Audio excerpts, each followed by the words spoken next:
Hey, everyone! If you enjoy my quantum audiobooks, you can support me by becoming a Patreon member. Your support helps me keep creating, and you'll get exclusive perks. You can also access my audiobooks directly through Google Drive. Check out the link in the description. Now, let's get started. Open Sea, West Blue. As I sifted through the latest intelligence from Dressrosa, a smirk crept onto my face. So, they've reached out to the Hapo Navy, have they? I chuckled softly to myself. The name Don Shinjo still carried weight in the Grand Line, despite his humiliating defeat at the hands of Garp years ago. Shinjo had retained his influence, not just because of his past strength, but because of the formidable force that followed him, the Hapo Navy. Though labeled a pirate crew, the Hapo Navy was also intricately tied to the Kano country, a nation under the protection of the world government. The king of Kano was a cunning operator, playing both sides with remarkable dexterity. By using the Hapo Navy's dual identity, he could unleash them on rival nations, cloaking their attacks as pirate raids while maintaining plausible deniability. Everyone knew the truth. Kano country and the Hapo Navy were in bed together. Still, the king had been able to hide behind political theater. Maybe the Kano king doesn't even know Shinjo's getting involved with the five families, Smoker muttered from his spot, lazily seated on the ship's railing, a fishing rod in hand. He barely glanced up from his attempts to snag a fish. I mean, you'd have to be nuts to go up against someone like you. His tone was casual, but there was an edge of amusement. I couldn't help but grin at Smoker's remark. Maybe he does know. Maybe he doesn't. Either way, he thinks he can pull the same old trick, using the Hapo Navy while keeping his hands clean. I chuckled, shaking my head.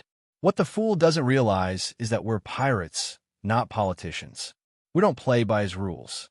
Smoker gave a non-committal grunt, still focused on his fishing line, while Lucci sat nearby, calmly feeding Hattori, his pet pigeon.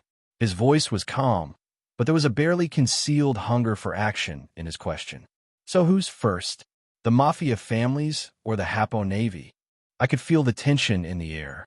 Lucci and Smoker were restless, thirsting for a real fight. Sure, we'd encountered a few pirate crews here and there, but none that could put up a proper challenge. And those who could had the good sense to avoid our ship, recognizing the Don Quixote family's Jolly Roger from a mile away. Neither, I replied, my voice low and dangerous. We're going after Kano country first. Smoker's fishing rod stilled, and Lucci's sharp gaze finally turned towards me. They weren't expecting that. Kano, Lucci repeated, intrigued. So we're skipping over the five families and going straight for the source. Exactly. My eyes gleamed with cruel satisfaction. Ramen, that arrogant fool, thinks he can poke at us and walk away without consequence. He believes he's untouchable in West Blue, that the Don Quixote family doesn't hold much sway there. But he'll learn differently. I paused, letting the weight of my words settle over them. I want the five families to feel true despair. I want them isolated, scared, unable to predict when death will come for them. And as for Kano country, it's time they learned that meddling in our affairs is a mistake they won't live to regret. Lucci's lips curled into a wicked grin, his excitement barely contained. Master Ross, he began, voice filled with anticipation. Are we going to burn Kano country to the ground? Down to the very last man. Before I could respond, a book sailed through the air, smacking into the back of Lucci's head. He caught it effortlessly, his smile never faltering, but a frown marred Roni's face as she glared at him from across the deck. Ross, we cannot kill the innocents. Little Robin's voice cut through the growing bloodlust, firm and unyielding. She crossed her arms, standing tall despite her smaller stature, and her eyes glinted with determination. The Don Quixote family has a code. We might be pirates, but there are lines we do not cross. Lucci huffed, but didn't argue, his bloodlust temporarily checked by Robin's words. Smoker, for his part, chuckled under his breath, muttering something about how Robin was the only one capable of reigning in the chaos. Don't worry, Robin, I reassured her, a dangerous grin still playing on my lips. The innocents aren't our target, but the king, his soldiers, the people pulling the strings, they're fair game. Robin nodded slowly, her gaze still hard. She knew what was coming, what we were capable of when pushed. The Don Quixote family wasn't known for showing mercy to those who crossed us, and this time would be no different. Roscoe, do you think the world government is involved? Miyamoto's voice cut through the low hum of the ocean, his back leaning against the ship's railing as he eyed me carefully. His tone was casual, but there was an undercurrent of seriousness in his question. No matter how he looked at it, the involvement of the Hapo Navy didn't make sense. They were strong, sure, but they were a localized force, renowned only in the West Blue. The Don Quixote family, on the other hand, were emperors of the New World. The gap between the two forces was vast, almost laughable. Even I, on my own, could wipe out the entire Hapo Navy if it came to that. I smirked at his words, but didn't respond immediately, letting the weight of the situation settle over the crew. Lucci, Smoker, Robin, all of them were listening closely, waiting for my take. The quiet tension on the ship was palpable, the stillness of the ocean only amplifying it. Miyamoto glanced over, his brow furrowing in concern. I mean, it doesn't add up. The Kano country has been quiet for years, and now suddenly, they're siding with the 5 families against us? It feels too coordinated. And the Hapo Navy knows they don't stand a chance against us, unless they think someone powerful is backing them. Someone like the world government. I tapped my fingers thoughtfully against the ship's railing, my eyes narrowing as I considered the possibility. With how shameless the world government is, I said, my voice low and dark, I wouldn't put it past them. It wouldn't be the first time they've tried to pull the strings from the shadows, sending pawns to test us while hiding their true intentions. The thought of it made my blood boil. The world government had a way of manipulating events, of orchestrating chaos while keeping their hands clean. They'd already done it with Dressrosa, and now they were meddling in the West Blue, stirring up forces that had no business challenging us. Miyamoto nodded slowly, his expression grim. So what's their play? Do you think we might have to face one of the admirals out here in the West Blue? The question hung in the air like a storm cloud, and for a moment, the thought of facing an admiral out in these waters sent a ripple of excitement through the crew. Smoker cracked his knuckles. Lucci's eyes gleamed with anticipation, and even Robin, though calm, had a look of wary intrigue. I chuckled darkly, my grin widening. Maybe. The admirals are dogs of the world government, after all. If they're really involved, they might send one to crush us before we even reach the Grand Line. But if they think sending an admiral will stop us, they're in for a rude awakening. Ross, can I fight the admiral if we come across one? Smoker's voice broke through the chatter as he casually tossed his fishing rod over to Lucci, who caught it without even glancing up. Smoker rushed toward me with that usual fiery determination, but I could already sense the mischief brewing from Mancheri, perched comfortably on my shoulders. His frown deepened as I spoke, but I didn't stop. Even Miyamoto-san, I gestured toward the stoic swordsman leaning by the railing, would be beaten to a pulp if he faced an admiral head-on. And Lucci, I motioned to the assassin, his muscular form barely contained under his coat, with all his new strength, would still be in for the fight of his life. Smoker's frown twisted into something darker, but he didn't interrupt. He knew I wasn't finished. As for you, my eyes sharpened like the edge of a blade, voice dropping to a dangerous whisper, you'd be asking for death. The crew fell silent. Even Mancheri, who moments ago had been mocking Smoker, stifled her giggles, the weight of my words hanging in the air. Smoker's lips tightened in frustration, his jaw clenched as if holding back a retort. He knew I was right, but it didn't make the truth any easier to swallow. Mancheri, though, couldn't resist one last jab. Smoker, you've got guts, I'll give you that, she teased, her tiny legs dangling from my shoulders as she leaned down to look at him. But guts alone won't stop you from being flattened. Dora, still munching on her Sea King meat, burst into another fit of laughter, her voice booming over the ship.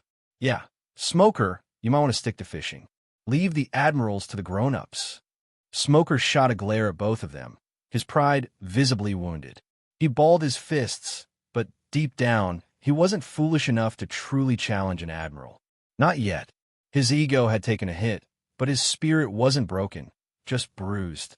I know I'm not strong enough. Yet, Smoker finally muttered, his voice low but resolute. But I'm not going to stay like this forever. The determination in his voice made me pause. Smoker had a fire in him, something that could one day grow into true strength. I admired that, even if his confidence sometimes bordered on reckless. Good. I nodded, my tone softening slightly. Keep that drive. You're not ready for an admiral yet, but that doesn't mean you never will be. Smoker looked up at me, his frustration easing into something like gratitude. He gave a small nod, understanding that this was not an insult, but a challenge. Until then, Lucci interjected, barely looking up from the fishing rod Smoker had tossed him. Maybe stick to catching fish. Admirals are a bit out of your league. But hey, you might be able to reel in a big one if you keep practicing. This time, the whole crew burst into laughter, including Smoker, who couldn't help but crack a small, begrudging smile. Despite the ribbing, the camaraderie among us was strong. The mockery wasn't malicious. It was how we pushed each other to grow, how we survived in a world that was unforgiving to the weak. Say what, Smoker? I smirked, a glint of mischief dancing in my eyes. How about I let you face Chinjo? Why not measure your mettle against that man? He can use all three forms of hockey, so he should be a good challenge for you all. The name hung in the air, and I could see the wheels turning in Smoker's mind. Don Chinjo, once a feared pirate and now a notorious figure in the West Blue, was known not just for his formidable strength, but also for his mastery of hockey. A battle against him would be a trial by fire, a chance for Smoker to test his skills against a veteran warrior. You really think I can take him? Smoker asked, a mix of excitement and doubt in his tone. His eyes sparked with the idea of facing a true challenge, but the doubt lingered like a shadow at the back of his mind. I nodded, my expression turning serious. Absolutely. You've got potential, Smoker. You've honed your abilities, and it's time to see just how far you've come. Chinjo won't go easy on you, but that's the point. It's a chance to learn, to grow. Every fighter has to face their demons, and sometimes those demons come in the form of seasoned opponents. Dawn Island, East Blue. Aya! Garp screamed in mock pain, dramatically flailing his arms as little Ace tugged at his beard with all the strength a 1-year-old could muster. The bustling atmosphere of Party's Bar was alive with laughter and chatter, and in the center, Ace sat atop the counter, his innocent giggles echoing through the room. Wahaha! Look, Agatha-chan! Garp boomed, his voice filled with exaggerated pride. Look how strong my little grandson is. He dramatically pretended to struggle against Ace's relentless grip, rolling his eyes back in a theatrical display. Agatha, who was known to everyone as the fiercely protective mother of Ace, but was actually Port-Gasti Rouge, stood behind the bar, shaking her head with a mixture of amusement and exasperation. Uncle Garp, you're encouraging him to pull harder, she exclaimed, trying to stifle a smile. The old burly bartender, with a heart of gold, chuckled as he wiped down the counter. You'd think with all those muscles, you'd be able to handle a little tug-of-war with a toddler, he teased, leaning against the bar with a smirk. Young Makino, who was bustling about serving drinks to the patrons, paused to watch the scene unfold. Garp-san, are you really going to let a baby take you down? She joked, her eyes sparkling with mischief. How the mighty have fallen. Garp, still dramatically pretending to be in agony, exclaimed, I can't let a mere child defeat me. I'm the hero of the Marines. But the laughter of the crowd only egged Ace on further. With a final, triumphant yank, Ace tugged on Garp's beard with all his might, causing Garp to tumble backward onto a pile of crates. Oh, the pain, the humiliation.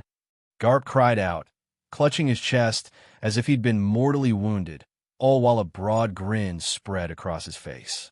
Ace squealed with delight, clapping his tiny hands, completely oblivious to the theatrics of the situation. The bar erupted in laughter, patrons exchanging amused glances. That kid's got a future. He took down the legendary Marine hero, one man shouted, raising his drink in toast to little Ace. Watch out, world. Ace is coming for the top. Agatha rolled her eyes, but couldn't help the smile that broke through. At this rate, he'll be a legendary pirate before he even learns to walk. she quipped, watching her son's antics with a mix of pride and concern. Would Slap chimed in, or a Marine, if Garp has anything to say about it. He pointed at Garp, who was now lying on the floor with exaggerated expressions of defeat. Maybe I should start training him right now. Garp shouted, struggling to sit up. First rule, always pull on the beard. You're going to scare him away from Marines. Agatha laughed, shaking her head as she reached down to help Garp back to his feet. With a flourish, Garp stood up, brushing off his pants and striking a pose as if he'd just won a grand battle. And that, my dear niece, is how you build a legacy. Just as the entire bar was immersed in laughter, Garp suddenly froze, the warmth of camaraderie evaporating from the air around him. The lively chatter and chuckles faded into an uneasy silence as everyone noticed the dramatic shift in his demeanor. His jovial expression morphed into one of seriousness, eyes narrowing as he scanned the room. Agatha-chan, take care of Ace, Garp said in a low, commanding voice, his usual jovial tone replaced by a sternness that sent a ripple of concern through the crowd. Agatha, her laughter fading as well, instinctively reached for her son, a frown knitting her brow. What's wrong, Garp? The mayor asked, the unease palpable in his voice. I'll be back after I handle a small matter, he replied, already striding toward the exit with purpose. As he passed through the door, his gaze landed on a man sitting quietly in the corner, enjoying a drink. The man raised his glass slightly, a subtle nod of acknowledgement that only Garp seemed to notice. Without another word, Garp stepped out of the bar, the doors swinging shut behind him, the cheerful atmosphere now tinged with uncertainty and tension. Meanwhile, a dozen miles away from the shores of Fusha Village, a small ship bobbed gently on the surface of the sea, its sails billowing softly in the salt-laden breeze. The man beneath the cloak stood at the helm, his eyes keenly observing the distant outline of the island. He inhaled deeply, taking in the scent of the ocean mixed with the faint aroma of land, a smile creeping across his face. So this is where they are, he mused, his voice barely above a whisper, but tinged with a mixture of nostalgia and intrigue. I never would have guessed you'd come from such a beautiful place. But before he could fully savor the moment, the tranquil atmosphere shattered like glass. The ocean around him surged violently, the waves crashing against the hull of the ship as if the sea itself had been stirred into a frenzy. An ominous rumble echoed through the air, and instinctively, he drew his blade, channeling his haki into the steel, infusing it with a sheen of dark armor that glinted in the waning sunlight. Such a warm welcome. He chuckled, eyes narrowing as he scanned the sky, every fiber of his being on high alert. Suddenly, the very sky split open with a blinding flash, and Garp descended from the clouds like a meteor, his massive fist raised and glowing with raw power. The very seas shook, the very fabric of the world quaking under the weight of his might. Garp's face was a mask of determination, his legendary presence more formidable than ever, radiating a raw energy that threatened to engulf everything in its path. Boom! A resounding clash echoed across the vast seas as the cloaked figure raised his blade infused with armament haki, deflecting Garp's punch with a force that sent shockwaves rippling through the air. The sea itself seemed to split apart, the very water recoiling from the sheer power unleashed by the Marine's legendary fist. Without pausing for a moment, Garp, renowned for his indomitable spirit, recognized the futility of his initial strike. His instincts kicked in, propelling him into a flurry of attacks, a relentless blitzkrieg of punches that followed like a storm, each strike powerful enough to shatter islands and rattle the heavens. Waves crashed violently against the shore, and the sky darkened with the fury of his onslaught. Yet, the cloaked figure remained unfazed. With an eerie calmness, he met Garp's fury with his own, his haki flaring like a dark star. The air crackled with tension as their conqueror's haki clashed, a violent collision of will and power that felt like primal beasts battling for dominance. The very sea around them trembled beneath their feet, fissures snaking outward from the epicenter of their confrontation as it shattered the tiny ship into splinters. Garp's fists moved like thunder, each punch a testament to his legendary strength. But the cloaked figure countered with fluid grace, his blade dancing through the air as he parried and redirected the overwhelming force. The sound of metal on flesh reverberated like a war drum, resonating across the battlefield, stirring the hearts of all who bore witness. With each exchange, the intensity of the fight escalated. Garp, fueled by years of experience and an unyielding desire to protect Ace, began to unleash his full might. A massive punch tore through the air, creating a shockwave that sent a cascade of water skyward. The cloaked figure met it head-on, raising his sword in an elegant yet calculated block, the impact reverberating like a cannon. "Is this all you've got, old friend?" The figure taunted, his voice low and teasing, masked by the shadows of his hood. "Blue hole!" Garp's entire arm pulsed with an overwhelming aura, his conqueror's haki spiraling violently around his fist as he drove it downward with enough force to crush mountains. The very air trembled as the blow descended, splitting the sky and sea alike. "Dark descent!" With a roar of his own, Rayleigh countered, his sword gleaming with a fierce, dark energy. His blade cleaved upward, meeting Garp's fist with an explosive clash that tore through the sea, splitting it apart in a colossal wave that surged violently in all directions. The sheer power of the two legends shook the world as their auras collided, like primal forces of nature waging war. Garp's eyes narrowed, his jaw clenched as he recognized the man before him. "Rayleigh, you bastard," he growled, his voice filled with a mixture of fury and frustration. "Why are you here? Do you want the world government to know about Rouge?" Garp's heart pounded, not with fear for himself, but for the dangerous implications of Rayleigh's presence. His mind raced, knowing full well that if the world government caught even a whisper of Roger's bloodline, they would stop at nothing to extinguish it. Ace was more than just a boy. He was a symbol, a direct challenge to everything the world government stood for. And Garp, even with all his authority and strength, wouldn't be able to protect him if they learned the truth. Rayleigh stood tall, his sword still humming from the clash, his eyes locked onto Garp with unyielding determination. The playful, laid-back demeanor that once defined the Dark King had vanished, replaced by a steely resolve that even Garp hadn't seen in decades. Garp's voice rose, a growl filled with genuine concern. "You know what your presence means, Rayleigh? The moment they catch wind of you being here, if they even suspect you've set foot in East Blue, they'll start digging. And when they find out the truth about Ace, about Rouge, not even I can stop what's coming. They'll hunt him down, tear the whole island apart if they have to." The words hung heavy in the air, a grim truth they both knew too well. Garp wasn't just fighting an old friend. He was battling fate itself, trying to protect the one secret that could unravel everything. Rayleigh's eyes burned with defiance, his knuckles white as he gripped his sword tighter. "Garp, you don't understand. I'm not here to play games with the world government or start a war. I'm here for one reason, and one reason only, to see my godson, to see Ace." His voice, usually so calm and measured, now carried a raw edge of desperation and guilt. "I wasn't there for Roger when he needed me most. I didn't stand by his side at the end. I will not fail him again. Not this time."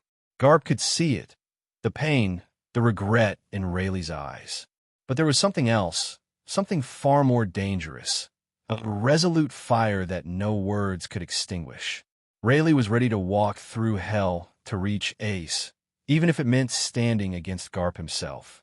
Rayleigh's voice dropped to a low, dangerous tone, his conqueror's haki flaring once more, clashing against Garp's in a violent storm. "Step aside, Garp. I won't ask again.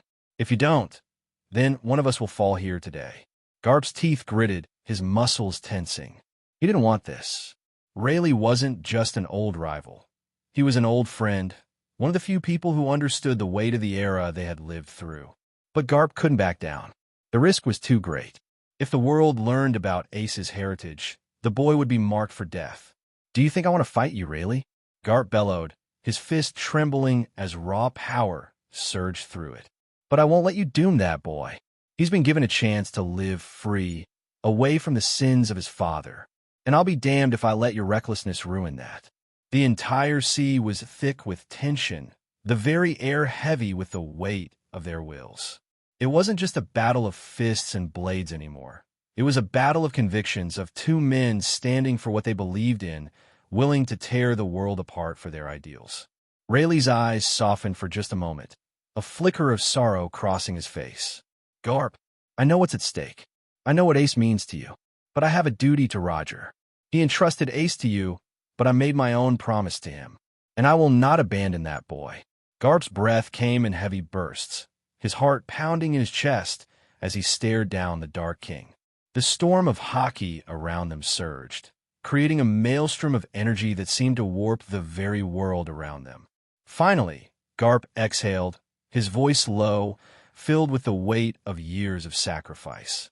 If you step forward, Rayleigh, there's no turning back. Rayleigh's grip on his sword tightened. I've already made my choice, old friend. The air grew still for a heartbeat, and then, so be it, Garp whispered, before charging forward with all the strength of a man who had fought gods and legends, his fist glowing with the power to split the seas. Rayleigh braced himself, his blade ready to carve through anything that stood between him and his godson. The wind howled as Garp and Rayleigh stood facing each other on a small island nearby, their auras clashing in an invisible yet violent storm. Their conqueror's hockey flooded the battlefield, creating a suffocating pressure that sent cracks through the island and ripples across the sea. Neither man flinched. Both were legends, veterans of a time when true monsters walked the world, and now they were poised to tear each other apart. Without warning, Garp exploded into motion. His massive frame seemed to vanish from where he stood, reappearing a split second later right in front of Rayleigh. His fist, covered in an impenetrable black sheen of armament hockey, swung toward Rayleigh's face with the force of a meteor. Blazing meteor! The punch tore through the air, creating a shockwave that flattened the surrounding landmass and sent waves of tsunami crashing onto the shore. But Rayleigh's eyes, sharpened by decades of battle and honed by observation hockey, saw the attack coming. He leaned back just in time, the tip of Garp's knuckles grazing the air in front of his nose. In the same fluid motion, Rayleigh brought his sword around in a wide arc, aiming for Garp's midsection. The blade gleamed with armament hockey, black as night and sharper than death itself. Reaper's edge. Garp twisted his body, his massive forearm meeting the blade in a shower of sparks. The impact sent tremors through the ground beneath them, but Garp's defense held. His fist was already coming down again, this time aimed at Rayleigh's sword arm. Rayleigh spun, using the momentum of his blocked slash to duck beneath Garp's punch, bringing his sword up in a deadly counter aimed for Garp's ribs. The strike was fast, lightning fast, but Garp's instincts kicked in. With observation hockey guiding him, he pivoted just enough to avoid the worst of the blow. Still, the tip of Rayleigh's blade grazed his side, cutting through his shirt and drawing first blood. Garp grunted, but didn't slow down. In a blur, he spun around, his elbow crashing toward Rayleigh's temple like a sledgehammer. Guillotine! Rayleigh raised his sword to block, but the sheer power behind Garp's strike was overwhelming. The force of the blow rattled Rayleigh's bones, driving him back several feet, his feet carving deep grooves into the earth. The shockwave sent a piece of the island flying into the air. Before he could recover, Garp was on him again, launching a barrage of punches that came faster than cannon fire. Each fist was wrapped in armament hockey, every punch capable of shattering islands. But Rayleigh was no stranger to overwhelming power. His sword flickered like a phantom, deflecting Garp's strikes with near-perfect precision. Sparks flew as blade met fist, each impact sending out a shockwave that reverberated for miles. The clash of their hockey crackled in the air, creating a sound like thunder as they fought at blinding speeds. Suddenly, Garp ducked low, driving his fist into the ground with a roar. Blue hole! The ground shattered beneath Rayleigh's feet, chunks of earth flying into the air as the force of the punch created a crater. Garp's hockey-infused strike sent a shockwave through the earth, destabilizing the ground beneath them. Rayleigh leaped into the air, flipping backward just in time to avoid being swallowed by the destruction. As he flew through the air, his eyes glinted, seeing Garp's next move before it even began. Too slow, Garp. Rayleigh grinned, swinging his sword down from above. Divine departure. The blade sliced cleanly through the air, cutting Garp's attack in half. Garp's eyes widened as Rayleigh descended on him with terrifying speed. The sword, wreathed in black hockey, sliced through the air, aimed straight for Garp's head. Garp raised both arms to block, catching the blade between his forearms.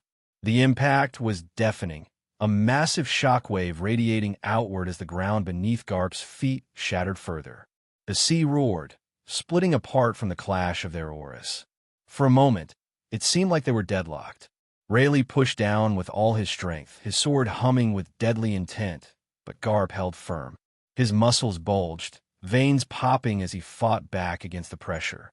With a grunt, Garp suddenly surged forward, his hockey-infused strength overpowering Rayleigh's downward slash.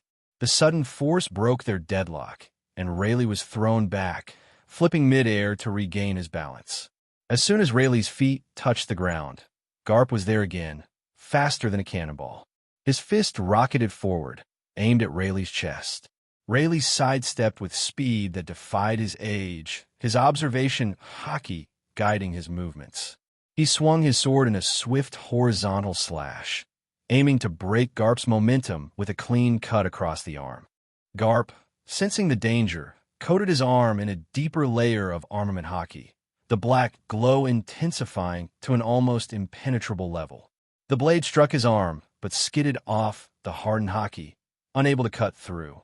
Garp smirked, using the momentum to swing his fist upward in a devastating uppercut. Rayleigh barely had time to react. The uppercut grazed his chin, sending him stumbling back. He gritted his teeth, tasting blood, but his eyes remained sharp, unwavering. He wiped his lip, his conqueror's hockey flaring in response to Garp's unrelenting assault. "You're tough as ever, old friend," Rayleigh growled, tightening his grip on his sword. Garp's grin widened, his fists crackling with energy. "You're not half bad yourself, Rayleigh. But I'm not done yet." With a roar, Garp launched himself at Rayleigh again, his fists a blur of motion as he unleashed another barrage of hockey-infused punches. Rayleigh's sword danced in response, deflecting blow after blow, each clash sending shockwaves across the battlefield. It was a contest of raw power versus precision, each fighter pushing the other to their limits. But neither man could gain the upper hand. Rayleigh's observation hockey allowed him to anticipate Garp's next move, dodging strikes by mere inches, while his sword lashed out in precise counterattacks aimed at exploiting any opening Garp left. But Garp's sheer durability and overwhelming armament hockey made him nearly impossible to injure, and his relentless offense left Rayleigh with little room to capitalize on those openings. Rayleigh's eyes narrowed. His observation hockey flared, and in an instant, he saw Garp strike before it even happened. With a lightning-fast movement, Rayleigh sidestepped, letting the punch crash into the earth. The ground exploded beneath Garp's fist, debris flying in all directions. Rayleigh seized the moment. In one swift, fluid motion, he brought his sword down in a deadly arc, aiming straight for Garp's exposed back. His blade, wreathed in armament hockey, cut through the air with lethal precision. But just before the blade could connect, Garp's head snapped around. With an instinct honed by decades of battle, he twisted his body, bringing his elbow up to meet Rayleigh's sword. The impact was a blinding flash of energy as hockey collided, sending shockwaves in all directions. He ground beneath them split apart, massive cracks snaking out from the epicenter of their clash. Both men stood frozen for a moment, their auras clashing violently.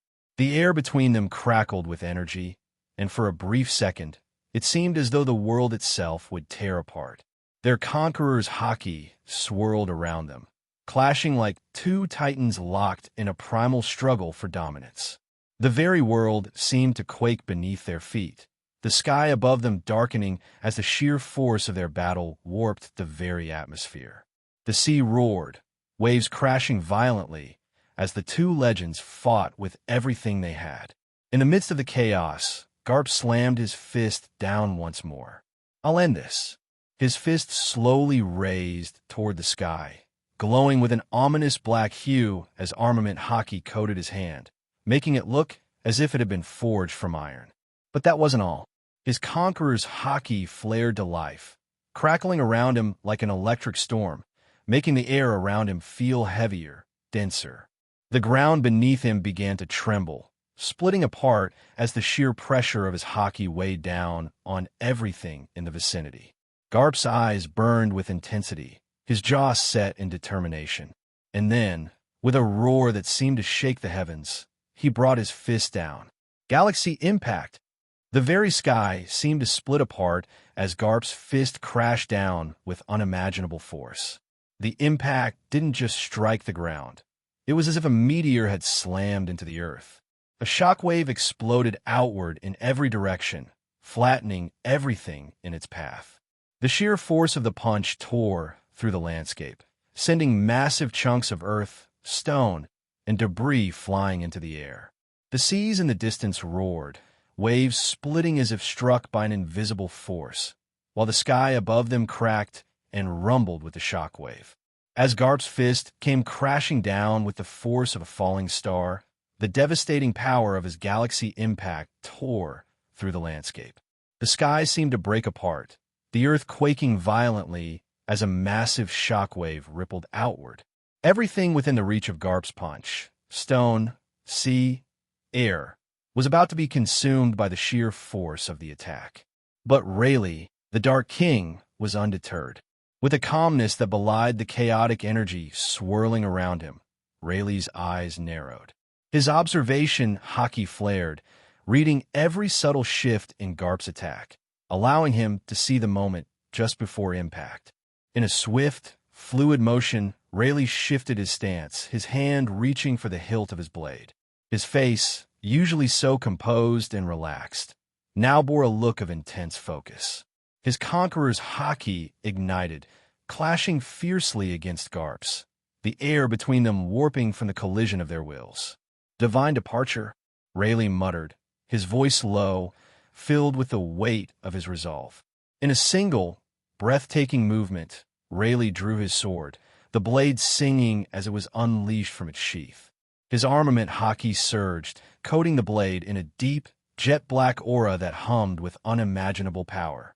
But it wasn't just armament hockey.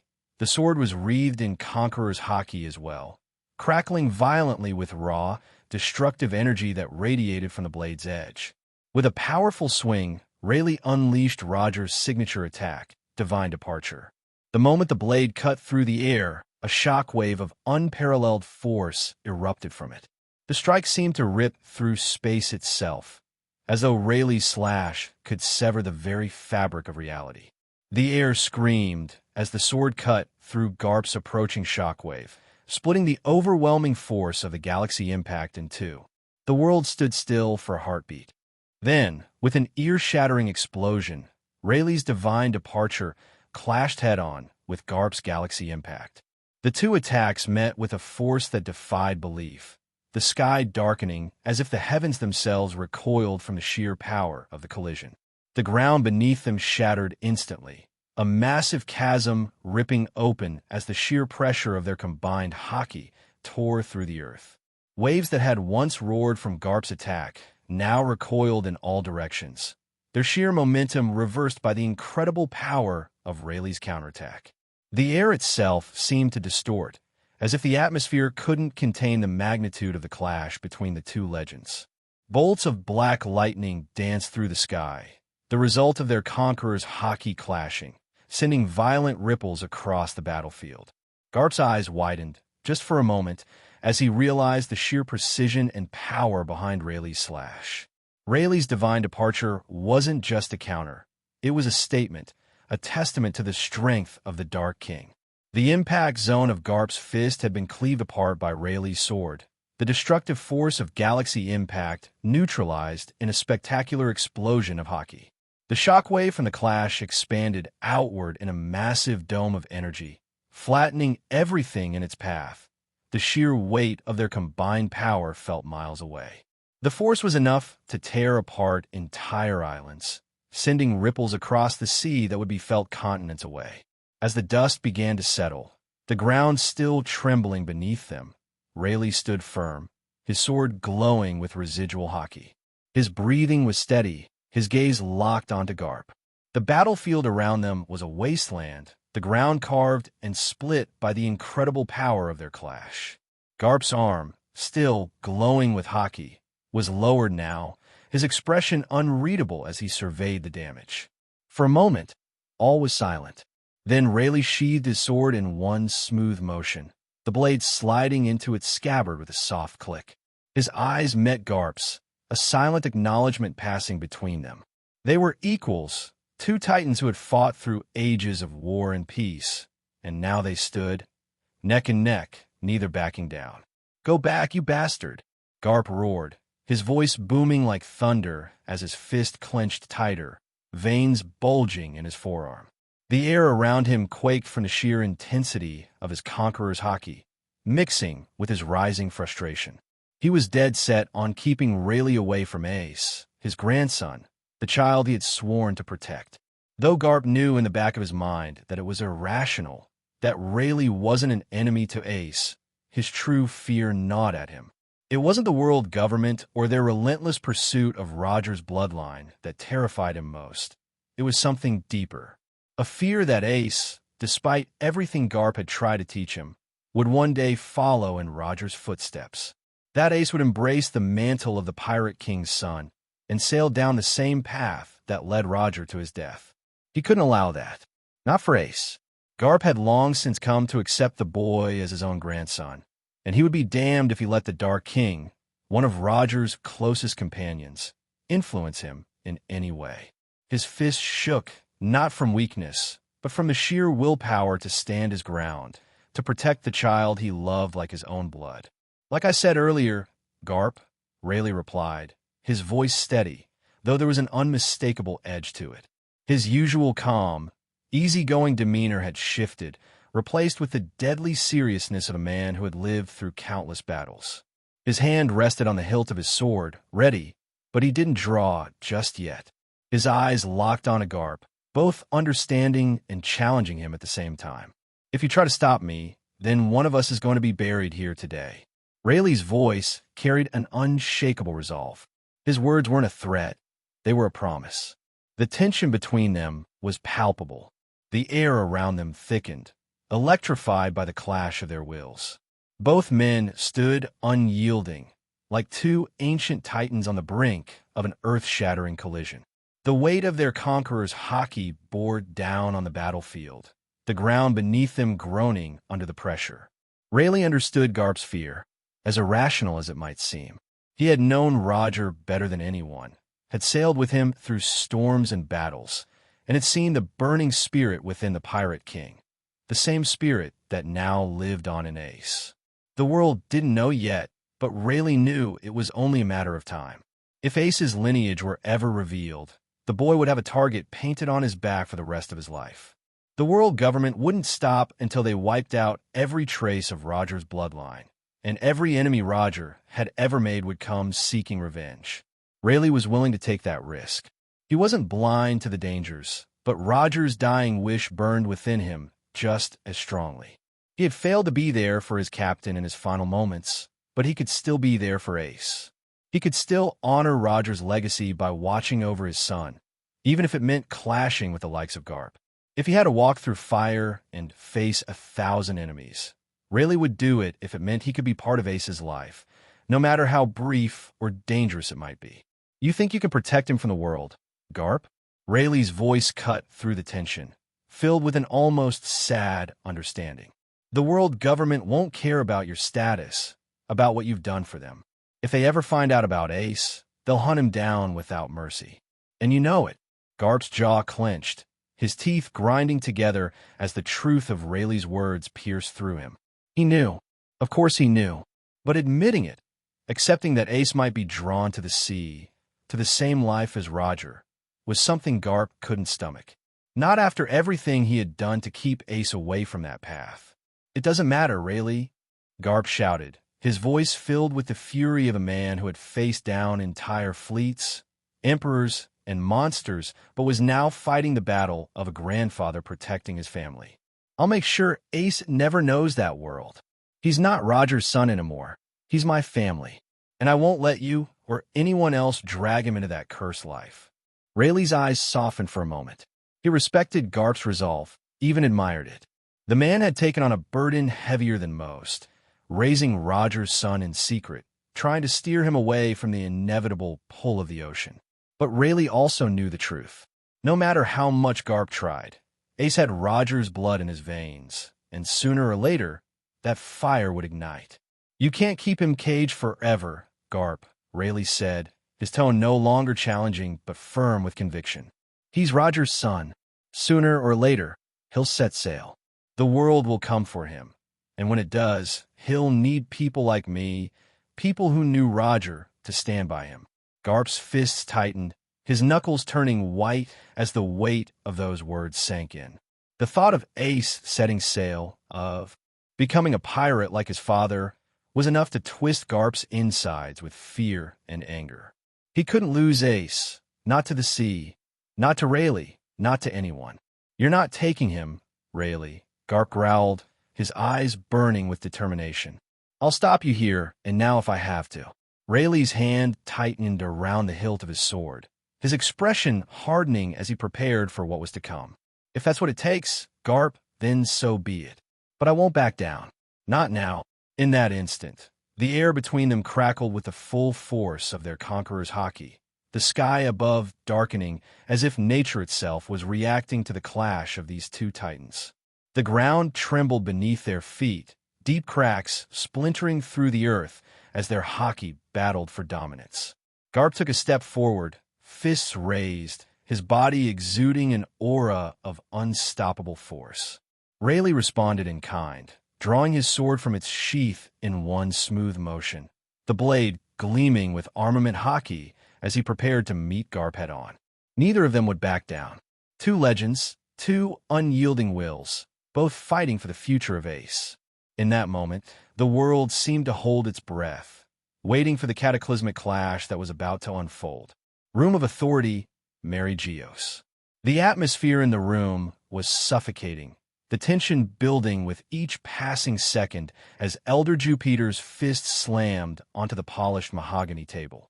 The echo reverberated throughout the dark, cavernous chamber, its walls adorned with the shadows of ancient power. His eyes, usually calm and measured, now gleamed with frustration, an emotion he rarely displayed. What was Sengoku thinking? Jupiter growled, the anger boiling beneath his composed exterior. Sending Marines to escort Queen Otoheim of the Ryugu Kingdom to Dressrosa? It's reckless, dangerous. His words hung in the air, weighed down by the gravity of the situation. The other elders of the Gorosei sat in heavy silence, the flickering light from the ancient chandeliers casting long, ominous shadows across their faces. For centuries, they had ruled the world from this sacred chamber in Mary Geos, pulling strings from behind the scenes.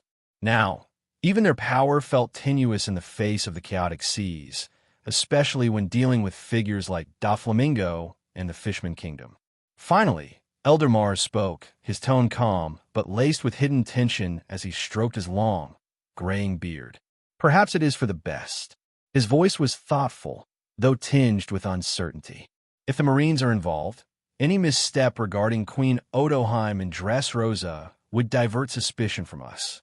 The world would point fingers at the Marines, not the world government.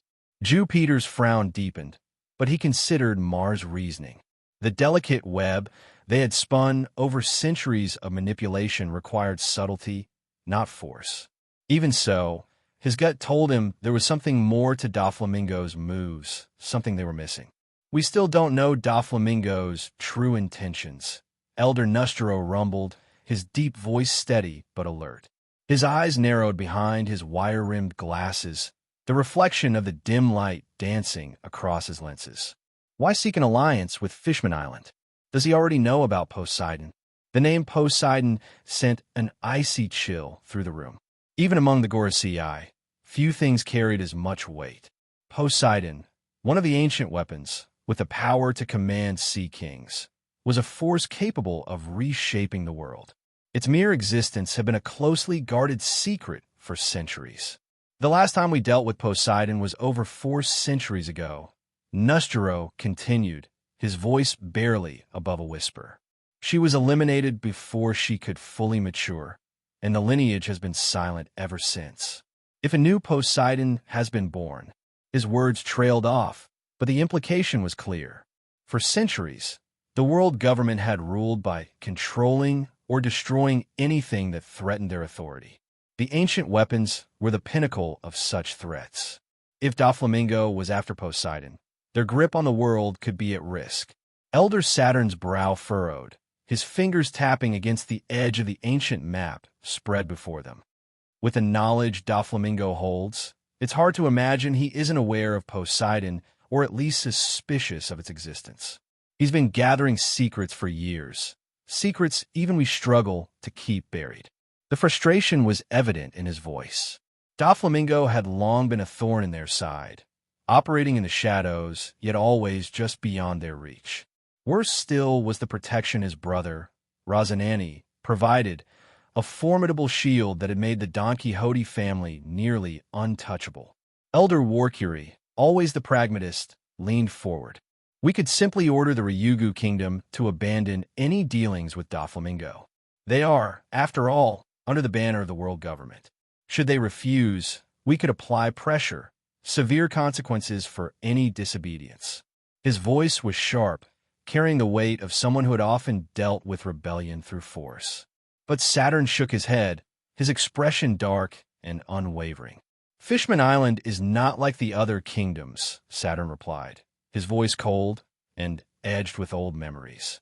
We've tried before to manipulate their politics. Do you not remember when we instigated chaos, hoping they'd crawl to us for protection? But Whitebeard stepped in before we could finish the job.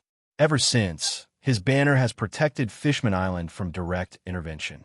Any move against them now would risk Whitebeard's wrath. A murmur of unease passed between the elders at the mention of Whitebeard.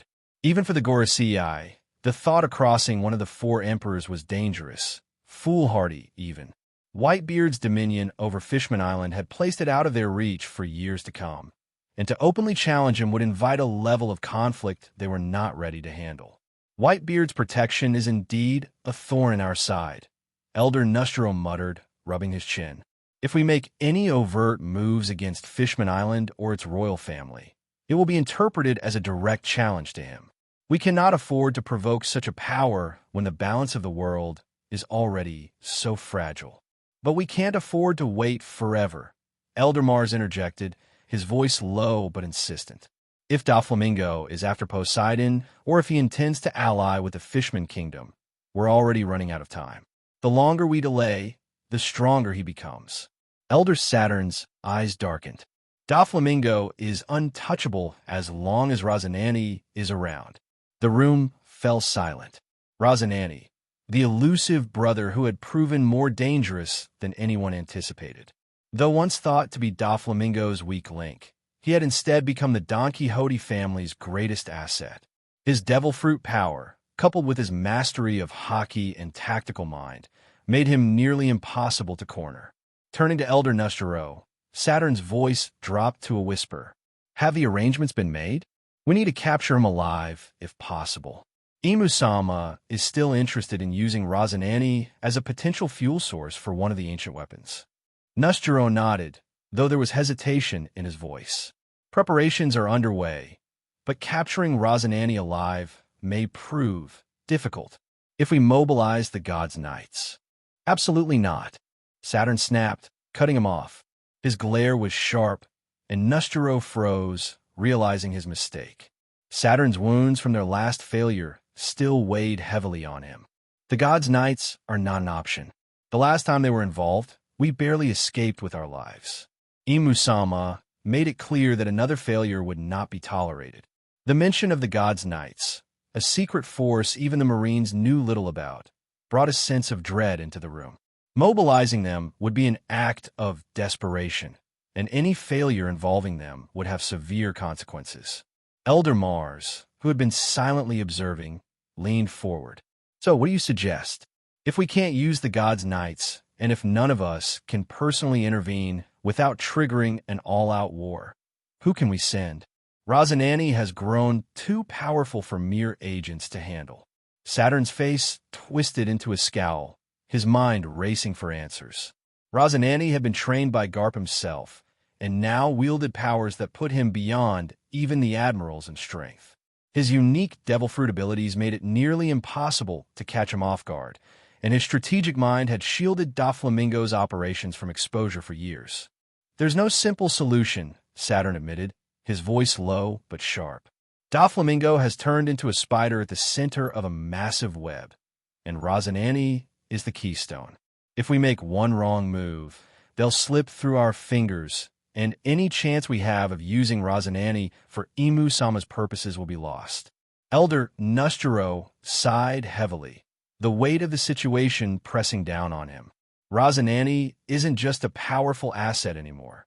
He's become the key to Doflamingo's empire. If they know even half of what we suspect about the ancient weapons, then this is a game we cannot afford to lose. Mars nodded, his expression grave. "And we cannot afford to wait much longer. If Doflamingo's ambitions truly extend to Poseidon or the other weapons, then we're standing on the edge of a catastrophe." The room fell into silence once again, each elder contemplating their next move. The seas were growing more dangerous by the day, and Doflamingo, with his vast network of influence and secrets, had become an enigma they could no longer control. Rosinante, once a pawn, was now a kingmaker in the shadows. Elder Jupiter's frustration was palpable as he leaned forward, his voice hard with urgency. "So what do you propose? We may not get another chance like this." Raman has already reached out for assistance. The entire Hapo Navy is being deployed along with the kingdom's troops. In addition, there are also mafia forces from the West Blue, with Shinjo himself leading them. Along with the CP0 agents, surely that should be enough, don't you think? Elder Saturn sneered, his eyes cold as he gazed across the table. "You severely underestimate him," he said, the weight of his words sinking into the room. "Rosinante is barely in his 20s and already holds the title of an emperor. Do you truly believe the rest of the pirates in the Grand Line would have allowed him to keep that title as a joke? He's not some upstart. He's a force of nature, a pirate who's already making legends in the New World." The other elders shifted uneasily in their seats, Saturn's assessment cutting through their assumptions. Rosinante's rise to power had been meteoric, but his grip on that power had proven ironclad. Elder Nustero's voice broke the tense silence. "Then we mobilized the Shichibukai." The suggestion hung in the air for a moment. Elder Mars snorted derisively. "Those good-for-nothings?" He started, ready to dismiss the idea outright, but then paused, considering.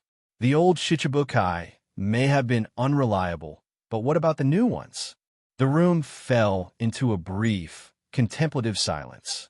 The three new warlords of the sea were legends in their own right. Overlords of the sea during the era of rocks, each of them a powerhouse on par with the emperors. They were not to be taken lightly. Elder Warkiri, ever cautious, furrowed his brow. "The real question is, will they comply? We cannot force their hand as easily as we did with the others."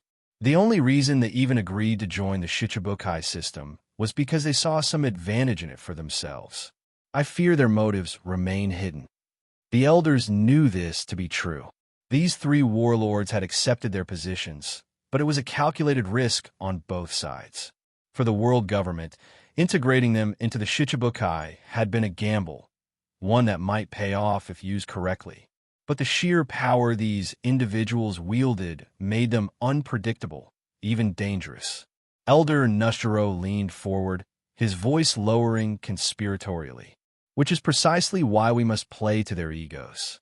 Let them target Rosinante for us. We don't need to get directly involved. A subtle push in the right direction, and one of them could see Rosinante as a rival to their power or a valuable trophy. Even if they fail, we'll have our hands clean." There was a spark of intrigue in the room. It was a clever strategy, playing pirates against pirates, all while keeping the world government's involvement hidden. If a Shichibukai went after Rosinante, it would appear as nothing more than internal pirate conflict, leaving the elders free to act when the time was right. Mars nodded slowly, the corners of his mouth curling into a smirk as the plan formed in his mind. In that case, we can have the Marines mobilize one of the admirals to assist Kano country. After all, they're affiliated with us. We can't allow a pirate to openly destroy a nation under our rule. Now can we? Elder Saturn's eyes gleamed with a predatory satisfaction. Precisely. We bolster Kano's defenses, make it look like we're simply protecting our interests. The admiral will focus on defending the country, while one of the warlords, perhaps even the most prideful of them, will be lured into hunting Rosinante. Warcury, ever the pragmatist, added, if Rosinante survives, we'll be no worse off than before. But if the warlord succeeds, we'll have eliminated a key threat without lifting a finger ourselves. And if we swoop in after the battle, we may capture him alive. Elder Nustero noted with a chilling gleam in his eye. Imusama will be pleased. The elders exchanged glances, the weight of their decision sinking in. They had long ruled from the shadows, their power immense but unseen. Direct involvement was never their way. They moved the pieces on the board, allowing others to clash while they reaped the benefits. This time will be no different. We must ensure that our movements remain discreet, Saturn said, his voice low and dangerous. If Doflamingo gets wind of this, he'll act. And Rosinante, for all his strength, will fight back like a cornered beast. But we can't let this opportunity slip through our fingers, Jupiter said firmly, his fist tightening. Rosinante, Doflamingo, Poseidon, there's too much at stake. The longer we wait, the more dangerous they become. The elders nodded, their resolve hardened. The sea was turbulent, and threats to their power were growing with each passing day. But they had not ruled for centuries without knowing how to navigate treacherous waters. They would strike from the shadows, manipulate the strongest pirates against each other, and maintain their iron grip on the world. The wheels were already in motion, and soon, Rosinante would either be dead or their most dangerous asset. Let's make our move, Elder Saturn declared, the shadows in the chamber deepening as the elders prepared for the storm to come. Uncharted island, new world. The lab was a maze of steel and wires, filled with machines that hummed with a dark, foreboding energy. Pods lined the room, connected to a labyrinth of tubes and circuits, their contents glowing faintly in the dim light. The liquid inside the remaining pods, an eerie, translucent purple, swirled slowly, casting an unnatural glow across the lab's cold, metallic floor. Judge paced back and forth, his eyes darting between the remaining two occupied pods, while countless screens flashed with data, monitoring every vital sign, every fluctuation. This was no ordinary experiment. This was the future of warfare. By his side, Perispero waited with a deep, gnawing worry etched into his face. What had once been a room filled with 10 of his siblings was now down to just 2, Smoothie and Katakuri. Initially, a dozen of them had volunteered to brave this horrific experiment, one that aimed to infuse them with the raw, terrifying physical traits of their mother, Big Mom. It was a gamble to make them into true monsters, beings who could replicate her inhuman strength and resilience. The goal was clear, to become unstoppable forces just like Mama. But the cost had been severe. Only 2 had walked out of the experiment with successful results so far, and even then, their integration with Big Mom's DNA had been partial.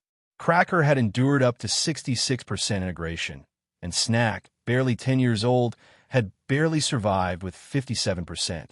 3 others had been forcefully extracted from the pods, unable to endure the excruciating pain, and 2 more had been crippled beyond recovery. The rest had perished. Now, only Smoothie and Katakuri remained, their pods still humming with life. Perispero's nerves were frayed. His mind screamed at him to pull his siblings out, to end this madness before it claimed them too. But they were close, so close. Of all the siblings, these 2 had the best chances. He couldn't deny them the opportunity to walk out as true monsters, as beings who could rival even their mother. Beep, beep, beep. The instruments blared, a rapid, alarming cadence that echoed through the lab. Judge snapped his attention to Smoothie's pod as warning lights flashed across the console. Parasparrow's heart clenched in fear. What's happening? Tell me, Judge. Parasparrow's voice cracked, his usually composed demeanor crumbling. Across the room, Snack, the youngest of the siblings in the lab, looked up, his wide eyes filled with fear.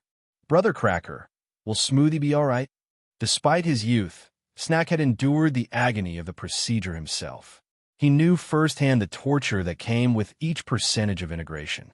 Cracker, standing rigid beside him, gripped his brother's shoulder in an attempt to calm both himself and Snack. His voice was strained, yet filled with a desperate hope. Smoothie will be fine. She's the strongest, next to Katakuri. Stronger than me, even. If anyone can make it, it's her. But as Cracker tried to reassure, his own eyes betrayed his worry. They had all endured unimaginable pain in those pods. The merging of Big Mom's traits into their own bodies was pure agony, a level of suffering that few could endure without breaking. Yet Smoothie had endured, up until now. Judge, unlike the siblings who were paralyzed with fear, was deep in thought, his mind buzzing with possibilities. To him, this wasn't just about Smoothie or Katakuri surviving. It was about pushing the limits. Every successful integration brought him one step closer to his ultimate goal. The more they succeeded, the more data he could collect, and that data was invaluable. Judge couldn't help but admire the raw power of Big Mom's genetics. Her children, despite the suffering, had endured far more than most could ever dream of. As Smoothie's pod blinked at 82% integration, Judge's mind wandered, thinking of the future. If he could refine this experiment, maybe one day he could directly experiment on Big Mom herself. The thought sent a shiver of excitement down his spine. What kind of perfect soldiers could he create with her direct DNA? Crack! A loud, jarring noise interrupted his thoughts. Smoothie's pod shattered, sending purple liquid spilling across the lab floor. Her body, limp and soaked in the viscous fluid, crashed to the ground in a mess of shattered glass and wires. For a moment, the room fell silent, everyone frozen in place, staring in shock. Smoothie, Parasparrow shouted, rushing forward along with Cracker and Snack. His heart pounded in his chest, terror gripping him as he knelt beside her. Her form lay still, her massive frame lifeless for a second that stretched into eternity. Judge's eyes were glued to the console. Amidst the chaos, a small smile tugged at the corner of his lips. The counter on Smoothie's pod had shown 84% just before it broke. 84% integration. She had survived longer than most, and that was a victory in itself. As Parasparrow frantically checked for signs of life, Smoothie's eyes flickered open. She inhaled sharply, her chest rising with a sudden surge of power. Her muscles bulged with newfound strength, her physique now towering even more than before. Her skin radiated an almost unnatural vitality. She had made it through, barely but enough. She's alive, Parasparrow muttered, half in disbelief, half in relief. But Judge's attention had already shifted. He turned toward the last pod, where Katakuri remained. His form was calm, unnervingly serene. Unlike the others, who had screamed and writhed in agony inside the pods, Katakuri had been utterly still. It was as if he had entered a deep, meditative state. Yet Judge knew better. He knew the pain that Katakuri must have been enduring, the torture his body was undergoing to fuse with the terrifying physicality of Big Mom. The counter on Katakuri's pod blinked. 85%. Judge's eyes gleamed with anticipation. What kind of monster was about to be born? Katakuri, the strongest of the Charlotte siblings, was on the verge of completing what no one else had managed. Would he be the one to fully replicate Big Mom's terrifying power, her godlike physique? Judge, you bastard, stop daydreaming and check on Smoothie. Parasparrow's furious roar snapped Judge out of his thoughts, but he barely registered it. His eyes were locked onto Katakuri's pod, waiting for the inevitable. Graveyard of ships, New World. The interior of the marine ship was tense, the air thick with anticipation as it rapidly ascended through the depths, its coat shimmering with air bubbles as they neared the surface. The ship creaked under the pressure, the crew standing ready for whatever awaited them when they emerged. This was no ordinary mission. They were about to surface directly inside Don Quixote territory, one of the most dangerous regions in the New World, known as the graveyard of ships to all who dare trespass. Rear Admiral Virgo stood firm, his eyes glinting with focus as he glanced at Vice Admiral Akiji, his superior. Virgo's reputation as Demon Fist had spread like wildfire, feared even by the most notorious pirates of the New World. Still, as calm as he appeared on the outside, even Virgo couldn't help but question the sanity of their mission. "Are you sure they won't sink our ship the moment it surfaces, Akiji-san?" Virgo asked, his voice low but tense. The dread of being blown to smithereens the instant they breached the surface wasn't unfounded. Everyone knew that the Don Quixote pirates didn't just defend their territory. They obliterated intruders with ruthless precision. Akiji, hands tucked into his pockets, gave a small, nonchalant shrug. "I hope not. After all, we have Queen Otoheim on board, and King Rickham must have already sent word ahead. The Marines are escorting her, along with several other fishmen who've accompanied her. I doubt even Doflamingo would risk an incident involving her." Virgo wasn't convinced. The Don Quixote pirates were unpredictable at best. King Riku was given no choice but to accept our escort, wasn't he? We forced his hand. Though, I can't shake the feeling that this is less about ensuring her safety and more about giving us a chance to spy on Doflamingo's territory. His voice was laced with skepticism. Akiji's expression darkened, showing a rare glimpse of the moral struggle within. "You're not wrong, Virgo. This isn't entirely on the level. The New World's other two great pirate strongholds, Whitebeards and Kaidos, have always had world government agents embedded, feeding back intelligence. But Dressrosa, it's been an enigma. No matter how many agents we've tried to infiltrate, they all get caught, almost like Doflamingo knows they're coming." Virgo's brow furrowed. "Do you think he has informants? Moles within the government?" Akiji shook his head. "No, it's something more. It's almost as if he can foresee things before they happen. Not just predict, but actually see. That's how tight Doflamingo's grip on Dressrosa is." What Akiji didn't know was how right his thought was about the matter. Shirley, the mermaid fortune teller. Her powers have been guarded so closely, only Doflamingo and a select few knew her true potential. With Shirley overlooking Dressrosa, there was no way any agents from the Marines or the world government could infiltrate the Don Quixote base and gather information on the mysterious activities happening within. Virgo took a deep breath, his steely composure unshaken but thoughtful. "It's strange.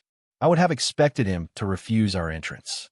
Any idea why Doflamingo agreed to let the Marines into his territory, Akiji-san?" Akiji smirked, but with little humor. "If I knew how that man's mind worked, I'd sleep a lot better at night. Doflamingo, he's not a pirate who acts on whims. There's always a game at play with him, but I would have much preferred he stayed a celestial dragon. At least then, his influence would have been confined to the Holy Land." Virgo nodded, then hesitated before speaking. "Is it true what they say, Akiji-san, about the Don Quixote brothers? Especially Rosinante. He's barely in his 20s, but his bounty is already over 3 billion belly. The government speaks of him like a living nightmare. Not even Zebek had a bounty that high at his age." Akiji's eyebrow lifted in surprise at the mention of Roxd Zebek, a name that carried weight few dared to utter. "You've heard about Zebek, huh?" He gave Virgo an appreciative nod. "That's not common knowledge." Virgo's eyes softened, his mind flashing back to conversations with Garp Sensei and Zephyr, two legendary figures who had both crossed paths with the dreaded Zebek. His voice faltered slightly. "Yes, Garp Sensei told me, as did Zephyr Sensei." His voice trailed off, the mention of Zephyr bringing a brief flicker of pain. Everyone knew how deeply Zephyr's death at the hands of world government's assault using the ancient weapon had scarred the Marines. Akiji's face softened. He understood that the wound Zephyr left behind still ached for many within the Marines, especially Virgo, who had looked up to him like a father. Zephyr Sensei was one of the best. Virgo, his loss changed many things. Not just for us, but for the whole Marines. The rift between the Marines and the world government has only grown since then. It simmers beneath the surface, but one day it will explode. Wanting to steer Virgo away from the pain, Akiji answered the earlier question about the Don Quixote brothers. I don't know everything about Doflamingo, but the fact that he clawed his way from nothing, from being abandoned by the world nobles, to becoming an emperor in less than a decade, that's no small feat. It's almost impossible. Virgo frowned. And what of Rosinante? Akiji exhaled slowly, a deep sigh that seemed to carry the weight of 100 battles. Akiji's voice trailed off, his eyes focusing on some distant memory. Rosinante was different from the start. I remember the first time I saw him back at Marineford. He was still just a boy, but there was something in his eyes, something cold, unflinching. Even back then, he was a monster in the making. And now, with a bounty like that, there's no doubt he's become one of the deadliest men in the world. Rosinante, I still wonder sometimes if things would have been different if we hadn't ambushed him back during Marineford. He was a kid back then, but now, he's a monster. A 3 billion belly bounty, a territory of his own, and the kind of loyalty that makes even his enemies fear him. He's unpredictable, Virgo. And what makes him truly dangerous is that both he and Doflamingo have stared death in the face and survived. Men like that, who don't fear death. Akiji paused, his gaze turning cold. They become something else entirely. A man who does not fear death is capable of anything. And when two brothers like Doflamingo and Rosinante rise to power together, well, he glanced toward the filtering sunlight, knowing they were just minutes from surfacing. That's how you get an empire that even the world government can't touch. Virgo nodded, understanding the gravity of their mission more than ever. This wasn't just about escorting Queen Odoheim.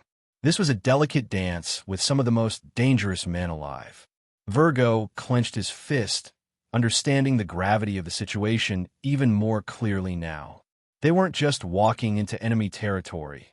They were entering the domain of two men who had clawed their way to the top by sheer force of will, who had defied death and the world itself.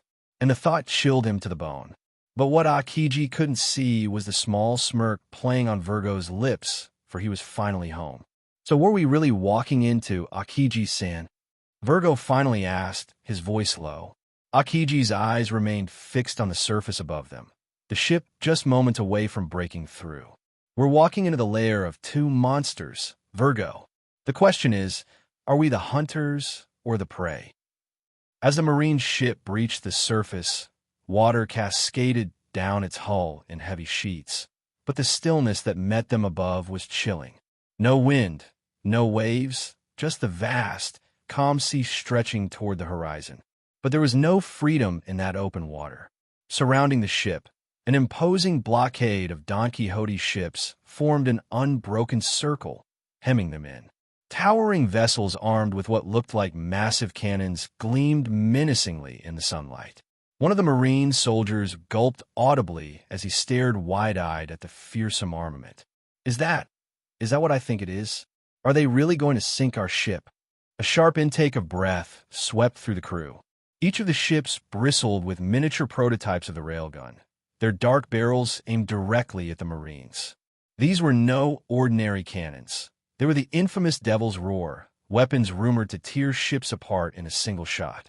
The saying in Dressrosa, whispered across the New World, hung heavy in the air. Every time the devil roars, a ship perishes. One of the ensigns, his voice shaking, echoed the fear spreading among the ranks. Are we really going to make it out of this? Even Akiji's usual calm wavered as he surveyed the blockade. His brow furrowed slightly, acknowledging the very real threat they faced. Even if he and Virgo went all out, the odds of protecting the ship from a simultaneous barrage were slim. One wrong move, and the Marines would be obliterated before they had a chance to react. We've surfaced directly into the heart of Don Quixote territory, Akiji muttered, his voice low but edged with tension. "They're serious." Virgo, standing a few steps away, kept his composure despite the encroaching danger.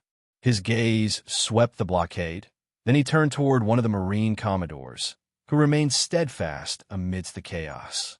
"Go and inform Queen Odoheim and her intruse that we've surfaced in Dressrosa waters," Virgo ordered.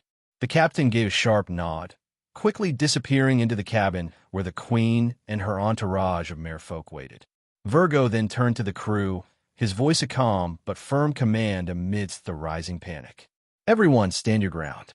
If they wanted to sink us, they would have done it already. We're not here to fight, and as long as Akiji-san and I are here, we will keep you safe." But even as Virgo spoke, his observation haki flared to life. He sensed a presence, sharp, potent, moving rapidly through the sky above. His eyes shot upward, and so did Akiji's. From the clouds descended a figure, gliding with an eerie grace through the sky. The Marines gasped in shock. The man in the air wore a pristine white suit, its spotless surface gleaming in the sun, a stark contrast to the violence implied by his arrival. But what truly astonished those watching was how he moved. Strings, almost invisible to the naked eye, connected him to the clouds above, allowing him to soar effortlessly through the air as if he were flying. "Simply ingenious," Akiji murmured, admiration flickering briefly in his usually indifferent gaze. He knew exactly who this man was. Senor, whom many called the head butler of the Don Quixote family, and one of the most trusted inner circle members of Doflamingo himself. Known for his precision, efficiency, and ruthless dedication, Senor was often underestimated by those who only saw the elegance of his appearance. But Akiji knew better. This was no ordinary subordinate. Senor was a force unto himself, and his arrival here signaled something far more dangerous than a simple show of strength. Virgo's eyes narrowed as he watched Senor maneuver, his strings guiding him flawlessly through the sky. "Has he awakened his devil fruit powers?" Virgo asked, keeping his voice low but unable to mask the astonishment. He remembered Senor from an earlier encounter in Punk Hazard, but the man's aura was far more intense now, cold, calculated, and brimming with latent power. Akiji's lips pressed into a thin line. "Possibly. He's always been a tactical genius with the Ito no Mi, but this..." He trailed off as Senor landed with a soft, almost delicate touch on the deck of the lead ship directly across from theirs. The air around him seemed to crackle with an almost palpable chill. The Don Quixote family is truly a breeding ground for monsters. The Marines held their breath as Senor straightened his suit, the pristine white fabric unwrinkled despite his aerial display. His eyes, hidden behind dark, reflective shades, locked onto Akiji, then flicked briefly toward Virgo. There was no malice in his gaze, but something more unnerving: confidence. He knew the Don Quixote family held all the cards here, and the Marines were walking on a razor's edge. "Vice Admiral Akiji," Senor greeted, his voice smooth and calm, cutting through the tension like a blade. "Welcome to Dressrosa." The Marines on board clenched their fists. There was something unsettling about how casually Senor spoke, as if this entire blockade, the sheer dominance of their position, was nothing more than an afterthought. It wasn't arrogance, it was certainty. This was a man who knew exactly what he was capable of, and he knew that both Akiji and Virgo understood it too. Akiji, unfazed, stepped forward, his eyes meeting Senor's. "You're not here to attack us. So what's your move?" Senor smiled, a small, controlled expression that didn't reach his eyes. "No need for hostility, Vice Admiral. We're just here to ensure that your visit remains peaceful. My master has no interest in conflict today. I am simply here to greet the guests." Despite his calm words, the presence of the blockade and the Devil's Roar cannons made the threat clear. One wrong move, and the peace Senor promised would be shattered in an instant. Akiji nodded slowly, reading the situation for what it was. "We're here to escort Queen Odoheim and her entourage. No more, no less." Senor's smile widened slightly, but his eyes remained cold. "Then, as long as that's all you intend, we have no quarrel. But understand, Vice Admiral. His voice dropped just a fraction, enough to make the Marines behind Akiji stiffen. In Don Quixote territory, peace is fragile. The air between the two men hung heavy with unspoken tension. Akiji, the chill of his aura barely contained, and Senor, the puppet master whose strings controlled more than just his movements. Just as the tension between Senor and Akiji seemed to reach its peak, Senor's eyes drifted beyond the Admiral, locking onto the cabin doors. The soft creak of what preceded the appearance of Queen Odoheim, her delicate form flanked by her royal guards and a tall minister. Her regal presence seemed to calm the air, though her expression was soft with concern, her heart always more focused on peace than the hostilities surrounding her. However, it wasn't the Queen alone that caught Senor's attention, his sharp gaze fixed on the figure beside her. Arnold, the bull shark fishman, a close friend of the Don Quixote. The instant recognition brought a shift in Senor's demeanor. His cold, calculating expression softened, and a bright smile stretched across his face, warming his previously stoic features. Without hesitation, Senor stepped past Akiji, his movements smooth and graceful. His white suit, still immaculate, seemed to catch the light as he approached Queen Odoheim. With the elegance befitting the court of Don Quixote family, Senor performed a flawless bow, deep and respectful. His right arm folded across his chest while his left extended to the side, his head bowing low, eyes closed in deference. It was the kind of bow reserved for royalty, a gesture of utmost respect that silenced even the restless Marines behind him. "Your Majesty, Queen Odoheim," Senor greeted, his voice gentle and composed. "It is a great honor to welcome you to Dressrosa." His tone was light, respectful, but carried an unmistakable weight. The bow, the greeting, all of it was perfect, a reminder of the aristocratic grace that permeated the highest ranks of Don Quixote's most trusted. Queen Odoheim, her eyes widening slightly at the unexpected display, responded with a graceful nod. Though she had been used to such gestures in her own kingdom, seeing such formality from a pirate's territory was rare, especially from a human who only saw them as commodities, if not unheard of. Her natural kindness shone through as she smiled warmly. "Thank you, sir," she replied, her voice soothing. "It is a relief to be welcomed so kindly in these difficult times. I hope we can foster a future where peace rules the seas and all peoples are united." Senor straightened from his bow, still smiling, his posture impeccable. "Indeed, Your Majesty. Don Quixote family extends its warmest regards and protection during your visit. Please, rest assured that no harm shall come to you or your companions while you are in our care." His words were pointed, not just for Odoheim, but for the Marine presence on the ship. Despite the politeness, there was an unspoken message. They were guests in Don Quixote territory, and the family's rules applied. Behind Queen Odoheim, Arnold gave a subtle nod of acknowledgement to Senor. It was clear the two men knew each other well. This wasn't their first encounter. The connection between Ryugu Kingdom's royal court and Don Quixote family ran deep, a fact not lost on Akiji, who observed silently. The standoff was now delicately balanced. Despite the guns pointed at them, despite the overwhelming power Don Quixote could unleash at any moment, there was a strange and tenuous peace at play. For now, Queen Odoheim's presence seemed to be a calming force, diffusing the immediate tension.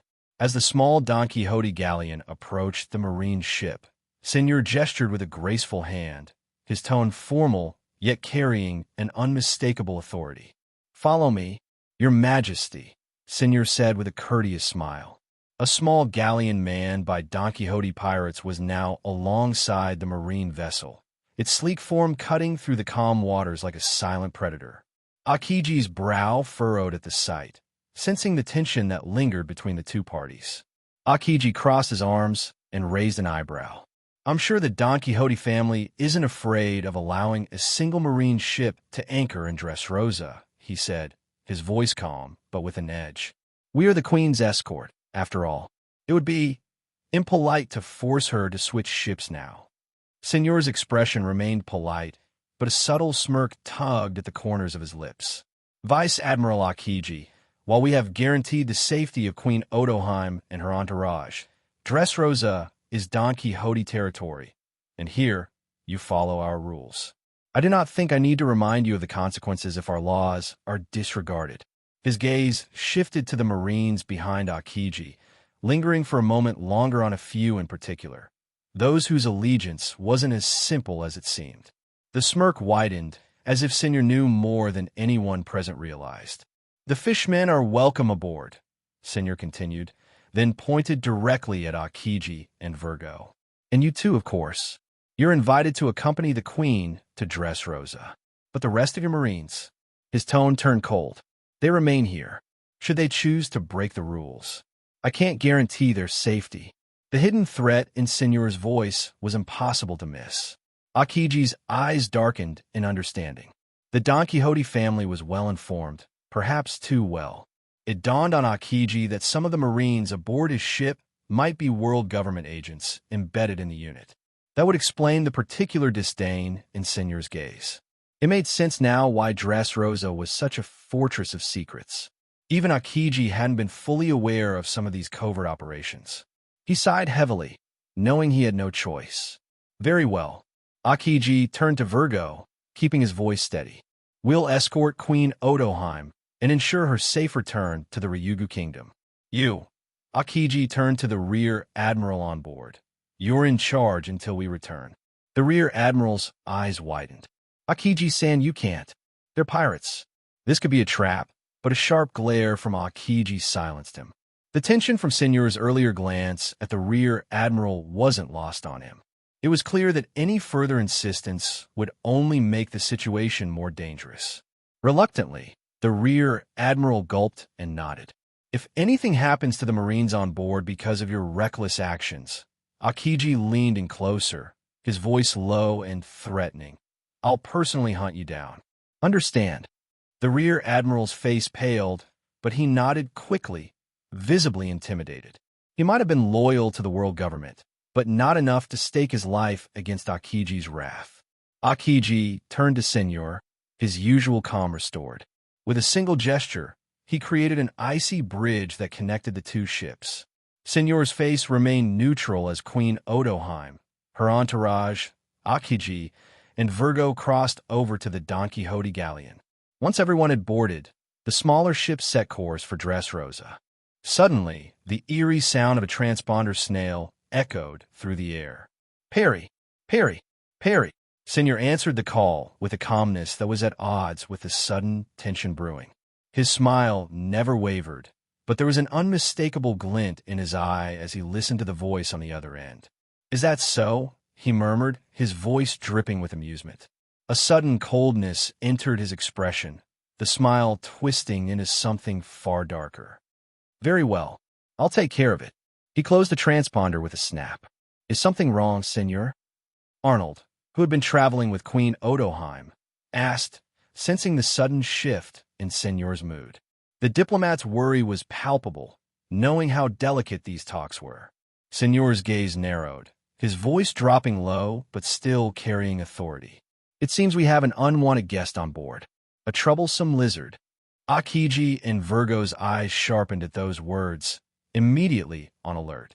Neither had sensed anything unusual, but the implications of Señor's statement were clear.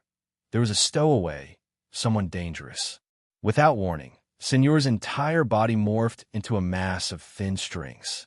Millions of strings exploded outward, spreading across the small galleon, probing every nook and cranny with unnatural speed. The Marines and fishmen aboard the galleon looked on in awe and horror, realizing that Señor Pink was more than just a smooth-talking aristocrat. He was a monster in his own right.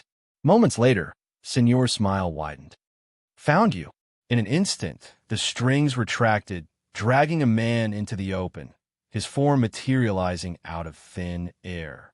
At first glance, he looked like just another Marine, but Señor's sharp eyes were fixed on him, and it was clear he wasn't ordinary. His neck was wrapped tightly in thin strings, choking the man as he struggled futilely against them. "Interesting," Senor said, stepping closer. "Your presence was nearly undetectable. Not even my observation hockey picked up on it. Must be some kind of special devil fruit at play." His voice was dripping with casual curiosity, though his eyes gleamed with dangerous intent.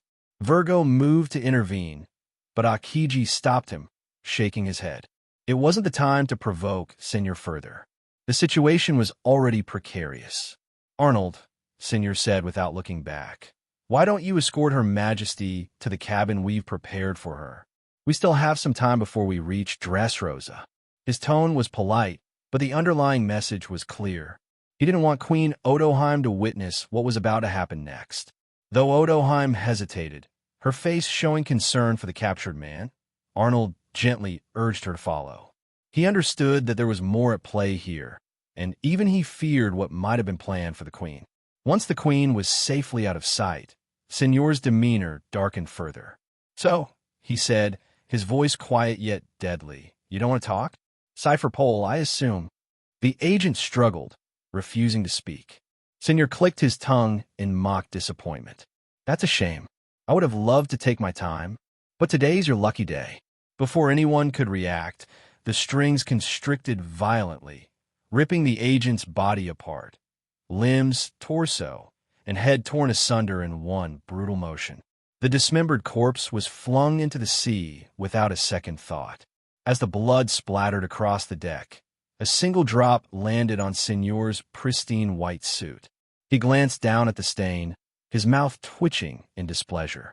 "Tisish," he muttered, brushing off the bloodstain. "That was one of my favorite suits." The casual indifference with which he dispatched the agent and his frustration over the smallest imperfection on his attire sent a clear message to everyone aboard. Senor was not a man to be trifled with. He would stop at nothing to protect his master and his reputation. Vice Admiral Doberman couldn't help but stare at the figure seated casually on the pier, her legs crossed, eyes scanning the horizon as if the world itself was hers to command. Admiral Aganya, a name whispered with both respect and fear. She looked young, too young to bear the title of admiral.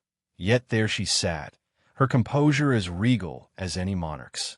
The way she carried herself unsettled many of the officers gathered on the dock, and for Doberman, her presence alone was enough to shake his expectations. "I thought Admiral Hazard would be leading our side in this mission." Doberman muttered under his breath, clearly uncomfortable.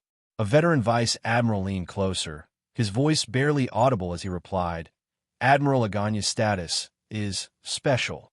Just don't forget, she's a world noble herself." He cast a quick glance toward the white-masked CP0 agents flanking Aganya, standing like statues beside her, their presence adding weight to the already oppressive atmosphere. The scene was one of organized chaos. 10 Marine battleships anchored at the shores of Kano country, a force too massive for even the most hardened of pirates to ignore. Nearly 10,000 Marines were being deployed in waves, an army that dwarfed even the strength of a standard buster call. Adding to this, the Happo Navy, led by the once notorious Don Shinjo, and the full military forces of Kano were also in play, every hand prepared to crush the target of their mission, Don Quixote Rosinante. This is overkill. An admiral, 5 vice admirals, and 10,000 troops. Not to mention a former overlord of the New World on our side. Vice Admiral Enigmo sneered as he lit a cigar. That bastard Rosinante doesn't stand a chance. Hell, if he knows what's good for him, he'll tuck his tail and run. The arrogance in Enigmo's voice was palpable, his smirk one of confidence, even as the enormity of the task before them loomed large. Failure wasn't an option. If they let Rosinante escape, the backlash would be catastrophic, not just for the mission, but for the Marines as a whole. Yet Enigmo's nonchalance contrasted starkly with the more measured voices around him. Vice Admiral Mamanga, who stood nearby, couldn't hide his unease. He stepped forward, the tension clear in his posture as he surveyed the deployment. "You're underestimating him, Enigmo. If anyone here truly understands what we're up against, it's Admiral Aganya." His voice carried a weight of experience, and for a moment, The other vice admirals fell silent, feeling the gravity of his words. The air was thick with anticipation, yet beneath it all was an undercurrent of dread. Despite her outward calm, Admiral Aganya's subtle vigilance didn't escape Momonga's notice. Her fingers lightly rested on the hilt of her katana, an almost imperceptible gesture, but to those with keen senses, it spoke volumes. She wasn't relaxed. Aganya had nearly killed Rosinante once, cornering him in Marineford during the ambush years back. She knew better than anyone the true nature of the beast they were now hunting. The boy they once knew had become a man, a monster. His talents had surpassed even hers back then, and now, years later, she wanted to see for herself how far the so-called fool had grown. Is it true that he held back Kaido and Admiral Raylene in Punk Hazard? At the same time, another vice admiral asked, his voice low, as if afraid to acknowledge the rumors aloud. Momonga then nodded gravely. The reports, they're hard to ignore. Rosinante is not the man we once knew.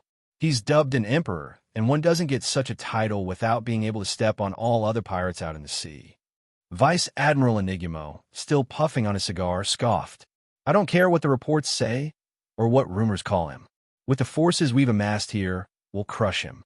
He's probably already turned tail, knowing that we are waiting for him. But Momonga wasn't convinced. Do not let overconfidence blind you. The fact that none of the 3 Shichibukai that we want to hear have taken the bait is already concerning. They know something we don't. We should assume we'll be dealing with this ourselves. Enigmo grunted, his skepticism unshaken, but Doberman and the others seemed to take Momonga's words to heart. There was a gnawing uncertainty now. A force stronger than a buster call, with an admiral, 5 vice admirals, cypherpole agents, and an entire nation's military at their backs. It should have been overwhelming. But there was something about Rosinante that unsettled even the most experienced of them. Trust me, Momonga added, his gaze hardening. Rosinante will come. He's not the type to run from a fight. Just don't make the mistake of thinking this will be easy. Aganya, still seated, said nothing. Her eyes were fixed on the horizon, but the subtle tension in her posture spoke volumes. She knew exactly what Rosinante was capable of. The truth was, she didn't come to Kano country out of a sense of duty alone.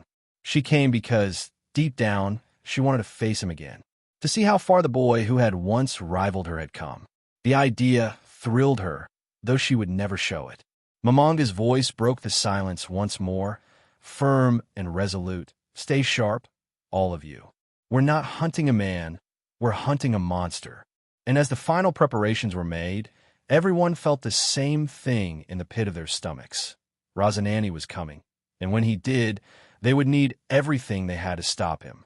Aganya's eyes sharpened like blades as she stood slowly, the lazy calm that had cloaked her like a veil suddenly gone.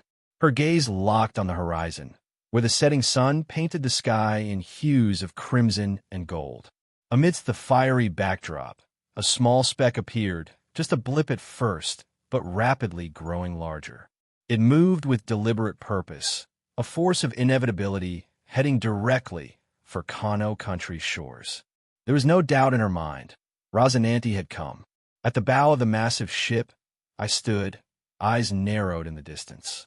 The island was still far off, but my observation hockey had already mapped out the battlefield ahead, picking up on every presence waiting for me. A smirk curled on my lips as I sensed who was leading the Marines. It's been years, Aganya. I muttered to myself, feeling the familiar pull of rivalry rise in my chest. Beside me, Lucci, barely 10 years old, stared at the island with a chilling hunger in his eyes. Do we have enough? He asked, the bloodlust in his tone far too mature for his age. His raw killing intent could make even hardened warriors hesitate. Yeah, Ross, don't hog all the fun, Smoker chimed in, inspecting his newly reinforced sea-stone weapon, eager for battle. I turned to the crew. Dora, stay back and protect Robin and the others. Miyamoto-san, Lucci, Smoker, you're with me on the island. My voice was firm, leaving no room for argument. I needed strong people to stay behind, especially with Robin and Mancherry on board. But, Ross, I want to fight too. Dora started to protest, but a sharp glare from me silenced her. She knew the stakes, and the ship needed guarding. I wasn't about to be caught off guard, not during a fight of such scale. As Robin peered through a spyglass, she glanced at me. "There's so many. It's like they're waiting for you, Brother Ross," she commented softly, a small smile playing on her lips. "The more, the merrier," I chuckled, feeling the excitement of battle stir within me. Kano country was no longer my concern. My sights were set on something far more thrilling, facing Aganya once more. Back on the shore, Aganya's aura exploded, her haki rippling outward like a tsunami, sending a shiver down the spines of every Marine present. Even Don Shinjo, the hardened leader of the Hapo Navy, flinched as her presence pressed down on them like an invisible weight. The sea around the island began to darken, slowly at first, but soon the waters turned crimson as if blood was bleeding into the ocean itself. Aganya's devil fruit, a chilling display of her power, had turned the sea into her blood domain. The entire shore seemed to pulse with foreboding energy. From the deck, I watched the sea turn red, my smirk widening. "Such a grand welcome. Looks like they're rolling out the red carpet," I said, my voice dripping with amusement. I turned to Lucci, my tone shifting. "Lucci, if things get too intense, don't hesitate to use your devil fruit. Secrecy doesn't matter here. Our lives do." Lucci nodded, a gleam of anticipation in his eyes. I had trained him for this. Even if the world government suspected Vegapunk later, it didn't matter. For now, survival was key. Turning my gaze back to the shore, my expression hardened. "Let's give them a response, shall we?" The crew tensed, knowing what was coming. My conqueror's haki, which I had kept dormant, surged to life. Like a slumbering dragon finally waking, my haki tore through the sea and sky with overwhelming force. Though we were still miles from the shore, the effects were instantaneous. The waves of haki ripped through the Marine ranks, and even from this distance, the pressure was suffocating. Men staggered, their breaths caught in their throats. The sheer weight of it crashed into them like a tidal wave, flattening anyone without an iron will. Weak-willed soldiers crumpled to the ground, unconscious before they even knew what hit them. On the shore, Aganya felt at first the full brunt of my conqueror's haki. Her calm facade shattered as her eyes widened in disbelief. She had never felt such an overwhelming force before, not even during her battles with the most fearsome enemies. Cold sweat trickled down her forehead as her knees almost buckled under the weight of my haki. Even her own haki, honed through years of relentless training since Marineford, seemed to falter in comparison. What is this?" she whispered, her mind flashing back to the last time she had faced me, back at Marineford. The memory of my final attack from that day surfaced, sending a shiver down her spine. But beneath the fear, something else stirred, exhilaration. She had waited for this day, for this moment, for years. The Marines behind her weren't as fortunate. Terror gripped the ranks as soldiers, and even some seasoned officers fell to their knees. The moment my conqueror's haki exploded, it was as if death itself had descended upon the battlefield. The air became suffocating, heavy with an oppressive weight that sent shivers down the spine of every Marine and warrior standing on the shores of Kano country. The power was overwhelming, an all-encompassing force that crushed their wills as easily as stepping on an ant. The 500,000 troops of Kano Kingdom, so numerous they had once seemed like an unstoppable tide, crumpled like brittle leaves under a hurricane. Soldiers dropped to their knees, their eyes wide with terror as the ground beneath them felt as though it might crack and swallow them whole. Their screams were short-lived, choked off by the sheer weight of my haki as it slammed into them like a sledgehammer. The weaker-willed among them didn't even have time to cry out before they collapsed, foaming at the mouth, their bodies limp and lifeless. What is this? I can't move," one Marine shouted, try to drag his legs across the ground.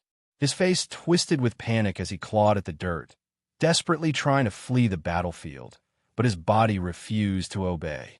His arms trembled violently, his own limbs betraying him. He could only sob as he realized there was no escape. Another soldier, his eyes filled with terror, gasped, It's like death has come for us. What kind of demon is this man? Even the veterans of the Hapo Navy, hardened from decades of battle, fared no better. As my hockey poured over the battlefield like a wave of pure malice, the majority of them were knocked out cold where they stood. Don Chinjo could only watch in horror as his proud Navy, the warriors he'd trained and led for years, fell one by one, their bodies hitting the ground with dull, lifeless thuds. Some had foam frothing from their mouths. Others lay still, their status unknown. It was clear many of them were already out of the fight, rendered unconscious before they could even draw their weapons. Chinjo's heart pounded as he fought to remain standing, his legs trembling beneath the weight of my overwhelming presence. His fists, once confident and powerful, now shook with uncertainty. I've made a grave mistake, he whispered, his voice laced with regret. He had thought supporting the mafia families was a bold, strategic move, an alliance that could hold against the young Rosinante. But now, faced with the unimaginable force I wielded, he realized just how wrong he had been. "I've felt this pressure before," Chinjo muttered, his mind flashing back to his long-ago clash with Garp the Fist. But something about me was even more terrifying. How can this be? How could someone this young, this boy, barely in his 20s, wield power that rivals even Garp? Around him, what remained of the Hapo Navy groaned in pain. Those who still had consciousness were shaking, trying to crawl away, dragging themselves across the ground. Yet their muscles refused to cooperate. Some were so gripped by fear that their bodies betrayed them, unable to flee despite every ounce of their being wanting to escape the hell they found themselves in. "I have to get out of here. I need to," a Marine lieutenant, one of the higher-ranking officers, found himself unable to even finish his sentence. His legs buckled, and he collapsed face-first into the dirt, unable to move as a wave of absolute despair washed over him. His last conscious thought was pure terror, realizing that no matter how hard he willed himself to run, his body no longer obeyed him. In the chaos, Vice Admiral Enigmo gritted his teeth, sweat pouring down his face as he knelt, one knee already digging into the dirt. His sword was stabbed into the ground, barely keeping him from collapsing entirely. "What kind of monster are we facing?" he gasped, his voice quivering with a fear he hadn't felt in years. His pride as a vice admiral meant nothing in the face of the overwhelming pressure that crushed down on him. His body, hardened from decades of war, shook as if it were about to give out entirely. "Am I seeing things?" Vice Admiral Doberman whispered, his own voice shaking with disbelief. His eyes were wide, staring up at the sky, where a massive, ethereal silhouette of a reaper seemed to take form. An impossibly large figure wielding a scythe loomed over the vast sea, as if death itself had arrived to claim the souls of those who dared stand in my way. The once bright sky had turned an inky black, with streaks of black lightning crackling violently, filling the heavens. How can Conqueror's hockey take form like that? Doberman's voice was drowned out by the thunderous rumble of black lightning overhead. The sky, once clear and calm, had darkened completely, as if the world itself was responding to my presence. "Is this really happening?" Mamanga, another vice admiral, whispered in disbelief. His normally stoic face was twisted with horror as he watched the ethereal reaper move, black lightning dancing around its form. I knew he would be strong, but this is beyond anything I could have imagined. Even the vice admirals, battle-hardened veterans who had faced some of the most dangerous forces in the world, felt their wills start to buckle. Enigmo, Mamanga, and Doberman struggled just to keep themselves upright, but their bodies trembled with fear. Rosinante's hockey was beyond anything they had ever encountered. This wasn't just the strength of an admiral. This was something greater, the power of someone who stood on the same level as the emperors of the New World, maybe even beyond. From the corner of his eye, Chinjo watched as the once imposing forces of the Kano kingdom, proud warriors with a long history of strength, felt like blades of grass being cut down by the wind. His own soldiers, his legacy, the Hapo Navy, was reduced to nothing but unconscious bodies lying motionless on the battlefield. Fear gripped his heart, and for the first time in decades, he felt true regret. He had thought his decision to side with the mafia families was wise, but now it felt like the gravest error of his life. As the sky darkened and the rumbling of lightning filled the air, the world seemed to bend to my will. Even Aganya, her eyes wide with a mixture of awe and fear, felt her hockey buckle under the weight of mine. Her hands trembled, resting on the hilt of her blade as she tried to control the cold sweat running down her back.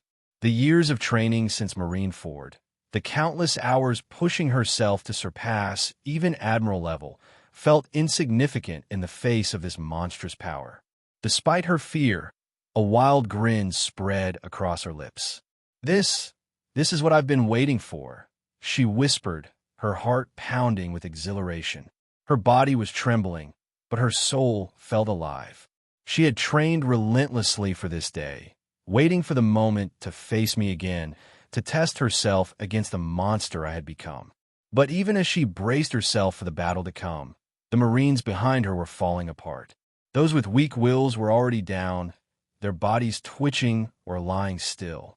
The veterans were barely holding on, their minds gripped by terror as they realized the true horror of what they faced. I wasn't holding back, and even as I stood at the bow of the ship, miles from shore, I could feel the immense power of my hockey washing over the battlefield. I felt the panic, the terror, the raw fear that had gripped every soul on that island. I couldn't help but be amazed at how much my hockey had grown. But still, I knew it wasn't enough. "I need to grow stronger," I muttered under my breath. My eyes narrowed as I looked toward the horizon, where the storm clouds and black lightning swirled ominously overhead. I only have a few more years.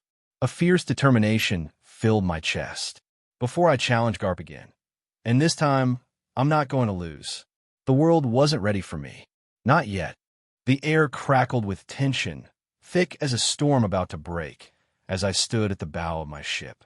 The rolling ocean beneath me did little to drown out the sensation of Admiral Aganya's conqueror's hockey pressing down, her presence unmistakable even from miles away. Her aura, the weight of it, hung over the distant shore like a predator waiting to pounce. Yet, as I felt the pulse of her power, something inside me stirred.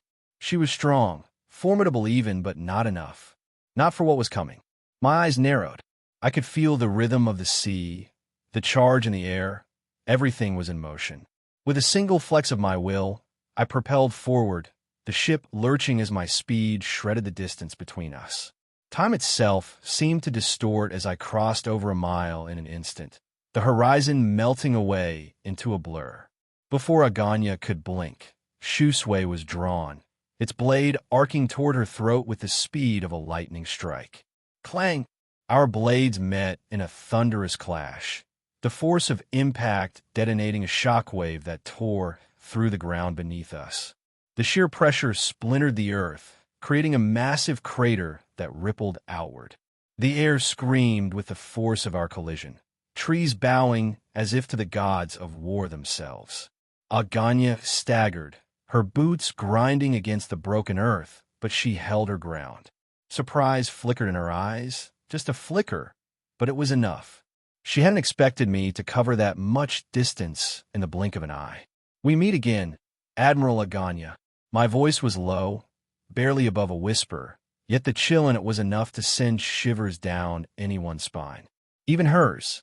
Her lips curled into a snarl. She wasted no breath on words, only action. Crimson Spear. With a swift, practiced motion, blood surged from her body, twisting and forming a massive spear of hardened crimson, infused with her hockey. It cut through the air like a meteor, sizzling with lethal intent as it aimed straight for my head. I didn't flinch. Shusway gleamed as armament hockey coated its edge in a sheen of blackened steel. With a single stroke, I cleaved through her blood construct as though it were made of mist.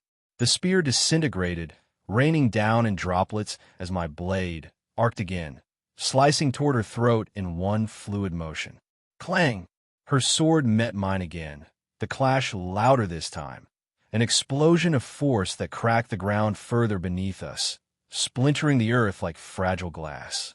Aganya's knees bent under the pressure, her face tightening as she struggled to withstand the power behind each of my blows. I pressed forward, unrelenting. My swordsmanship was leagues above hers, each strike precise, sharp, and overwhelming. She parried desperately, but with every block, my blows sent her skidding back, the ground beneath her feet crumbling as she fought to keep her balance. Every clash of our blades sent shock waves rippling outward, the sky above beginning to swirl with ominous clouds. "So, you have a supreme-grade blade of your own?" I chuckled darkly, Shusway tracing arcs of black lightning through the air. "Last time, I was too busy trying to stay alive to notice." "You talk too much," she spat, her eyes flashing with irritation. Her sword, dripping with the crimson of her blood Logia powers, moved swiftly in retaliation, her strikes deadly and refined. Her form was lithe, graceful, each motion calculated and infused with murderous intent. "Blood domain," she shouted, her voice echoing across the battlefield. The sky shifted instantly, darkening as if soaked in crimson ink. Blood surged from her body like a tidal wave, expanding in every direction, creating a massive dome that covered the entire island. The horizon itself seemed to bleed as crimson slashes filled the sky, each one aimed with deadly precision, all converging toward me. I had to admit, her control over her Logia was formidable, elegant even, but this was my realm now. Lightning tyrant. The words left my lips like a quiet prayer, and the air around me crackled. From the tip of Shusway, black lightning spiraled upward into the heavens, summoning the storm itself. The sky responded to my will, and in moments, the island was plunged into darkness as swirling clouds converged, lightning streaking from the heavens. With a surge of energy, a colossal figure formed, a towering giant made of pure lightning, crackling with destructive power. Its thunderous roar shook the battlefield as it raised its massive arms, tearing through Aganya's blood domain with brutal efficiency. Each of her crimson slashes evaporated like smoke under the giant's sheer presence, reduced to nothing before the overwhelming force of my power. Aganya's eyes widened in disbelief. Her blood constructs, which had decimated entire armies, crumbled as though they were made of paper. Her lips tightened into a grim line as she realized the scale of the battle she was facing. She wasn't prepared, but she wasn't overwhelmed either. With a fluid shift in stance, her blade moved faster now, glowing crimson as she infused it with advanced armament hockey. She pushed forward, each strike more vicious than the last, trying to meet me head-on. The ground trembled as our blades met, shockwaves tearing through the shore, sending tremors deep into the earth. The weaker Marines stationed near the coastline had long since fled, those who remained already unconscious from the crushing weight of our conqueror's hockey. But none of that mattered. My focus was solely on Aganya. "You've grown stronger, I'll give you that," I mused, driving her back with a series of relentless blows, my sword moving too fast for her to counter. "But you're still leagues below me. Maybe that was your one chance to kill me, and you wasted it." Her teeth ground together, frustration clear in her blazing eyes. She swung again, faster this time, pouring more conqueror's hockey into each strike. Crimson lightning crackled around her blade as her power peaked, the island itself seeming to groan under the weight of our battle. I dodged, my observation hockey weaving effortlessly between her attacks. My future sight gave me an edge, allowing me to see her moves before she even began them. To her, it must have felt as though I was reading her thoughts, vanishing before every deadly strike and reappearing just behind her. She twisted, barely managing to parry another lethal blow, the force of my strikes pushing her back again and again, each step shattering the earth beneath her feet. I was toying with her now, and she knew it. Still holding back, I taunted, lightning dancing along the length of my blade as I pressed her even further. Her pride wouldn't let her back down. Not here. Not now. With a guttural roar, she swung her blade in a wide arc, summoning forth a torrent of blood that exploded outward, drenching the battlefield in a crimson mist. Her blood logia powers allowed her body to reform almost instantly, and now she moved faster, trying to keep pace with my blinding speed. It was no use. Each time she thought she had me, I was already gone. A flicker of movement, a flash of lightning, and I was behind her, shoe sway, tracing lethal arcs aimed for her vital points. She parried just in time, but the strain was clear. Sweat beaded on her brow, her breath coming faster, her movements more erratic. She was struggling to keep up. I pivoted, my blade infused with a blackened aura as I unleashed another devastating strike. The ground quaked as I brought Shusway down toward her shoulder, and Aganya raised her sword to block, sparks flying as our weapons ground against each other. But I didn't relent. Blow after blow rained down on her, each one heavier than the last. She could barely hold her ground, each strike forcing her back. Her advanced observation hockey, impressive as it was, couldn't match the sheer brutality of my attacks. And worse for her, my own conqueror's hockey was pushing hers back, overbearing and overwhelming. The clash of our wills was causing the air itself to fracture, the pressure unbearable to those nearby. Aganya's frustration peaked, her eyes blazing with fury as her blood-red aura intensified, pushing back against me with all the force she could muster. Blood dripped from her blade, pooling into lethal constructs around her, the essence of her blood logia forming a deadly barrier. "Don't underestimate me, Rosinante," she screamed, unleashing a barrage of crimson energy slashes aimed to sever me in half. Her desperation fed her power, and each strike roared with the might of her conqueror's hockey. Blood-red lightning crackled through the air, splitting the sky in two. But I was faster. I was stronger. Sidestepping her barrage, I vanished and reappeared in a blur of speed, unleashing another attack infused with my lightning logia. Thunder descent. I roared, the sky above us darkening as black lightning converged, forming a massive dragon made of pure energy. Its colossal form descended from the heavens, roaring as it dove toward Aganya, my blade leading the way. She raised her sword, her conqueror's hockey flaring as she summoned a massive shield of blood. Crimson Aegis. But it wasn't enough. The island quaked as lightning tore through the skies, clashing with the blood-soaked battlefield beneath. The chaotic storm I'd summoned with my conqueror's hockey churned overhead, black clouds swirling in tandem with the violent pulse of my power. Aganya's blood-red aura shimmered, her eyes glinting with fury and desperation as she formed yet another crimson barrier in a futile attempt to stop my relentless assault. The black lightning of my thunder descent crashed in her blood barrier, and for a split second, it seemed as if she might hold it off. Sparks erupted in all directions, the crackle of lightning deafening as it danced against the crimson wall. But then, with a bone-rattling explosion, my lightning tore through, obliterating the blood barrier as if it were made of paper.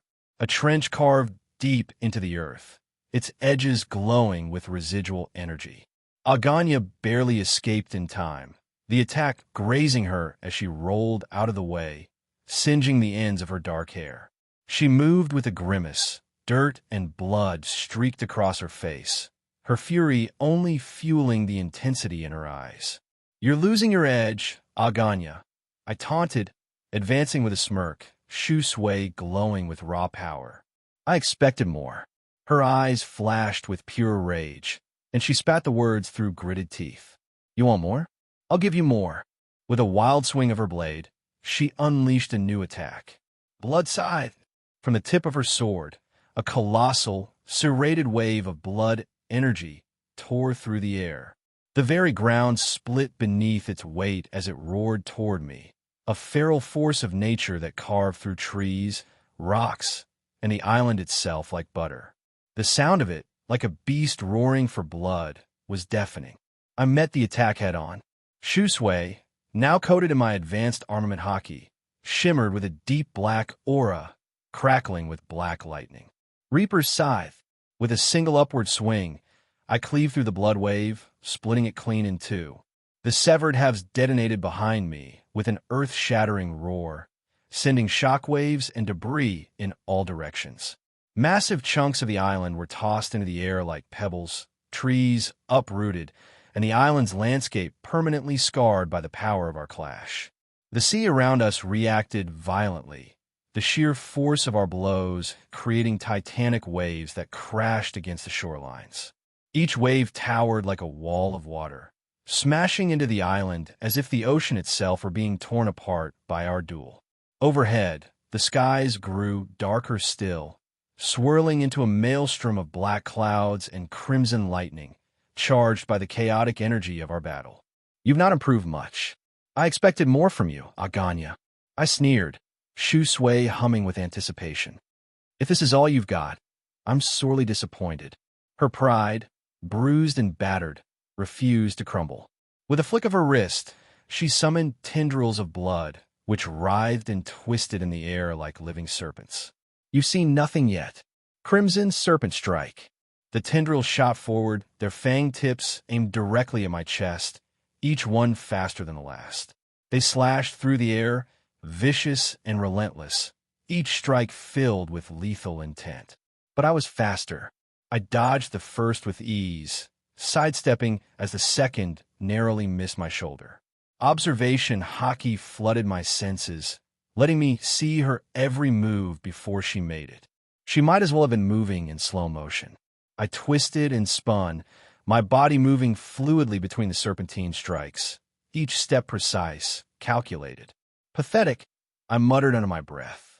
I was being petty, but I wanted her to feel that same humiliation that I felt back in Marineford. She was no match for me now, despite both of us being at the Emperor level. In an instant, I vanished, my speed propelled by my lightning logia. The ground shattered beneath me as I appeared directly in front of her, shoe sway raised high, its blade charged with the full brunt of my lightning. Thunder descent. From above, a colossal black dragon formed from pure lightning surged downward, roaring with the might of a storm. Its jaws opened wide, crackling with energy as it plummeted toward Aganya. She barely had time to react, raising her blade in desperation. The force of the impact was cataclysmic. Her knees buckled beneath her, the ground exploding in a massive crater as she struggled to hold back the sheer weight of my attack. Sparks flew as our blades ground against each other, blood red and black, lightning mixing in the air, tearing the very atmosphere apart. Asterisk, asterisk, ARRGH. Asterisk, asterisk, Aganya screamed, her voice hoarse from the effort. Her conqueror's hockey flared violently, crimson lightning erupting from her body, pushing back against my own. For a moment, the world seemed to split in two, one side dominated by her blood-soaked aura, the other by my storm of black and golden lightning. The heavens themselves seemed to mirror our struggle. Above us, the storm cloud split, one half blood-red, raining droplets of crimson, while the other half roared with thunder, bolts of lightning tearing through the darkened skies. A massive crimson serpent and a black lightning dragon formed from the clashing hockey, battling in the sky with the same ferocity we fought on the ground, tearing apart the heavens as they collided. But despite her efforts, I could see it in her eyes, the strain. She was powerful, her conqueror's hockey formidable, her blood logia near limitless. But none of it was enough against someone like me. I was lightning incarnate. If she was a force of nature, I was nature itself. You're slipping, Aganya, I taunted, grinning. You can't keep up, can you? Her eyes burned with fury, her lips curling into a snarl. In a last-ditch effort, she slashed her sword forward. Blood domain, ascendant spear. A massive spear of blood formed in the air, towering above us, its tip glowing with a sinister crimson energy. It crackled with lethal intent as she brought her sword down, directing the colossal spear toward me. I raised shoe sway, channeling every ounce of my power into my blade. My armament hockey surged to its peak, coating the sword in an impenetrable black sheen. Heaven's judgment, Thunder King. The sky answered my call. Lightning erupted from the heavens, spiraling into the form of a massive, black lightning titan. Its colossal fists, crackling with raw destructive power, raised high and then descended upon the blood spear, meeting Aganya's attack with an earth-shattering force. The impact was cataclysmic. The island trembled as if the world itself was splitting apart. The ground cracked open in jagged lines, splitting the battlefield as shock waves rippled outward, toppling mountains and shattering cliffs. The seas churned violently, massive waves rising like towers before crashing into one another, drowning what remained of the island's shores. The blood spear shattered beneath the weight of my lightning, exploding into a shower of crimson mist. Aganya was thrown back, crashing into the fractured ground. She landed hard, on one knee, bloodied and trembling as she struggled to rise. Her breath came in ragged gasps, her sword quivering in her hands. But I wasn't finished.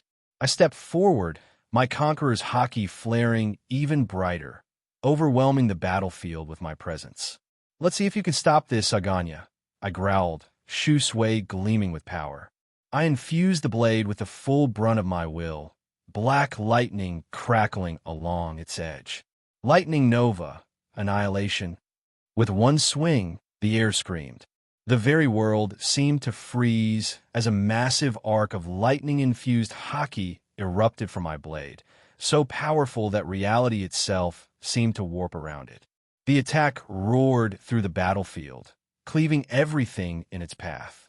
The ground split open as the arc carved through it, reducing the landscape to rubble, its force unstoppable, devastating. Aganya's eyes widened in horror. Her own conqueror's haki flared one last time as she summoned all her strength. Blood domain, final aegis. A colossal shield of blood formed before her, reinforced by every ounce of her remaining willpower and advanced armament haki. The two forces collided, and for a moment, the entire island held its breath. Then, with an earth-shattering explosion, the world broke apart. When the dust settled, Aganya stood defiant but battered and bloodied. She had managed to defend the attack, but took quite the damage. Her eyes burned with hatred, but her body was meting itself using her Logia ability, her strength regaining at a rapid rate. The battlefield lay in ruins, smoldering debris scattered around the torn landscape, and the remnants of our latest clash lingered in the air. The silence, though brief, carried the weight of our destruction. Aganya, breath ragged, rose to her feet slowly, her eyes never leaving me, the weight of defeat hanging over her. But her pride kept her from crumbling completely. "Not bad. Not bad at all," I said, a low chuckle escaping my lips. "You're worthy of someone who's stepped into the Emperor level. I'll give you that." Even Kaido would have had a hard time taking that last strike head-on. Her narrowed eyes locked onto mine, hatred and determination mixing behind her crimson gaze. She wasn't broken yet. "So, tell me, Aganya, how does it feel to be on the receiving end?" I taunted, my voice dripping with mockery. She wiped the blood trickling from the corner of her mouth and, without missing a beat, licked it, savoring the taste as though it fueled her bloodlust. Her lips twisted into a cruel smile, a dangerous glint flashing in her eyes. I could see the hunger there, the exhilaration. When was the last time someone had forced her to bleed like this? Then, as the dust settled momentarily between us, Aganya's observation haki flared, her senses picking up the chaos elsewhere on the island. My ship, anchored just offshore, remained untouched, but only 3 of my crew had descended onto the battlefield while we clashed, and they were wreaking havoc across the island. She sensed them clearly now, their presence undeniable. The samurai, fierce and unyielding, stood like a sentinel against the waves of enemies. Vice admirals and the other marines who still stood, though struggling to withstand the pressure of his conqueror's haki, tried to overpower him with sheer numbers. But they were veterans, unwilling to give ground despite the growing fear clawing at their hearts. Then there was the silver-haired teen, locked in combat with Chinjo, the leader of the Happo Navy.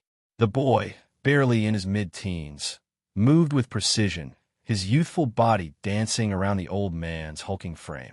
Despite his age, Aganya could sense the boy's potential, the power of hockey growing within him with each strike, and his control of his smoke loges seemed quite exquisite.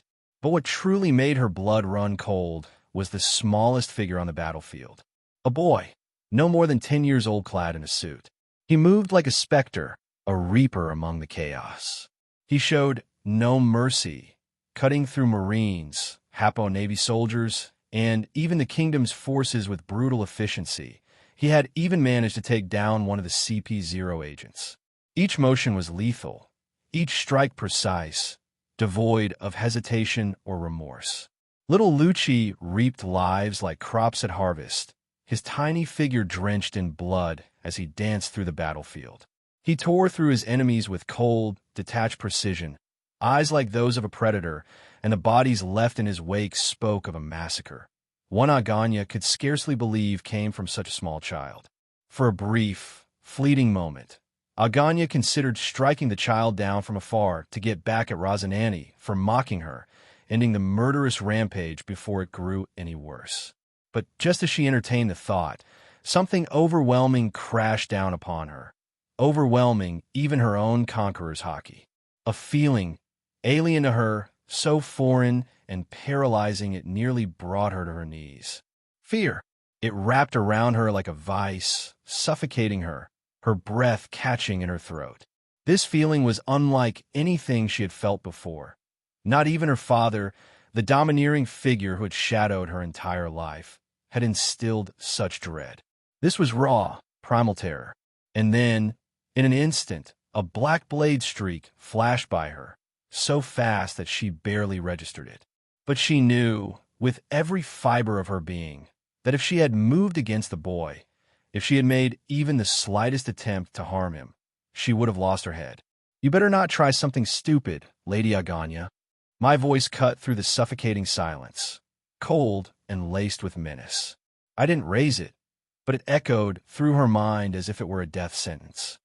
I wouldn't want Shanks to lose her sister now, would I? I stepped forward, my eyes locked onto hers, reading her thoughts before she could even act on them. She had made the fatal error of even considering touching Lucci, and now she knew the consequences. I could sense her fear. Akatsuki, the cursed blade, hummed at my side, its hunger growing, sensing her vulnerability.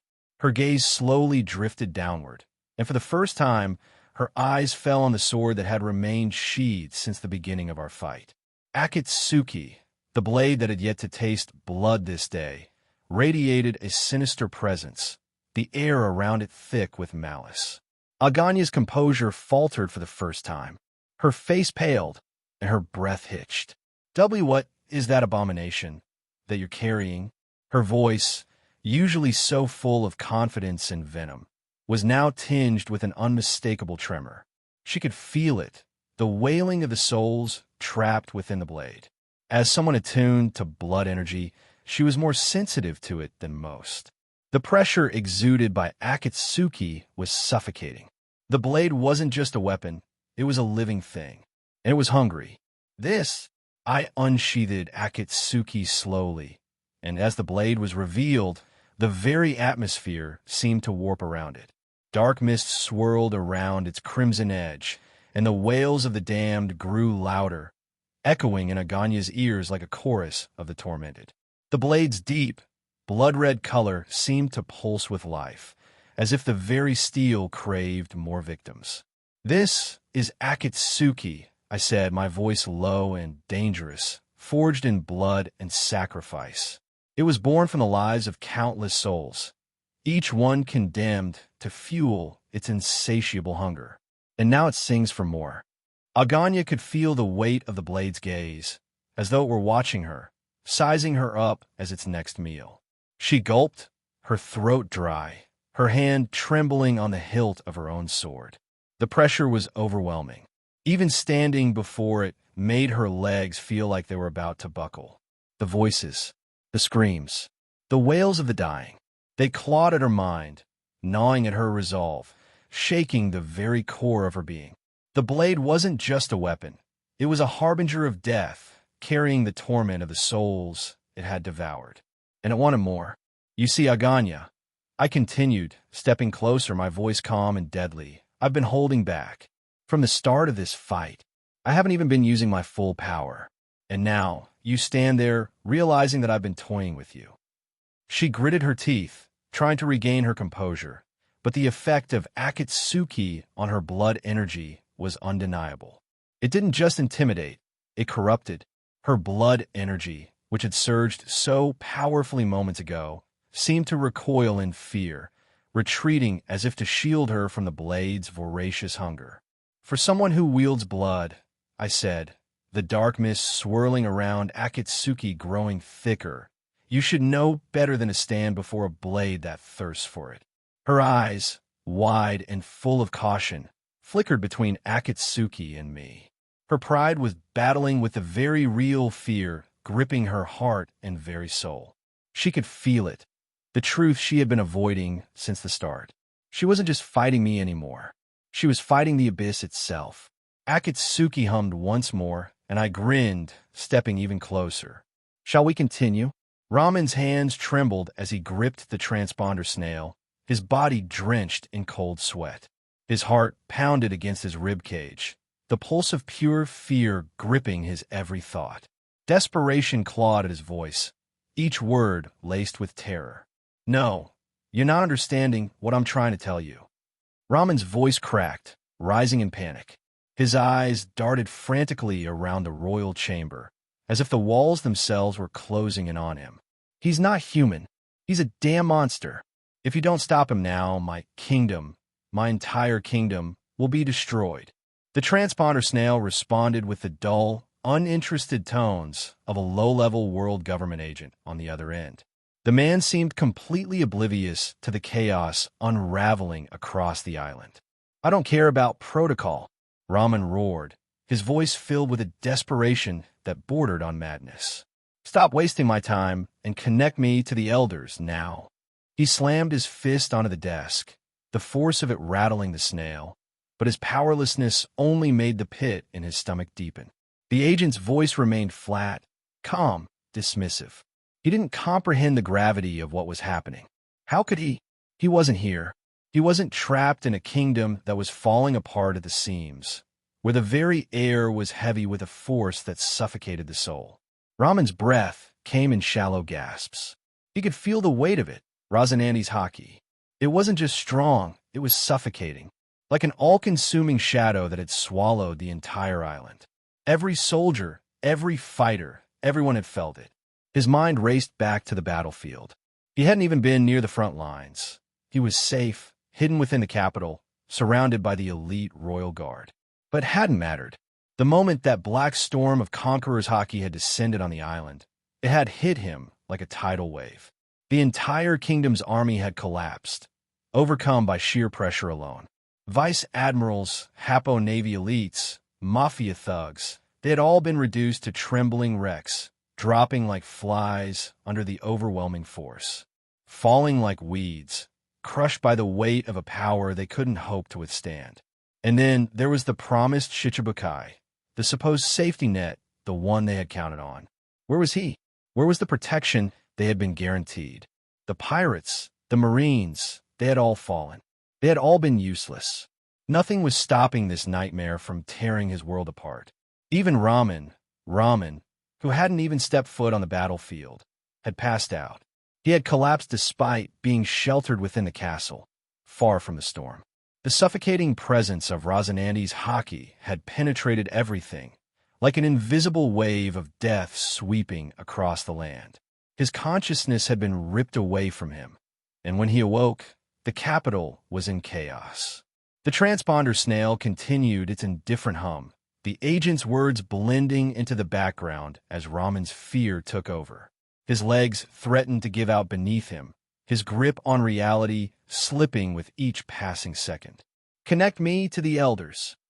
Raman's scream echoed through the chamber, his voice breaking under the weight of his own fear. Do you have any idea what's happening here? This isn't just some pirate attack. It's a massacre. My entire kingdom, my people, they're dying. But the world government agent on the other end remained as detached as ever, a cruel reminder that Raman was utterly alone in this. He never thought it would come to this. Raman had always believed in the strength of his kingdom, in the promises of the world government and their influence. He had believed that the Marines, the Allies, the mafias, all of them would protect him when it came down to it. But now, faced with the overwhelming power of a man like Rosinante, everything he had put his faith in crumbled before his eyes. There was no help coming. On the deck of the ship, the sea breeze blew past Robin as she stood at the railing, her gaze fixed on the island in the distance.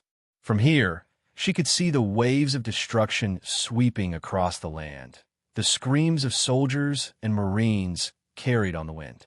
Robin's brow furrowed, her face betraying her unease. The carnage was overwhelming, even from afar, and in her mind, she couldn't help but question the necessity of it all.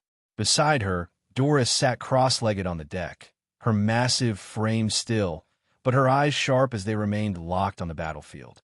Though she was a warrior by nature, every part of her ached to be out there in the fight, her warrior's blood surging at the sight of combat. But she stayed on the ship because Ross had commanded it. Ross, the captain who was often carefree and full of humor, had taken on a different tone today. When he was serious, even those closest to him, like Dora, knew better than to challenge his authority. He'd wanted her here, protecting Robin and Man Sherry, and while it went against her instinct to remain on the sidelines, she understood why. "I can hear them," Robin murmured, her voice almost lost in the wind. "The soldiers, the Marines, they're screaming.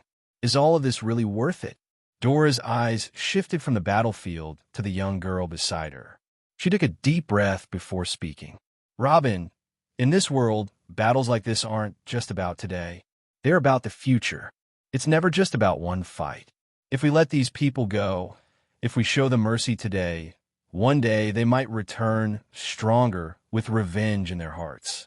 And it could be us or the ones we care about who suffer because of that." Robin remained silent for a moment, digesting Dora's words. But her face didn't relax, the tension still clear in her expression.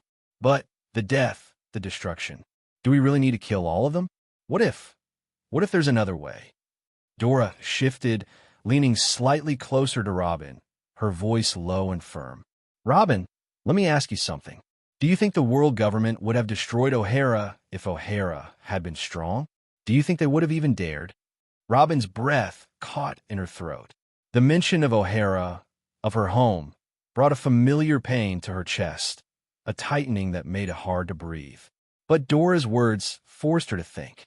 Would O'Hara have been safe if they had the power to protect themselves? If they hadn't been so weak? Dora pressed on, her voice steady, though there was a rare tenderness beneath it. In this world, being weak is a sin. People will take advantage of weakness, crush it underfoot without a second thought. And standing out, threatening the strong when you don't have the means to back it up, that's not courage, Robin. It's foolishness. Robin's fists clenched at her sides. But the people of O'Hara weren't wrong. They were scholars. They were seeking knowledge. They didn't deserve to be destroyed for wanting to understand the past. Dora's gaze softened, but her words remained firm. No, they didn't deserve it. But that doesn't change what happened. They weren't just victims of the world government, Robin. They were victims of their own arrogance. The scholars, your people, stood up against the government without the strength to defend themselves. It's tragic, but it's also a lesson. Robin's face fell, her eyes reflecting the deep, complex emotions stirring within her. Dora could see the conflict in her, the hurt of a child who had watched her home burn, mixed with the cold reality of the world she now found herself in. "I'm not saying the massacre of O'Hara was justified," Dora continued, her voice now quieter, almost gentle. "But it happened because they were weak. And in this world, weakness invites destruction. That's the truth. And that's why we fight." Robin stared down at her hands. "But are we any different? We're killing too." Dora gave her a long, thoughtful look before responding. "At least Ross only kills those who would harm us, or those standing directly in the way of our ambition. A warrior fights for what they believe in, Robin. for their people, for their future. It's not always pretty, but it's necessary. You think the world will leave us alone if we let our enemies walk away today? Robin didn't respond, her thoughts racing as she tried to reconcile Dora's words with her own beliefs. She had always believed in the pursuit of knowledge, of understanding, but the cruel reality of the world kept slapping her in the face. She had seen it with her own eyes over and over again. The strong survived, and the weak were trampled.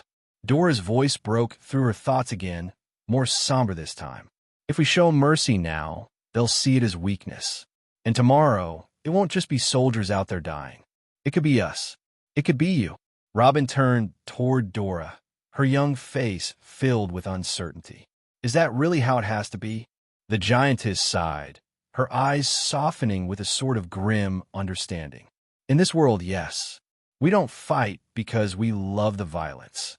We fight because we must, because the alternative is worse. And today, if we walk away without finishing what we started, we might as well invite death to our doorsteps. Dora leaned back, her gaze returning to the battlefield, her massive hands resting on her knees. Ross doesn't take joy in this, Robin. He's not some monster who revels in destruction, but he knows what must be done. He knows that the only way to build something lasting is to clear out the threats first. This is how a warrior thinks. We fight not just for the sake of fighting, but for survival, for those we care about, for our future. The two stood in silence for a moment, the weight of the conversation hanging heavily in the air. Robin's voice was soft when she finally spoke again. It's still hard to accept. Dora smiled faintly. It always is at first, but one day you'll understand. Tui. Blood dripped from Smoker's lip as he spat out another glob, wiping his brow with the back of his hand. His white tailored trench coat, usually pristine, was torn and stained with dirt and blood. The battlefield was a chaotic blur around him, but right now his entire world was focused on one man, Don Chinjo, the legendary pirate with a bounty that currently surpassed most of the pirate from West Blue over 500 million berries. The older pirate stood before him, a hulking figure with a massive frame, his head bent in that bizarre, infamous shape that had crushed mountains in his prime.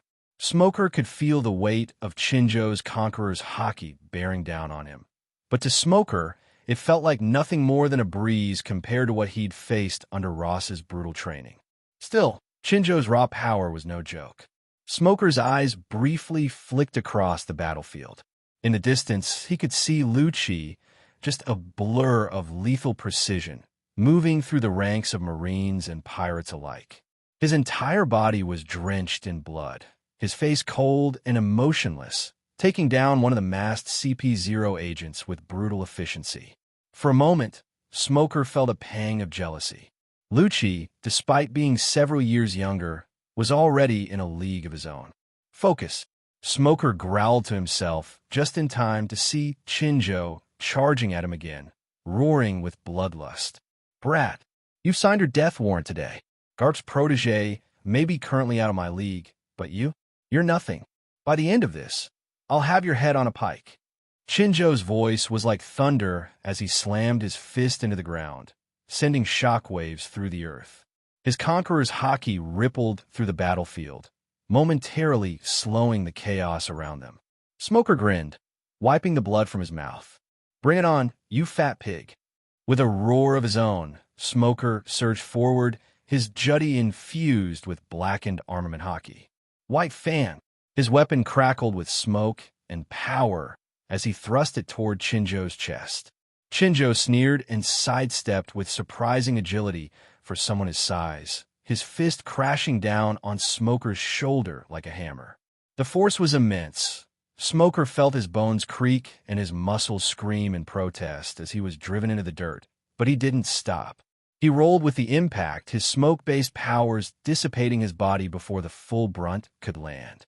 He shot up again in an instant, swinging his weapon in a wide arc. But Chinjo was faster than expected. His fist, coated with a devastating layer of armament haki, collided with Smoker's chest, the impact so powerful it cracked the ground beneath them. Smoker's breath was driven from his lungs, pain exploding through his ribs as he was hurled back like a rag doll, skidding across the battlefield. But he didn't stay down. Gasping for air, Smoker forced himself to his feet, his body aching, his muscles screaming in agony.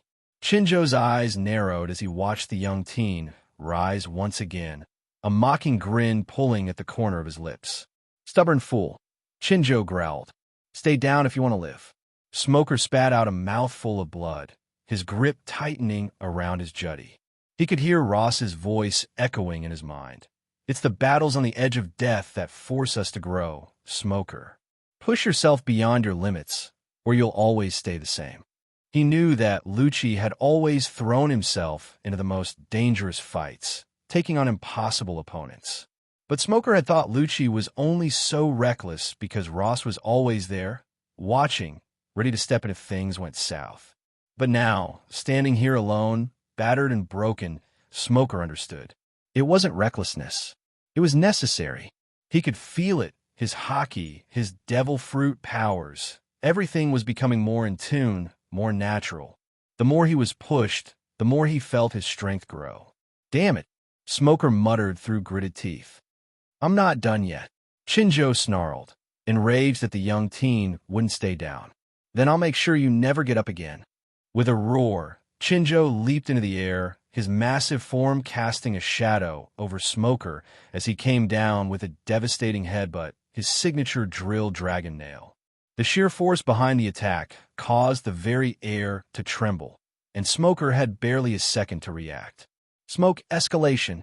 Smoker's body turned into smoke, barely dodging the brunt of the blow as the ground exploded where he once stood. Chinjo's attack left a massive crater, the shockwave sending debris flying in every direction. Smoker reformed a few meters away, panting heavily, but his eyes were sharp. He infused his jutty with even more armament hockey, smoke swirling around him like a storm. Chinjo landed with a crash, his fist glowing with hockey as he charged again. Smoker raised his jutty, intercepting the attack, but the force sent him skidding back, his feet digging trenches into the ground. "You're tougher than I thought, little brat," Chinjo growled. "But not tough enough." Chinjo unleashed a flurry of blows, each one faster and more powerful than the last. Smoker blocked as best as he could, his jutty clashing with Chinjo's fists, but each impact felt like a cannonball hitting his body. His bones rattled with every strike, his muscles screamed in agony, but Smoker refused to fall. With a furious yell, Smoker lunged forward, his jutty glowing with black armament hockey. Wide out, he swung with all his might, aiming for Chinjo's head. But Chinjo was ready. The old pirate ducked under the swing and delivered a devastating punch to Smoker's gut. The impact was like being hit by a freight train. Smoker's vision blurred, blood spewing from his mouth as he was sent flying back once again, crashing through debris and skidding to a stop. Everything hurt. His ribs were cracked, his vision was swimming. But despite it all, Smoker gritted his teeth and forced himself up. "I'm just warming up, you old bastard. I have seen worse in my training session. For all I know, my grandma could punch better than you do." He rasped and cackled, coughing up blood but refusing to stay down. His smoke swirled around him, thicker, more alive, as if his devil fruit was responding to his sheer willpower. He felt the power surge through him, his hockey growing stronger, more potent with every second. Chinjo's eyes widened in disbelief. "Why don't you just stay down, kid? You're nothing but a hunting dog for the Don Quixote family." Smoker grinned, blood staining his teeth. "Because that's not who I am." With a roar, Smoker surged forward, his body a blur of smoke and hockey, charging at Chinjo with reckless abandon. White Fang! Smoker's weapon clashed with Chinjo's fists once more, but this time, Smoker pushed back harder, his will indomitable. Chinjo grunted, his expression darkening as he realized this little Don Quixote family member wouldn't stop. Stupid brat. He sent a massive punch crashing down on Smoker, but Smoker didn't flinch. His smoke twisted around the blow, cushioning the impact, and then he struck back with everything he had. The battle raged on, blow after blow, but despite the punishment Smoker took, he kept getting up. He refused to give in, and with every step, every attack, he felt himself grow stronger. Amidst the chaos of the battlefield, my attention briefly shifted away from Aganya to Smoker's fight with Don Chinjo. Smoker had insisted on taking on the legendary pirate alone, and now he was paying for it, taking one hell of a beating. Despite the intensity of my clash with Aganya, my observation haki allowed me to keep track of every movement around me. I could feel the pulse of Robin's concern from the ship, hear the desperate breaths of Smoker as he struggled against Chinjo, and even sense the faint tremors of the battlefield far beyond us. For a moment, I almost considered intervening. Chinjo's brute strength was overwhelming Smoker, who was barely holding on. But then, in the brief flicker of future sight, I glimpsed what was coming next. A smirk tugged at the corner of my mouth. Smoker didn't need saving. He was about to witness something far more terrifying than Chinjo. I turned back to Aganya, who was panting heavily, her chest rising and falling with every ragged breath. She was giving everything she had now, but my mind had already left the fight for a moment, focused on something far more interesting. Back where Smoker was fighting, Chinjo was seething with rage. Years of hard work, his pride as the head of the Chinjo family, everything was on the line. If things kept going like this, the Hapo Navy would be reduced to nothing, and his legacy would be shattered. Boom! Chinjo's fist, massive and coated in armament haki, slammed into Smoker's chest with a sickening crunch. Ribs shattered under the blow as Smoker was sent flying through the air, crashing through multiple buildings like a rag doll. The impact left a deep trench in the earth, debris scattering in every direction. For a moment, all was still. Then, amidst the rubble, Smoker began to stir. Bruised and battered, blood dripping from his lips, he pushed the wreckage aside, his eyes filled with burning determination. His body was on the verge of collapse, but his will remained unbroken. Every instinct in his body screamed at him to move. Chinjo was already upon him, the pirate's immense figure casting a shadow over Smoker as he closed in for the kill. But Smoker's body refused to obey. His legs trembled, his arms were heavy. He couldn't dodge this one. Die, you little bastard!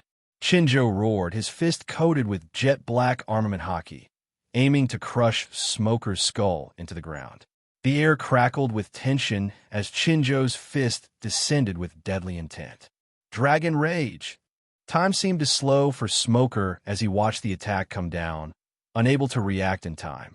But just before the blow could land, something incredible happened. Out of nowhere, a small figure materialized between Smoker and Chinjo, faster than the eye could track. The air rippled with pressure as the ground beneath them cracked under the sheer force of the arrival. It was Lucci. His entire body was coated in an impenetrable layer of armament haki, his skin gleaming with the sheen of black iron. But that wasn't all. His body was covered with ominous crimson scales, like a dragon from legend, his presence radiating a chilling bloodlust. Every inch of his form screamed lethal precision. He had appeared out of thin air, silent, deadly, and completely unstoppable.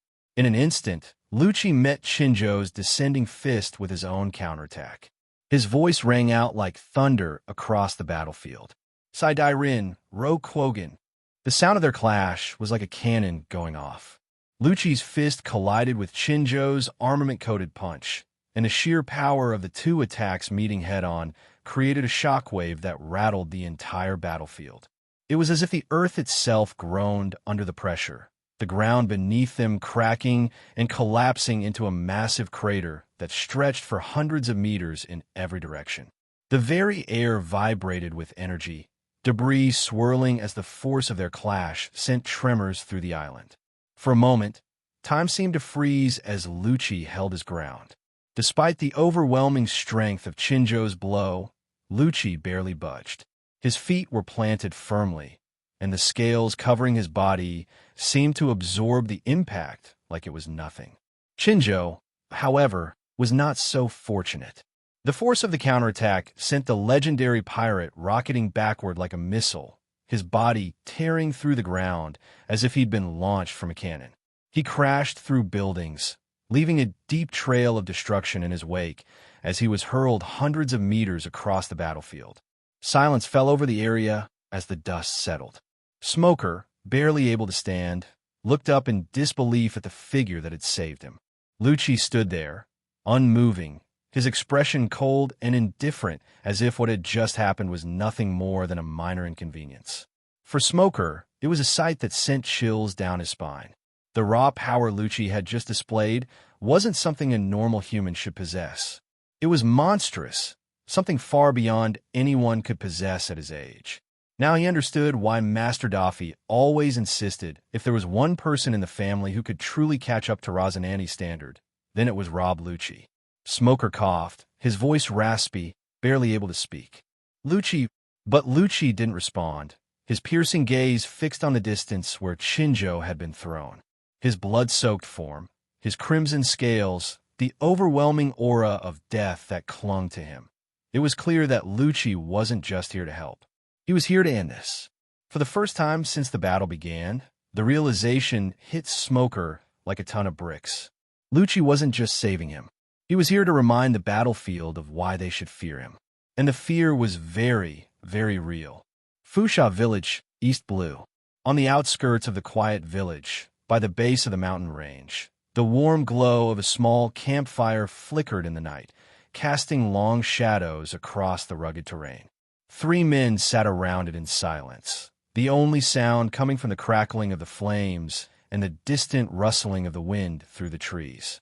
Garp and Rayleigh, 2 legends in their own right, locked eyes across the fire, their shared history thick in the air. The tension between them simmered, like embers just waiting for the right spark to reignite the flames of their unfinished battle. For 2 straight days, they had fought, their blows shaking the very ground beneath them. Naguri, who had sought refuge on Dawn Island under Garp's protection, was the one who had finally called for a ceasefire, fearing that a fight of such magnitude would soon attract the attention of the world government. Neither man had been willing to back down at first, but the thought of putting Little Ace at risk had stilled both of their hands, at least for now. "When are you leaving?" Garp growled, his voice rough, as he bit into a cracker, gnashing it between his teeth like it was the source of all his frustrations. Rayleigh, ever calm, leaned back and gave a slow shrug, his gaze steady and unbothered. "Why would I leave?"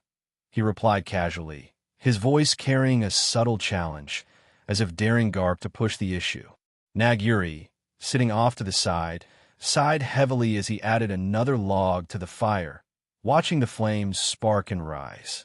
He had seen enough battles to know when 2 titans were on the verge of clashing again, and right now, the air was thick with that dangerous tension. He wasn't sure whether to feel relieved or anxious that they'd chosen to talk instead of throwing fists tonight. Rayleigh turned to Naguri, giving him a respectful nod. "I didn't expect to run into you here after all these years," he said with a hint of nostalgia. Naguri, after all, had once crossed paths with the Roger Pirates long ago. He'd stood against them and lost miserably, offering his life in exchange for his crew's safety, earning the respect of even the Pirate King. More than that, Naguri had the rare and powerful gift of supreme king hockey, just like Rayleigh and Garp. Naguri nodded back, but remained silent, his eyes flickering between the 2 men. He knew better than to get between them. Garp, meanwhile, huffed in frustration, his brow furrowed deeply. "Do you want to go at it again, you bastard?" he barked, his usual jovial tone long gone. "Ace will have nothing to do with Roger's legacy. I swore on it." His fists clenched tightly, his entire frame tense. The firelight glinted off his marine cap, but even that symbol of authority couldn't mask the deep, personal stakes he felt in this moment. Rayleigh's gaze softened just a little, though his smile remained as unshakable as ever. "That's not your call, Garp," he said, calmly swirling the rum that Naguri had handed him. "Maybe Rouge-san has a say in the matter, but even then, Ace will have to make that choice himself." He took a slow sip, savoring the drink, his eyes never leaving Garp's. "You can't shield him forever." The mention of Rouge seemed to strike a nerve in Garp, but Rayleigh's tone remained respectful. Despite their clashing ideals, Rayleigh understood the weight of Garp's burden. After all, Garp had promised Rouge to protect Ace, to raise the boy in secret, far from the shadow of the Pirate King's name.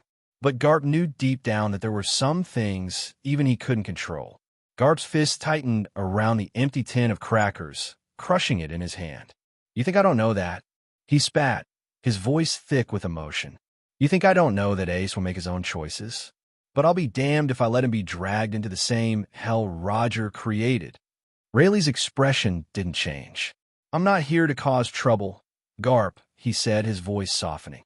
"I just want to see Ace, and to meet with Rouge San. That's all." His eyes, though calm, were earnest, and there was a deeper plea behind them. Despite being Roger's right-hand man, Rayleigh had no intention of dragging Ace into Roger's footsteps, not unless Ace chose that path himself. Garp growled low in his throat, the conflict tearing at him. He had taken absolute measures when it came to protecting Ace, raising him like his own, but Rayleigh wasn't wrong. The child's destiny wasn't something he could keep locked away forever.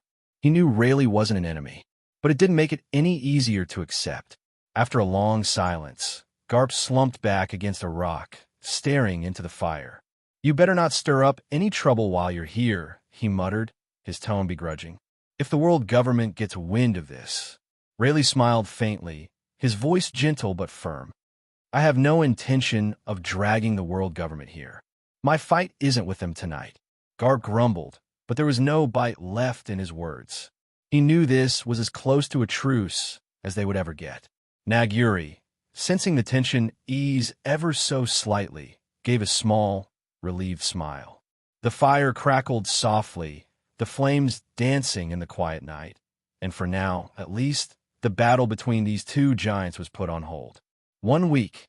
You can stay on this island for 1 week, and make damn sure you're not recognized, Garp grumbled, tossing the empty cracker wrapper into the fire. The flames quickly consumed it, crackling louder as if mirroring the tension between the two men.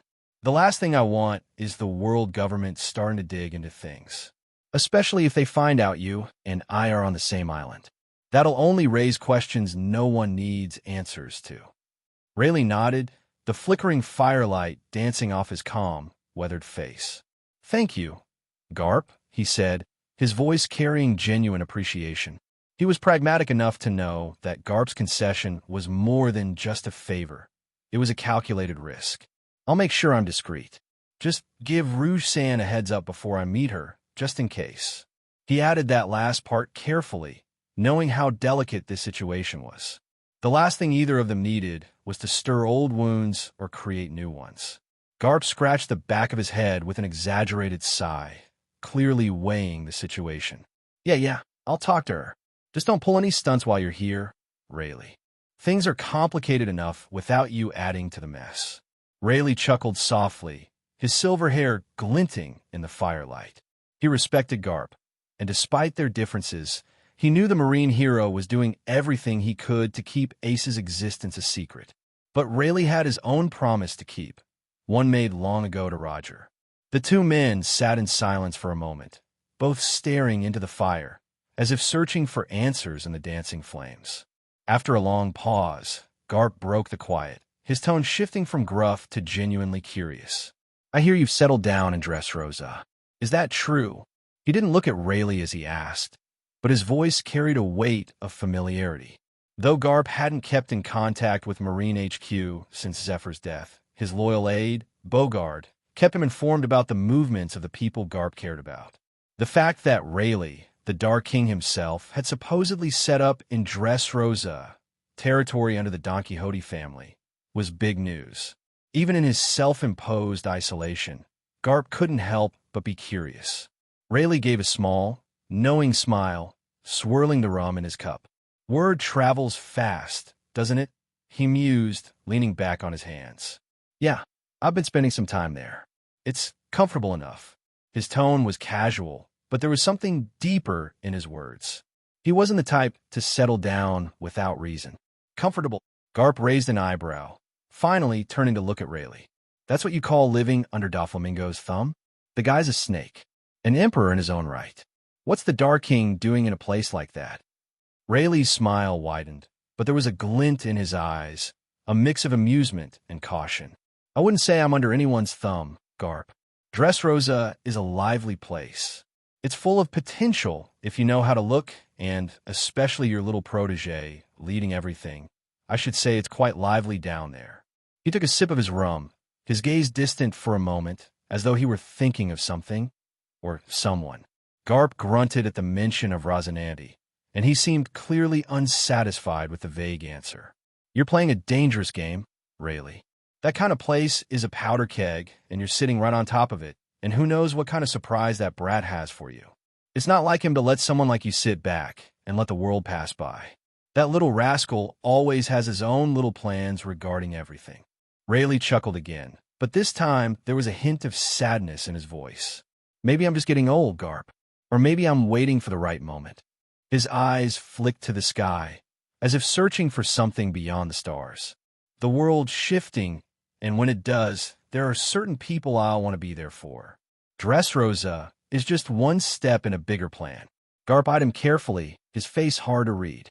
He knew Rayleigh was always 10 steps ahead, a strategist who rarely showed his cards. You're still thinking about Roger, aren't you? Garp said quietly, his voice softer now, more personal. It wasn't an accusation, but an observation, a truth both of them shared. Rayleigh didn't respond right away. Instead, he took another long sip from his cup, savoring the rum's warmth. Roger left more behind than just memories, he said finally, his voice low, almost wistful. You know that better than anyone, Garp. Ace, Rosinante, they're part of that legacy. Honestly, even I do not know what Roger's last message to young Rosinante was, but he must have told him something in Logtown. And no matter what happens, I'll make sure they have the chance to live their own lives. Garp's grip tightened on his knee. I promised Rouge I'd protect Ace. Keep him away from that cursed legacy. That's the one thing I swore to her. He's not going to walk the same path as Roger, Rayleigh. As for that brat, you underestimate him, Rayleigh. He is my student. Do you think he needs your help? That brat is growing at such a dangerous rate that he will soon surpass us. Rayleigh gave a soft sigh, not arguing, but not agreeing completely either. Maybe your student doesn't need my help, he said, his voice carrying the weight of years spent watching the tides of fate. But in the case of Ace, it's not our decision to make, Garp. All we can do is give him the chance to choose. The silence stretched between them again, filled only by the crackling of the fire and the distant howl of the wind. Nagyuri, watching from the sidelines, remained silent, knowing that this conversation was deeper than just words. It was the collision of ideals, forged over decades of battles, shared history, and broken promises. Finally, Garp leaned forward, resting his elbows on his knees, staring hard into the fire. 1 week, Rayleigh. No more. After that, I want you off this island, and I don't want to hear about any trouble. His voice was gruff, but there was an underlying tone of reluctant trust. Rayleigh nodded, understanding the unspoken agreement between them. 1 week, he repeated, smiling faintly. I'll be gone before you know it. But both men knew that in a world as unpredictable as theirs, even 1 week could change everything. Room of authority, Mary Geos. None of the three new Shichibukai responded to the call again. Elder Saturn's voice echoed in the chamber, the tapping of his staff against the marble floor growing more pronounced with each passing second. It was a rhythm born of frustration, an attempt to distract himself from the boiling irritation within. He had known from the beginning that granting such powerful pirates free rein would lead to insubordination, but this was becoming untenable. Well, it's something we expected, so there is no need pondering on the matter. Elder Warcury knew talking about it isn't going to help the current situation. Maybe we should have mobilized an additional admiral, Elder Mar suggested, his tone calm, but his furrowed brow betraying his unease. But all of them knew it was pointless to lament now. Rosinante's swift rise was a problem beyond the reach of simple hindsight. The silence that followed Mar's comment was heavy, broken only by Saturn's continued rhythmic tapping. Reports from the West Blue piled up, each more concerning than the last, each more outlandish, bordering on the absurd. They all spoke of the same thing. Rosinante was becoming a force beyond their control. We underestimated him. Elder Jew Peter muttered as he paced, his hands clasped tightly behind his back. His heavy footsteps resonated within the grand hall as he tried to piece together a coherent strategy. Rosinante's growth. It's beyond anything we could have anticipated. From a rogue marine to this, in barely a decade, he's surpassed admiral-level strength. And all with just a handful of people. Elder Nustero chimed in, his voice low, as he casually ran his fingers over the edge of his gleaming katana. 4 assailants. That's all it took to bring Kano country to its knees. What kind of monsters are the Don Quixote brothers breeding? His words lingered in the air, casting a long shadow over the elders' thoughts. They had seen many powerful figures in their time, but Rosinante was a different breed. The audacity of his movements, the brazen nature of his attacks. Each report painted the man as less a pirate and more a statement of defiance against the world government itself. We need to address the issue of the Don Quixote brothers, Jew Peter said, his voice steely. He stopped pacing, his eyes narrowing. We can't let them keep gaining this much momentum unchecked. They're becoming too dangerous to ignore. The siblings are making moves that we can no longer afford to dismiss. They've already compromised some of our more delicate operations, Nustero added, finally sheathing his katana with a sharp metallic hiss.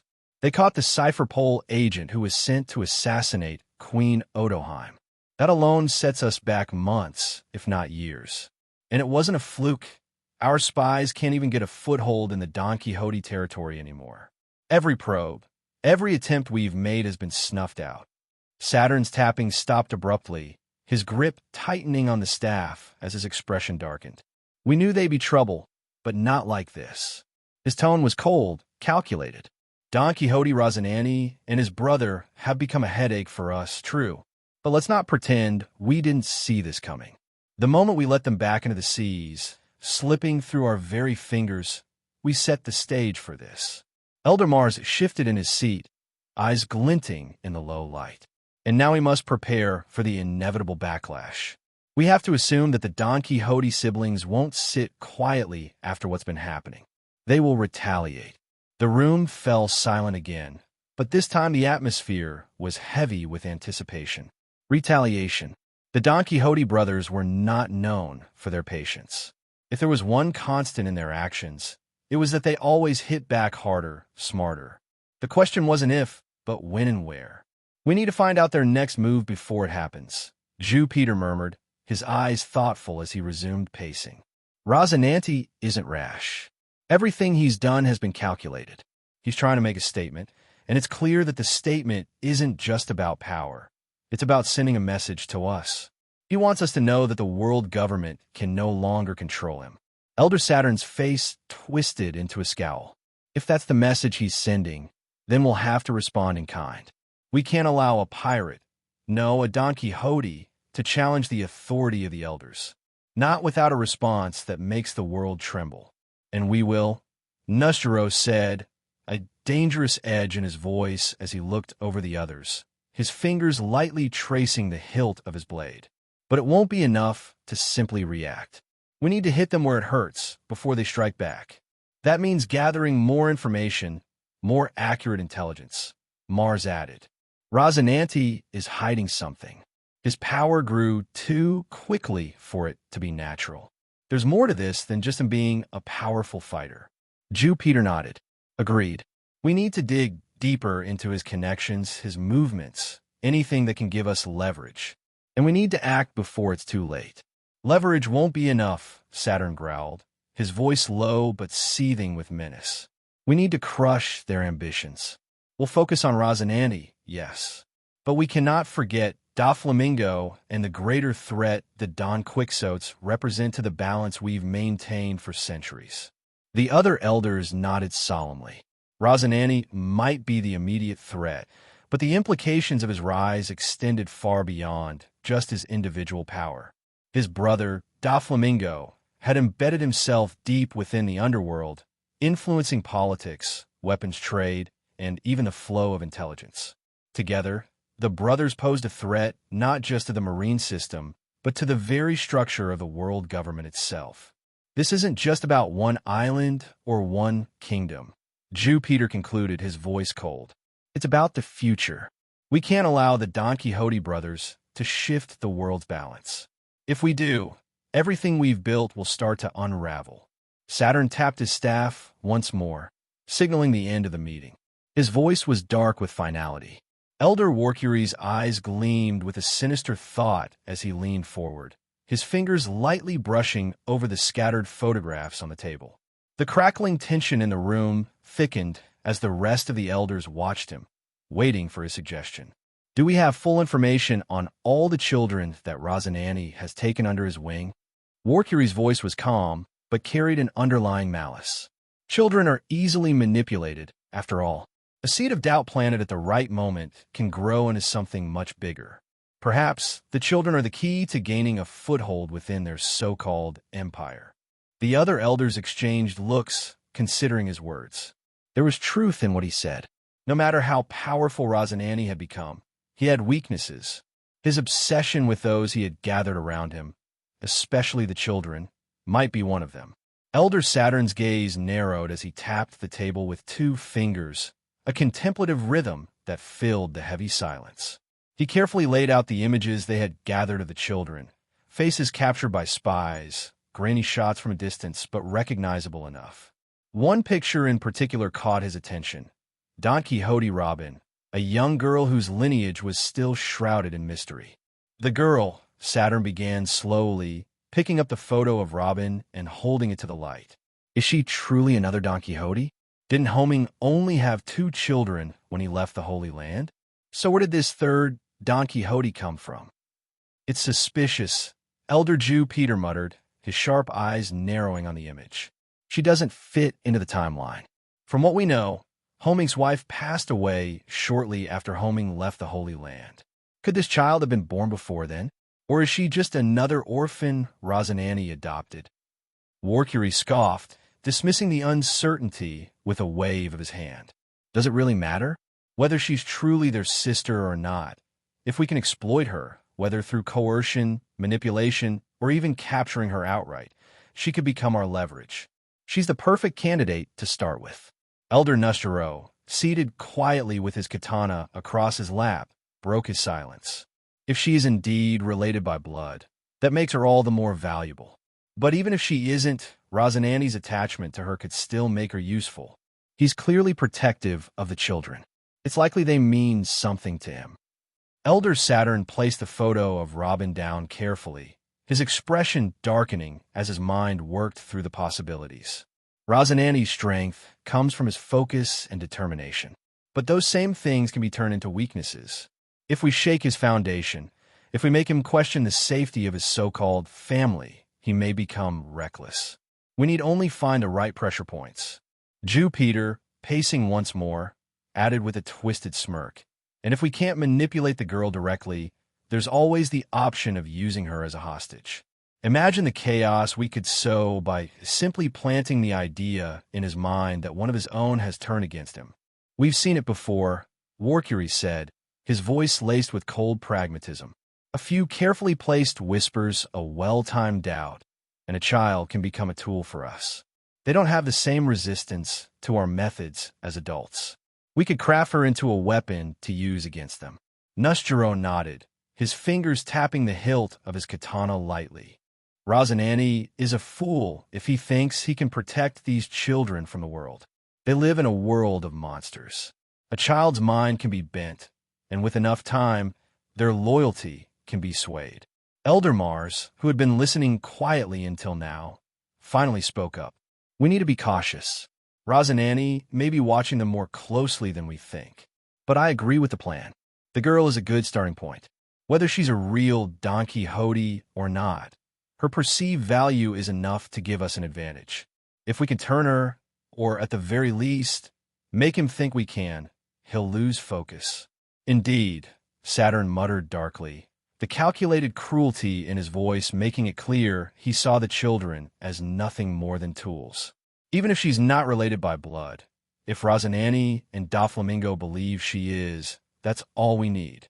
His emotional attachment is the weakness we can exploit.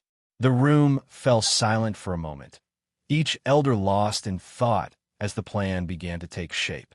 The flickering candlelight cast long shadows across the table, illuminating the faces of the children, particularly Robin's innocent, wide-eyed face in the photograph. "It's settled then," Saturn said finally, the weight of his authority sealing the decision. "We will focus our efforts on Don Quixote Robin. A child is easy to control and even easier to break. We plant doubt, we exploit weaknesses, and when the time comes, we strike. Capture her if necessary," Warcury added, his tone indifferent to the gravity of the suggestion. "Or simply make Rosinante think we have. Either way, the message will be clear. And if it works, we may not need to waste resources in a direct confrontation." Jew Peter added with a malicious grin. "We let them tear themselves apart from the inside." With the decision made, the elders leaned back in their chairs, their expressions cold and calculating. They had laid the groundwork for a ruthless manipulation, and none of them cared about the morality of targeting a child. In their eyes, the Don Quixote family had become a threat too dangerous to ignore, and they would use any means necessary to neutralize it. As they prepared to leave the chamber, Saturn's voice cut through the air one final time. "Rosinante is a fool to believe he can protect them all. We will show him just how fragile his precious family really is. And send a message to the CP0 team to get Aganya out of this mess safely. We can't afford to piss of Figureland at this juncture." Elder Saturn added, "Kano Country, West Blue." Boom! The ground splintered, sending a violent shockwave across the battlefield as Don Chinjo, pride of the Hapo Navy, was flung into the air like a rag doll. The thunderous crash that followed seemed to echo the shattering of the very pride that once radiated from a man, a pride built on decades of battle and ruthless conquests. Now, it was being obliterated by a boy no older than 10. Chinjo gasped, blood pooling in his mouth as he struggled to regain his footing. His body trembled beneath the weight of disbelief, drenched in crimson, his once mighty form battered beyond recognition.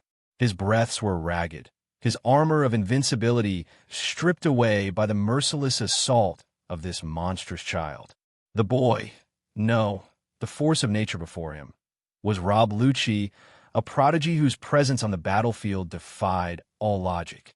Despite his youthful appearance, Lucci was a demon in combat. His body rippled with unnatural power, his crimson scales glowing like embers under the moonlight. His eyes, cold and calculating, showed no emotion, no mercy. Chinjo, groaning amidst the debris, could hardly fathom the reality of the situation. A mere 10-year-old, handling him like this? There was no explanation that didn't terrify him. In his mind, there was only one conclusion. The kid must have consumed a mythical Zoan devil fruit, one of legendary power, perhaps one of the strongest ever known. There is simply no other way that this child could withstand his blows, shrugging them off as if they were nothing. "Ow!" Chinjo muttered through bloodied lips, his voice hoarse. How is this happening? Lucci was on him again in a flash, a black blur that tore through the air with deadly precision. Byusa Shoku Koka. Lucci's voice rang out, young yet commanding. His arm turned black with hardened hockey, a sheen so perfect it gleamed under the dim light. The sheer speed of his punch cracked the sound barrier, sending a deafening sonic boom across the battlefield. The force of the blow landed squarely on Chinjo's face, the power behind it merciless. His skull rattled, his body hurled backward, carving out a trench in the earth as he skidded across the ground, leaving nothing but destruction in his wake. Chinjo's entire body screamed in agony as he came to a stop, half buried in the shattered earth. Was this truly happening? His mind raced. This was supposed to be a fight, a real battle. Yet, here he was helpless, unable to land a single blow that mattered. Every time he struck, Lucci either blocked with ease or let the attack wash over his body, his crimson scales absorbing the damage like a shield forged from nightmares. No matter how fierce Chinjo's hockey-infused fists were, they couldn't penetrate those scales. Chinjo groaned, wiping blood from his mouth as he tried to rise once more, his legs shaking beneath him. No, he couldn't accept it. He was Don Chinjo, the man who once split continents with his strength, a terror in his prime. But now, every ounce of his might, every furious punch, felt like a child's tantrum against an immovable force. He had faced many adversaries, but the horror that gnawed at him now was different. He was outclassed. Desperation clawed at his chest as he gathered the last remnants of his strength, his arm trembling as it crackled with haki once more. Hasoken! With a roar of fury, Chinjo unleashed a furious barrage of blows, each punch imbued with the full power of his Hasoken technique. His fists vibrated with destructive energy, sending shockwaves that tore through the air, but none of them touched their mark. Lucci's movements were fluid, almost mocking in their elegance as he weaved through the attacks with ease. Then, with blinding speed, Lucci countered. Bam! A kick, as hard as steel, collided with Chinjo's gut. The force of it caved in his chest, sending blood splattering from his mouth as he doubled over in pain. Crack! Another hit, this time to his side. Chinjo's ribs snapped like dry twigs, his body spinning from the impact. Crimson Meteor! Lucci's cold voice pierced the air as he reappeared in front of the broken man, his crimson-armored fist raised high. The blow that followed was merciless. Lucci's fist, coated in blackened haki, crashed down like a hammer of the gods, slamming into Chinjo's skull. The ground beneath them shattered under the sheer force of the attack, creating a deep crater that rippled outward, splitting the earth as if the heavens themselves had smote the battlefield. On the far side of the battlefield, the chaos was evident as seasoned veterans and high-ranking Marines watched, their eyes fixed in disbelief on the scene unfolding before them. Chinjo, once a feared warrior with a bounty of over $500 million, was now being ruthlessly beaten by a mere child. The shockwaves from each blow Lucci delivered sent tremors through the ground, and the experienced soldiers, both Marine and pirate alike, could only stare, mouths agape. Many among them, hardened by years of combat, quickly arrived at the same conclusion. The boy had to have consumed a rare and powerful devil fruit, possibly one of the fabled mythical zoans. But what left them even more shaken wasn't just the fruit. Many had fought devil fruit users before, but the sheer talent this child possessed. His movements were far beyond his years, a lethal combination of haki mastery and overwhelming physical power. Even Vice Admiral Mamanga, who had been familiar with young Rosinante under Garp's tutelage, couldn't help but compare. Rosinante, in his youth, was monstrously powerful, but this was something else entirely. This was another monster in the making. Rosinante wasn't anywhere near this terrifying when he was that young, Mamanga thought, sweat dripping down his brow as he parried a rogue attack from the battlefield. And it wasn't just Lucci. The realization that another child, Smoker, the boy with the smoke logia, had earlier held his ground against the formidable Chinjo filled them all with dread. Smoker had lost, but even in his defeat, there was the undeniable potential for him to become a powerhouse in the years to come, given a decade or two. And these two children could reshape the entire world. The Don Quixote pirates, a crew that already struck fear into the hearts of the Marines, had now revealed the terrifying depth of their strength. The Whitebeard pirates, and even the Beast pirates who now held the status of Emperor crews, were dangerous, but their threat was well documented. The Don Quixote pirates, however, were an enigma. Their strength, their network, their influence, all of it shrouded in mystery, making them the most dangerous crew on the seas. And now, with such young monsters emerging from their ranks, that danger was only magnified. This can't be allowed to continue, Vice Admiral Enigmo snarled, his frustration bleeding into his voice as he swung his blade, coated in armament haki, to parry an incoming strike from the samurai Miyamoto. If those kids are allowed to grow, the balance of power in the world will be shattered. He wasn't alone in his thoughts. The battlefield was thick with the murderous intent of the Marines, all aimed squarely at Lucci and Smoker. But their hands were tied.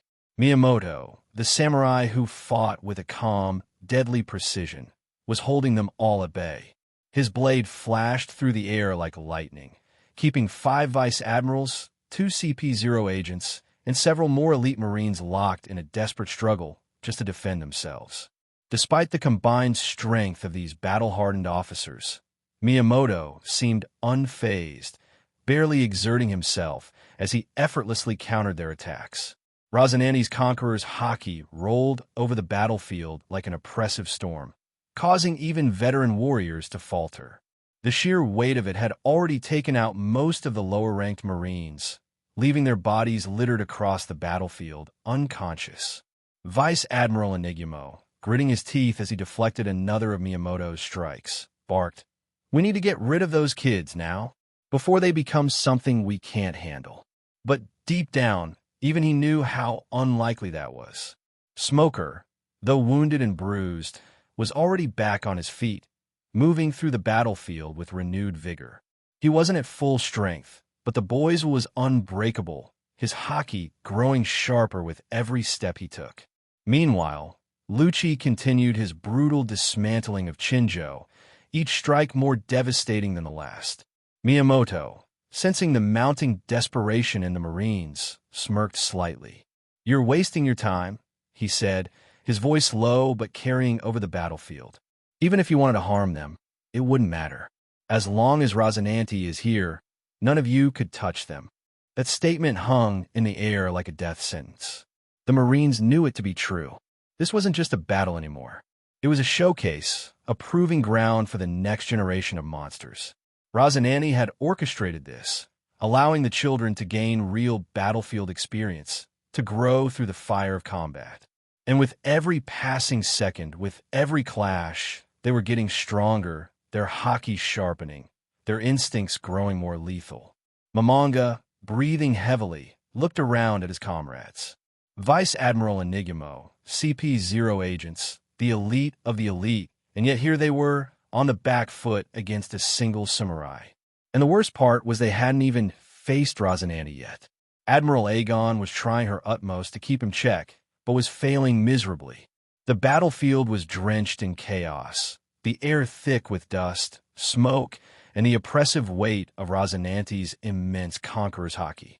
As the 2 CP0 agents and their Marine allies fought desperately against the samurai Miyamoto, they could feel their strength draining, not from physical exhaustion, but from the sheer force of will bearing down on them. They were elite agents, trained under the brutal cipher pole regime, conditioned to withstand fear and pain, but Rosinante's haki was unlike anything they had ever faced. It was suffocating. Each time they tried to mount an attack, their bodies hesitated, their strikes faltering. Rosinante's pressure wasn't just a wave crashing over them. It was a crushing tide that threatened to drown them. Under normal circumstances, they would be on par with pseudo-admirals in strength. But here, amidst the haki suppression, they barely had half of that power left. If not for their iron-willed discipline, forged through years of merciless training, they would have already collapsed like the weaker soldiers littering the battlefield. But there was another anomaly. Miyamoto, the samurai standing before them, was unaffected by the oppressive aura. He moved with deadly precision, every swing of his katana a flash of brilliance, cutting through the air with lethal intent. Normally, even allies would feel some of the strain from such overwhelming haki, but Rosinante's mastery over it was so absolute that he seemed to spare Miyamoto from its influence. Such control was unheard of. One of the CP0 agents, blood trickling down his face from the effort of resisting, turned to his colleague, and with a subtle gesture, they made a decision. A desperate gambit. Miyamoto's katana glinted in the fading light as he lunged forward, aiming to pierce through his opponents like he had done countless times before. But instead of dodging, the CP0 agent rushed forward directly into the blade. The katana pierced his chest, sinking deep, but the agent twisted his body, angling the wound in such a way that it wasn't immediately fatal. The move caught Miyamoto off guard. For a split second, his focus wavered. The other CP0 agent and 2 Marine vice admirals seized the opportunity and slipped past Miyamoto's line of defense. They didn't have time to exchange words, only a shared understanding. Kill the children. Rosinante's young prodigies, Smoker and Lucci, were their true targets. If they couldn't strike down Lucci, who was decimating Chinjo, then Smoker, already worn from battle, would be easier prey.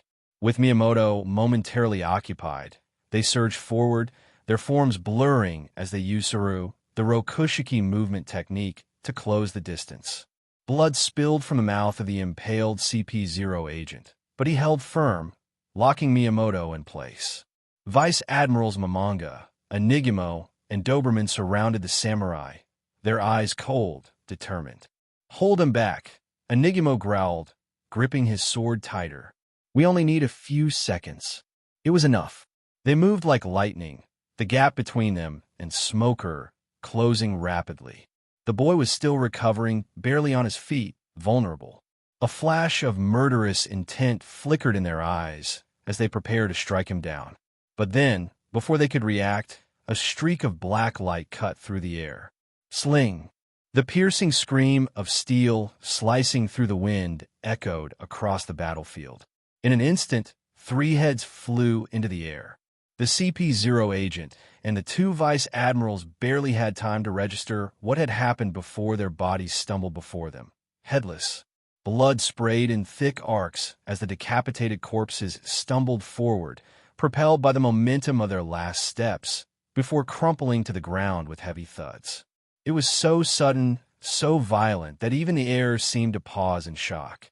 For a second or two, their bodies kept running, headless, driven by pure inertia, before collapsing in lifeless heaps. Dust settled over the scene, mixing with the blood-soaked earth, and an eerie silence fell over that part of the battlefield. Miyamoto, still engaged with the CP0 agent, glanced over his shoulder, a smirk playing on his lips. His eyes gleamed with dark amusement. "Told you so," he mocked, his voice dripping with arrogance as he ripped out the katana, tearing through the CP0 agent's chest, who was momentarily distracted. The agent, still recovering from the earlier shock of that blade strike, looked on in horror, blood gushing from his chest. His plan, his final act of desperation, had been shattered in an instant. Now he too would fall. The entire battlefield seemed to freeze, as if the sheer brutality of what had just transpired had stunned everyone into silence. The Marines, the pirates, the CP agents, even the seasoned vice admirals, it was clear they had severely underestimated the monsters they were facing. Lucci, who had barely even glanced in the direction of the skirmish, was still systematically dismantling Chinjo. Each blow he landed reverberated with terrifying force, and now, seeing the utter annihilation of his pursuers, Chinjo's already bruised and bloodied face drained of what little color remained. He could scarcely believe what he had just witnessed. 3 high-ranking officers, slain in an instant. This was beyond comprehension. The reality of the situation finally began to sink in for Chinjo. He wasn't just losing to a talented child. He was facing a nightmare, an unstoppable force, part of a crew that was far more dangerous than he had ever imagined. Miyamoto, now free from the CP0 agent's hold, swung his katana, flicking the blood from its edge. He looked down at the dying agent, whose life was fading fast, and without a word, ended him with a swift slash. The battlefield was once again his. All around him, the remaining Marines could feel it, the suffocating dread that gnawed at the edges of their minds. This wasn't just a battle anymore. It was a slaughter, a demonstration of overwhelming dominance. And there was a demon called Rosinante hovering over them. Dressrosa, New World. Queen Odoheim stood at the edge of Coral Port, her breath caught in her throat as tears welled up in her eyes. Was this really possible? She had always dreamed of a world where fishmen and humans lived together in harmony, but to finally see it with her own eyes, here, in the bustling heart of Dressrosa, was overwhelming. The vibrant port town stretched out before her, alive with activity and bathed in the golden glow of the afternoon sun. Fishmen and merfolk walked openly among humans, their faces filled with joy as they moved about their daily routines. Children laughed and played together in the streets, their scales gleaming under the sunlight, while humans watched over them, exchanging friendly words. Cafe terraces were full, not just with locals, but with tourists from all over the world. They enjoyed steaming cups of coffee and plates of freshly caught seafood, while fishermen, baristas, and waiters darted between tables, serving with smiles as warm as the sun itself. Odoheim's heart swelled as she watched the scene unfold. It wasn't just the peaceful coexistence that took her by surprise, it was the depth of the harmony. It felt natural, not forced. Humans and fishmen worked side by side, their interactions seamless and without hesitation. It was as if the prejudices that plagued the world outside had simply vanished within Coral Port's boundaries. More than 80% of the establishments here are managed by fishmen and mere folk. Chiku, the former empress of the Kuja pirates, said casually, her voice smooth as she exhaled a puff of smoke from the cigarette she held. The rest are run by humans, but the Don Quixote family has the final say on any matters concerning the town. She offered another cigarette to Senor Pink, who politely declined, though Arnold, a bull-shark fisherman standing nearby, grinned widely, taking the cigarette with a comically delicate touch and lighting it. Ah, Arnold sighed, exhaling the smoke, his massive body relaxing as the thin cigarette seemed almost ridiculous in his large hand. The sight made Queen Odoheim laugh lightly, her earlier emotions momentarily tempered by the humor of the moment. The group moved through the town, led by Senor Pink, who guided Queen Odoheim through the heart of Coralport. Lavish cafes and bars lined the cobbled streets, their colorful awnings fluttering in a breeze. Above them, banners displaying symbols of both the Don Quixote family and the Ryugu kingdom were interwoven, a testament to the alliance that had begun to form. Tourists, humans, merfolk, and fishmen alike wandered the streets, marveling at the sights. The scent of freshly baked bread mixed with the salt of the sea and the sound of distant waves crashing against the shore added to the atmosphere of calm. It wasn't chaotic, despite the seemingly endless stream of visitors. Everyone seemed to know their place, moving with a sense of purpose and order. Part of this was due to the unspoken understanding of Dressrosa's strict laws. Trouble, here, was dealt with swiftly, and everyone knew how harshly the Don Quixote family punished those who sought to disturb the peace. But it was more than that. The people, both fishmen and humans, respected one another. Look at them, Queen Odoheim whispered, her voice full of wonder.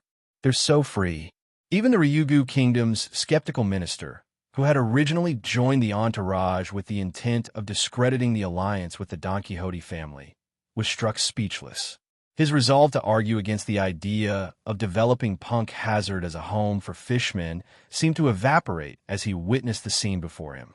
How could he argue against this? This town, this utopia, was a testament to what could be achieved with mutual respect and trust. But the true genius of the town's order lay beneath the surface. The Tontata tribe, the tiny but incredibly diligent race of Dressrosa, worked in secret. They moved unseen through the streets, keeping a watchful eye on everything that transpired. Acting as the eyes and ears of the Don Quixote family, the Tontata kept careful track of incidents, ensuring that peace was maintained without the need for overt intervention. And then there was Shirley, the young mermaid who had grown up under Rosinante's protection. Her true powers unknown to most of the world, she too played a key role. Her devil fruit powers made it so that she could monitor everything unnoticed as she observed the town's happenings, feeding information back to the Don Quixote family with the same effortless grace as the Tontata. Few even realized that they were being monitored, but that subtle vigilance allowed the town to thrive in a way no other place could. Senor Pink, now standing beside Queen Odoheim, gestured toward the horizon, where the town spilled out into the harbor. Coral Port isn't just a place. It's a symbol, he said, his voice carrying an undercurrent of pride. It shows what can happen when the right people make the right choices. Odoheim nodded, still overwhelmed by the beauty of it all. This is more than I ever dreamed, she admitted, tears brimming once again. Her dreams of unity between fishmen and humans felt closer than ever. Well, Hithaka chuckled, her cigarette now just a smoldering stub. Dreams don't come true on their own, Queen Odoheim. But when you've got the right people watching over them, she nodded toward the unseen Tanta. Sometimes those dreams can be made real. Odoheim smiled through her tears. For the first time, the future of her people, above the sea, felt possible. And here, in Dressrosa's coral port, that dream was already alive.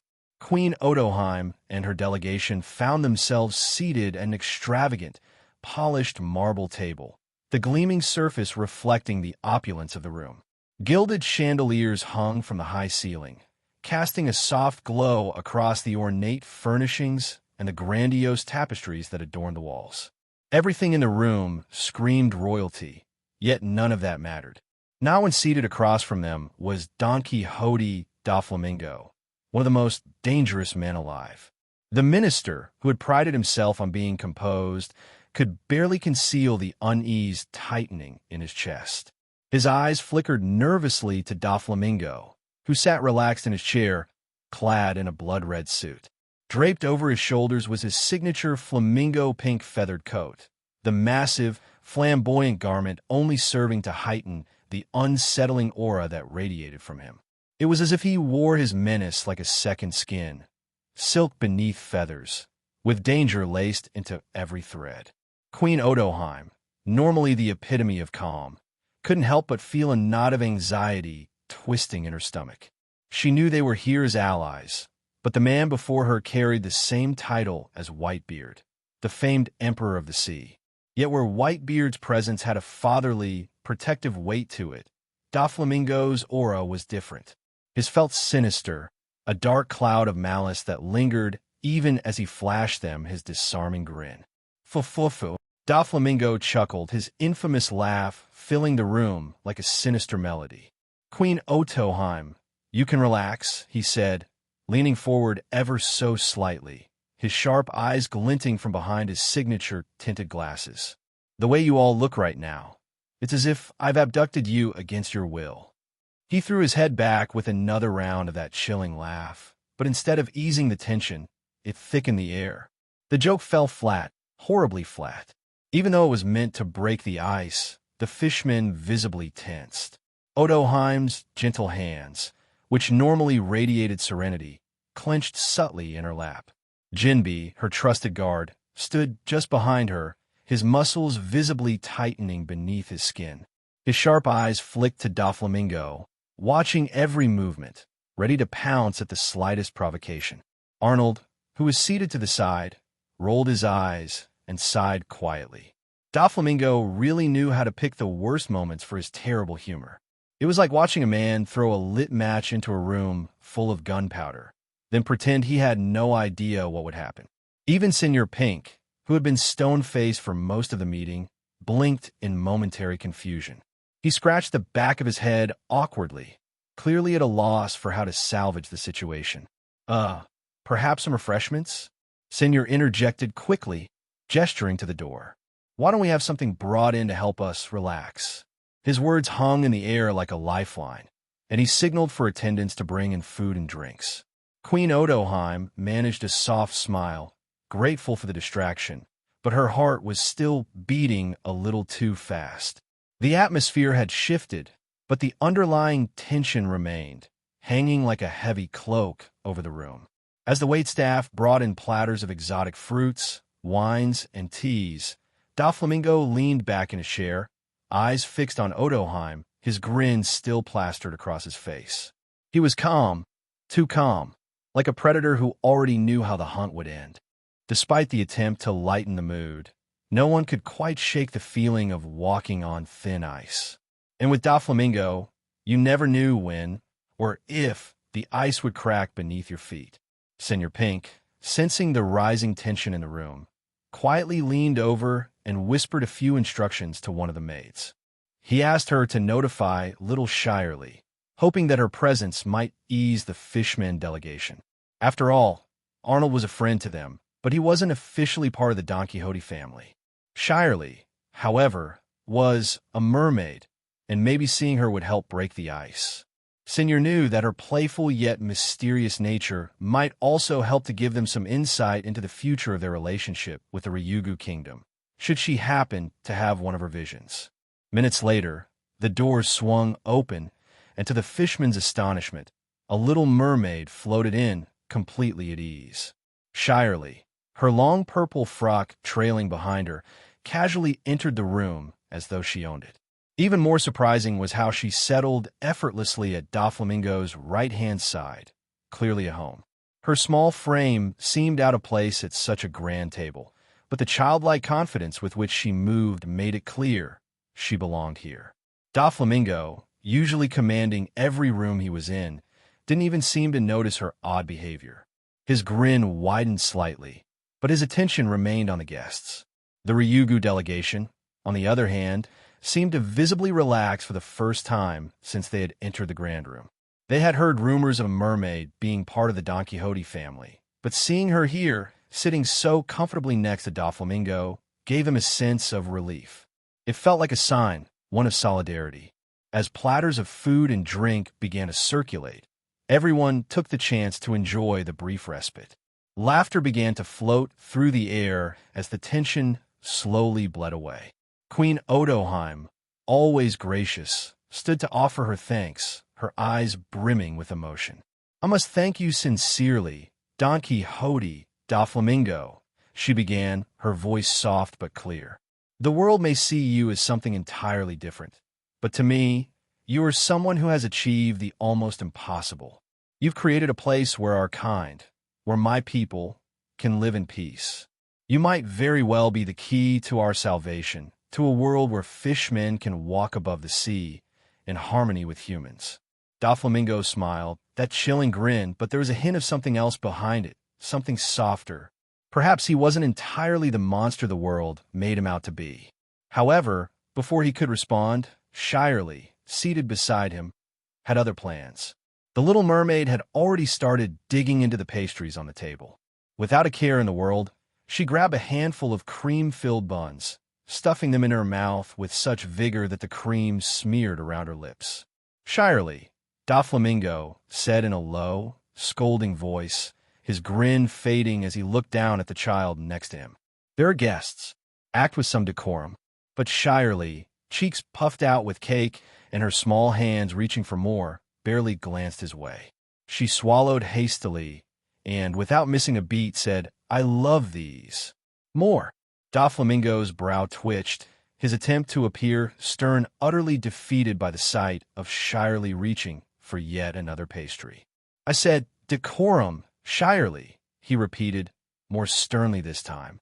Yet, the corner of his mouth twitched, as if he couldn't quite hold back his amusement.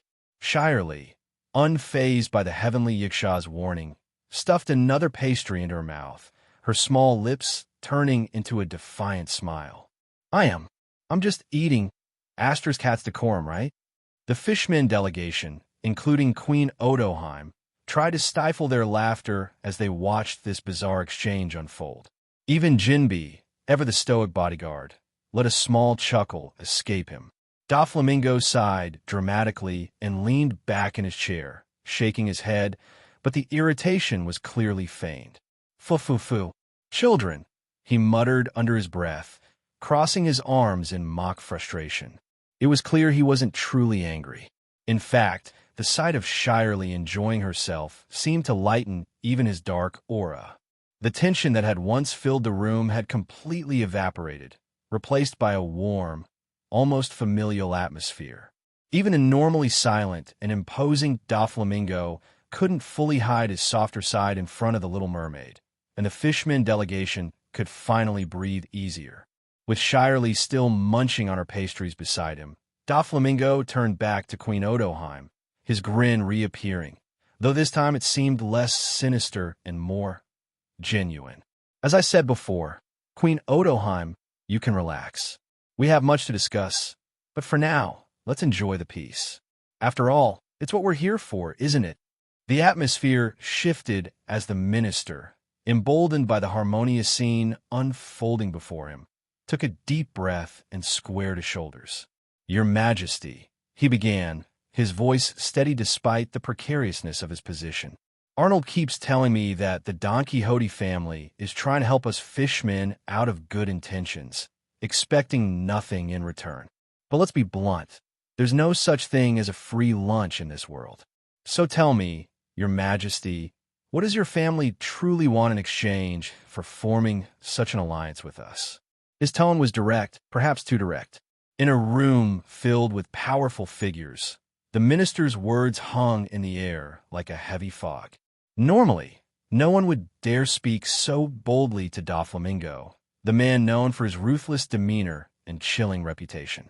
Yet, here he was challenging the emperor, his voice cutting through the tension like a knife. Signor's expression tightened at the minister's bluntness. The man's rudeness was almost palpable. Even the ever-composed Arnold felt a chill crawl up his spine. Queen Odoheim's brow furrowed as she caught the minister's eye, a warning flickering in her gaze. "Please, minister, let's not," she began, but her words fell on deaf ears. Doflamingo's face remained impassive for a moment, a flicker of surprise crossing his features before it was quickly replaced by a chilling chuckle. "Oh, you're brave, aren't you?" His laughter echoed through the lavish meeting room, laced with an unsettling edge. "With regard to our upcoming alliance, I'll overlook this insolence just this once." The casualness of his tone was deceptive, and an icy dread swept through the room like a gust of wind. "But try this tone with me again, and I cannot guarantee your safety." The minister's heart raced, his bravado fading as the implications of Doflamingo's words settled in. It felt as if death itself had glanced his way, a reminder of the precarious balance he had just disturbed. The once assertive man suddenly found himself second-guessing every decision that had led him to this moment. Shirley, sitting innocently next to Doflamingo, paused in her pastry munching. Her wide eyes flicked to the minister, and a hint of pity crossed her small face. It was as if she sensed the foolishness of challenging a man like Doflamingo, a reminder of the consequences of teasing fate. "But you are right, minister," Doflamingo continued, his voice dripping with sarcasm. "There are no free lunches in this world. An alliance should be reciprocal." He leaned forward, the polished marble of the table gleaming under the opulent chandeliers. "And thus, we do have a proposal that will put your minds at ease." As Doflamingo leaned back in his chair, a knowing smile played on his lips, and the atmosphere shifted once more. The tension from the previous exchange faded slightly as curiosity ignited in the room, particularly in Queen Odoheim's eyes. She was intrigued by what this exalted force, the Don Quixote family, was truly after. Doflamingo's mention of a give-and-take alliance seemed to resonate with her. After all, the nature of pirates was often to take, not give, so perhaps there was truth in his words. "I want your help," Doflamingo began, his voice smooth and confident. "The help of the fishmen race to tap into a treasure trove that has been discarded by everyone. A treasure trove that only you can truly get your hands on. In exchange, I will help you achieve your dreams. I will help the fishmen build an island that you can call home above the surface." He smiled, revealing a glimpse of his ambition. Confusion rippled through the gathered fishmen as they glanced at one another. What treasure trove was he referring to? The Ryugu kingdom had struggled to provide for its people for years. They had recently improved their condition through trade with Dressrosa, but Doflamingo's deal left them perplexed. It sounded too good to be true, and the implications of such a proposal weighed heavily on their minds. I'm not sure what you're referring to, King Doflamingo," Odoheim said cautiously, her brow furrowed in concentration. "As far as I'm aware, Ryugu Kingdom doesn't possess anything of that nature." Her mind raced as she tried to recall any mention of hidden treasures in Neptune's discussions, but nothing came to mind. The minister beside her, equally bewildered, searched his memory for anything relevant in the kingdom's archives. "Fufufu. Queen Odoheim, you seem to have misunderstood," Doflamingo said, his eyes gleaming with mischief. "The treasure trove I'm referring to is the very sea itself. Do you have any idea how much treasure the ocean holds?" He gestured dramatically, his voice rising with excitement. The fishmen can access all of it, wealth beyond what any other race could even dream of. He motioned to Senor, who nodded, and soon a maid appeared with a lavish platter covered in silk. As she pulled away the cloth, a dozen glittering items were revealed. The delegates leaned in, their curiosity piqued, while Arnold himself strained to catch a glimpse of what Doflamingo was getting at. Senor stepped forward, picking up a small ore and raising it high for everyone to see. "Can any of you recognize what this is?" he asked, his voice steady yet inviting. The room fell silent as they leaned in, trying to discern the item. But it was Jinbi, the most knowledgeable among the fishmen, who felt a flicker of unease as he noticed Senor's face twitch with discomfort. "Curiosity," he whispered, realization washing over him. Senor nodded solemnly and placed the ore, roughly the size of a fist, back on the tray. "Yes, it's Kairosaki, commonly known as sea stone. It's one of the most expensive ores in the world, even more valuable than gold," Senor explained. "However, only a scant few islands in the New World have deposits of sea stone, with Wano accounting for more than 60% of the total quantity. But are you aware that the entire seafloor is littered with hundreds, maybe even thousands, of such sea stone mines? The sea stones harvested from within the sea are much more potent than the ones unearthed above the surface." Jinbi stepped forward with Odoheim's permission, examining the ore closely. His sharp gaze confirmed Senor's estimate. This particular stone had indeed been mined from deep within the ocean. "It's not just the sea stone," Senor continued, gesturing toward the other treasures on the tray. "Rubies, gems, gold coins, even devil fruits, relics from ancient civilizations that have sunk into the ocean. While others might struggle to find these treasures, for the fishmen, who call the sea their home, gathering such priceless items is practically effortless." Doflamingo leaned forward, his voice smooth like silk as he added, "In exchange for helping you build and protect your Fishman Island above the surface, we would like to employ your help in acquiring these treasures for the Don Quixote family exclusively." His tone was casual, but the underlying gravity of his proposal lingered in the air. The fishmen delegates stared in awe at the items on the tray, their minds racing. How foolish they had been. It wasn't that they hadn't encountered such treasures before, but their deep-seated disdain for humans had caused them to overlook the wealth that lay right at their doorstep. Items that seemed trivial to them, dropped like breadcrumbs along the ocean floor, were considered treasures by those who dwelled above. The realization settled heavily upon them, a weighty truth that exposed the blindness of their prejudices. They had been suffering all these centuries, yet the bountiful resources of the sea were theirs to take. It was time to embrace the potential that lay before them and transform their home into a true sanctuary, not just for their people, but for all fishmen who sought a better life. Uncharted Island, New World. Vinsmoke Judge stood before a complex instrument, intently recording readings that flickered across its screen. The laboratory was dimly lit, the hum of machinery creating a sterile ambience. Suddenly, an immense shadow loomed over him, casting a pall over his work.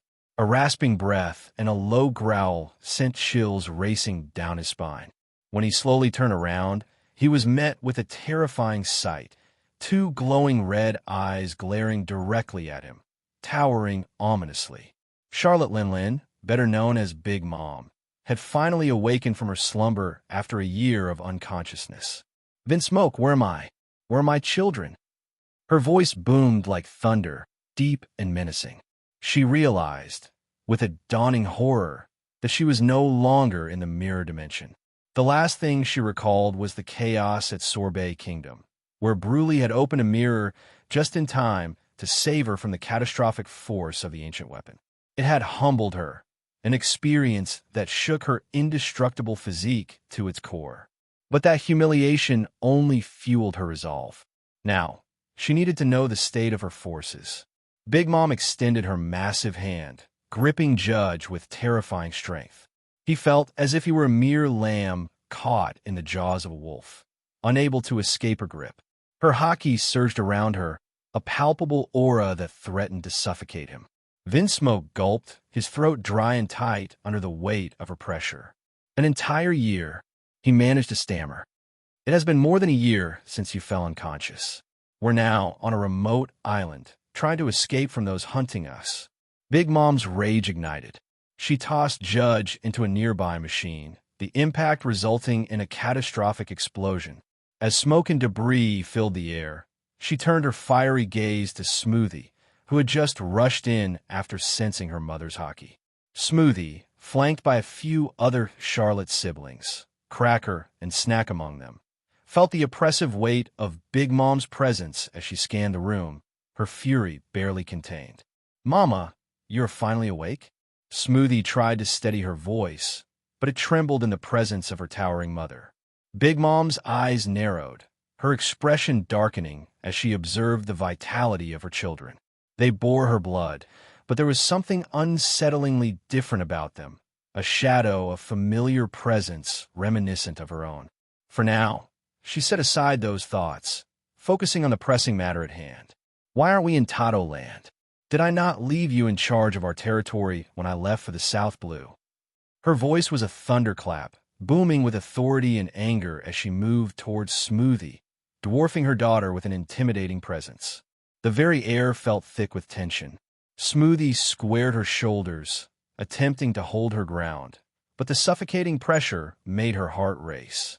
"Mama, we lost our territory and many of our siblings during your absence. Even Bruley." Before she could finish, Big Mom's massive fist, coated in armament hockey, descended with terrifying speed. Smoothie's instincts kicked in, her own hockey flaring in a desperate attempt to defend herself. "Busa Shoku Koka!" she shouted, a thick layer of hockey enveloping her arms and chest. Yet, despite her valiant effort, she was sent crashing through the walls, the impact reverberating throughout the laboratory. The chaos barely registered as Big Mom launched herself forward, her mind consumed with rage. "Tell me what happened to my territory. What happened to my room of treasures? What happened to the road Poneglyph?" Her voice was a mixture of thunder and fury, each word a declaration of war against those who had dared to threaten her legacy. The sheer force of her conqueror's hockey shattered the walls around her, sending debris raining down like confetti. The Charlotte siblings scrambled to recover, wide-eyed and stunned, yet unable to speak as they witnessed their mother's rage manifesting like a storm. Smoothie, still reeling from the blow, struggled to rise as she gasped for breath. "Mama, please listen," she shouted, her voice barely cutting through the chaos. But Big Mom was past reasoning. Her fury was an uncontrollable force of nature, a tempest threatening to consume everything in its path. "Silence!" Big Mom roared, her voice echoing through the ruins of the lab. She advanced, her eyes ablaze with wrath as she turned her attention to the rest of her children, scanning them for answers. "You think you can just abandon my territory? You think you can allow my treasures to slip through your fingers?" As she spoke, a wave of dread washed over her siblings, an almost tangible fear. The power radiating from Big Mom was bone-chilling, a reminder of why she was feared across the seas. This was a woman who had faced the mightiest of foes and emerged with her pride intact. Now, she was fueled by a fury that could topple kingdoms, and her children stood in the eye of the storm, powerless against their mother's wrath. "Mama, we can explain." Cracker interjected, his voice shaky. "We try to hold on, but—" "Shut up," Big Mom bellowed, cutting him off as her hockey surged, engulfing the room in an oppressive darkness. "You're all useless. You let my territory fall, and now I'll make you pay for your failures." With each word, she drew closer, her presence more suffocating. Her siblings stood paralyzed, understanding that any attempt to pacify her anger would be futile. They had to brace themselves for the wrath of their mother, a titan awakening from her slumber, ready to reclaim what was hers at any cost. Parasparrow, beads of sweat trickling down his forehead, raised his cane. "Candy prison," he hissed, his voice thick with desperation as he manipulated massive amounts of candy. The ground trembled as candy pillars erupted around Big Mom, towering like monoliths and twisting upward to wrap around her monstrous limbs. The candy hardened instantly, glowing with the ominous sheen of armament hockey as it attempted to bind her arms and legs. Candy tendrils snaked around her chest, while thick candy chains lashed at her wrists, pulling her back with all the force Perispero could muster. But despite the intricate trap, Big Mom's overwhelming presence made the surroundings feel like they were buckling under the weight of her fury. Zeus, Napoleon, Prometheus. Big Mom's thunderous voice echoed across the island. But no answer came. Her glowing eyes widened in shock and fury as the truth dawned on her. Her beloved homies were gone, their souls sacrificed during the deadly clash with the ancient weapon. They had fused with her, their essence burned out to save her life. Her shock quickly turned to rage. How dare they abandon me? Her conqueror's haki exploded from her body, causing the ground to splinter beneath her feet as the candy pillars trembled and cracked. Perispero, despite infusing his creation with his own haki, felt utterly powerless as Big Mom's strength overwhelmed him. She's going to break free, he whispered in terror as a violent tremor surged through the candy. Big Mom roared in frustration, her haki spiraling like a tempest. With a terrifying scream, she flexed her arms, and the candy prison shattered as if it were made of brittle glass. The force of the explosion sent Perispero stumbling back, gasping for breath. The ground rippled from the blast, cracking under her sheer power. Pretzel, Cracker's voice bellowed from behind, his massive sword aimed straight at his rampaging mother. He lunged, his blade gleaming, hoping to land a decisive strike. But even as he surged forward, a sense of futility washed over him. This wasn't an enemy. It was his own mother, a monster born of raw power and rage. Big Mom didn't even flinch. Her eyes glinted with madness as she caught Cracker's sword with her bare hand, her grip so tight the blade groaned under the pressure. "You think a toy like this can stop me?" she sneered. Cracker's eyes widened. Before he could react, Big Mom's free hand, coated in the dense black sheen of armament hockey, smashed into his chest with the force of a cannonball. Raycott, her attack sent a shock wave through the air as Cracker was hurled backward, his body crashing through several candy walls. His hardened biscuit soldiers crumbled like dust under the impact, leaving him sprawled, coughing up blood. Perispero quickly erected another candy barrier, but Big Mom obliterated it with a single punch, the shockwave blowing him off his feet. "Did you all think I would never wake up? That you could steal from me?" Her eyes blazed with fury. She could feel it now. Smoothie, Cracker, even Perispero, they had all taken something from her, something sacred. Her lineage, her monstrous strength, it had been passed to them while she lay dormant. That realization only fueled her wrath. "You stole what's mine." Just as she prepared to unleash another devastating blow on the injured Cracker, a fist, powered by a swirling vortex of liquid, slammed into her face with a sickening thud.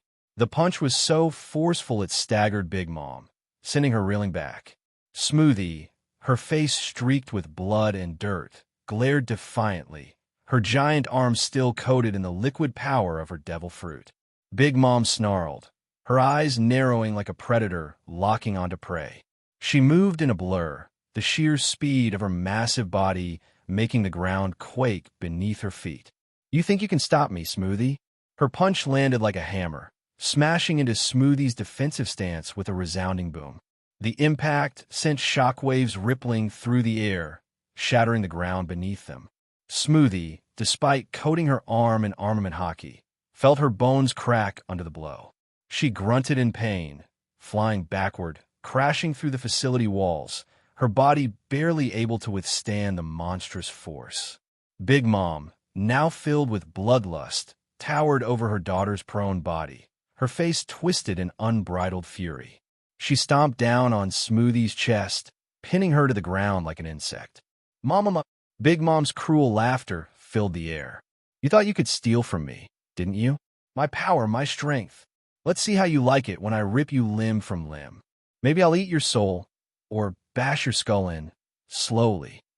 As she raised her arm, infusing it with a deadly combination of conquerors and armament hockey, ready to deliver the final blow, a sudden explosion of machi filled the room.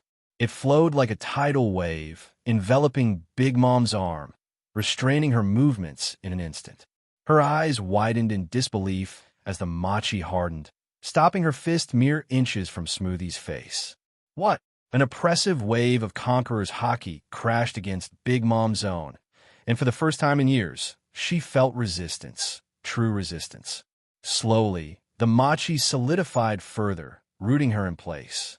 Big Mom struggled, but this time the machi didn't crumble. A figure emerged from the shattered pod, stepping forward with calm determination. His eyes, glowing with a menacing scarlet light, met Big Mom's furious gaze. Katakuri's hulking form stood tall, his presence radiating power. The red numbers on the pod still blinked at 100%, signaling his transformation was complete. Enough, Mama. Katakuri's voice was like steel, cold, and commanding. I will not let you harm my siblings anymore. The room fell silent, the air crackling with tension. Even Big Mom, for a brief moment, looked at her son with something between shock and fury. She could sense it. Katakuri was different now. His haki, no, his entire presence, was a match for hers. He had crossed into the realm of emperors. Katakuri, Big Mom's voice trembled with rage. You dare defy me? But Katakuri's glowing eyes didn't waver. His haki surged, clashing with Big Mom's in a thunderous wave that shook the entire island. He stood tall, his presence commanding, and for the first time, Big Mom hesitated. This wasn't the son she knew. This was a new emperor. Aganya's breath came in ragged gasps, her body trembling as she struggled to remain on her feet. Blood dripped from her mouth as she gripped her blade tightly, glaring at me with a mixture of hatred and disbelief. You, draw your blade, she demanded, her voice quivering with exhaustion and fury. Her pride wouldn't allow her to acknowledge how utterly overmatched she was. Despite the blood coating her armor and the pain radiating from her shattered ribs, she refused to back down. She was desperate to prove herself. But I simply stood there, arms crossed, my expression calm and taunting. Let me ask you, Aganya, are you worthy of me drawing a blade against you? The question was like a slap to her face. Humiliation burned in her chest, worse than the physical agony racking her body. A brat, someone she had nearly killed back in Marineford, now stood before her, mocking her with effortless superiority. How could this be possible? Despite all the relentless training, the years of honing her skills, and the best resources at her disposal, she had barely surpassed the level of an admiral. Yet I, someone she once thought beneath her, was now toying with her as if I were a god playing with an insect. Before she could respond, I was already in front of her. My fist drove in her gut with brutal force, the impact echoing like a thunderclap. Aganya's eyes bulged as the breath left her in a harsh gasp, her ribs groaning under the pressure. She could feel them crack and shatter, pain exploding in her abdomen. Blood spewed from her mouth, and she crumbled to her knees, barely holding herself upright with her sword as a crutch. I looked down at her, a smirk playing at the corner of my lips. Can you afford to be distracted while fighting me, Aganya? Tell me, are you regretting not killing me back at Marineford? That was your one and only chance. I followed him, the Happo Navy. Though labeled a pirate crew, the Happo Navy was also intricately tied to the Kano country, a nation under the protection of the world government. The king of Kano was a cunning operator, playing both sides with remarkable dexterity. By using the Happo Navy's dual identity, he could unleash them on rival nations, cloaking their attacks as pirate raids while maintaining plausible deniability. Everyone knew the truth. Kano country and the Happo Navy were in bed together. Still, the king had been able to hide behind political theater. Maybe the Kano king doesn't even know Chinjo's getting involved with the five families. Smoker muttered from his spot, lazily seated on the ship's railing, a fishing rod in hand. He barely glanced up from his attempts to snag a fish. I mean, you'd have to be nuts to go up against someone like you. His tone was casual, but there was an edge of amusement. I couldn't help but grin at Smoker's remark. Maybe he does know. Maybe he doesn't. Either way, He thinks he can pull the same old trick, using the Hapo Navy while keeping his hands clean. I chuckled, shaking my head. What the fool doesn't realize is that we're pirates, not politicians. We don't play by his rules. Smoker gave a non-committal grunt, still focused on his fishing line, while Lucci sat nearby, calmly feeding Hattori, his pet pigeon. His voice was calm, but there was a barely concealed hunger for action in his question. So who's first? The mafia families or the Hapo Navy? I could feel the tension in the air. Lucci and Smoker were restless, thirsting for a real fight. Sure, we'd encountered a few pirate crews here and there, but none that could put up a proper challenge. And those who could had the good sense to avoid our ship, recognizing the Don Quixote family's Jolly Roger from a mile away. Neither, I replied, my voice low and dangerous. We're going after Kano country first. Smoker's fishing rod stilled, and Lucci's sharp gaze finally turned towards me. They weren't expecting that. Kano, Lucci repeated, intrigued. So we're skipping over the 5 families and going straight for the source. Exactly. My eyes gleamed with cruel satisfaction. Ramen, that arrogant fool, thinks he can poke at us and walk away without consequence. He believes he's untouchable in West Blue, that the Don Quixote family doesn't hold much sway there. But he'll learn differently. I paused, letting the weight of my words settle over them. I want the 5 families to feel true despair. I want them isolated, scared, unable to predict when death will come for them. And as for Kano country, it's time they learned that meddling in our affairs is a mistake they won't live to regret. Lucci's lips curled into a wicked grin, his excitement barely contained. Master Ross, he began, voice filled with anticipation, are we going to burn Kano country to ground? Down to the very last man. Before I could respond, a book sailed through the air, smacking into the back of Lucci's head. He caught it effortlessly, his smile never faltering, but a frown marred Roni's face as she glared at him from across the deck. Ross, we cannot kill the innocents. Little Robin's voice cut through the growing bloodlust, firm and unyielding. She crossed her arms, standing tall despite her smaller stature, and her eyes glinted with determination. The Don Quixote family has a code. We might be pirates, but there are lines we do not cross. Lucci huffed, but didn't argue, his bloodlust temporarily checked by Robin's words. Smoker, for his part, chuckled under his breath, muttering something about how Robin was the only one capable of reigning in the chaos. Don't worry, Robin, I reassured her, a dangerous grin still playing on my lips. The innocents aren't our target, but the king, his soldiers, the people pulling the strings, they're fair game. Robin nodded slowly, her gaze still hard. She knew what was coming, what we were capable of when pushed.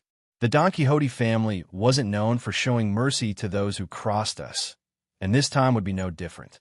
Roscoon, do you think the world government is involved? Miyamoto's voice cut through the low hum of the ocean, his back leaning against the ship's railing as he eyed me carefully. His tone was casual, but there was an undercurrent of seriousness in his question.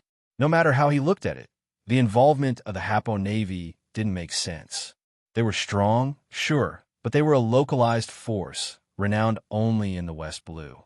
The Don Quixote family, on the other hand, were emperors of the New World. The gap between the two forces was vast, almost laughable. Even I, on my own, could wipe out the entire Hapo Navy if it came to that. I smirked at his words, but didn't respond immediately, letting the weight of the situation settle over the crew. Lucci, Smoker, Robin, all of them were listening closely, waiting for my take. The quiet tension on the ship was palpable, the stillness of the ocean only amplifying it. Miyamoto glanced over, his brow furrowing in concern. I mean, it doesn't add up.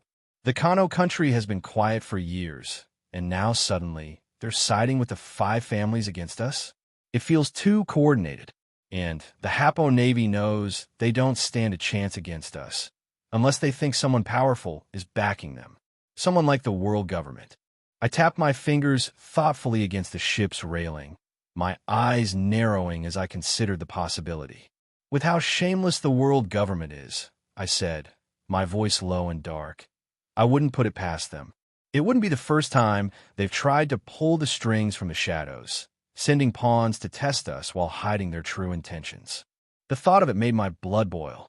The world government had a way of manipulating events, of orchestrating chaos while keeping their hands clean. They'd already done it with Dressrosa, and now they were meddling in the West Blue, stirring up forces that had no business challenging us. Miyamoto nodded slowly, his expression grim. So what's their play? Do you think we might have to face one of the admirals out here in the West Blue? The question hung in the air like a storm cloud, and for a moment, the thought of facing an admiral out in these waters sent a ripple of excitement through the crew. Smoker cracked his knuckles. Lucci's eyes gleamed with anticipation, and even Robin, though calm, had a look of wary intrigue. I chuckled darkly, my grin widening. Maybe. The admirals are dogs of the world government, after all. If they're really involved, they might send one to crush us before we even reach the Grand Line. But if they think sending an admiral will stop us, they're in for a rude awakening. Ross, can I fight the admiral if we come across one? Smoker's voice broke through the chatter as he casually tossed his fishing rod over to Lucci, who caught it without even glancing up.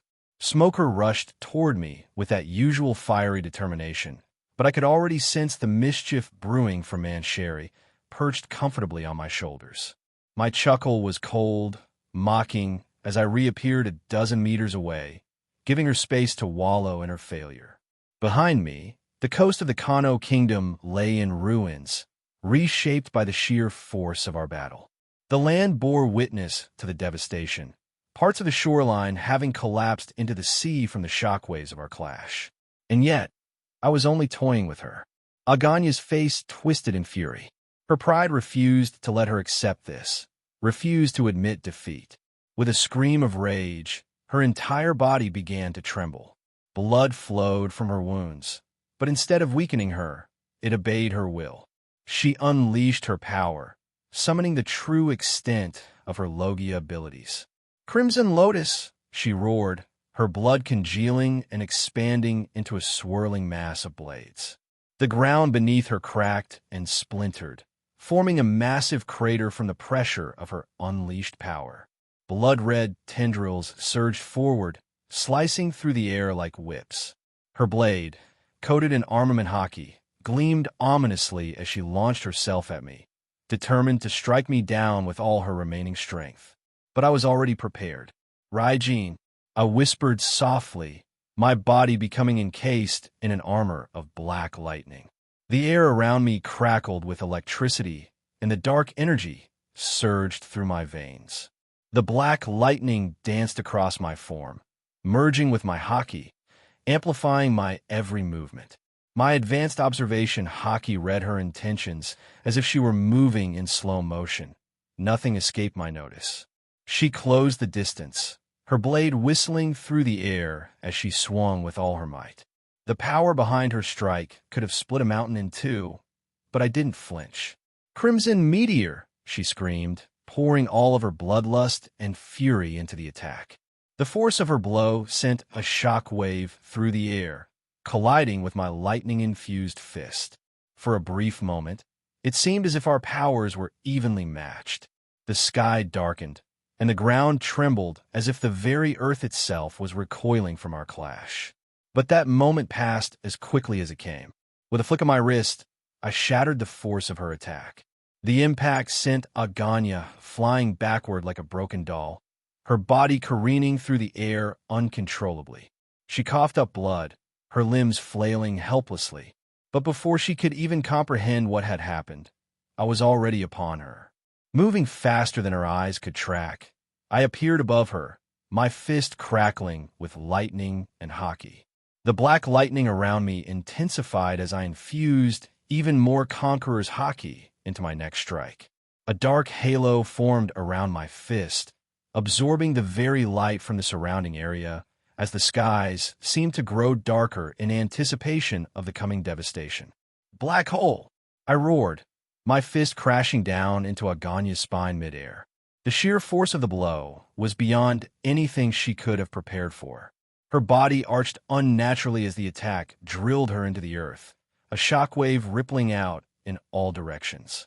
The very coastline shattered under the pressure, The land itself, giving way as a massive crater hundreds of meters wide, was torn open from the impact. Aganya's body slammed into the ground with earth-shattering force, the crater stretching deep into the earth. Dust and debris filled the air, the ground trembling under the weight of destruction. Her body was battered, beaten beyond recognition, but somehow she had managed to put up a defense at the last second. It wasn't enough to stop my attack, but it was enough to keep her alive, barely. I landed softly on the edge of the crater, looking down at the bloody mess that was once a proud warrior. Her pride, her arrogance, and her power, all shattered. Aganya lay at the bottom of the crater, her body twitching, her eyes glazed over as she tried and failed to move. Pathetic, I muttered, turning away from her. Despite the devastation, despite her overwhelming defeat, there was no satisfaction in this victory. She wasn't a challenge. She never had been. The moment my observation hockey flared, I knew something was wrong. No, catastrophic.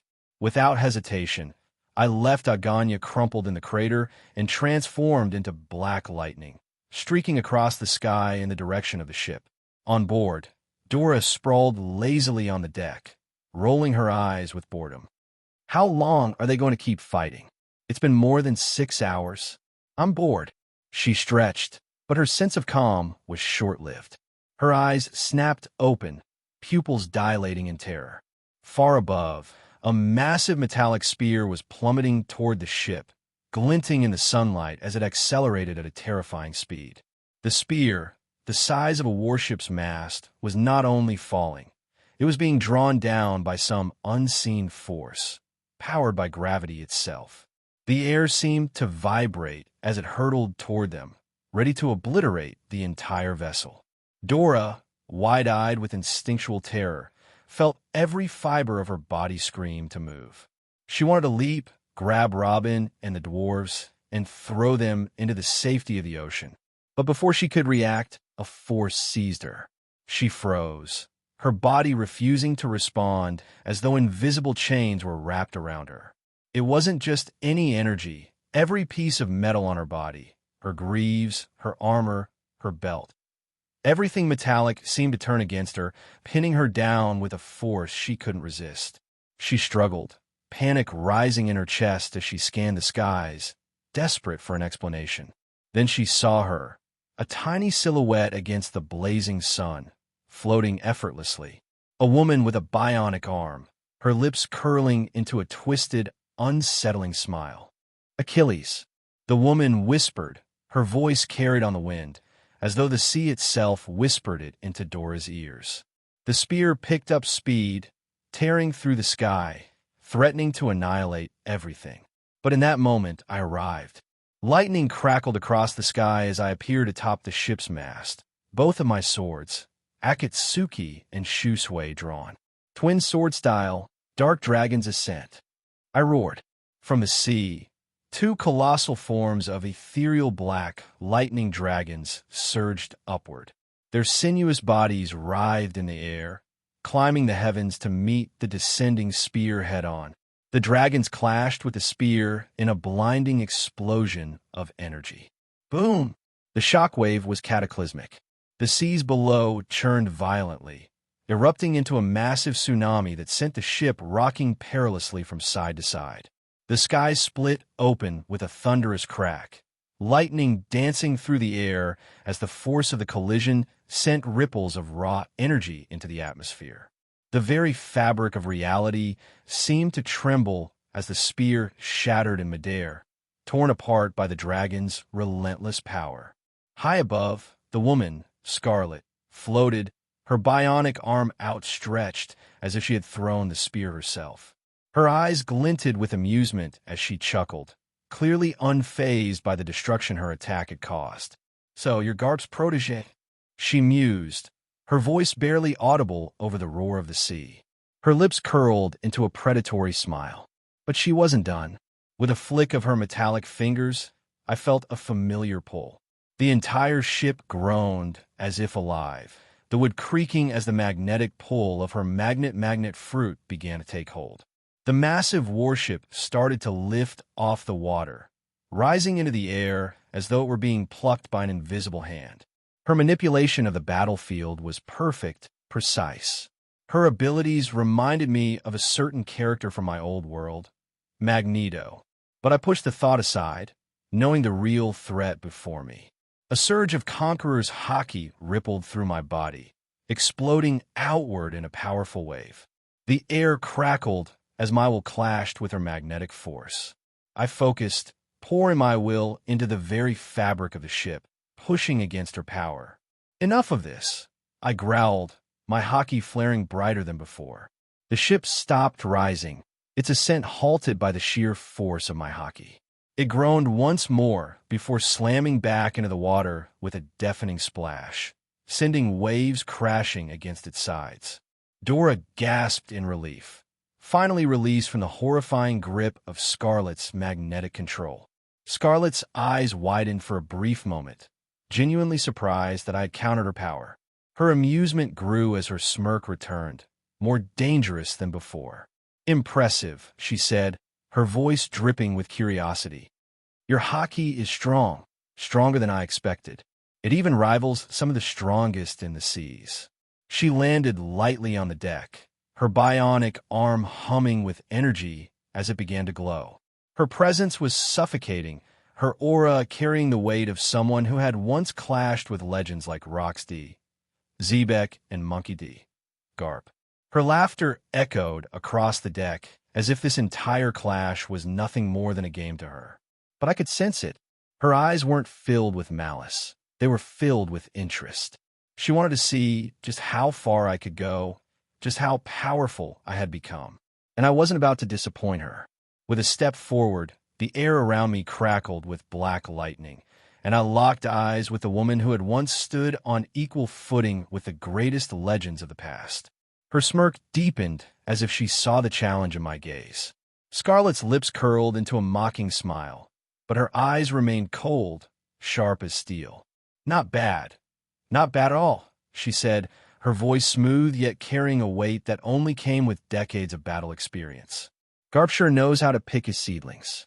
Back then it was Bogard, and now—" She paused, her smirk deepening, somewhat even more exaggerated. Her words echoed in the still air, and despite her casual tone, I could feel the tension rising. Every fiber of my being screamed to stay on high alert. There was no room for mistakes here. The woman standing before me wasn't just any pirate or enemy. This was Bloodsteel Scarlet Lachlan, a name that once sent shivers down the spine of even the most seasoned warriors. Rumors of her feats were whispered across the seas, often dismissed as legend. She had stood toe-to-toe with the infamous Roxy Zebek during his reign of terror. Though she had lost that battle, the fact that she had survived and walked away was something no ordinary pirate could claim. To face Zebek in his prime was to face a living nightmare. And yet this woman had not only lived through it, but had carved out her own fearsome reputation in the aftermath. I narrowed my eyes, every muscle in my body coiled, ready for whatever came next. Scarlet's mere presence was suffocating, as if the air around us was bending under the weight of her aura. The sea itself seemed to hold its breath, as though acknowledging the danger she presented. She was sizing me up, her gaze sweeping over me with an amused glint, but there was something else beneath it: calculation. She wasn't just toying with me. She was studying me, measuring my strength. And I knew why. She didn't see me as an opponent yet. She saw me as a challenge, a puzzle she was eager to solve. But I wasn't going to be another piece on her board. "Scarlet Lachlan," I said, my voice steady, though the weight of her name made the air seem heavier. "Your reputation precedes you, but I won't let you toy with me as you did with those before." She chuckled softly, a sound that sent a chill down my spine. "Oh, so you know about me? Good. It saves me the trouble of explaining why you should be on your knees, boy." Her bionic arm crackled with a faint hum, the energy within it building with each passing second. "Do you think your name is enough to intimidate me?" I shot back, my grip on my swords tightening. "You may have fought Zebek, but that was another era. This is my time." Her eyes flashed with something darker, annoyance, or perhaps excitement. Bold words for a child, she sneered, her voice dropping an octave. But words won't save you when the blood starts spilling. She flicked her wrist, and her magnet fruit powers surged to life again. The deck of the ship began to groan, metal creaking as if being wrenched apart by invisible hands. Nails popped out of the wood, and the metallic fixtures twisted and warped under her influence. The ship's structure trembled as if it were alive, bending to Scarlet's will. I could feel the pull of her power even through the air, but I countered with my conqueror's haki, flooding the area with my willpower. The ship buckled under the clash of our auras, the sea roiling in response. My haki pressed back against hers, a forceful rejection of her control. The clash wasn't just physical, it was a battle of wills. The sky darkened overhead as our energies collided, crackling with black lightning, and for a moment, it felt like the very heavens might tear open. Every gust of wind that howled across the ship felt like it carried the weight of a storm, the atmosphere charged with raw, destructive power. Scarlet's eyes narrowed, and for the first time, I saw the glint of something dangerous, respect. She could feel the pushback, the equal force I was exerting. Interesting, she murmured, more to herself than to me. You got strength, boy, enough to make even me curious. Then, in a blur of motion, she was gone. One moment she stood atop the deck, and the next she was airborne, leaping with the grace of a predator. In an instant, she was upon me, her bionic arm hurtling forward like a piston. I managed to parry with both of my swords, the impact sending a shockwave through the ship, splintering wood and cracking the deck beneath my feet. "Is this the extent of your strength?" she taunted, pressing down harder. Her bionic arm glowed with a fierce, crimson light as she infused it with haki. "You'll have to do better than that if you want to survive."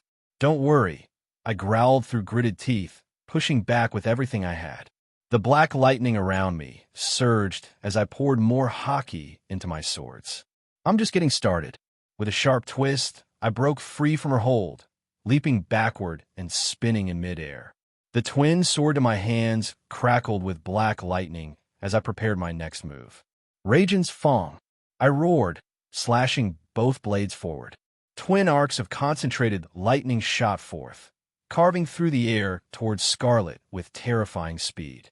She laughed, not out of fear, but pure exhilaration. "Yes, show me what you've got."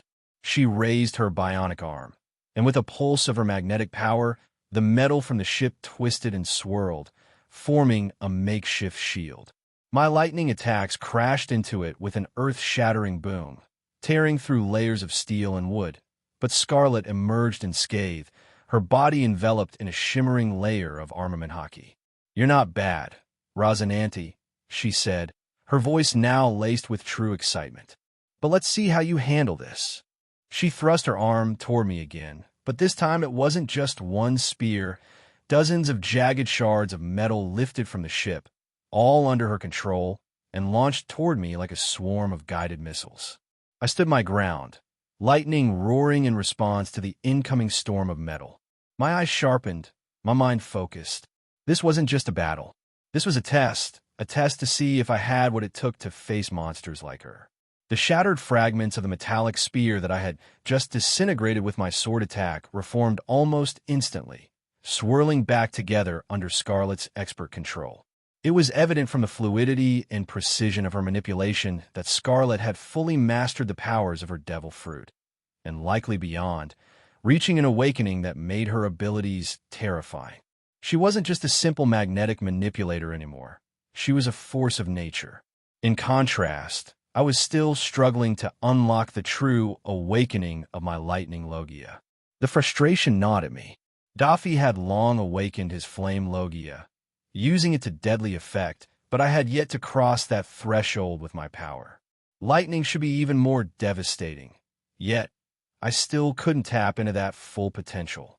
Scarlet's eyes narrowed as she attempted to control the metal on the warship again, trying to tear it apart, but my haki completely coated the ship.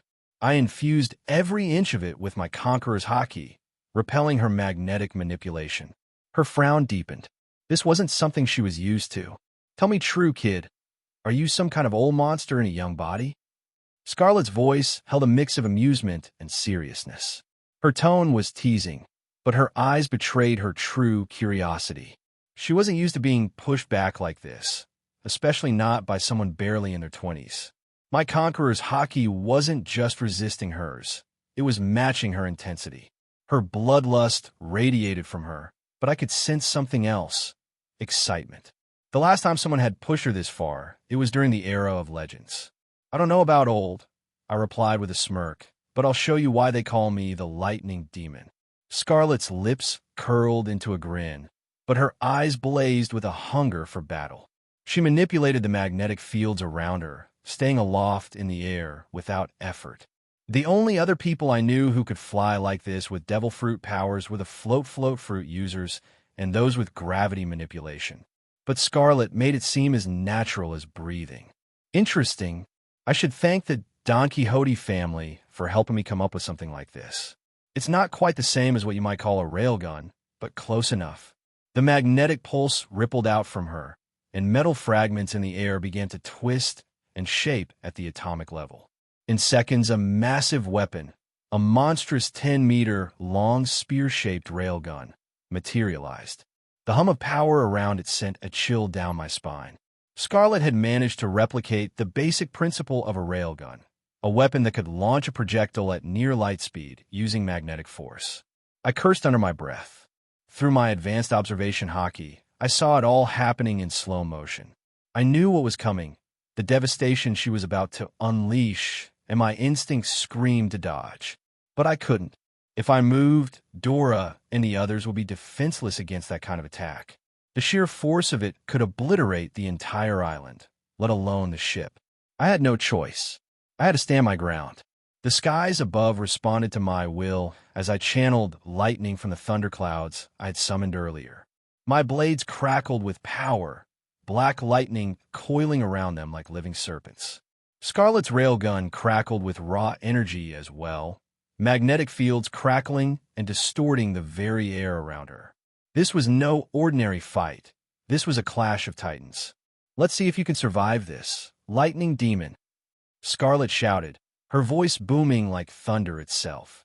The railgun weapon she had created began to glow, the projectile charging with devastating magnetic energy. I could feel the tension building in the atmosphere as the weapon charged. It was aimed not at me, but at the ship. Scarlet knew I couldn't abandon the others. She wanted to force my hand to see how I would counter her devastating strike. World's End, she roared as a world-shattering attack fired from the weapon. Lightning surged through my body, amplifying my reflexes to the max. I didn't hesitate. With both Akatsuki and Shusui infused with hockey and lightning, I prepared for the incoming blast. There was no room for error. Twin sword style, twin dragon's descent. I roared, unleashing the power of my blades. Two enormous, ethereal black dragons formed from pure lightning descended from the skies, spiraling forward to meet Scarlet's railgun projectile head-on. The force of their ascent split the sky, the ground below rumbling under the pressure of the attack. Boom! The collision was cataclysmic. The railgun projectile met my lightning dragons in midair, and the impact sent a shockwave so powerful that it created tsunamis in every direction. The sea itself seemed to bend under the force of the explosion, and the clouds above were blown apart as if they were nothing. The entire ship rocked violently, creaking under the strain of the explosion's force. The railgun projectile shattered in the sky, but the destructive energy Scarlet had unleashed still tore through the heavens. I gritted my teeth as I absorbed the force of the blow, the black lightning around me flickering but holding strong. The sheer power of Scarlet's attack sent ripples of pain through my body, but I didn't falter. As the smoke and dust began to clear, Scarlet hovered in the sky, her eyes alight with admiration and bloodlust. She was thrilled, her blood was boiling, and she hadn't even gone all out yet. Not bad at all, kid. Garp sure knows how to raise monsters. Bogard was impressive, but you might someday even grow up to match that man. I was on the defensive now, forced to push my observation hockey to its absolute limits just to keep pace with Scarlet. Her power was overwhelming, so far beyond anything I'd faced before, and I could sense she wasn't even going all out. The only real advantage I had was my advanced observation hockey, which allowed me to react a fraction of a second faster. But it was a thin margin, and I was being stretched to my breaking point. Suddenly, Scarlet pulled back her hockey, her lips curling into a smirk. "Tell me, kid, would you like to join hands with me?" She asked with an amused tone, her words almost playful. But I could tell from the way she said it that she was serious. My grip tightened on the hilts of Akatsuki and Shusui, my blade still pointed directly at her. I didn't lower my guard for a second. "Tisich, you're no fun," she scoffed, her voice light but with an edge of disappointment. "Relax. I'm not petty enough to go after someone I don't have a personal grudge against. Even if you're a GARP student, my score with him is between us. I need to settle that head on." Scarlet chuckled softly as metal fragments around her swirled together, forming a floating platform under her feet. She stepped onto it casually, as if this battle had been nothing more than an amusing test of skill.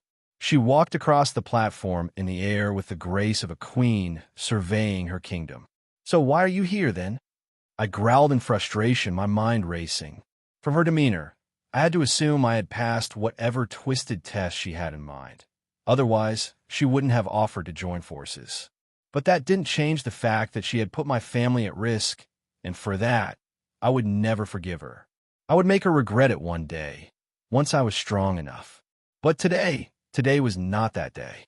Even going all out, I wasn't sure I could beat someone on GARP's level. Not yet. Scarlet's smile widened, as if she could read my thoughts. "Oh, the world government thought it'd be clever to rile up my hatred for GARP by targeting you," she said with a lazy wave of her hand. "They wanted me to take it out on his protege. But honestly, I was more curious than anything. I wanted to see who could make those old geezers so desperate. Last time it was Roger. Before that, only Zebek ever got them that rattled." Her chuckle was dark, and I could feel the weight of her words. She was reminiscing about an era of legends, names that still shook the world to this day. The fact that Scarlet could mention them so casually spoke volumes about the kind of monster she was. Her words also made it clear that she held no allegiance to the world government, despite being a Shichibukai. There was no loyalty there, only her own agenda. It made me wonder what her true motives were for joining the warlords. Whatever it wasn't simple. Just then, her gaze shifted slightly, a knowing glint in her eyes. "Looks like your prey is being taken away from you," she mused, her head tilting toward the island behind us. She didn't need to explain. My observation hockey was already picking up what she had sensed. A cipher pole agent had appeared out of thin air, stepping through a circular door into the crater where Aganya had fallen. Without hesitation, he grabbed her limp body and vanished back through the same door. The door fruit, no doubt. I clenched my teeth. Aganya had already been defeated, but the cipher pole's intervention made it clear she was still valuable to the world government. As much as I wanted to go after them, I couldn't afford to leave Dora, Robin, and the others defenseless in the face of Scarlet's terrifying power. They were still at risk, and I couldn't abandon them. Scarlet let out a light laugh, seemingly amused by the situation. She casually tossed me a transponder snail, her eyes glinting with something like admiration or perhaps amusement. "Let me know if you change your mind, kid," she said with a smile that was far too predatory for comfort. "I like you. It'd be a shame for someone like you to die too young. This world, it's not as simple as you seem to think it is." She left her words hanging in the air, a cryptic warning, and then, without another glance, she manipulated the metallic platform under her feet, rising higher into the sky. In moments, she was gone, vanishing into the horizon, leaving only the faintest ripple of magnetic energy in her wake. As the tension faded and the sea returned to its quiet, I stood there for a long moment, the transponder snail in my hand. My mind was still racing, replaying every word, every movement. Scarlet Lachlan, Bloodsteel, a legend from GARP's era. She had tested me, pushed me to the edge, and I had survived. But I knew, deep down, I wasn't ready to face her, not yet. One day, though, one day I would settle this. I let out a deep sigh, watching the horizon to ensure Scarlet was truly gone. The tension of her presence still lingered in the air, but for now, the immediate danger had passed. Turning my attention back to the ship, I saw the aftermath of the confrontation written on everyone's faces. Dora and Leo were the only ones still steady, but even they were visibly shaken. Robin, normally so composed, was trembling, her arms wrapped around herself as she tried to keep her composure. Mancheri, however, was completely broken down, curled into a ball, and sobbing uncontrollably. Leo knelt beside her, gently patting her shoulder, whispering words of comfort, but it was clear he was barely holding it together himself. "Are you guys all right?" I asked softly, knowing the answer but needing to hear it, needing to reassure not just them, but myself. My voice cut through the tense air like a lifeline, though it was met with silence at first. Robin managed a nod, though her eyes were still wide with lingering fear. Her breath was shallow, as if Scarlet's oppressive hockey still clung to her like a shadow. Mancheri didn't even look up from where she was curled on the deck, her small frame shuddering with each sob. I had shielded them from the brunt of Scarlet's hockey, but even so, the effect was obvious, especially on Mancheri, whose fragile heart couldn't bear the weight of that monstrous presence. Leo met my eyes, his usual bravado replaced with concern and helplessness. "I'm trying," he whispered, his hands trembling slightly as he continued to comfort the princess. "But that was something else." I gave him a nod of understanding. No words were needed for what we had just faced. Dora, however, was the one who seemed most affected, though not from the hockey itself. She stood near the mast, staring down at her hands, her expression filled with a mixture of anger and self-blame. It wasn't hard to tell what she was thinking. She had grown close to Robin and Mancheri over time, treating them almost like family, and now, seeing them so vulnerable, so rattled, was eating away at her. She was furious at herself for not being strong enough to protect them. "Dora," I called out gently, hoping to pull her from the dark spiral of self-blame I could see forming. But she didn't respond. Her fists clenched, and her body trembled with suppressed frustration. "Dora," I called again, louder this time, stepping toward her. "Don't let it get to you." Finally, she turned, her eyes filled with frustration and guilt. How could I not? I couldn't even move to protect them. I froze. Her voice cracked slightly, and she bit her lip, her anger directed at herself. I wasn't strong enough. I stepped closer, placing a hand on her shoulder, forcing her to meet my gaze. "It's not your fault," I said firmly. "Scarlet Lachlan is on a completely different level. None of us expected her to show up. You did your best, and that's what matters. But blaming yourself for something like this, it won't help anyone." Dora's eyes flickered, searching mine for some reassurance. "But listen to me," I said softly but firmly, cutting off her protest. I felt the same thing, that helplessness, but standing there and letting it eat at you won't change what happened. We're going to get stronger together, and next time, no one will make us feel like this. She took a shaky breath, her gaze lowering for a moment before she nodded. "Yeah, you're right," she whispered, though the frustration still lingered beneath her words. Leo, having managed to calm Mancheri down slightly, stood up and joined us. "Dora, don't be so hard on yourself," he said, offering a small, encouraging smile. "We're all still here, thanks to him, and to you too. You did what you could." Dora gave a faint smile, nodding at Leo. His attempt to cheer her up, however small, seemed to ease some of her guilt. Mancheri's sobs had quieted, though she remained in a fetal position, shaking slightly. Robin, too, seemed to relax a bit, drawing comfort from the sense of unity we were trying to restore. I gave them all a long, hard look. We had survived, but this was a reminder that the seas we sailed were filled with monsters beyond our current strength. It wasn't just about us anymore. It was about the people we needed to protect, people like Robin and Mancheri. We couldn't afford to falter. But first, I needed to vent this rage burning inside me.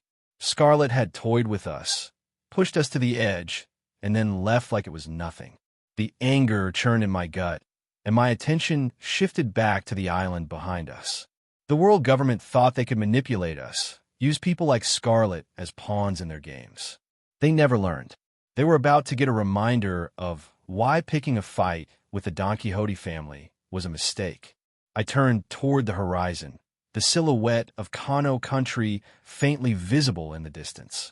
I'm going to make them regret ever crossing us, I muttered, more to myself than to anyone. But Leo and Dora heard me clearly. Dora clenched her fists, her expression hardening as she looked toward the same horizon. Then let's teach those world government bastards a lesson. Leo grinned, the fear from earlier replaced by a fierce determination. I'm with you. Let's show them they picked the wrong fight. I rummaged through my coat, pulling out a transponder snail. My fingers brushed against the one Scarlet had tossed me, but I left it where it was for now, just in case. I had bigger plans in mind and a different call to make. As the snail connected, I leaned back, a grin tugging at the corner of my lips. After a few rings, the familiar voice picked up. "Hello," came the calm, deep tone of Monkey D. Dragon. "Dragon-san," I began smoothly. "Would you be interested in buying off an entire kingdom affiliated with the world government in the West Blue from my hands?" There was a long pause on the other end, as if I had caught the legendary revolutionary leader completely off guard. The transponder snail's expression mirrored his confusion, eyes wide and frozen in place. "Wait, what?" Dragon's voice cracked, an uncharacteristic break in his usual composure. "What are you talking about?" I chuckled to myself, imagining his face. "You heard me. I'm offering you an entire kingdom. I wasn't originally planning on dealing with Cano country, but now I think I'll erase their entire power structure and hand it over to the revolutionaries. I'm sure the revolutionaries can manage it." Another pause followed, this one more calculating than the last. Dragon was no fool, and he wouldn't bite without knowing the hook hidden beneath the bait. His voice, now composed, came through the snail again.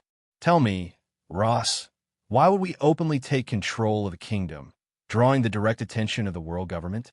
You know that would make us an even bigger target. Do you think the world government would sit around while we manage Cano?" His tone sharpened, and I could almost see his intense gaze narrowing on the other side. He knew I wasn't someone to propose such a thing without having a deeper plan. "That's where the deal sweetens, Dragon-san. What if I could offer you something in return? Something substantial that would keep the world government from retaliating, something you will definitely need to fight against the world government in the future." Dragon didn't respond immediately, the silence hanging heavy as he weighed my words. Finally, he spoke, his voice a mix of curiosity and amusement. "And what exactly could you offer that would make me risk the wrath of the world government? You've got me interested, but I don't think there's anything, unless, of course, you're thinking of joining the revolutionaries yourself." I could hear the chuckle in his voice, knowing full well he was only half serious. "I can make you chief of staff right away if you want." I smirked, though I knew joining them wasn't an option. "Come on, Dragon-san. You and I both know that's not happening. But how about this? Why don't you join the Don Quixote family?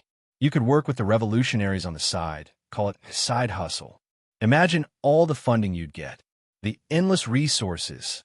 Dragon went silent for a moment, and I could tell he was mulling it over, even if just for amusement. But we both knew that was an impossible scenario. Our ideals were too different.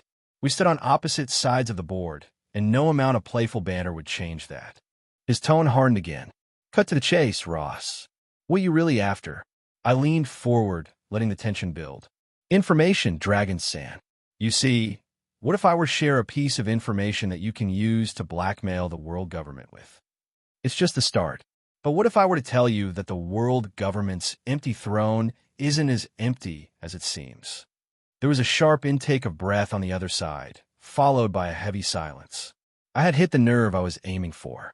"What did you just say?" Dragon's voice was low, deadly serious now. He wasn't laughing anymore. I smiled, letting the silence drag on for a beat longer. "Oh yes, the throne that's supposed to symbolize the absence of a singular ruler? It's a lie. There's someone sitting on it. a shadow pulling all the strings from behind the scenes. The world government's greatest secret.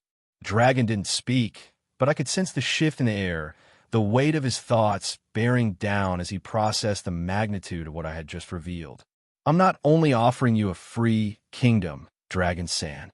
I'm offering you a chance to strike at the heart of the world government. Imagine how much you can achieve with this piece of information. But you'll have to trust me, and this is only the beginning.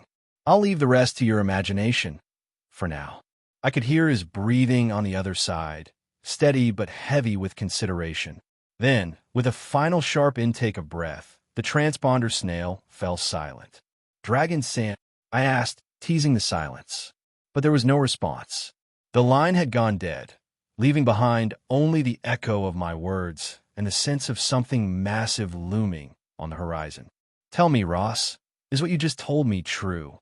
Dragon finally questioned, wanting to know the truth, and I knew the fish had taken the bait, so I disconnected the call. I tucked the transponder snail back into my coat, a smirk playing on my lips. Now, the game was truly beginning.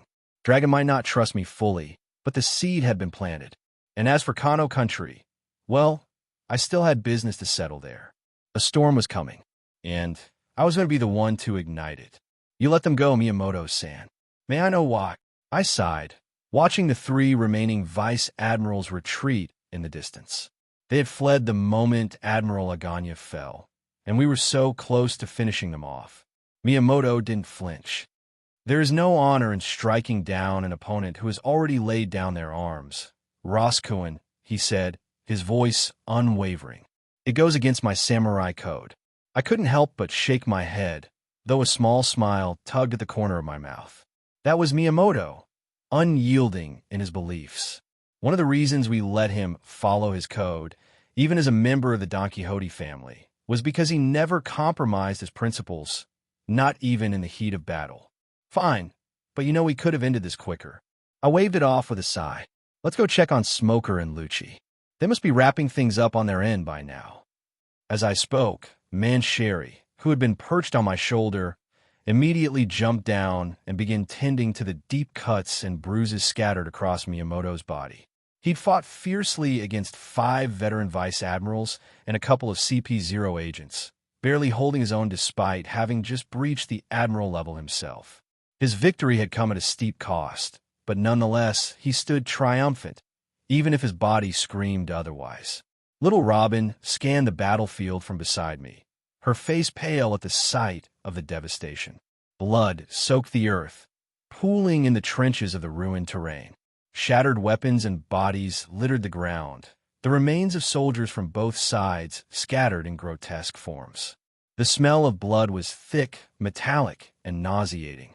Robin's face twisted as she fought the urge to gag, but she held herself together. Dora, on the other hand, was surveying the coast, which had been reshaped entirely by the battle ferocity. The once proud cliffs and beaches were now jagged, torn apart by the unimaginable destruction. If Kano country hadn't been such a massive landmass, it might have been sunk by the sheer force of the conflict alone. It was carnage, chaos incarnate. Roscoe, Miyamoto's voice cut through the silence. His expression was hard to read, but I knew what was coming. What do we do about the soldiers still unconscious?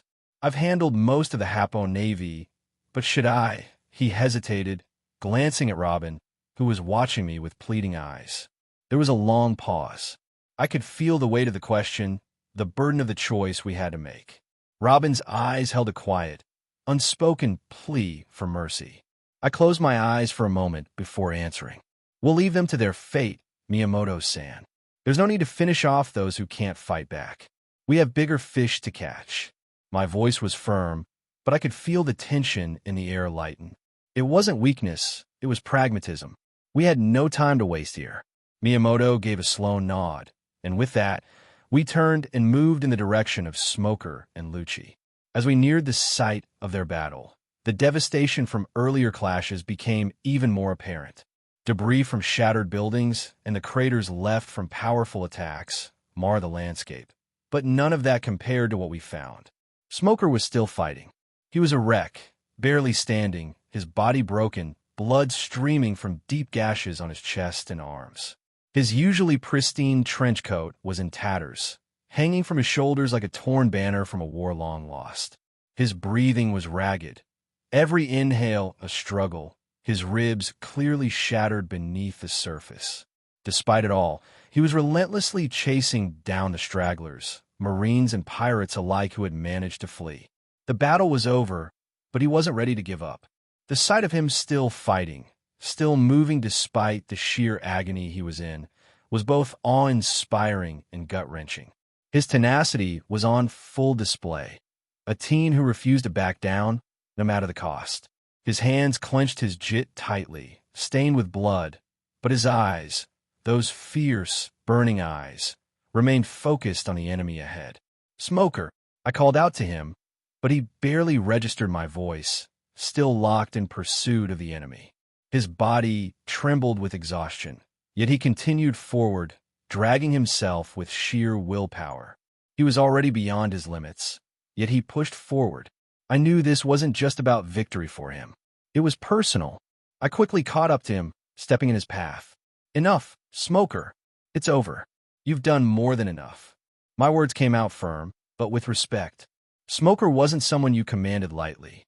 He earned respect through his own stubborn drive. He stumbled slightly but caught himself, breathing hard.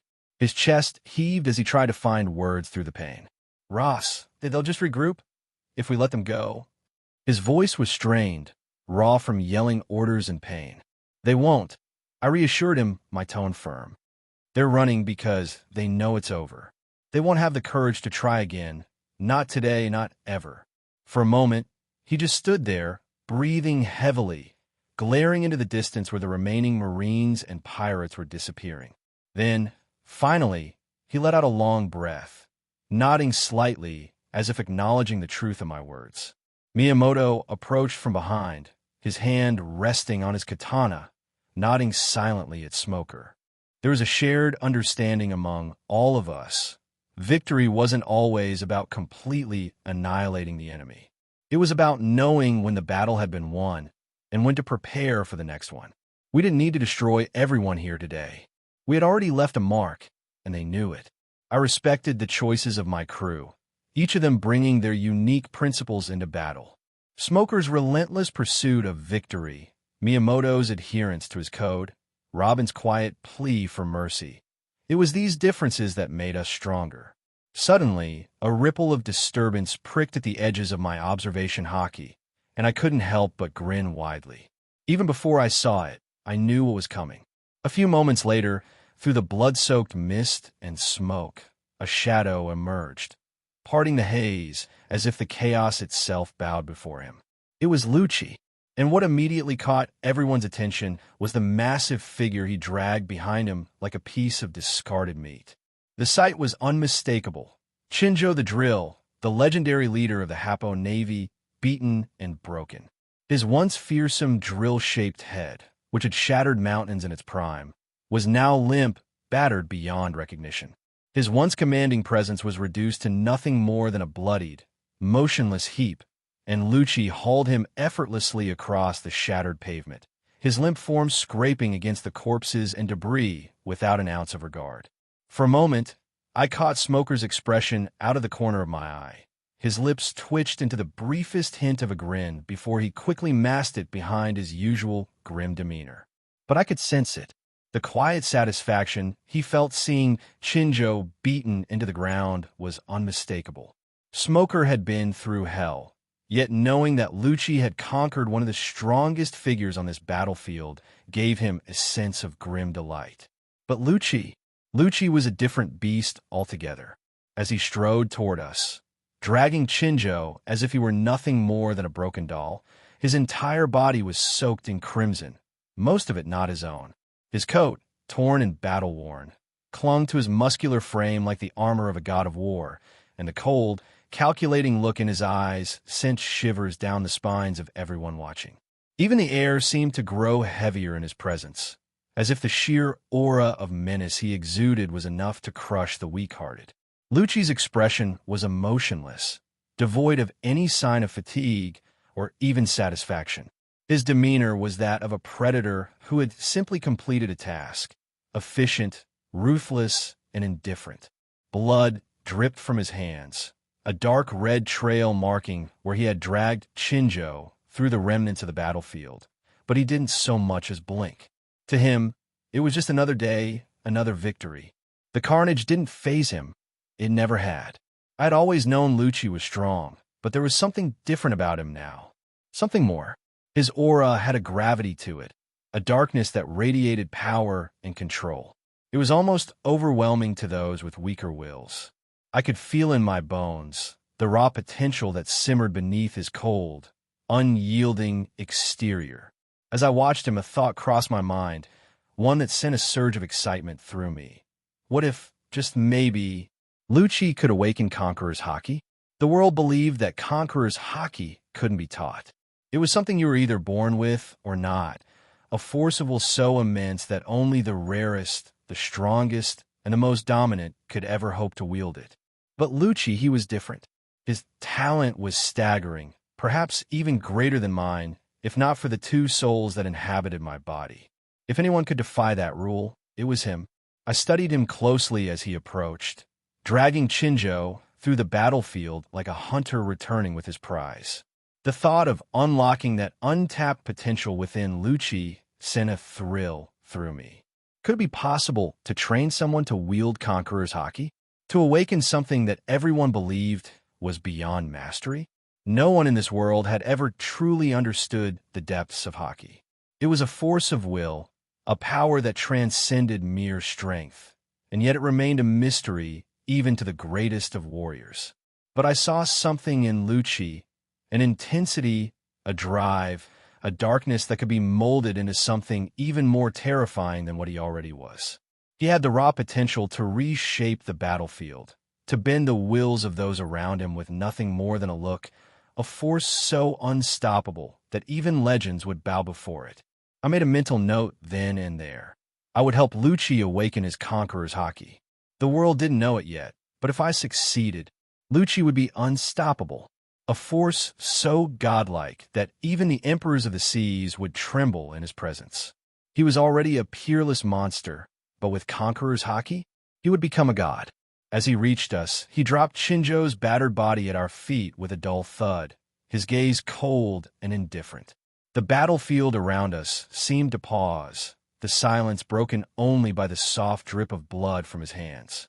"Done," he said simply, his voice as cold as ice. I smiled, unable to hide my admiration. "You've outdone yourself, Lucci." He said nothing in response, his eyes scanning the battlefield, already looking for the next challenge. But I could see it, the flicker of something deeper in his gaze. Something dark, something powerful. And I knew, without a doubt, that Lucci's true potential was only just beginning to reveal itself. Within the grand palace of Kano country's capital, a palpable tension hung in the air. The once ornate corridors were now bustling with panicked footsteps and hurried commands, all originating from the treasure vault deep within the palace. Inside, Ramen, the head of the ruling family, frantically barked orders at his subordinates. He wore a resplendent green robe, its white collar and cuffs a stark contrast to the chaos unfolding around him. A thick metal chain hung heavily around his neck like a symbol of his wealth, but his small circular sunglasses, which usually masked his calculating gaze, did nothing to conceal the fear in his eyes. Atop his head rested a small ceremonial hat that marked his authority, but right now, no amount of wealth or power could shield him from what was coming. "Faster, you idiots!"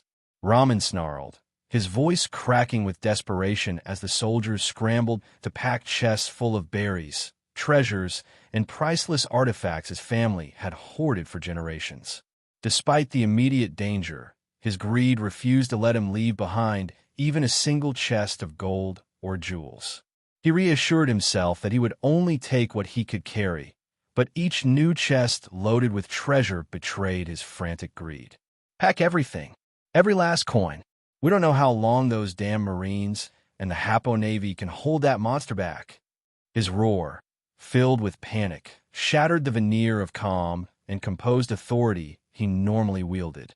Beside him, his son, an ambitious young man in his 20s, looked less concerned, more annoyed at the frenzy. The young heir, dressed in fine silks, approached his father with an air of indifference. "Father, are you sure this is necessary? Why should we fear them? We can negotiate. We've paid off the Hapo Navy for years. I'm sure we can make a deal with the Don Quixote family, too. There's nothing in this world that money can't buy," he said, his tone almost smug, confident that even pirates could be swayed by the right price. Smack! The sound of Raman's hand connecting with his son's face echoed through the vault like a gunshot. The young man's head snapped to the side, and before he could recover, his father struck him again, each blow more furious than the last. His cheeks swelled instantly, turning red and raw from the repeated slaps. "Fool! You absolute fool!" Raman bellowed, his voice filled with rage and fear. "Do you really think these monsters care about money? We tried to kill them, boy. We lured them into a trap. Do you think they'll simply wag their tails and take our berries like the Hapo Navy does? No, we must run, you fool. Run before it's too late." The young heir clutched his swollen face, stunned into silence.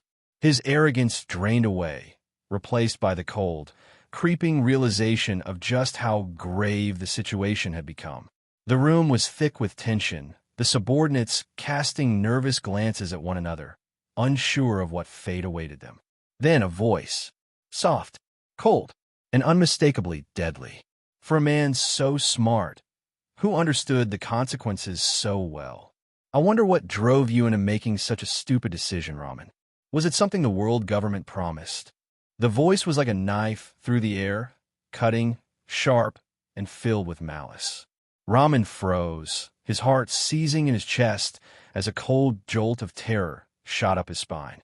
His blood ran cold, every muscle in his body locked in place as the dread settled in. Slowly, he turned his gaze upwards. There I sat, perched casually atop the grand chandelier, hanging from the vaulted ceiling, bathed in the soft, flickering light of the candles. My eyes, hidden beneath the brim of my hat, stared down at him with an eerie calm, like a predator watching its prey. The room fell deathly silent. Even the air itself seemed to grow heavier, stifling the very breath of everyone within. The soldiers around the vault shifted uneasily, beads of sweat forming on their brows as they realized who had arrived. Some of them unconsciously took a step back, their hands trembling at their sides. No one dared move. No one dared breathe too loudly.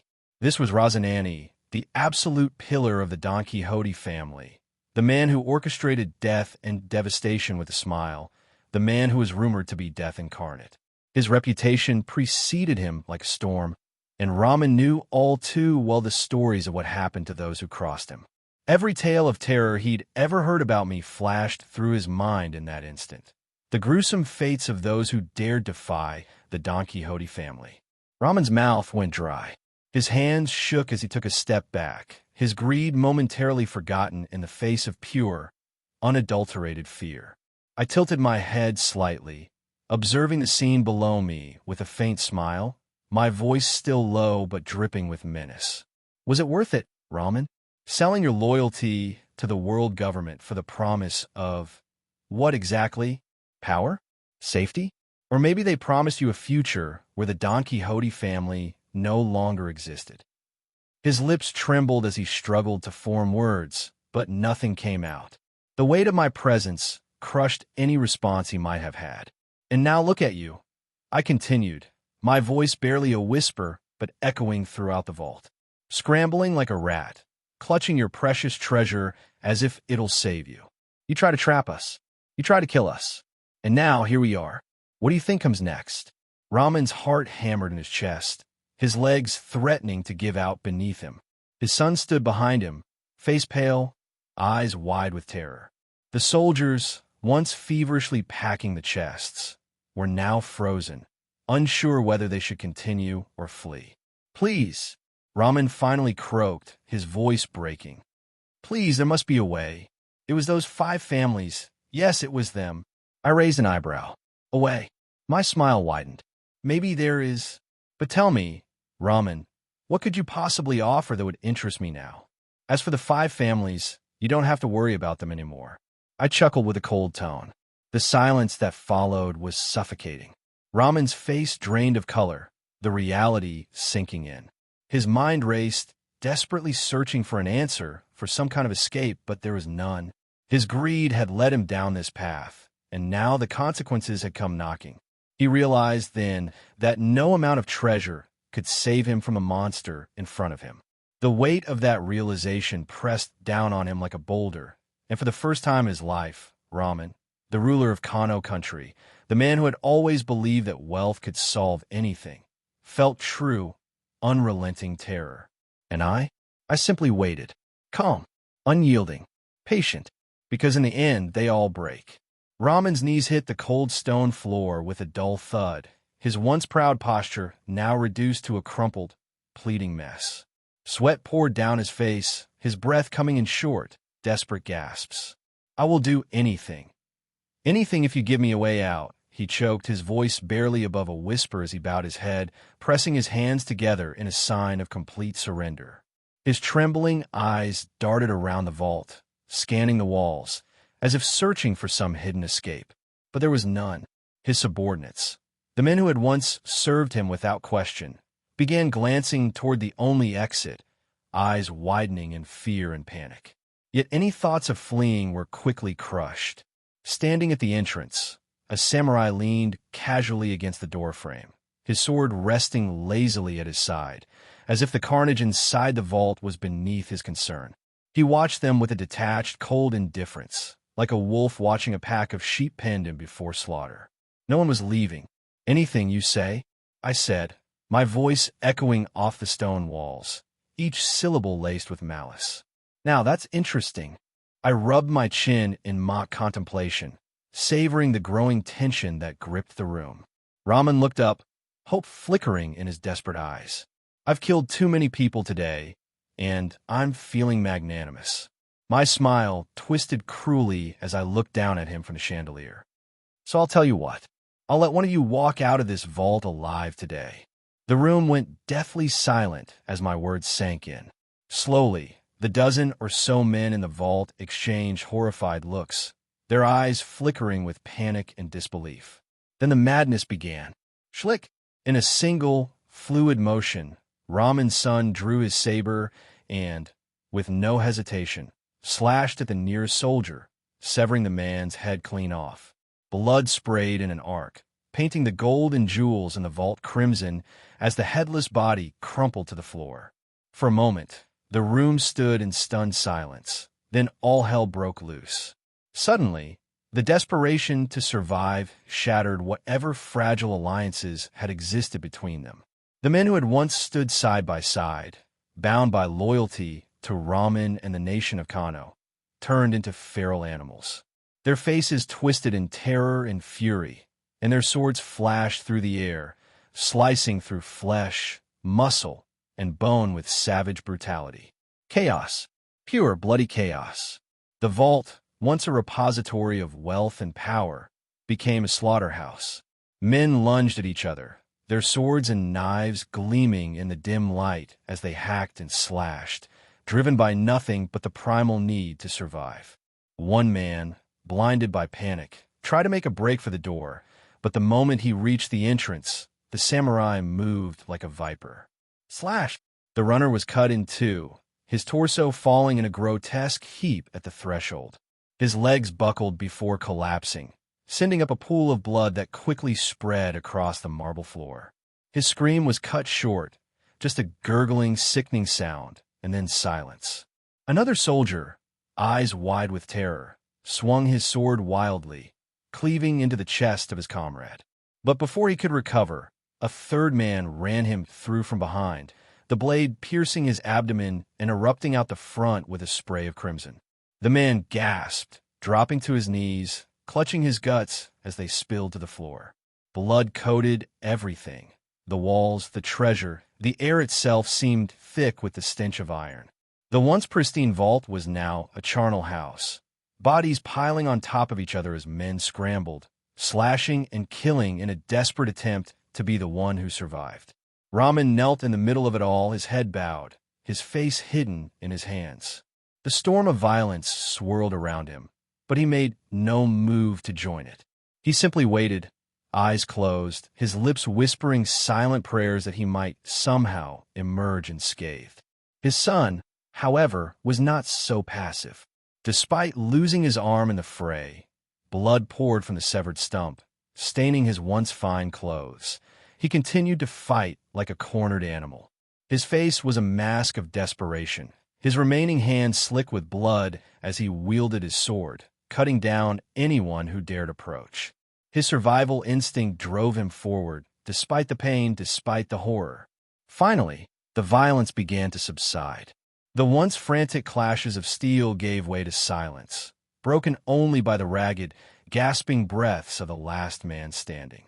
Raman's son.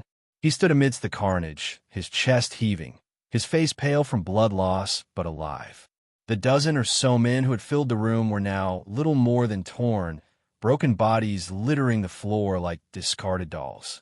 His breath rattled in his chest as he turned, his one good arm clutching his sword, blood dripping from the blade. "Father," he rasped, stumbling toward Raman, who still knelt in silence. "Father, we can leave." I did it."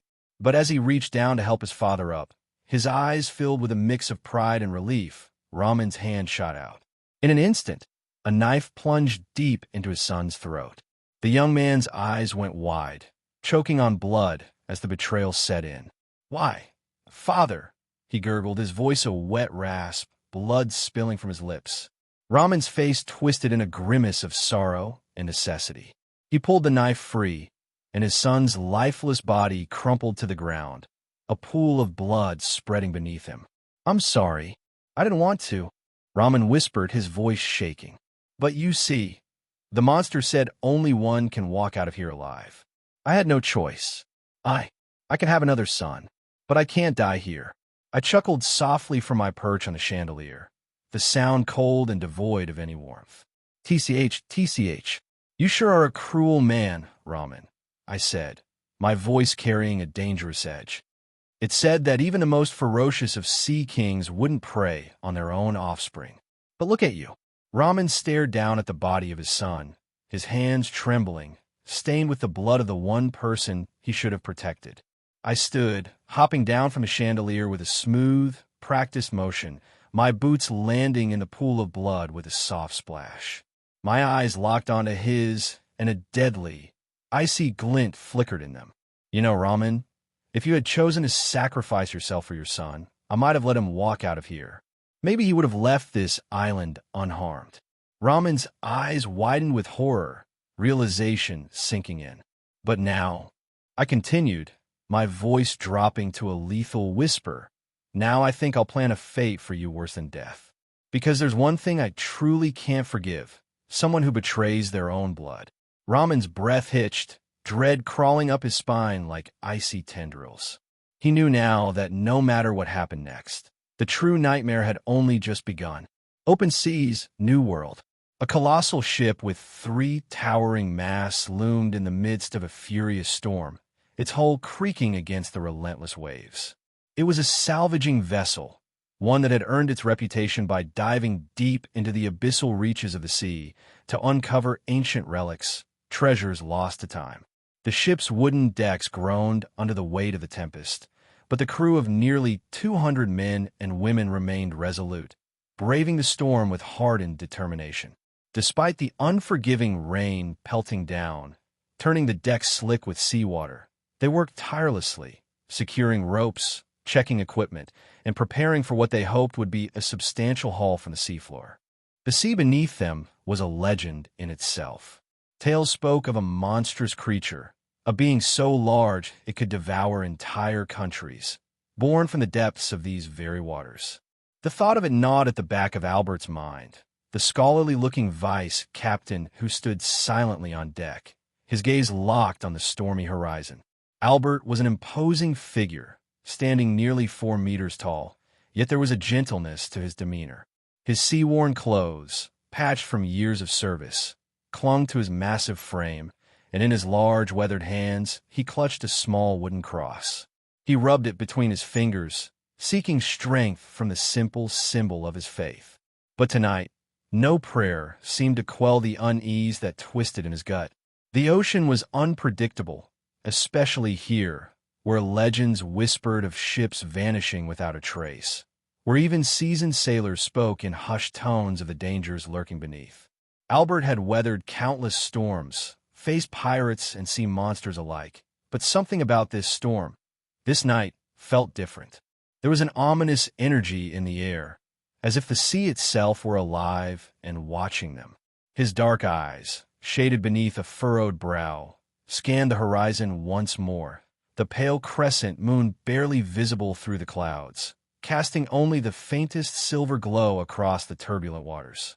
The waves crashed violently against the ship's hull, sending cold sprays of seawater onto the deck.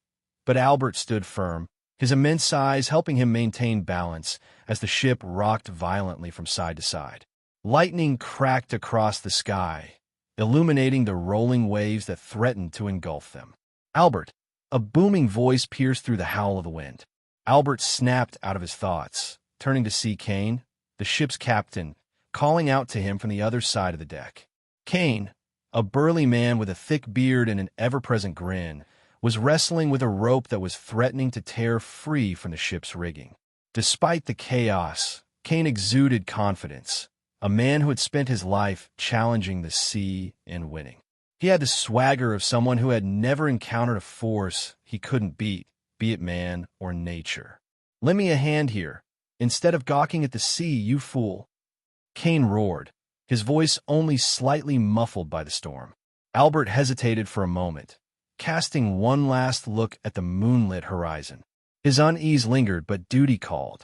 Muttering a quiet prayer under his breath, he gripped the cross one final time before tucking it back beneath his soaked shirt.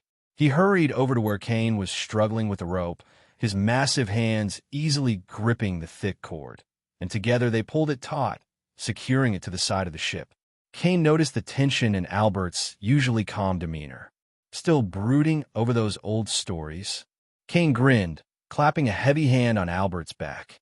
"Come on, you gotta stop sulking like this. They're just rumors, nothing more." Albert remained silent, his eyes briefly flickering to the dark waters. "I've never felt a storm like this, Kane," he finally muttered, his voice low and serious. "There's something off about this sea. We shouldn't be here." Kane chuckled, though there was a sharpness in his eyes. "Look, I know you're spooked, but we've faced worse. We've braved the new world, ventured into seas most sailors wouldn't dream of. What's a little storm compared to that? With the experience our crew has, we can dive anywhere into any sea." The captain's bravado was infectious, and in truth, Kane had reason to boast. Their ship had survived countless dangers, navigating through uncharted territories that no ordinary ship would dare. The crew was seasoned, experienced divers and salvagers who had made their living plunging into the depths of the most treacherous waters. They had weathered attacks from pirates, outlasted monsters from the deep, and survived the volatile tempests of the New World. But tonight, something felt different. Albert couldn't shake the feeling, the gnawing dread that hung heavy in the air like the storm itself. "Besides," Kane continued, his grin widening, "this spot is a jackpot. We've already found traces of 4 shipwrecks down below. If the divers pull up half of what we think is down there, we'll be living like kings for a year. I'm telling you, we're sitting on a gold mine." Albert glanced at his captain, his friend. "And what if those ships disappeared for a reason?" Kane's laughter was hearty, but Albert could see the flicker of unease in his eyes, quickly masked by his bravado. "You really think some sea monster's going to rise up and eat us? Please, you've read too many old books, my friend." But the wind howled louder, the rain falling in heavy sheets now, soaking them to the bone. The ship pitched violently as the storm intensified, and Albert's heart sank deeper into his chest. Even Kane's confidence couldn't dispel the creeping fear that something ancient and hungry was lurking beneath the waves. "Don't let those old wives' tales get to you, Albert," Kane said, his voice cutting through the storm. "We're seasoned. We've faced it all before. We'll be fine. This is just another storm." But Albert wasn't so sure. as the rain lashed at his face and the ship groaned beneath them. He couldn't shake the feeling that tonight they were venturing into waters they weren't meant to disturb. The storm howled mercilessly, battering the ship with torrential rain and fierce winds. But the crew's spirits remained undaunted. Amidst the swirling chaos, a shout rang out from the starboard side, barely audible over the crashing waves and relentless downpour. "Captain, they've secured the line. The divers are coming up," bellowed one of the crewmen, his voice strained as the wind whipped past his face, his arm raised toward the thick, soaked rope now taut with the weight of whatever lay beneath. Kane's eyes lit up, his grin cutting through the gloom. He roared out orders, his voice booming above the roar of the storm. "Pull! Heave-ho! Put your backs into it, lads. We've hauled ourselves a fortune." The crew, drenched to the bone but galvanized by Kane's infectious energy, threw themselves into the task. Muscles strained, and groans of effort echoed as they began to reel in the vast metallic net. It had been cast deep into the sea, gathering whatever relics, treasures, or wreckage lay on the ocean floor. The rope creaked under the immense weight of its burden, but the crew persisted, step by agonizing step, slowly pulling the line up. For what felt like an eternity, the storm fought against their efforts. The wind tore at their clothes, the rain slashed against their faces, and the ship pitched violently with every monstrous wave that slammed into its hull. Yet the crew worked in unison, a well-oiled machine born from years of hardship at sea. Even the greenest of the sailors knew their place in the storm's madness.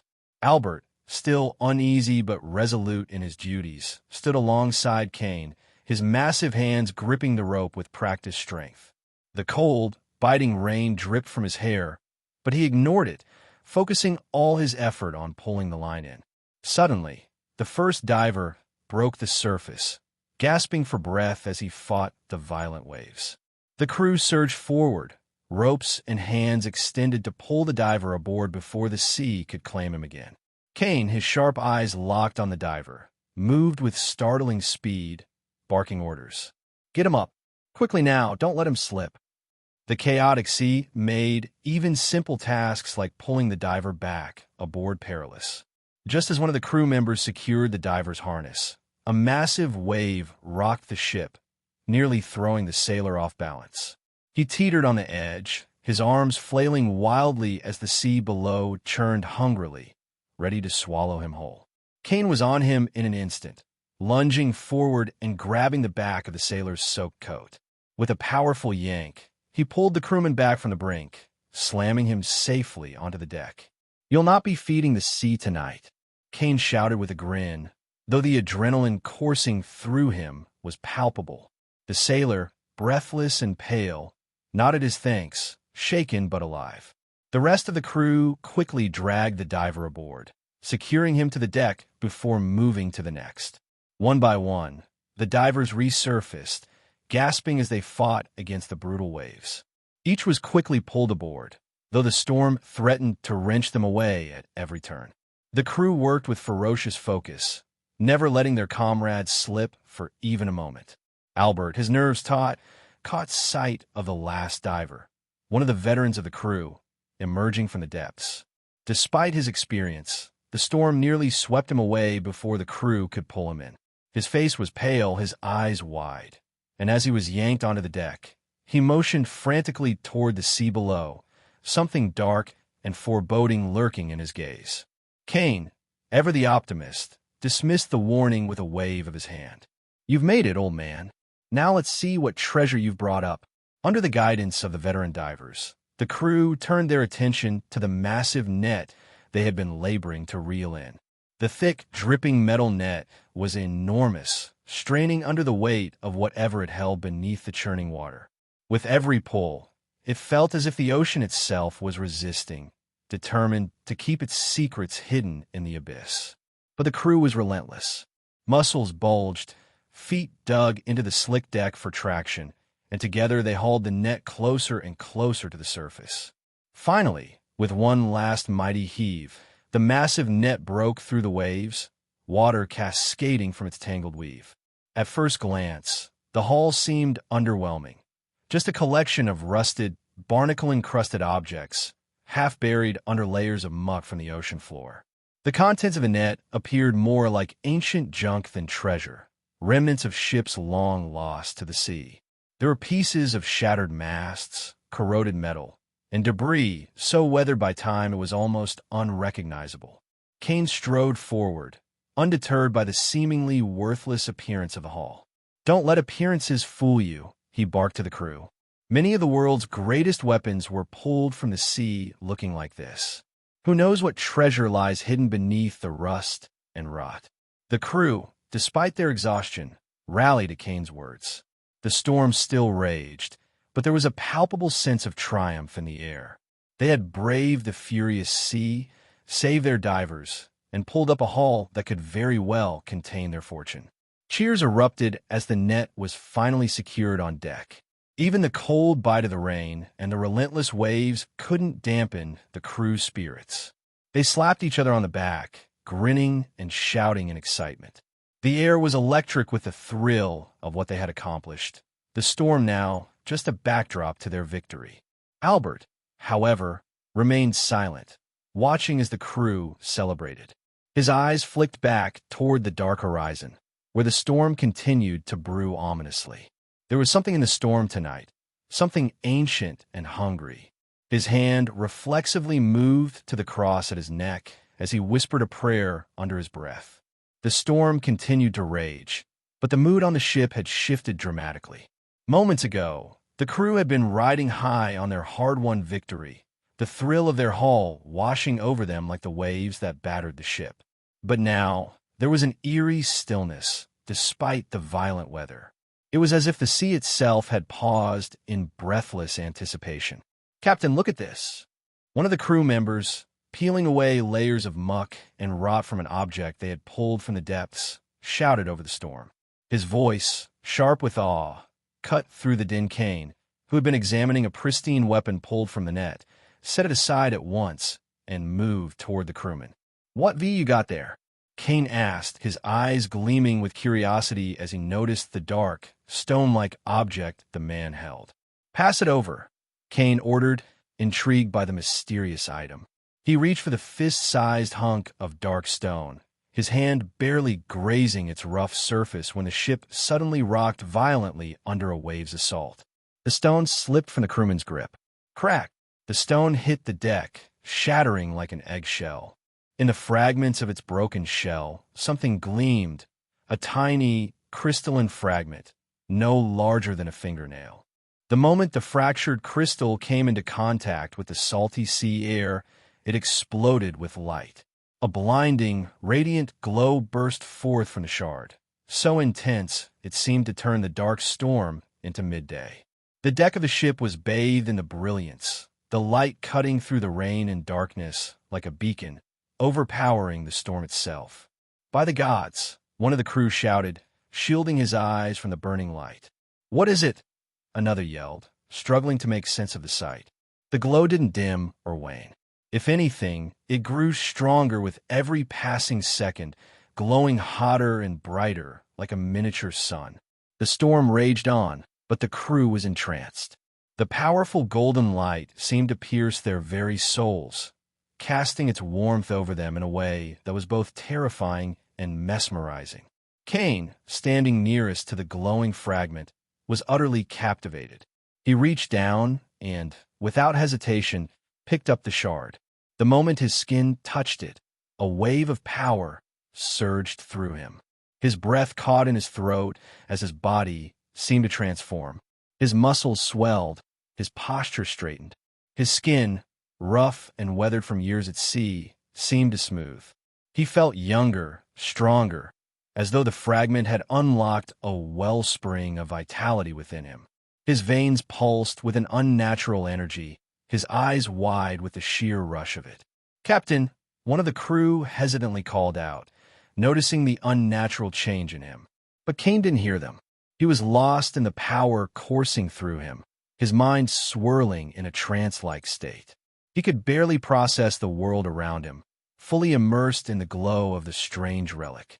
To him, it was as if he had stumbled upon a treasure not of this world, a gift from the gods themselves. But not everyone was under the spell of the light. "Kane, throw that thing off the ship now," Albert roared, his voice filled with urgency as he pushed through the chaos toward his friend. His heart was pounding in his chest. He had seen enough to know that this wasn't just some simple treasure. There was something far more sinister about this glowing fragment. "Kane," Albert yelled again, trying to snap his captain out of the trance. But Kane's eyes remained fixed on the shard in his hand, his face twisted in a manic grin as the power surged through him. "Damn it, Kane, you bastard. Throw it away before that damned monster comes for us." Albert slipped, falling hard against the slick, rain-soaked deck, but he scrambled back to his feet. His eyes were wide with terror. "That light! It's going to call it here," he gasped, his voice barely audible over the storm. His mind raced back to the legends he had studied. Legends that most dismissed as mere myths, but Albert had always been careful not to tempt fate. There was one in particular, the legend of Bonbori, a monstrous creature that was said to have conquered death itself. According to the stories, Bonbori had been a terror from the ancient seas, capable of swallowing entire islands, wiping civilizations from existence. Its power was said to be tied to a glowing, golden relic, the very relic that now shone in Kane's hand. The legends claimed that the creature could sense the relic's light from anywhere in the ocean, and wherever that light appeared, Bonbori would rise from the depths to claim it, devouring anything in its path. Albert's blood ran cold. It couldn't be, could it? The air seemed to vibrate with tension, and just as Albert struggled to his feet, a voice broke through the chaos. "Captain, look at the sea!" A crewman shouted in horror, pointing toward the dark waters beyond the ship. Everyone turned, eyes wide, trying to make sense of what they were seeing. A bright glow, much larger and far more intense than the one in Kane's hand, appeared beneath the waves. It flickered at first, then grew in intensity, illuminating the churning waters for miles around. The ocean, once pitch black under the stormy sky, now glowed with an eerie, unnatural light, as if something massive and ancient was stirring far beneath the surface. The crewman who had spotted it was pale, his eyes wide with terror. "What the hell is that thing?" he screamed, his voice trembling. The water beneath them seemed to boil and churn, and the light within the sea only grew brighter, more intense, as though it were responding to the shard in Kane's hand. The crew's excitement turned to dread as they realized the truth. Something was coming. Something enormous. Something ancient. And it was rising from the depths. Albert, his heart pounding in his chest, whispered under his breath, "It's Bonbori. It's real. We've called it here." The ship groaned and rocked under the storm's fury, but the terror that gripped the crew now had nothing to do with the weather. They had awoken something far worse than a tempest. And as the light beneath the waves grew ever closer, the crew could only watch in helpless horror as the legend of Bonbori came to life before their eyes. The storm continued to rage around the ship, the winds howling like tortured spirits and waves crashing violently against the hull.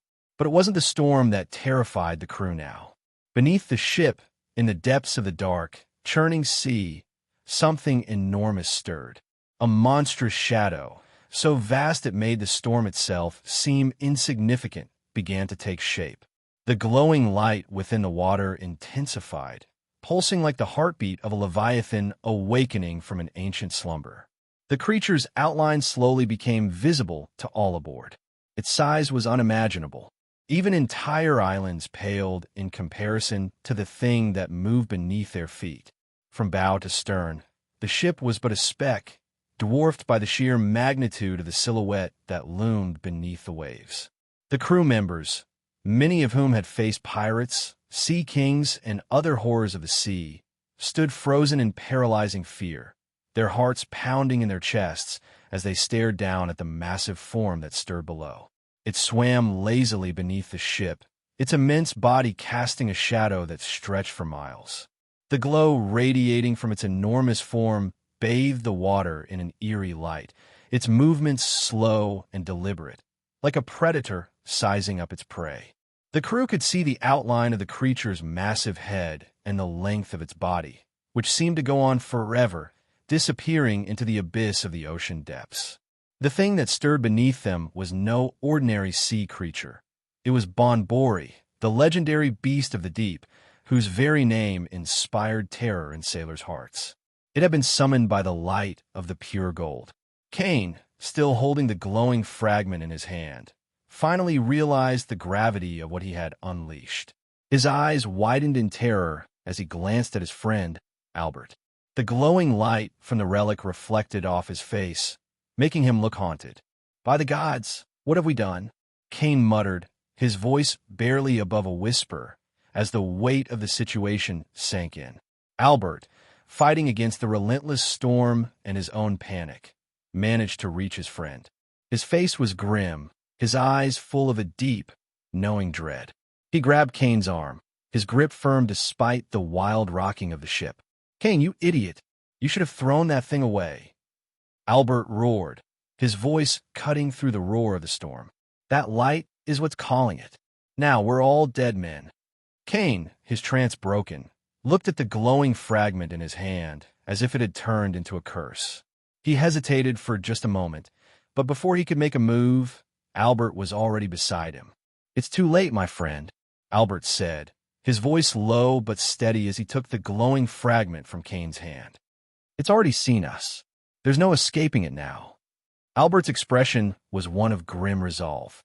He had studied the legends, knew what was coming. The creature beneath them, Bonbori, wasn't a force that could be fought or reasoned with. It was a force of nature, a devourer of worlds. But Albert wasn't ready to give up without a fight. Turning toward the crew, Albert barked orders with the force of a seasoned leader. His voice, rough from years of command, cut through the storm like a whip. "Arm the cannons," he shouted. "Get ready to fire. We fight or we die. But I'll be damned if we don't give this monster hell before it takes us." The crew, most still paralyzed by fear, snapped into action at Albert's command. Those who hadn't succumbed to terror scrambled to their positions, their hands shaking as they loaded the ship's cannons. The ship groaned under the relentless assault of the storm, but the men and women aboard moved with a desperate purpose. They weren't sure if their cannons could even hurt something that big, but they weren't about to go down without trying. Albert glanced over at Kane, who still seemed frozen, his mind reeling from the gravity of what they had summoned. With a sigh, Albert placed a hand on his friend's shoulder. "I'll take the pure gold," Albert said softly. "If this thing is going to come for anyone, it'll come for me. I'll use myself as bait to lead it away." Kane's eyes snapped back into focus, filled with guilt and fear. "No, you can't. You have a family that you need to go back to, Kane." Albert cut him off, his tone brooking no argument. "If I can lure it away, maybe the rest of you will have a chance. Maybe someone will survive." "It's here," Albert whispered, his voice barely audible as terror gripped him. He had hoped to lure it away before it was too late, but now it seemed that they had already sealed their fate. The monster, the legendary Bonbori, was upon them. As the crew watched in stunned silence, the enormous creature continued to rise, its massive silhouette visible beneath the glowing water. The ship was nothing more than a speck in its presence, a mere inconvenience in the path of a force so ancient and powerful that the ocean itself trembled in its wake. Albert looked down at the glowing fragment in his hand one last time, then back at Kane and the rest of the crew. "Gods help us all," he muttered before hurling himself overboard along with the pure gold, praying it wasn't too late. "Perry, Perry, Perry." The transponder snail rang for the 10th time, its call persistent and almost desperate. I leaned back in my chair, a faint smirk playing on my lips as I let it ring a moment longer. The desperation of the elders was palpable. They couldn't afford for the world government to lose face, not at this scale. The fall of a world government-affiliated kingdom like Kano country was front-page news in the World Times. This was no mere territorial dispute. It was a direct challenge to their authority, an act of defiance they had never expected. Both Ramen and Shinjo were slated for public execution before the citizens of Kano, a show of power orchestrated by me that would send ripples across the world. The facade was over. There was no more pretense, no more playing the game on their terms. The elders knew this, and their repeated attempt to contact me were proof of it. I toyed with the idea of letting them wait longer, but finally reached for the transponder snail. My fingers lingered on the shell for a moment before I picked it up, amusement in my voice as I answered. "What do you think you're doing, Rosinante?" Elder Saturn's voice growled through the transponder snail, low and seething. The fury behind his words was unmistakable, but so too was the fear lurking beneath it. This was different from anything they had faced before, and I could feel that he knew it. I chuckled darkly. "What do you think, Elder Saturn? You made your move.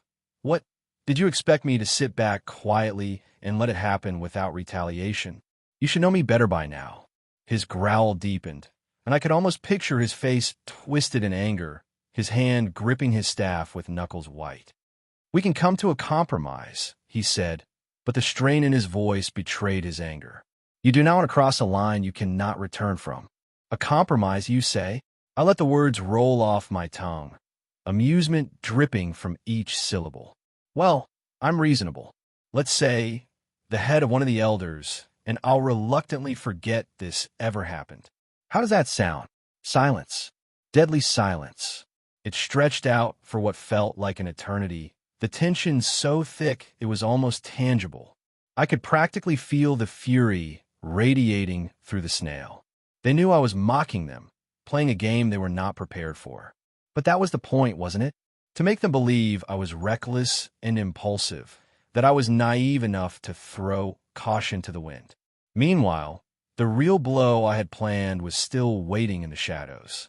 I was simply biding my time, waiting for Dragon to make his move so that I could strike in full force. This wasn't going to be a mere retaliation.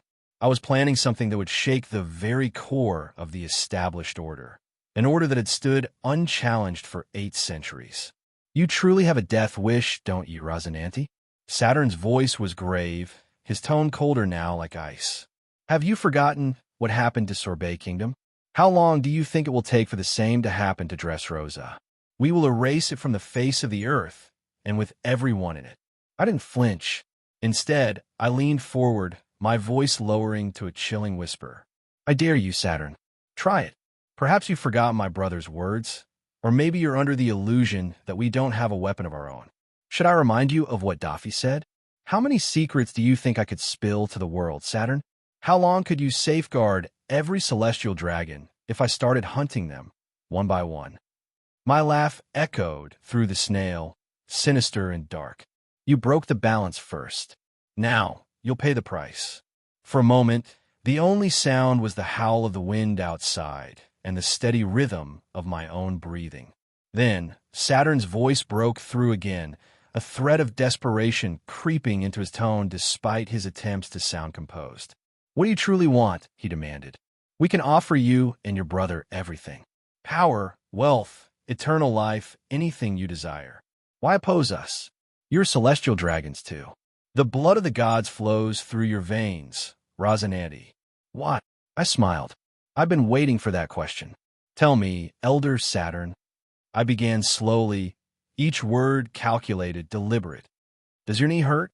Kneeling to the one ruling above you, every time? Your life and death decided by them on a whim. You're nothing more than a puppet, Saturn. A puppet who has given up everything for glorious servitude. You wouldn't understand the need to break free." Then, with a sinister smile, I let my voice drop to a whisper. "Isn't that right, Imu-sama?" The transponder snail fell silent, deafeningly silent. On the other end, I knew Saturn's heart had skipped a beat. He was no longer alone in the room. The eerie stillness spoke volumes. He was standing in the presence of the one who ruled them all, the shadow behind the throne, the true force that controlled the world. Saturn knelt, his head lowered, his face pale. He was in the room of flowers, a sacred place where Imu-sama admired their garden of eternity. The being whose name was known only to a select few who didn't even dare to say the name in hushed whispers had summoned Saturn to contact me directly, likely at the request of Imu-sama themselves. After all, my recent actions had shaken the very foundation of the world government, and with how much attention and trouble the Don Quixote family was garnering. It was no surprise that Imu's attention had turned toward me.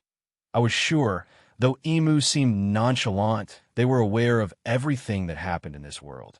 I could feel it, their presence, their gaze fixed on me, even through the transponder snail. And then, for just a moment, the hand tending to the flowers paused. Imu-sama's lips curved into the faintest of smiles, one that sent chills down Saturn's spine. Interesting, came the soft, almost inaudible voice of Imu-sama. It was as if the very air trembled at the sound. Truly interesting. It seems the last time wasn't simply my imagination. He can truly perceive things, even through the connection of a transponder snail. Is this an ability of the lightning fruit? I wonder. A clear, crystalline laugh followed, echoing through the room like the chime of a bell. A sound so foreign, so ancient, that it made Saturn's blood run cold. When had Imu-sama last laughed like this? I smirked, knowing exactly what I had done. "Ah, Imu-sama," I said with a respectful tone, almost like a junior addressing an ancient ancestor. After all, the same bloodline coursed through my veins, the Nerona bloodline, from which Imu had descended. In some twisted way, I was family. "It is an honor to be graced by your attention." Imu-sama didn't respond, but I could feel their interest deepening. Curiosity flickered behind those ancient eyes.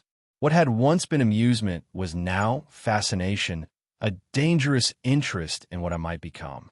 Saturn, still kneeling, dared not even breathe loudly in the presence of Imu-sama.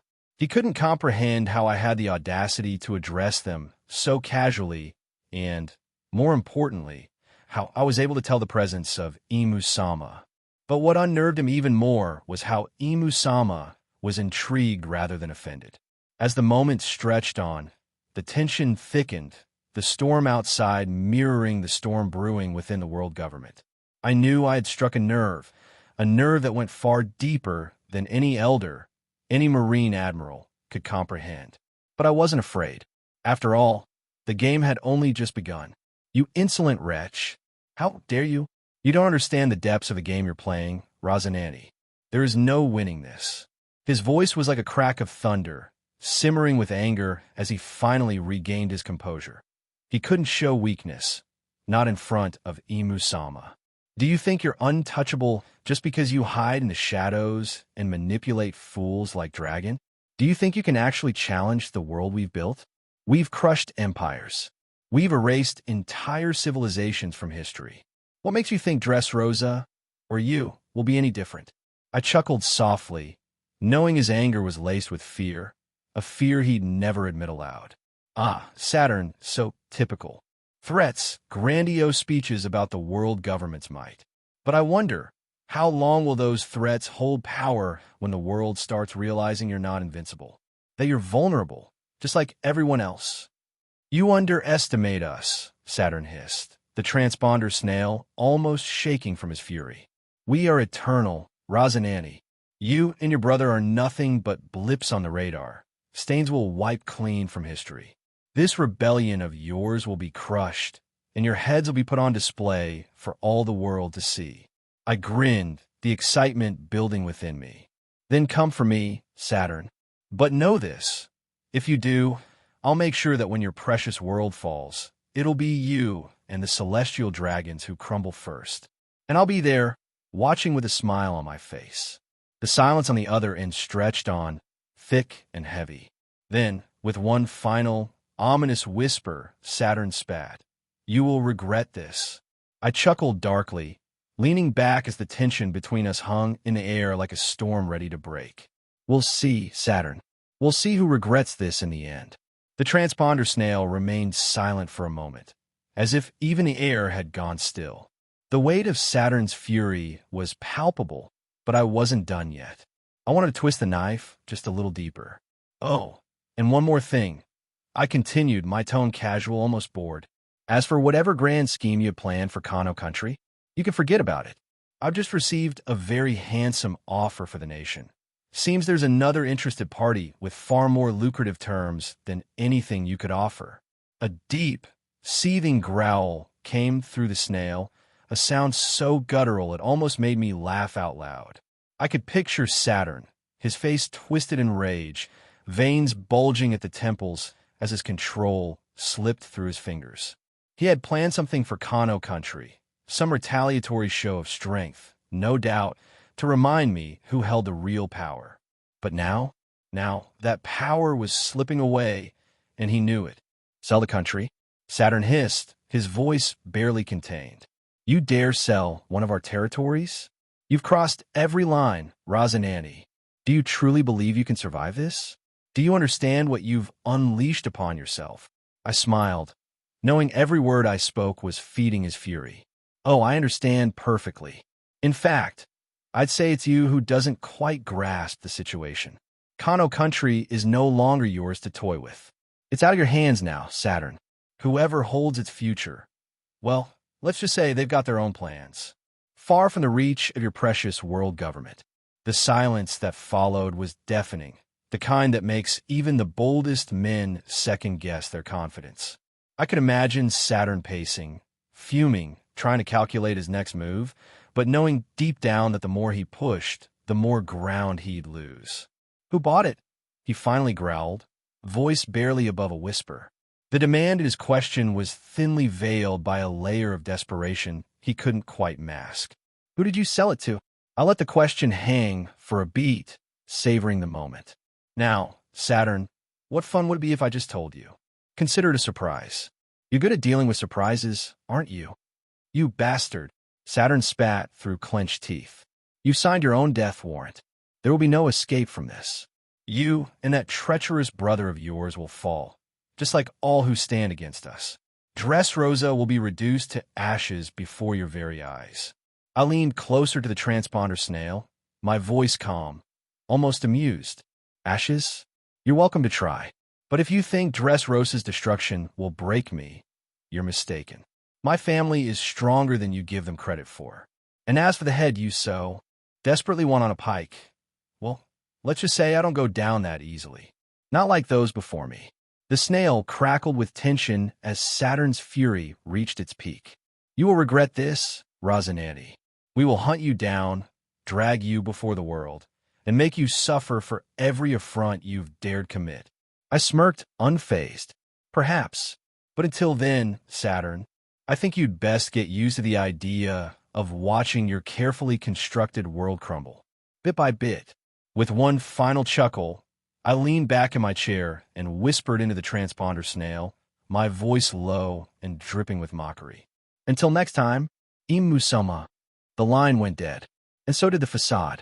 The world would soon know the truth, and the storm I'd set in motion would tear the very foundation of the world government apart.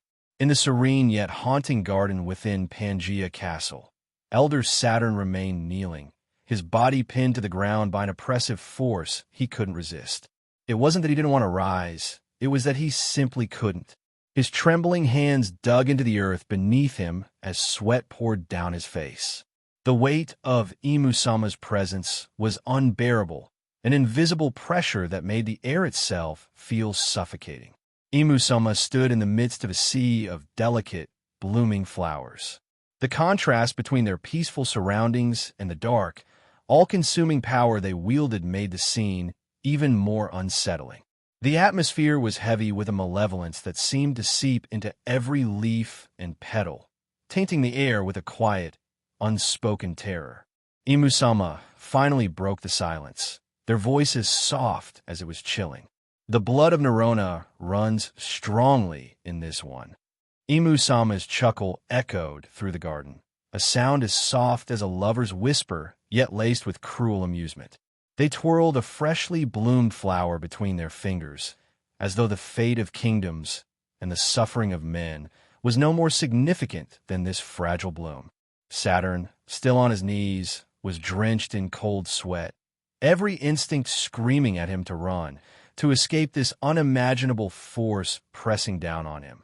But he couldn't move, not while Imusama's haki suffocated him, pinning his very soul to the ground. Every breath he took was a battle. His bones felt as though they would shatter under the crushing weight. I trusted you to handle this, Saturn, Imusama said, their voice calm. Yet each word carried a force that made Saturn's skin crawl. And yet here we are, a boy in his 20s, playing with secrets older than kingdoms, mocking our existence. Imusama's gaze flickered, as though remembering something from long ago, a memory stirred by the boy's defiance. He reminds me of someone whose arrogance cost them everything. Imusama turned their gaze towards Saturn, and the elder's body trembled uncontrollably. The flowers around them seemed to wither as a wave of pure, oppressive malice rolled off Imusama. Saturn could feel it in his bones. Death was near. He clawed at his throat, his voice failing him as his body seemed to give way under the pressure. "You have failed me, Saturn," Imusama continued, as though they were discussing the weather, their tone devoid of warmth. "Your arrogance, your excessive caution, all of it has led to this. Do you not understand the consequences when the world begins to realize that our authority is not as absolute as they believe?" Suddenly, Saturn's body convulsed violently as an unbearable pain shot through him. He let out a blood-curdling scream, his nails clawing at his face as though something was burning him from within. "Imusama, please forgive me," Saturn pleaded, but the words were garbled, as though his throat was closing, choking on invisible flames that ate away at his flesh. His voice came out in hoarse, guttural gasps as his skin began to bubble and melt. Imusama watched with mild curiosity, their expression betraying nothing but an air of detached amusement. Saturn's left side started to twist and deform grotesquely, his arm warping and shriveling like paper set alight. The skin on the left side of his face peeled back, exposing raw muscle and bone, while his arm and chest seemed to turn to ash, disintegrating as if consumed by a silent, invisible fire. "Aor!" Saturn screamed again, his voice cracking under the agony as he desperately clawed at his own flesh. But there was nothing he could do to stop the decay. His once proud form, one of the most feared elders of the world government, was being reduced to a deformed husk, a living nightmare of pain and suffering. Imusama's eyes never wavered. They didn't even flinch at the horrific sight before them. Instead, they merely twirled another flower between their fingers, their attention split between Saturn's pitiful cries and the vibrant blooms around them. "Imusama, please have mercy," Saturn begged, his voice barely more than a whisper now, choking on blood and his own fear. Imusama's cold, emotionless gaze flicked over to Saturn's disfigured form. "Mercy," they mused softly. "Do you think mercy was shown to those who dared to stand against us? No, Saturn, you will suffer until you understand the price of failure." As Saturn's mutilated body collapsed, half his form barely recognizable, Imusama turned away, as if they had grown bored of the spectacle.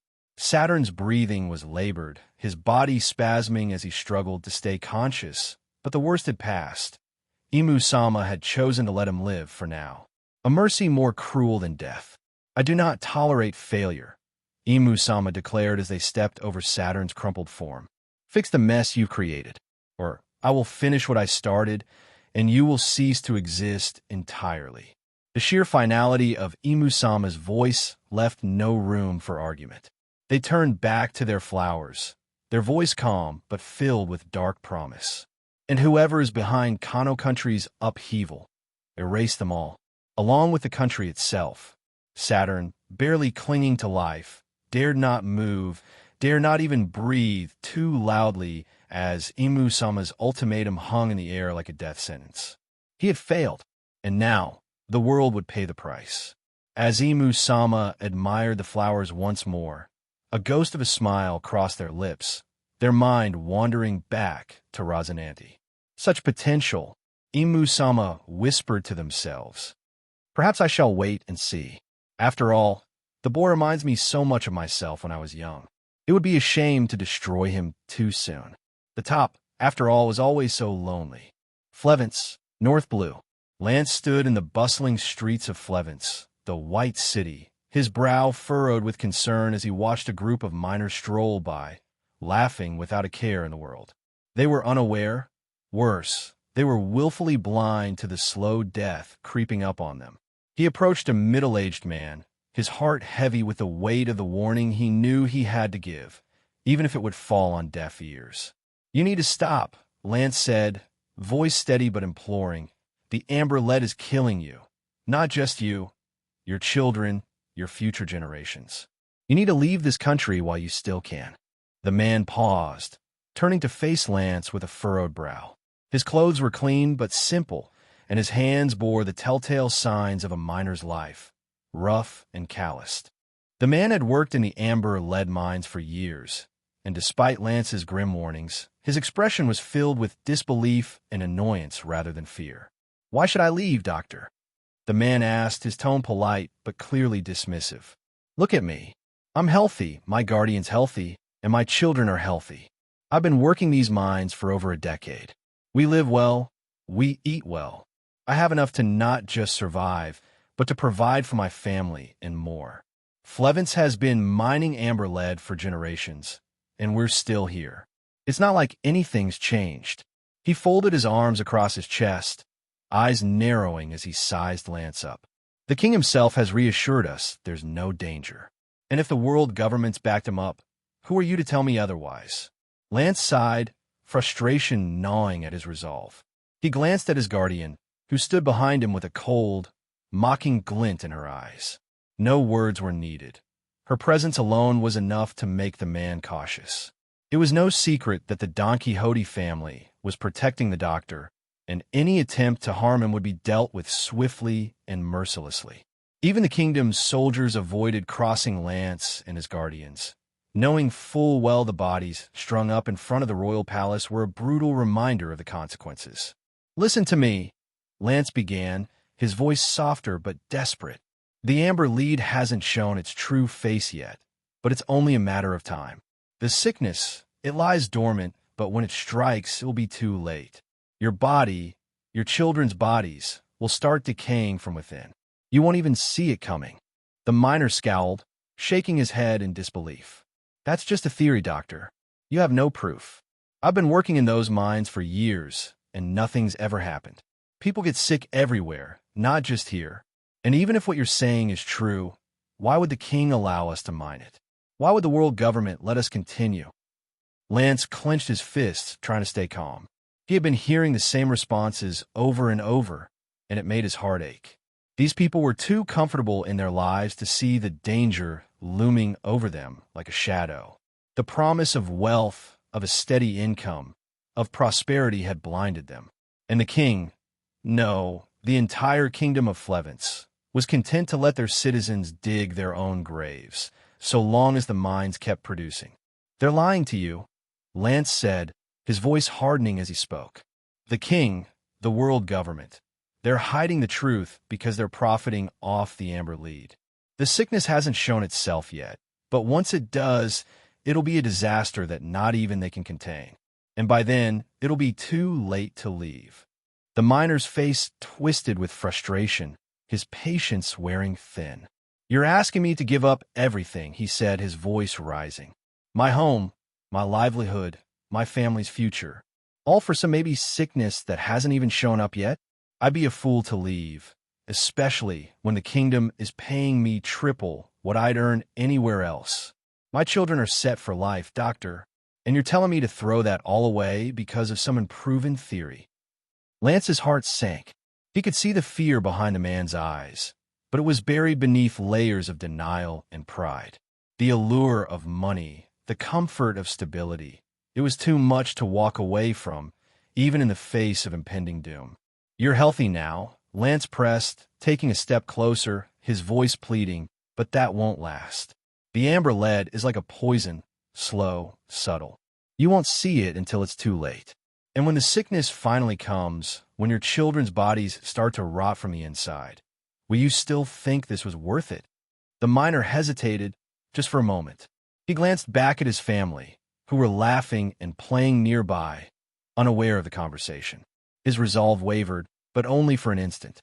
The reassurances of the king, the promises of wealth, the comfortable life he had built, they were too powerful to let go. "No," he said firmly, shaking his head. "I'm not leaving. I trust the king, and I trust the world government. They wouldn't let us die. I'm staying here, Doctor. I'm not running away from a life I worked hard to build. Lance stared at him, a deep sadness in his eyes. He wanted to argue, to shake the man and make him see the truth, but he knew it was useless. People only saw what they wanted to see, and until the sickness revealed itself, no amount of warnings would convince them. The miner turned to leave, but not before casting a wary glance at Lance's guardian, who still stood silently, watching the exchange with cold detachment. He could feel her eyes on him, like a predator watching prey, and he swallowed hard before quickly walking away. Lance watched him go, a hollow feeling settling in his chest. The people of Flevence were living on borrowed time, and there was nothing more he could do to save them. Not until the Amber Lead syndrome finally reared its ugly head, and by then, it would be too late. His guardian stepped closer, her expression hard as steel. "They won't listen," she said flatly, her voice devoid of sympathy. Lance nodded, though the weight of it was crushing him. "No, they won't." The kingdom's soldiers watched from a distance, uneasy. They, too, knew who Lance was and the terrifying power that protected him. One soldier, younger and more impulsive, muttered under his breath, "Are we just going to stand by while he slanders our king?" The captain shook his head. "Do you want to end up like the Marines and world government agents who try to touch him? Their bodies are still rotting in front of the palace, and no one's dared to take them down. Forget about him. The Don Quixote family is protecting him, and that woman, you don't want to mess with her." The soldiers fell silent, eyes nervously flicking to the imposing figure of Lance's guardian. She glanced at them, and they quickly looked away, their fear palpable. Lance's heart was heavy, knowing the danger the people faced, but as long as they remained blinded by comfort and wealth, they would never leave. Not until the Amber Lead claimed its first victims. And by then, all the warnings in the world wouldn't matter. Lance sighed, his gaze drifting toward the horizon, where the mines of Flevence continued to churn with activity. The constant hum of mining filled the air, a steady reminder of the poison lurking beneath the surface. "I hope my wife was able to convince someone, at least one person, to see the truth about the disaster that's coming," he muttered, his voice tinged with frustration and sorrow. Beside him, Christina, the ever-watchful protector of the Don Quixote family's interests in Flevence, let out a chuckle. Her amusement was dark, almost mocking. "Convince someone? Doctor, you may understand how the human body works, but you fail to grasp the workings of the human heart." Her eyes gleamed with a sharpness that suggested she had seen far more of human nature than Lance could ever imagine. Lance turned toward her, his brow furrowed in frustration. "What do you mean by that? People deserve the truth. They have a right to know what's coming." Christina leaned against the wall, arms crossed, her expression one of weary disdain. "People only hear what they want to hear, Doctor. The allure of money, of security, is far stronger than any warning of a future threat, especially when that threat isn't staring them in the face yet." She tilted her head, her eyes narrowing slightly. "You think your wife, or even Isho-san, can change their minds? Not a chance. These people won't budge until they're knee-deep in their own graves." Lance's frustration grew. "But Isho-san, he's been touring the mines, speaking to the people, just like we have. He must have gotten through to someone by now." Christina snorted softly. "Isho-san is a powerful man, but even he can't change the hearts of people blinded by greed and comfort. The moment he stepped foot in Flevence, people feared him, not because of his words, but because of who he is." She paused, her gaze drifting toward the distant town. "They know he's Fujitora Isho, one of the strongest men in the world. But respect and fear are different from trust. No one's going to abandon their way of life because of some vague danger they can't see." Lance clenched his fists. "So what? We just wait for them all to die, for the Amber Lead to destroy their lives." "If it were up to me," Christina said with a shrug, "I would have dragged you and your family out of here long ago. This city, this kingdom, it's a lost cause." Her tone was cold, detached, as if the lives of the people here meant nothing to her. In truth, they didn't. Her only concern was Law's safety and, by extension, his family's. "But that decision isn't mine. It's up to Isho-san now." Lance couldn't help but frown. Why does someone like Isho-san, someone so powerful, care about a place like Flevence? Christina's lips curled into a small, knowing smile. That, doctor, is something I don't fully understand myself. But it's not my place to question his motives. She glanced at him. Though if I had to guess, it's because he's seen too much suffering already. Maybe he's hoping he can prevent another tragedy. Lance's thoughts drifted to his wife and children, currently under Isho's protection. The blind swordsman had taken a deep interest in the family's well-being from the moment he arrived in Flevence. At first, people didn't pay much attention to the middle-aged man. How dangerous could a blind swordsman really be? But then, everything changed the day a group of soldiers tried to kidnap his children. That day, the entire port of Flevence had felt the weight of true power. The ground had trembled as if the very earth itself was bowing to Isho's will. Soldiers had been crushed under an unseen force, their bodies strewn about like rag dolls. Even the most hardened of the kingdom's forces had frozen in terror as they realized the kind of man they were dealing with. Word spread like wildfire after that. The blind swordsman was none other than Fujitora, a core member of the Don Quixote family with a bounty exceeding 1.6 billion berries. From that day forward, no one dared make a move against Lance's family. Not the soldiers, not the townsfolk, not even the cipher pole agents, who had initially been sent to keep tabs on the doctor's every move. The sight of Marines and agents strung up outside the royal palace, left to rot under the sun, was more than enough to send a chilling message to anyone thinking of crossing the Don Quixote family. Since the truth about Isho-san's identity came out, Christina continued, her voice softening slightly, even the world government's dogs have kept their distance. No one's willing to sign their own death warrant by targeting your family. Isho-san made sure of that. Lance's heart was heavy. He appreciated Isho's protection, but it wasn't enough to ease the pain of knowing that, despite all their efforts, the people of Flevence were walking willingly toward their doom. They're comfortable, doctor, Christina added, as if sensing his inner turmoil. Comfort is more addictive than any drug. It blinds people. Amber Lead has given them prosperity, and they'll cling to that, even if it means their own destruction. You're not fighting ignorance. You're fighting greed. And greed, as you've seen, doesn't listen to reason. Lance stared down at the ground, the weight of her words settling in. He had tried everything, pleaded, reasoned, even begged. But in the end, Christina was right. He couldn't save people who didn't want to be saved. All I could do now is protect my family, he muttered. Christina gave a slight nod. Exactly. Focus on that, doctor. The world is full of fools. Let them be. Your family's survival is all that matters now. The longer you stay here, the more risk you are putting your family in. In a quiet corner of a small cafe in Flevence, Isho sat at a modest table, his large frame dwarfing the furniture. Around him, the sounds of children's laughter filled the air, a lightness that seemed almost out of place in the grim reality of their surroundings. At the table, little Lamy and Buffalo, the chubby boy from Spider Miles, were engrossed in their own contest. Lamy clapped her hands, egging Buffalo on. More, she cheered, her voice high-pitched with excitement as Buffalo, cheeks puffed out like a squirrel, tried to stuff yet another peach into his already full mouth. He was on his 17th. Isho couldn't help but smile, though the expression was tinged with sadness. The innocence of children was a bittersweet thing, their laughter like fragile bubbles floating above a sea of tragedy.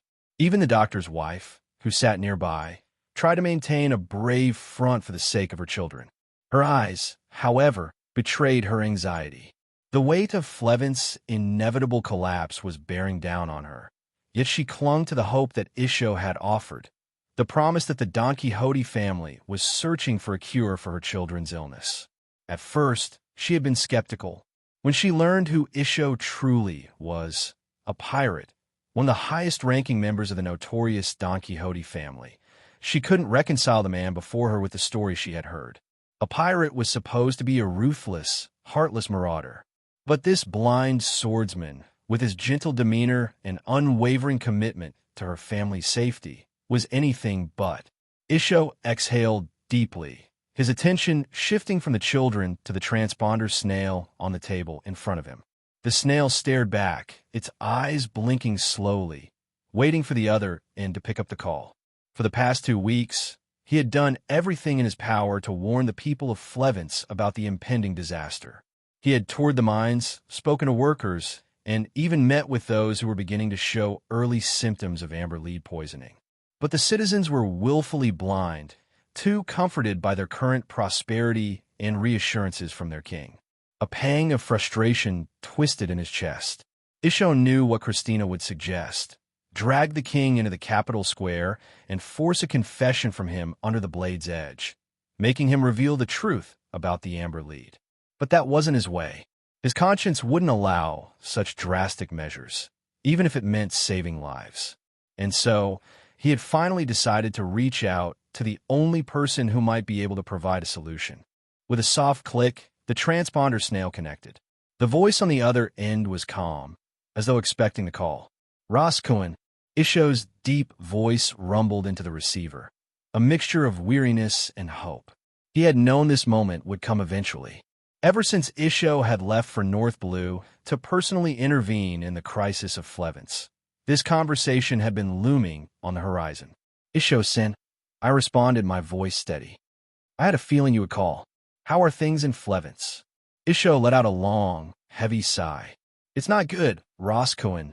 I've tried my best to reason with the people, to show them the danger of amber lead, but they're too blinded by comfort, by false assurances from their king. They refuse to believe the truth, and I fear time is running out. As Isho spoke, his voice took on a note of helplessness, something rare for a man of his stature. He had faced countless battles, witnessed atrocities, and carried the weight of his own justice on his shoulders for years. But this situation, a city walking willingly into ruin, felt beyond his reach. Despite his strength, despite his presence, there was little he could do against the stubbornness of human nature. Isho-san, do you finally understand what I've been trying to tell you all these years? I said, my voice firm yet calm. You can't help people who don't want to be helped. You're fighting a battle they don't even realize is happening. They become prisoners of their own ignorance. On the other end of the line, Isho remained silent for a moment. I could feel his internal struggle, that nagging sense of justice that wouldn't let him walk away. It was one of the things that made him who he was, his desire to save everyone, even those who refused to see the danger. But that desire, noble as it was, had blinded him to the harsh realities of the world. He wanted to save these people from themselves, but their stubbornness was a wall too thick for even his strength to break. Roskin, Isho's voice was heavy, filled with a mix of frustration and compassion. Just because they aren't asking for help doesn't mean I can abandon them. There has to be a way to save them without forcing it upon them. I sighed. Isho was a rare soul, carrying the weight of the world on his shoulders, thinking he could somehow change the hearts of people who clung to their comfort, even when that comfort was built on a ticking time bomb. Isho-san, you're being naive. Do you really think that just because you've warned them, they'll suddenly drop everything they've built, their homes, their lives, and leave Flevence? You don't even have concrete evidence. The Amber Lead syndrome hasn't flared up yet. For all they know, you're just another doomsayer trying to disrupt their lives. He sighed, knowing that my words rang true. His idealism, while admirable, was also his greatest weakness in situations like this. I thought, maybe if I could convince them, find a place for them to go, somewhere safe, they might be willing to listen. And where would that be? I shot back, frustration edging into my voice. Even if you did manage to convince them, even if they were willing to leave everything behind, where would you relocate them? And do you think those places would take them with open arms once they hear about Amber Lead syndrome? You and I both know that the people of this world fear what they don't understand. Once the rumors spread, once word gets out, do you really think neighboring countries would welcome them? They'll be treated like lepers. But the syndrome isn't contagious, Isho said, a hint of desperation creeping into his tone. It's in their blood, not something that spreads from person to person. We know that, Isho-san. The world government knows that. But fear doesn't care about facts. The people won't care about the truth once the fear takes hold. Unless you're willing to fight through every border, cut down anyone who opposes you, how do you plan on getting them to safety? I pause for a moment, letting the weight of my words sink in. And even then, you're only buying them time. Moving them won't cure the amber lead in their blood. It's a death sentence, Isho. You can't save them just by changing their location. I could hear Isho's breath catch, as if he was finally beginning to understand the depth of the tragedy unfolding before him. There's Manchuri's power, he said quietly, almost to himself. We could use her healing abilities to keep them alive, infuse them with vitality. I shook my head, even though he couldn't see me. Manchuri's power can only go so far. It's temporary, Isho. She can't cure something that's embedded in their blood. And as much as I respect Giala-san's restoring abilities, I doubt even her devil fruit power can't reverse the genetic damage that Amber Lead has caused. Unless you somehow manage to get your hands on the Ope no Mi, a miracle fruit that might be anywhere in this world, there's no permanent solution. And trust me, within a decade, the syndrome will spike. You don't have as much time as you think. There was silence on the other end. Isho knew I was right, but his heart wasn't ready to accept the cold truth. What about moving them then? He asked after a long pause. Even if it buys us time, we could continue searching for a cure. We still have a few years, by your own estimate. I rubbed my temples, feeling the weight of the conversation bearing down on me. And what then? You managed to move them somewhere else, but what happens when other countries refuse to take them in? What happens when fear spreads faster than the truth? These people will be outcasts, Isho. They'll be hunted down, persecuted, left to rot. You can't save them with hope alone. You need something more, something they'll believe in.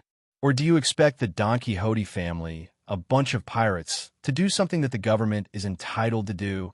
Take care of these people. Isho's silence spoke volumes. He was wrestling with his ideals, with the harsh reality of a world that didn't bend to the will of good intentions. Sometimes, Isho-san, I said quietly, violence is the only answer. Sometimes you have to shed blood to save lives. That's the truth you've been trying to avoid all these years. The world isn't as kind as you want it to be. If you really want to save these people, you're going to have to be willing to fight for it. And not just against the disease, but against the world itself. Isho let out a deep breath, the weight of the world pressing down on him. I've always believed that there must be a way without bloodshed. Roscoe, that's what justice is about, saving lives without taking others. But that's not the world we live in, I replied, my voice firm but not unkind. You can't help people without facing the darkness head-on. Sometimes the price of saving lives is paid in blood, and you need to decide if you're willing to pay that price. There was a long, heavy silence before Isho finally spoke again. His voice was quiet, but resolute. I'll find a way, Roscoe, even if it costs me everything. I sighed. I hope you do, Isho-san. But remember, don't let your ideals blind you to the truth. Sometimes the hardest choice is the one you least want to make. Marine Ford, Grand Line. I wish I could just quit, and then I wouldn't have to deal with all this mess, Sengoku muttered, rubbing his temples as he scanned the new bounty updates from the world government. The paper in his hands carried the familiar image of Don Quixote Rosinante, now with an even higher bounty stamped across it. His eyes narrowed as he read the number, a figure that was, in his opinion, excessive. He couldn't understand the sudden urgency behind this. Rosinante's previous bounty was already astronomical, far surpassing the actual threat level he posed. In all his dealings, Sengoku had observed a strange pattern with Rosinante. The man didn't go out of his way to cause trouble for the Marines or the world government unless provoked. And yet, despite his warnings, the world government seemed hell-bent on poking the hornet's nest again and again. Why now? Why increase the bounty so recklessly? Sengoku muttered to himself, frustration clear in his tone. He glanced out the window of his office, watching the waves crash against Marineford's docks, wishing for a momentary respite from the political games of the higher-ups. His gut told him that Rosinante wasn't the problem. It was the ones pulling the strings behind the scenes. Kano Country's recent downfall was a prime example. It hadn't been some grandiose plan on Rosinante's part. It had been a reaction, retaliation for a provocation that could have easily been avoided. Rosinante had been quiet for the most part, managing his own affairs, keeping his movements subtle. But someone, somewhere, had made the decision to push him. And now, the consequences were unraveling. They keep pushing him, Sengoku muttered, almost to himself. They keep forcing his hand, and then they act surprised when he strikes back harder. He let out a long sigh, pinching the bridge of his nose. The world government's obsession with the Don Quixote brothers, particularly Rosinante, baffled him. Sure, they were dangerous. Doflamingo, in particular, was a walking disaster waiting to happen. But Rosinante? He was more strategic, calculated, and didn't seem as interested in blind destruction. Sengoku had read the reports closely, seen the patterns. Rosinante's movements were measured, like a man playing a long game. And yet, the world government treated him like some unpredictable powder keg, ready to explode at any moment. Maybe it's because of what he knows or who he knows. Sengoku frowned, his thoughts drifting toward the deeper, darker secrets of the world. It was no secret that the Don Quixote family had ties to the celestial dragons. That alone made them dangerous. But Rosinante had always been different from his brother. Quiet, reserved, playing his cards close to his chest. Perhaps that was what made the world government nervous. A man like Rosinante, who knew too much and had too much power, was a liability they couldn't control. Sengoku sighed again, heavier this time. He'd fought countless battles, seen countless men rise and fall. But these political games, these subtle manipulations of power, it was exhausting. There was no clear enemy to fight, no direct action he could take. He was caught in a web of decisions made by men who sat in high towers, far away from the realities of the battlefield. Maybe they're right to be afraid of him, Sengoku muttered, finally pushing the bounty papers aside. But raising his bounty won't make him go away. It'll only make him angrier. Maybe there's a reason the world government is truly weary of the Don Quixote brothers, Admiral Hazard muttered, his eyes scanning the new bounty updates spread across the table. He couldn't help but feel a sense of dread. Has there ever been another pirate group that's grown to such a level in under a decade? His voice, heavy with concern, trailed off as his gaze shifted toward the newest bounty poster, one that seemed to signify the world government was finally taking the Don Quixote threat seriously. Wanted, Don Quixote Doflamingo, alive or dead.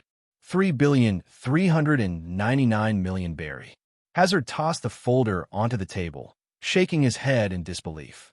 He's ruthless, isn't he? Publicly executing a king affiliated with the world government. It's like he doesn't fear them anymore. And Chinjo, he leaned back, crossing his arms. I heard the entire Happo Navy and the Chinjo family were wiped out. Is that true? He couldn't help but ask, amused yet disturbed by the sheer audacity. Borsalino, leaning over lazily, picked up another poster from the stack, his golden glasses glinting under the lights. So scary, indeed, he mused, his voice carrying its usual lazy drawl. Look at this. A kid, barely 10 years old, and already his bounty exceeds most pirates in the Grand Line. He chuckled as he showed the others the picture of a young, fierce-looking Rob Lucci. Wanted, Rob Lucci, dead or alive. 414,500,000 berry. He's stronger than the supernovas, Borsalino continued, waving the paper slightly. Bringing down Don Chinjo in a single battle? This kid is no joke. They're all pirate scum, Vice Admiral Sakazuki growled from across the room, his voice a deep rumble of frustration. His fist clenched on the table. It doesn't matter if they're kids or not. They need to be put down. Without mercy. Sengoku, growing irritated with Sakazuki's relentless aggression, shot him a sharp look. In that case, would you like to lead an expedition to Kano country? Sengoku's voice was laced with frustration. I'm sure Rosinante is still there. Would you like to bring him to justice yourself? Sakazuki's jaw tightened. For a moment, he said nothing. The tension in the room grew palpable. Despite all his bluster, even Sakazuki knew the weight of the name Don Quixote Rosinante. The man wasn't an easy target, and facing him head-on could spell disaster. His pride wouldn't allow him to admit it, but deep down, he wasn't confident enough to confront Rosinante alone. Sengoku sighed, turning away from Sakazuki. Do we have any orders from above? Borsellino asked, shifting the conversation. Kano country is a complete mess now. There's no governing body, and we can't let pirates run nations. Should we mobilize forces to regain control?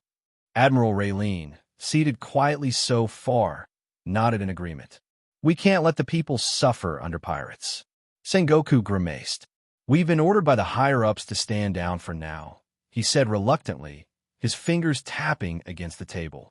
But we should keep our forces ready. It's only a matter of time before we're needed. The room was silent for a moment, each admiral contemplating the precarious situation. Then Sengoku's gaze shifted to the quiet figure of Tsuru, the chief of staff, who had been unusually silent during the meeting. Tsuru, you haven't said anything. Is something on your mind? Sengoku asked, noticing the concern etched on her face. Tsuru's eyes darkened as she spoke. Have you forgotten, Sengoku? Her voice was calm, but carried the weight of her words. Every time we, or the world government, target the Don Quixote brothers, they retaliate. First it was the Germa Kingdom, then Impel Down, later Punk Hazard. But those attacks were mostly directed at Doflamingo. This time, we've targeted Rosinante. She paused, her gaze sweeping across the room. It won't be Rosinante retaliating. It'll be Doflamingo. And unlike his brother, Doflamingo won't hold back to prevent an all-out war. The realization struck the room like a hammer. All these years, Rosinante had been provoked here and there, but never directly. The full force of Doflamingo's fury had yet to be unleashed.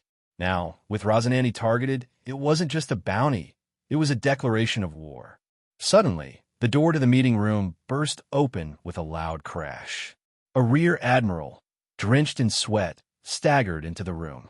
His face was pale, and his uniform was disheveled, as if he had run the entire way. He stumbled towards Sengoku, not even caring about the shocked expressions of the admirals before him. Without a word, the rear admiral dropped a thick stack of papers in front of Sengoku. Sir, you need to see this. It just came in. Sengoku frowned as he took the stack of papers and flipped it open. His eyes widened in disbelief as he scanned the pages. It wasn't just another report or bounty update. No, this was something far more serious. It was the latest edition of the World Economy newspaper and World Times. But what truly made Sengoku's blood run cold were the bounty posters. Hundreds, no, thousands, of bounty posters. But they weren't for pirates. They were for the Marines. What is this madness? Sengoku shot up from his seat, flipping through the posters.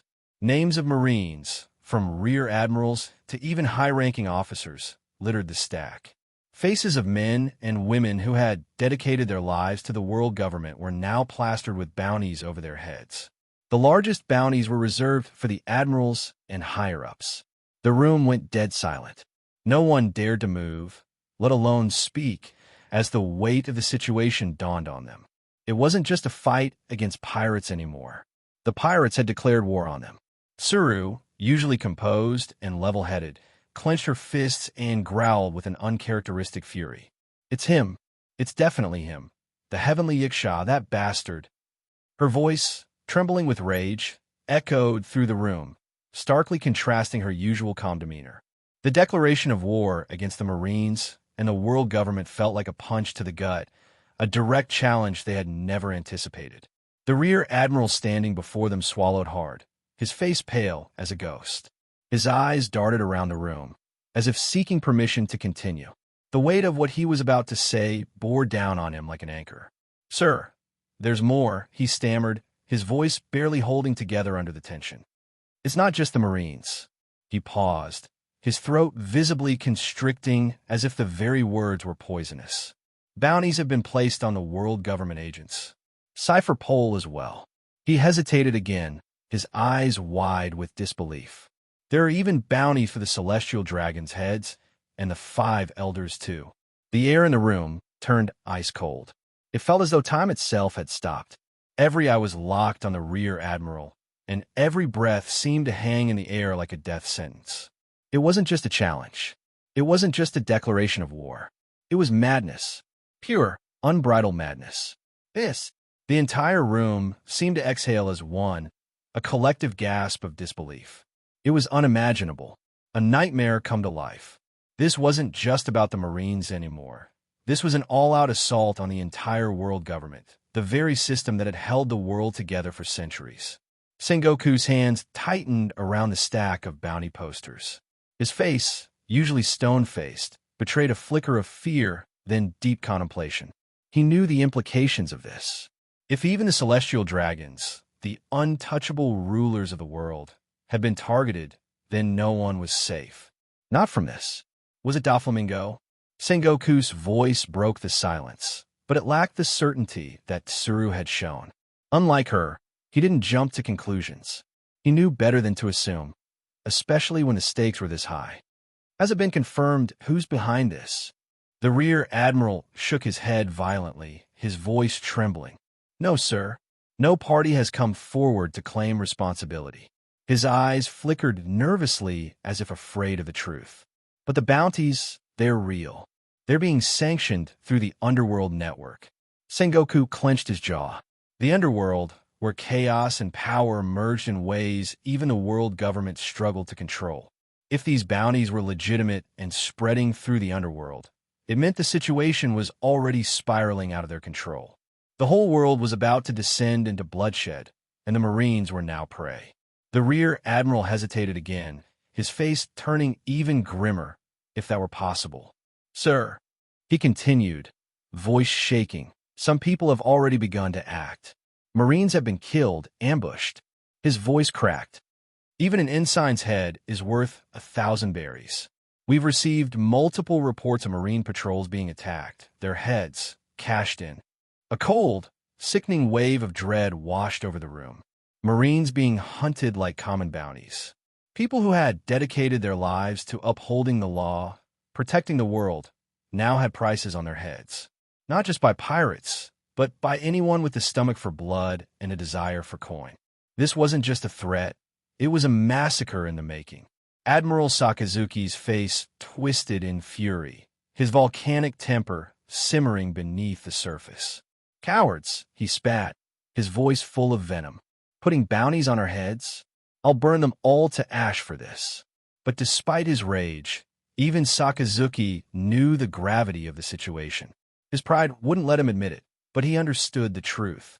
This wasn't a fight they could simply muscle through. The tides were turning, and they were unprepared for the sheer scale of what was happening. Sengoku stood, his gaze sweeping across the room. His face was pale but firm, his mind racing through the possibilities. They were now officially at war, not just with pirates, but with the very world they had sworn to protect. And worse still, they didn't even know who their true enemy was. This isn't just about the Don Quixote family, he muttered, his voice low but carrying the weight of the world. This is bigger than Doflamingo. Someone is pulling the strings. Someone wants chaos.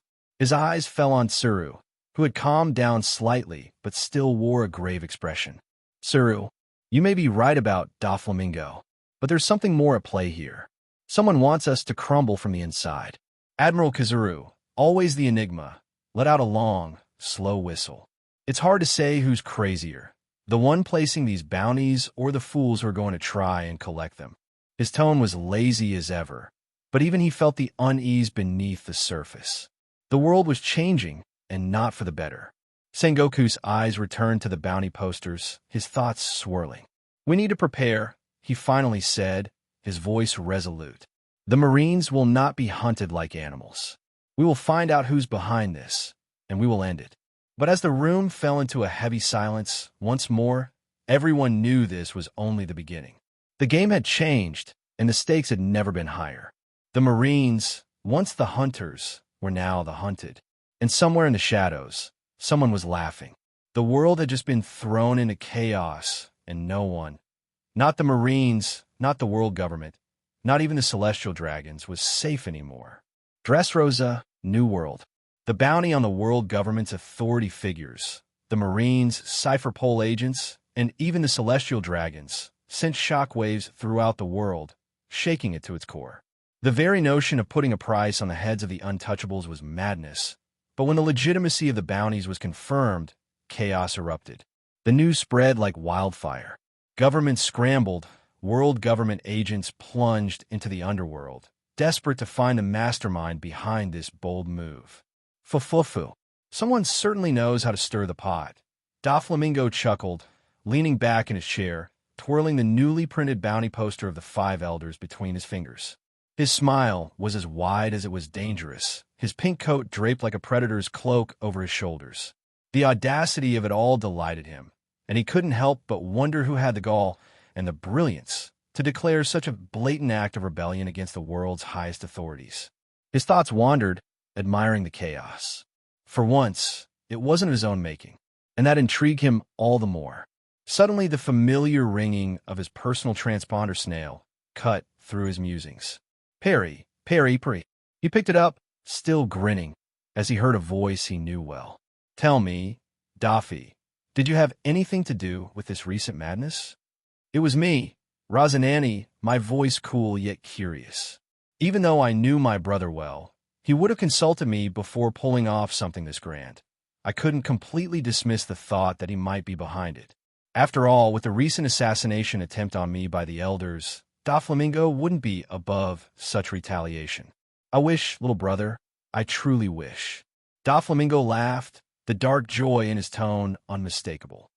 But rest assured, I had nothing to do with such a marvel. I almost regret not thinking of it first. Tell me, do you have any idea who could have pulled off something this spectacular? His voice was practically gleeful, like one artist admiring another's masterpiece. I'd love to meet whoever orchestrated this. His admiration for the chaos was palpable. Daffy loved mayhem, thrived in it. His entire existence revolved around breaking the chains of order and creating something beautiful from destruction. But this was different. Someone had beaten him to the punch, and done it so well that he couldn't help but admire it. Even though he didn't do it, Daffy, you know the elders won't see it that way, I said, my voice measured, but with a hint of worry. With the grudges we hold against them, it won't be long before they point their fingers at us. And to pull something like this off, the resources it would require are no joke. Doflamingo's smile faded slightly, considering the implications.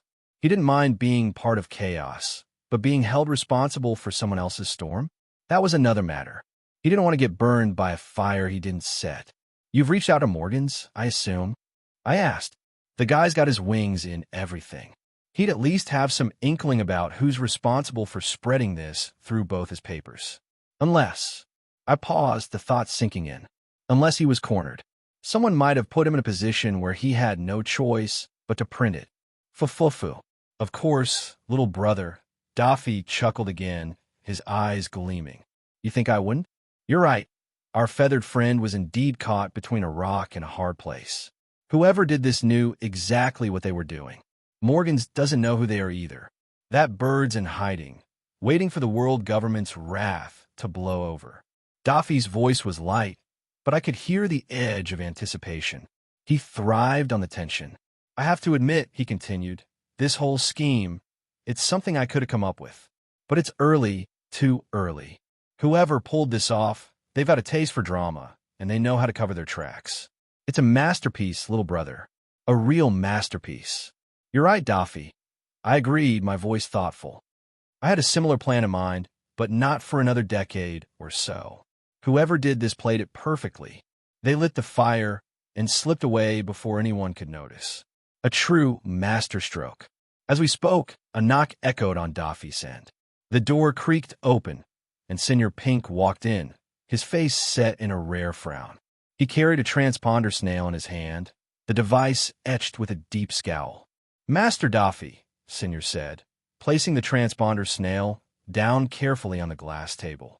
It's one of the elders. His voice was respectful, but there was tension in the air. Despite the hostile relationship, we had secured a few transponder snails from captured Cypherpole agents that allowed the elders to contact us directly when necessary. Doflamingo's grin widened, sensing the inevitable conflict. He leaned forward, fingers resting lightly on the table as the snail came to life, broadcasting the unmistakable growl of Elder Saturn from the other end. Tell me, Don Quixote, was it you? The elder's voice crackled through the device, deep with fury, as if every word barely restrained the rage threatening to explode.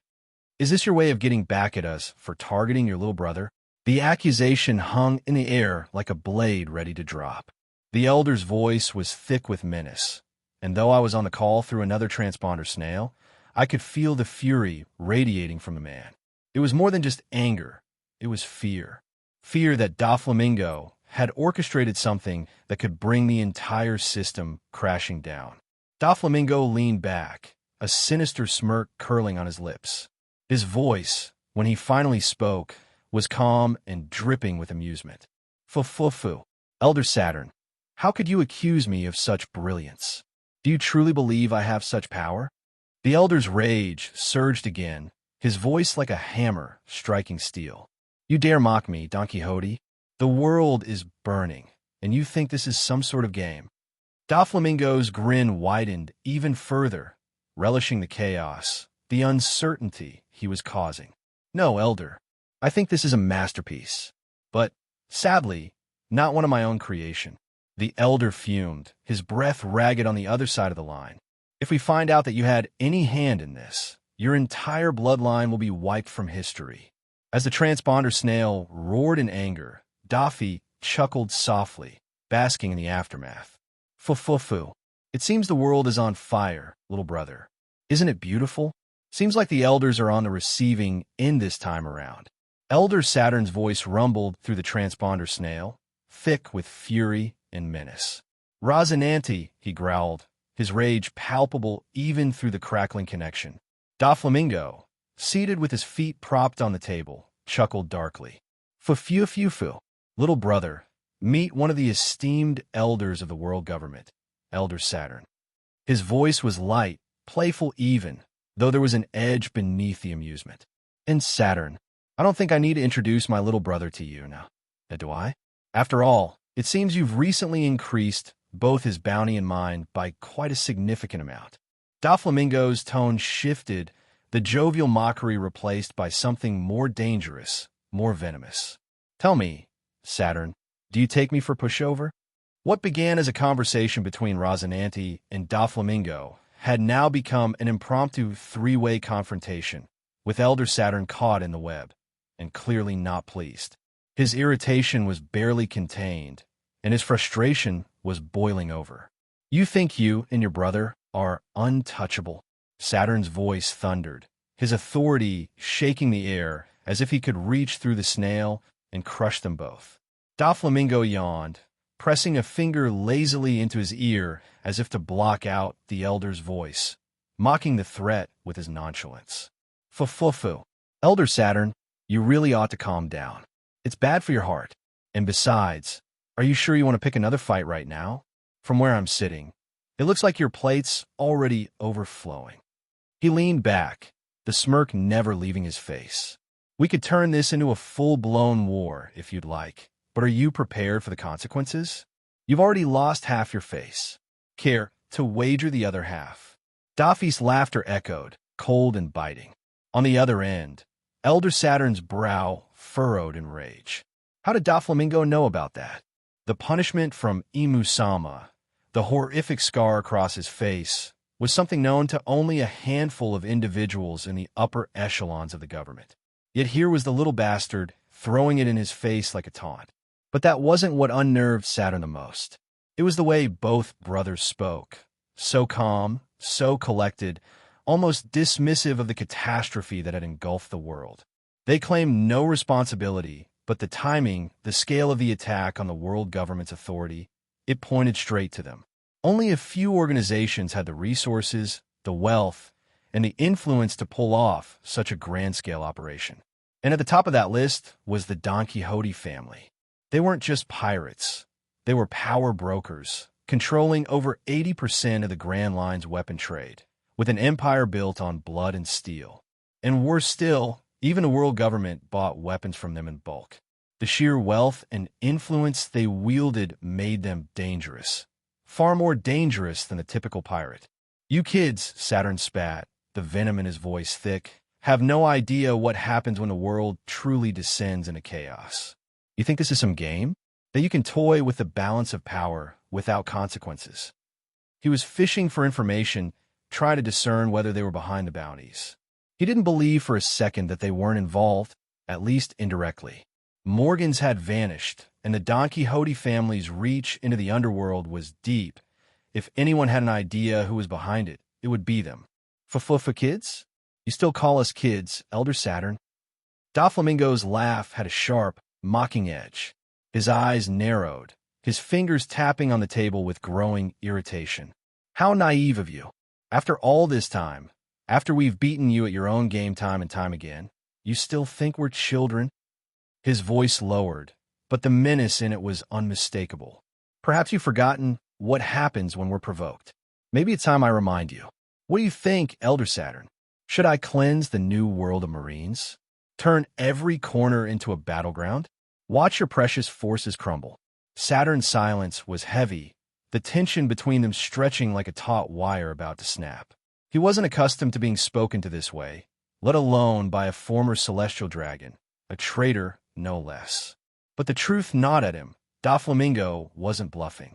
He had the means, the influence, and the audacity to back up his threats. Saturn's voice broke through, filled with fury, but there was a note of something else in it too. Uncertainty. He had never expected the situation to spiral this far out of control. The chaos was beyond what even the world government could manage. And now, in the midst of it, he was locked in a power struggle with two of the most dangerous men alive. You're in over your head, Don Quixote, Saturn snarled. This isn't about petty grudges.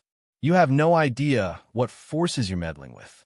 Doflamingo's grin widened, his eyes gleaming with that familiar hunger for chaos.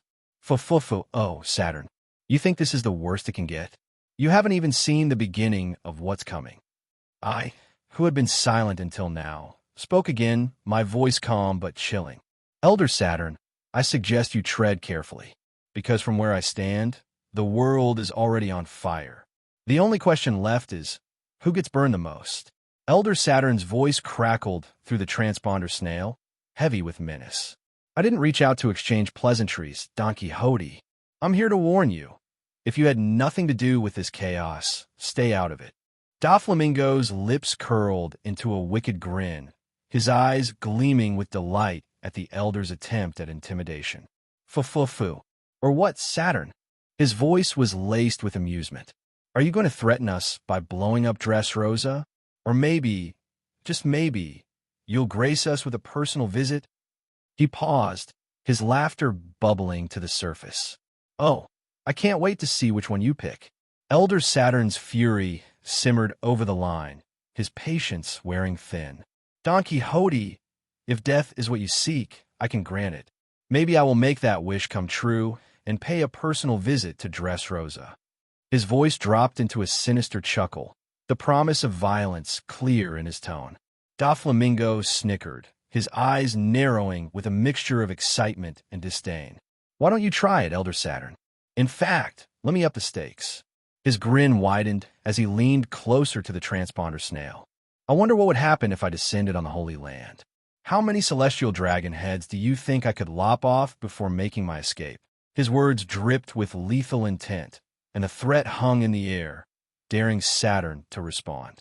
Care to wager who can cause more damage? Me or you? A tense silence followed. On the other end of the line, Saturn's anger was palpable, but beneath that fury, a flicker of hesitation crept in.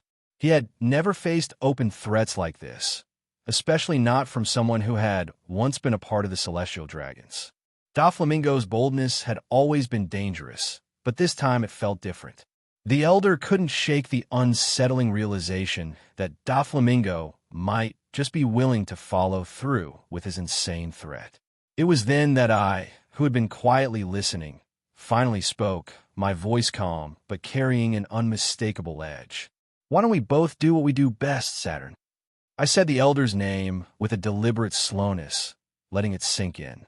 You had the audacity to target my little brother, but I don't think you fully understand what that means. You've all been far too comfortable these past few years, thinking you're untouchable. Doffy's tone darkened. It's time you started watching your own backs. You never know when the axe might come crashing down. The line went quiet again, Saturn likely fuming in frustration, unable to act on his threats as quickly as he would have liked. It was a dangerous game of brinkmanship, and both sides were testing how far they could push the other. Doflamingo broke the silence, his voice still dripping with dark amusement. You see, Elder Saturn, you've spent years thinking you're invincible. But the world's shifting, and if you haven't noticed, we're not playing by your rules anymore.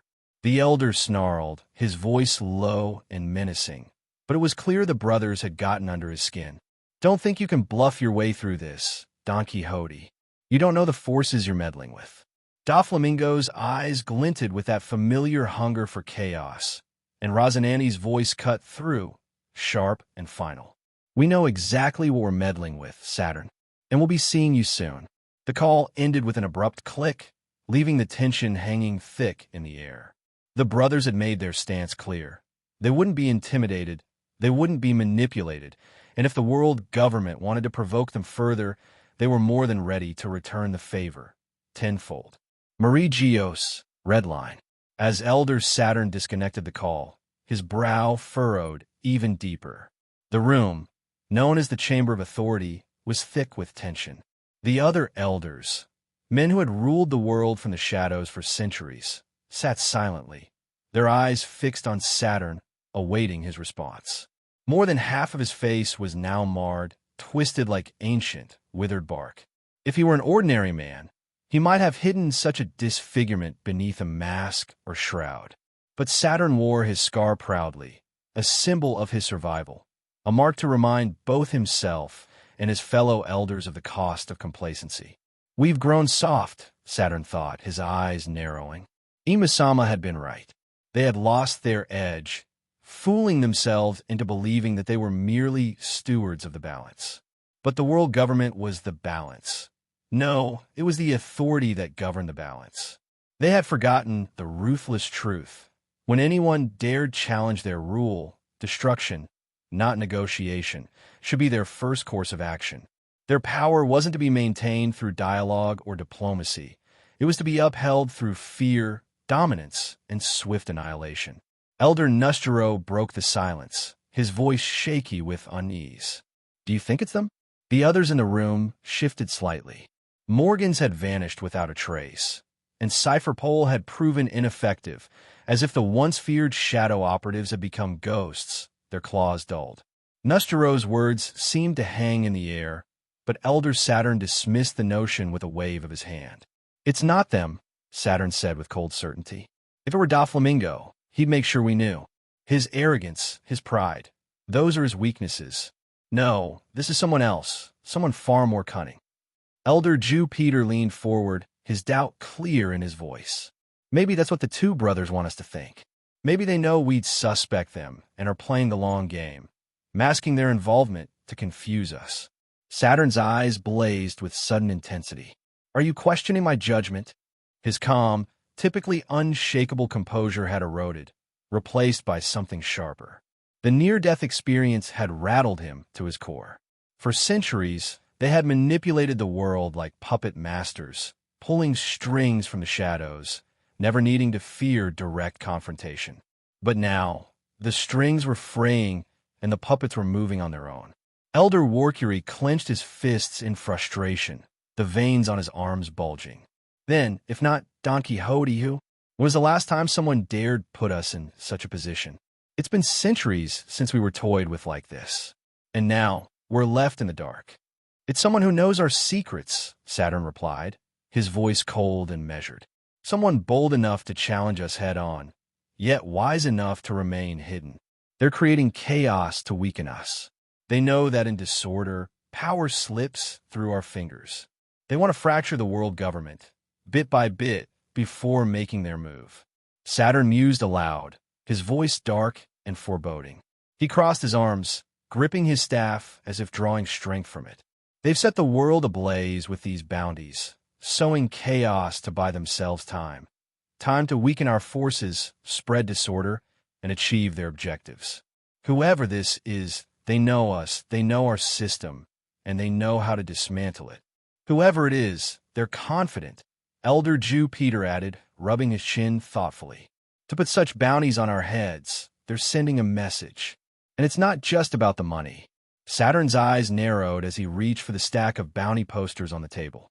Each one had their names, real names, with no titles, no pomp, just cold, bold statements of intent. Look at this. No titles, no elders, no world nobles. It means whoever did this doesn't fear us or the celestial dragons. Warcury let out a long, exasperated sigh. So what do? Sit here and watch the world burn. We don't even have a single clue about who's pulling the strings. Saturn's gaze sharpened as he turned toward the stack of papers in front of him. Maybe we do. Maybe we just haven't looked close enough. At the center of the table lay a pile of bounty posters, a peculiar sight. These weren't the usual posters seen across the seas. These had the portraits of the 5 elders themselves. The resemblance was uncanny, though imperfect, as if sketched from memory. Each poster bore a price on their heads, a bounty higher than any pirate currently alive. The others leaned in, studying the bounties that matched their names. Whoever drew these has seen us before, Saturn remarked grimly, breaking the silence. But look closer. The names, plain as day, without our titles.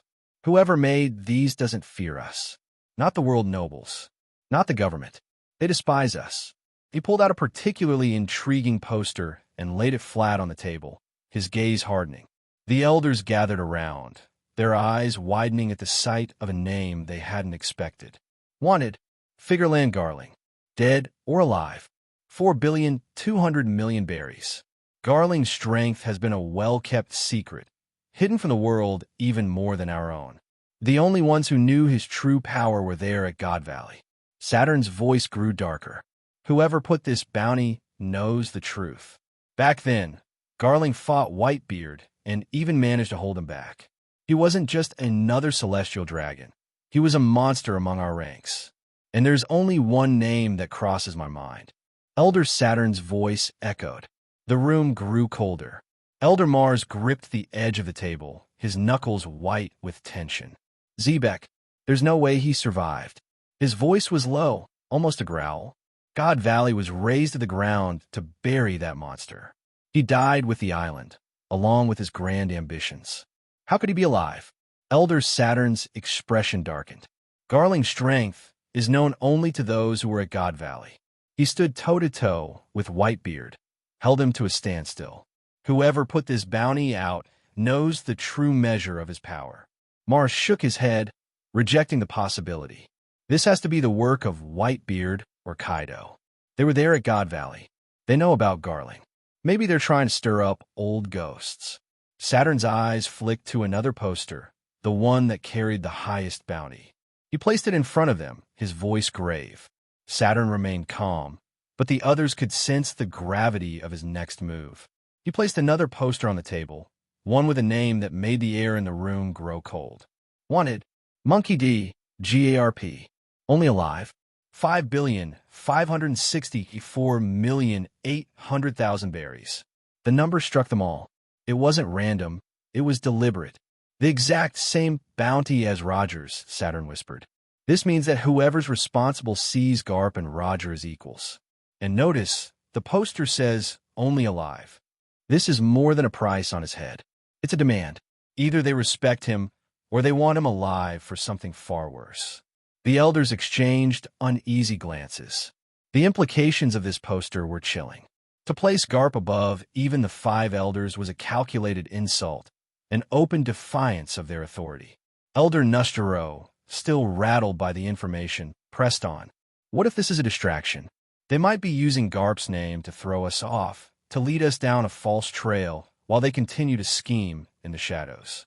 Saturn nodded, but did not soften his tone. Perhaps, but we cannot dismiss the possibility that the man is still alive. If that man had survived, if any remnants of the old era linger, they could unravel everything we've built. We must act swiftly. For the first time in centuries, the elders felt truly vulnerable. Their enemies had finally stepped out of the shadows, but the world government was no longer in control. The game had changed, and the stakes were higher than ever. The room fell into a tense silence. For the first time in centuries, the 5 elders felt something unfamiliar, doubt.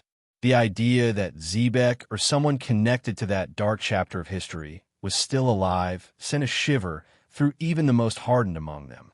Elder Saturn stood, his voice heavy with finality. We must prepare for the worst. If Zebek or any remnant of his legacy has returned, then the chaos we've seen so far is only the beginning. Elder Warkuri let out a sharp breath. What if we are all wrong? What if, like I said earlier, this is a distraction? A ploy to turn our attention to some old ghost who might already be dead? Meanwhile, the true mastermind stays in the shadows. Saturn's gaze hardened, his grip tightening on his staff. It's possible, but we can't rule out the other possibility, that this is all connected to God Valley.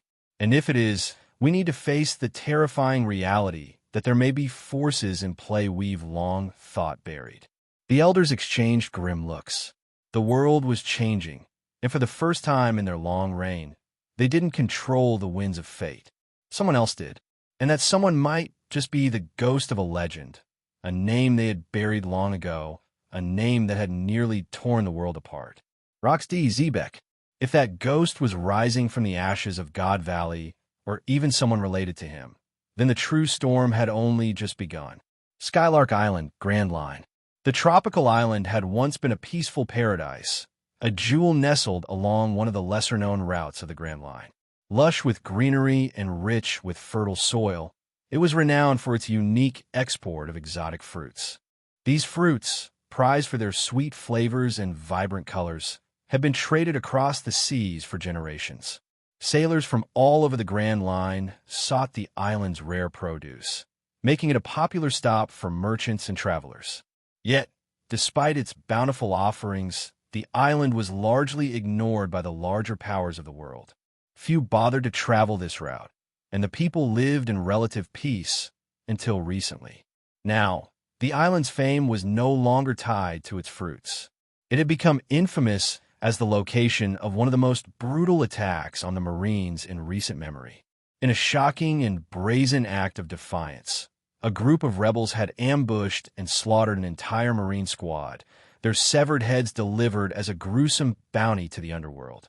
The world government had wasted no time responding. Their orders were clear: eradicate anyone involved, no matter how tangentially, with the attack. Families, informants, even those who had merely kept silent, all were to be executed without mercy.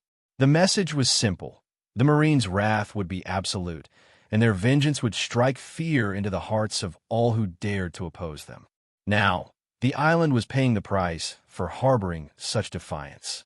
The once bustling streets, where merchants and fishermen had once moved freely, were now desolate. The marketplace, once alive with the smell of ripe fruit and the sound of haggling, lay abandoned. The only sounds were the clattering boots of Marines, marching in formation as they patrolled the empty lanes, their rifles at the ready. The entire island was under martial law, and the 10,000 Marines deployed from the G113 Marine Base had effectively turned the island into a cage, trapping its 400,000 inhabitants inside. No ships were allowed in or out, and the blockade around the island was airtight. Escape was impossible. No one could leave. No one could hide. A Marine officer, his uniform caked with dirt and dried blood, dragged an underworld informant through the barren streets by the collar. The informant, a man once confident in the shadows of the criminal underworld, was now a pitiful sight.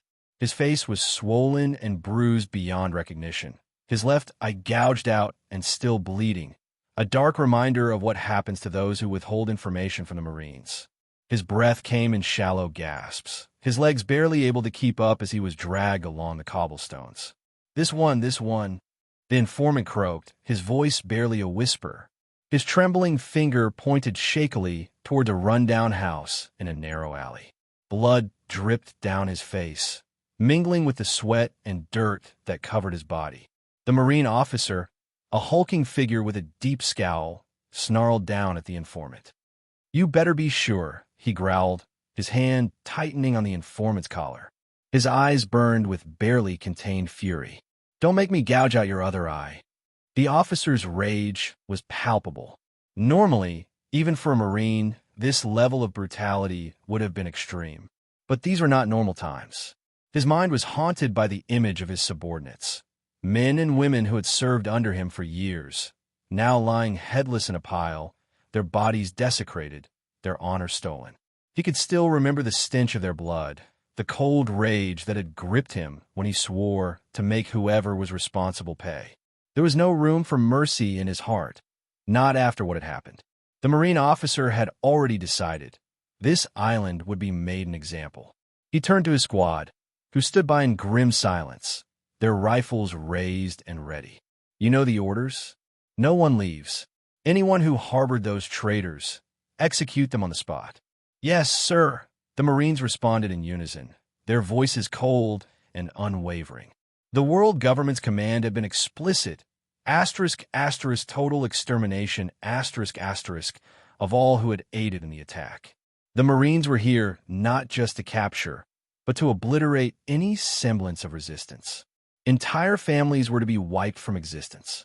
Those who had given shelter to the criminals, or even turned a blind eye, would face the same fate.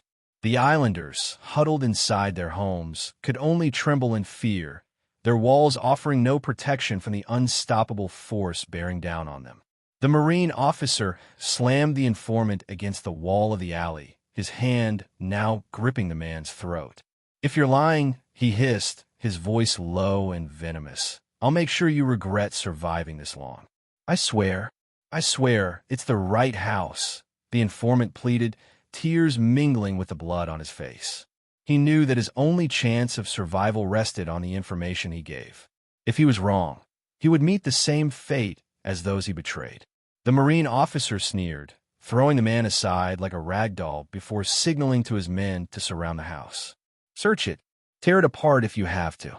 Within moments, the Marines had stormed the house, smashing down the door and flooding inside. The sounds of boots trampling over wooden floors echoed through the streets, followed by the heavy thud of furniture being overturned and walls being broken. There were no cries of resistance from within, only the terrified whimpering of the inhabitants, a family who had once lived peacefully on the island, now caught in the relentless grip of Marine justice. In the dimly lit, shabby house, two families huddled together in absolute terror. The once vibrant home, filled with laughter and the sweet smell of fruits from the island's bountiful harvest, now felt more like a prison. The shutters were closed tightly, offering little protection from the horrors they knew awaited them outside. The air was thick with fear. Even the children were too scared to cry, their wide eyes darting nervously from one adult to another, seeking any form of reassurance. But there was none to give. The men, two of them, friends and neighbors, sat silently near the door. Their faces were pale, drawn with the weight of what they had done. They hadn't been part of the brutal murders of the Marines, but they had given information. It had seemed harmless at the time, just a few words about the Marines' patrol schedule, a piece of information given out of fear. But now they understood the consequences. The screams of those who had actually killed the Marines still echoed from the town square. The assailants had been dragged there days ago, their tortured cries carrying through the streets. Everyone had heard them, and everyone knew that anyone remotely involved was next. A soft sob escaped from one of the women, the wife of one of the men. She clutched her young daughter tightly, rocking back and forth in silent prayer, hoping against hope that the Marines would somehow overlook their home. But deep down, they all knew better. Suddenly, the door was smashed open with a deafening crash. Bam! Wood splintered and fell to the floor, and within seconds, Marines flooded into the small house. Their boots stomped on the dirt floor, and their cold eyes scanned the room with predatory malice.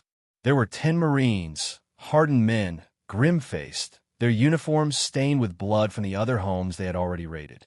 "No, please, we didn't do anything." One of the men, a middle-aged islander with graying hair, immediately leapt to his feet, his hands raised in surrender. His voice trembled with desperation. "We're innocent. I swear, we had no part in the killing. We only gave them the patrol schedules." His words were cut off by the butt of a rifle smashing into his face. He crumpled to the ground, blood pouring from his nose, gasping for air as pain shot through his skull. "Shut your mouth, scum," snarled the Marine who had struck him, his voice full of venom. "Information? You think that makes you less guilty? You helped them, and now you'll pay the price." The other man, younger and stronger, tried to step forward, his hands raised defensively. "Wait, please. You don't understand. We didn't know they were going to." A brutal kick to the stomach silenced him. He doubled over, coughing and wheezing as the Marines surrounded him. The other adults in the room froze, their eyes wide with terror, knowing that there was no reasoning with these men. The air was filled with dread as the Marines closed in like a pack of wolves. "Please, our families, they had nothing to do with this," the middle-aged man begged, his voice hoarse, as he lay on the floor in a pool of his own blood. The Marine officer in charge, a cruel-looking man with a jagged scar across his face, sneered down at him. "It doesn't matter. Everyone dies today." The women began to scream as the Marines advanced on them, dragging them to their feet by their hair. The children, wide-eyed and terrified, clung to their mothers, but it was no use. The Marines ripped them away, shoving the mothers to the ground. The officer glanced around the room, his eyes landing on the young daughter of the man who had first pleaded for mercy. She was no older than 16, her body trembling as she tried to hide behind her mother.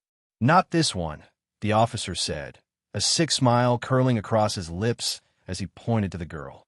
"Take her." "And no," her mother screamed, trying to shield her daughter, but the Marines easily overpowered her, slamming her to the ground with a brutal force that knocked the wind from her lungs. The girl screamed, thrashing in their grip as two of the Marines grabbed her by the arms and dragged her toward the back of the house. Her father, bloodied and barely conscious, tried to rise, but he was kicked back down by a Marine boot before he could even move. "Please," the girl cried, her voice hoarse and desperate. "Please don't."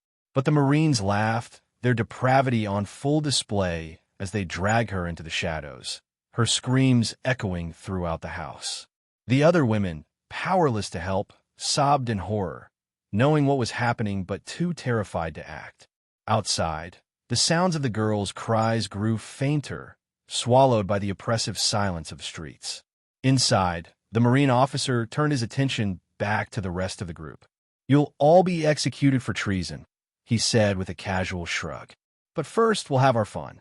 One of the women screamed as a Marine grabbed her by the throat, his hand roughly groping at her body.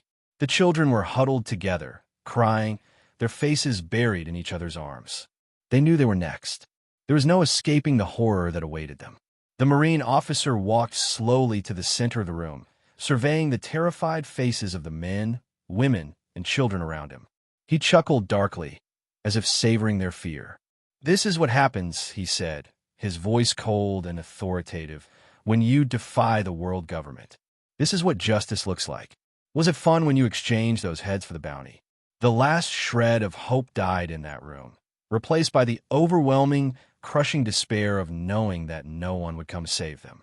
The island, once a peaceful paradise, was now a place of horror, and the Marines, their supposed protectors, had become the harbingers of its destruction. In the name of justice, cruelty knew no bounds. The young Marine stood frozen, his hand gripping his rifle as he watched two bloodied men being dragged out of the house. Their faces were swollen and beaten beyond recognition, leaving a trail of crimson smears on the dirt path. The screams of women being violated inside the house tore through the still, empty alley. It was a sound that chilled him to his core, making his stomach churn in revulsion. More Marines passed by, their faces twisted in sadistic pleasure as they eagerly entered the home, ready to partake in the horrors. "Sir, isn't this wrong?" the young Marine finally muttered, his voice barely audible as he addressed his superior. His hands were shaking. His conscience, which had been trained to uphold the law and protect the innocent, now screamed at him in protest. The Marine officer in charge, a veteran with years of combat etched into his hardened face, paused in his steps and turned slowly to face the younger soldier. His eyes were cold, devoid of any hint of empathy.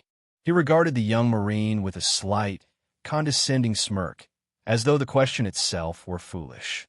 "Wrong," the officer echoed, his voice eerily calm. He glanced at the bloodied bodies of the two men being dragged out, and the muffled cries still coming from inside the house. "You're newlywed, aren't you?" The young Marine nodded, unsure where this was going, but already feeling a sick sense of dread creeping into his chest. "Would you still say this was wrong?" the officer continued, his tone growing darker. "If it was your wife's head they'd exchange for bounty?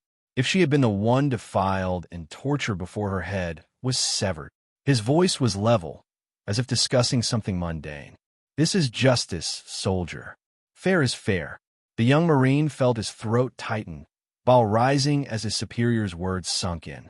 His mind flashed to his wife, safe back home, and the thought of her enduring the same fate made him clench his fists until his knuckles turned white. Still, something inside him rebelled at the idea. This wasn't what he had signed up for. This wasn't justice. It was revenge, brutal and sickening. "But sir," he tried again, his voice faltering, "they're civilians. They didn't what? Deserve this?" The officer interrupted, his voice cutting like a blade. He stepped closer to the young Marine, his expression darkening. "You think these people deserve your pity? Do you think the ones who killed our comrades cared whether the women they butchered were innocent or not? Huh?" He gestured toward the house, where the muffled sounds of torment grew fainter, as if the victims inside were losing the will to scream. "Do you hear them, soldier? That's what happens when you betray the Marines. That's what happens when you side with those who think they can kill us and walk away. And don't think for a second they wouldn't have done worse if given the chance." The young Marine's heart pounded in his chest. He didn't know what to say. He couldn't argue with the officer's logic, but something deep inside him, something fundamental, was breaking.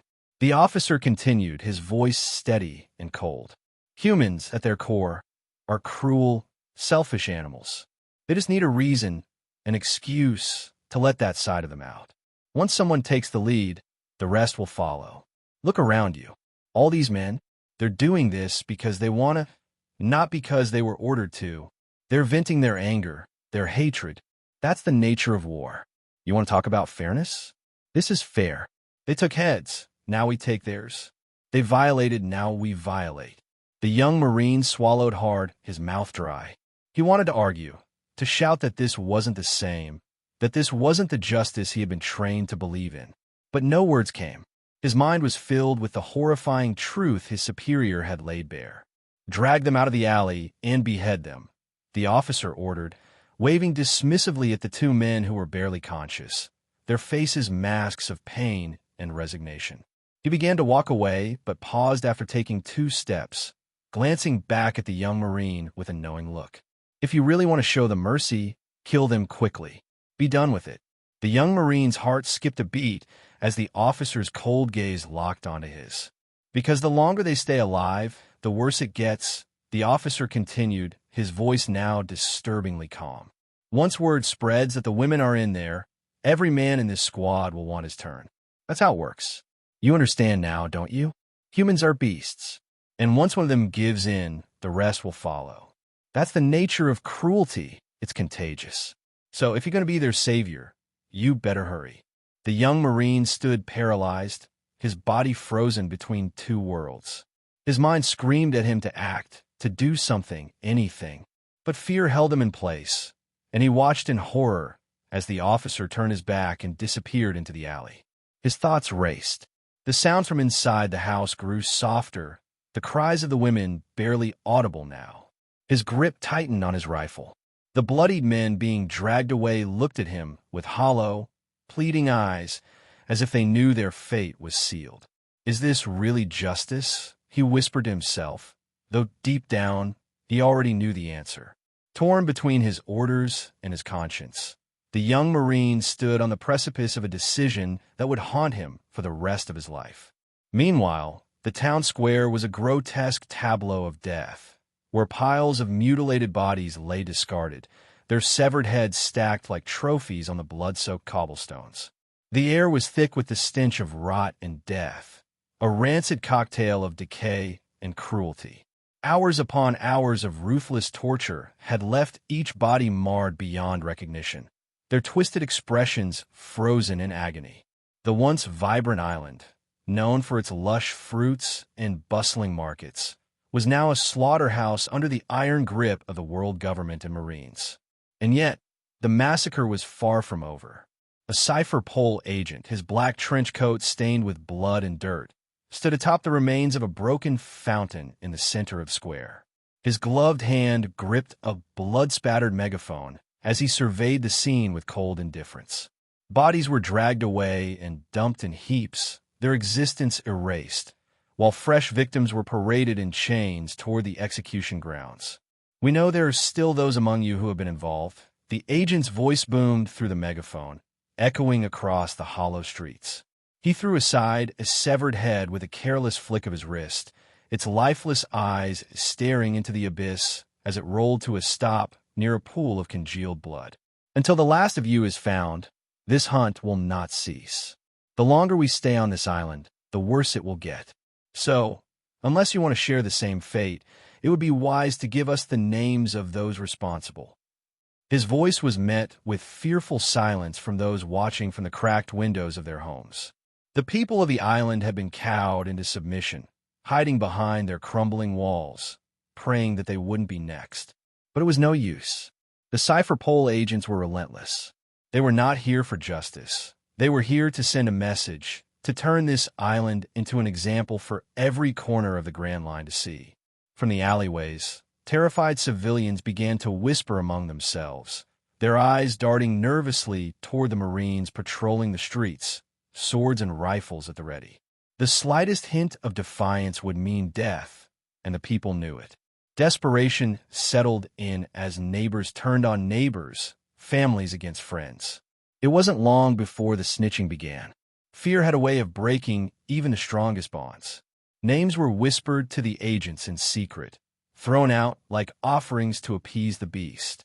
I saw them talking to those men at the tavern. One man muttered, trembling, his face pale with dread. He pointed toward a neighbor's house, his voice cracking under the weight of betrayal. They were laughing about the Marine Patrol. "Please, I swear I had nothing to do with it." "Take him," a Marine barked, pointing to the man's neighbor without a second thought. His pleas for innocence were drowned out by the sound of chains tightening around his wrists as he was dragged off to join the others awaiting their fate. The island, once a thriving community, was quickly unraveling into chaos. The cipher pole agents showed no mercy, their brutality knowing no limits. Entire families were wiped out, their homes burned to the ground as an example to anyone foolish enough to harbor dissenters. Townspeople were hanged in the streets, their bodies left to rot under the sun as a grim reminder of what defiance brought. And it wasn't just this island. Across the Grand Line, the wrath of the world government was unleashed in full force. Any island or kingdom suspected of killing and claiming the bounty placed on Marines faced the same fate. The underworld laid bare all the information so as to not face the world government's wrath. Whole towns were razed, reduced to ashes as the might of the Marines descended upon them with unrelenting fury. Pirates who once freely roamed the seas dared not make port on these cursed lands, knowing that even their fearsome reputations would not protect them from the vengeance of the world government. One island had been entirely set ablaze, its shores illuminated by the roaring flames, as cipher pole agents and Marines swept through every nook and cranny, rooting out anyone who dared speak of the bounties. Civilians fled in terror, but there was nowhere to hide. The hunt was merciless, and the penalty for silence was as severe as any crime. Mothers wept over the bodies of their children, innocent lives caught in the crossfire of a government gone mad with rage. Even pirates, who had long believed themselves untouchable, shuddered at the thought of crossing paths with the Marines in these dark days. The mighty armada of the world government spread across the seas like a plague, their banners flying high as they enforced their bloody retribution. Pirate crews that had once terrorized the Grand Line found themselves hunted down with the same ruthless efficiency, their ships sunk, their members slaughtered without hesitation. The message was clear: the world government would brook no defiance. Their authority, which had reigned for over 8 centuries, was now reaffirmed with terrifying force. The world had forgotten just how far their reach extended, just how devastating their wrath could be when challenged. Now, with the blood of innocents staining the soil of countless islands, the world remembered. This wasn't just about the Marines or the heads that had been taken for bounty. This was about reasserting dominance, reminding the seas that no one, not pirates, not civilians, not even kings, could challenge the might of the world government and live to tell the tale. The gentle hum of the massive ship slicing through the turbulent waters echoed in the background as Robin's voice broke through the silence. "Brother Ross, why did we leave Kano country in such a hurry?" Her voice carried confusion, which was unusual. She had always been one to observe and calculate before speaking, but our abrupt departure seemed to have unsettled her. Kano was in chaos, the perfect opportunity to take control. And yet, we left, not just quickly but hastily, without claiming the prize. I sat on the railing, my back to the crew, the soft drizzle brushing my face as my gaze remained fixed in the direction of Kano country. The ship rocked gently beneath us, as though the ocean itself was reflecting the tension. Robin's voice called out again, but Miyamoto cut in with a question of his own. "Did you not plan to hand over Kano country to the revolutionaries, Roscoe? So why the hurry?" Even Miyamoto, with his deep knowledge of our deals, seemed puzzled. He was aware of my arrangement with Dragon to hand over control of the nation, but that plan had been discarded in the blink of an eye. The silence lingered between us, stretched taut by their questions and the uncertainty hanging in the air. I continued to play a slow, haunting melody on my violin, allowing the notes to fill the void, the strings vibrating with the storm that churned within me. After a few moments, I let out a breath, breaking the stillness with my words. "Because Kano country doesn't have much time left," I said, not looking at them, my fingers still moving effortlessly over the strings. "The bounties on Marines, and, more importantly, the celestial dragons, it's crossed the line. And when the world government's authority is challenged, they make examples. And I'm afraid Kano will be one of those examples." My voice was calm, but each word carried weight, like the steady drip of water before a flood. "But that's not something we should be worrying about, right?" Smoker's gravelly voice cut in, full of confidence. "I'm sure we can handle a few thousand Marines with ease." He smirked, arms crossed, leaning casually against the ship's railing. He wasn't wrong. The crew had faced countless enemies, and the past few days had shaken the world with the bloodlust of the world government. Islands burned, entire populations eradicated, the sea ran red. The Grand Line had become a butcher's block. But what Smoker didn't grasp was the scale of what was coming. Lucci, who had been quietly feeding Hattori, finally spoke up, his eyes narrowing with thought. "They're going to make Kano an example, aren't they, Master Ross? Like Sorbet Kingdom. They're planning to wipe it off the map, aren't they?" His voice was cold and calculating, every word deliberate, as though he'd already deduced the answer before even asking. Lucci's mind always gravitated to the darkest, most logical possibility. I paused, my violin's melody fading as the last note hung in the air like the final heartbeat before death. "I'm afraid so," I confirmed, the words drawing a collective hiss from the crew. The weight of what was coming settled into their bones, the tension now palpable. "Our informants have already reported that the Marine base in Kano and all surrounding islands are retreating, pulling out completely." I placed the violin beside me, standing up to face them. When Marines pull back, it means only one thing. No one needed to ask. They knew. The unspoken truth sat heavy among us. Kano was doomed. Those who were sharp enough to notice the signs might escape in time, but even that wasn't guaranteed. The world government didn't care about collateral damage. Kano's destruction was simply a means to send a message. It wasn't just about the Revolutionary Army, the Marines, or even us. This was about power, authority, fear. "I'm sure they wouldn't do something like that," Robin stammered, her voice shaking with a trauma that still haunted her from O'Hara. The memories of an island being obliterated by the government, leaving nothing but scorched earth and shattered dreams, were still too raw. The Marines wouldn't let it happen, would they? I sighed, my hand running through my damp hair. the rain now falling heavier. "Robert," I turned to face her, my eyes soft but firm. "You still don't get it, do you? The Marines aren't the noble protectors they claim to be. They're nothing more than glorified mercenaries, Robin. At their core, they're no different from the pirates they claim to fight. But unlike pirates, they act under the banner of justice. And the one thing you must never forget," I said, locking eyes with her, "is whose justice they serve." The crew went silent. Even Smoker, normally brash and confident, had a grim look on his face. The truth was bitter but undeniable. The Marines served the celestial dragons, the world government, and ultimately their own survival. If an entire nation had to be erased to send a message, they would do it without blinking. "They're going to annihilate Kano," I continued, my voice steady. "Just like Sorbet, and there's nothing anyone could do to stop it. It's not just about control or conquest anymore. It's about reminding the world who holds the leash. The bounties on Marines, especially the celestial dragons, have rattled the pillars of their power, and they'll tear entire kingdoms apart to restore that fear."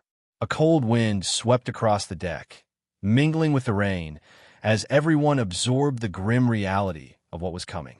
The world government was a beast, ancient, unfeeling, and terrifying in its power.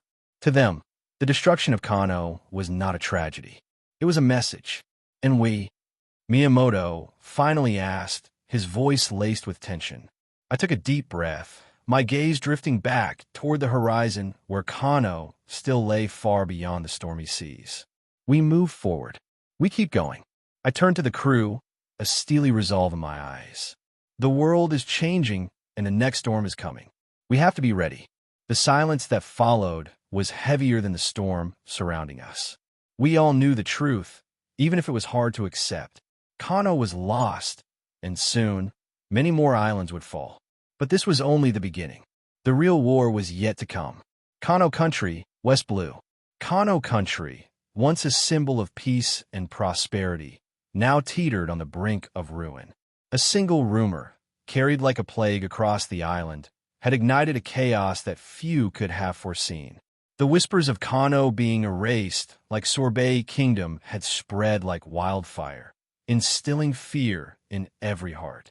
It wasn't just a rumor that unsettled the masses. It was the undeniable fact that the Marines, once the island's silent watchdogs, were retreating. People knew what that meant.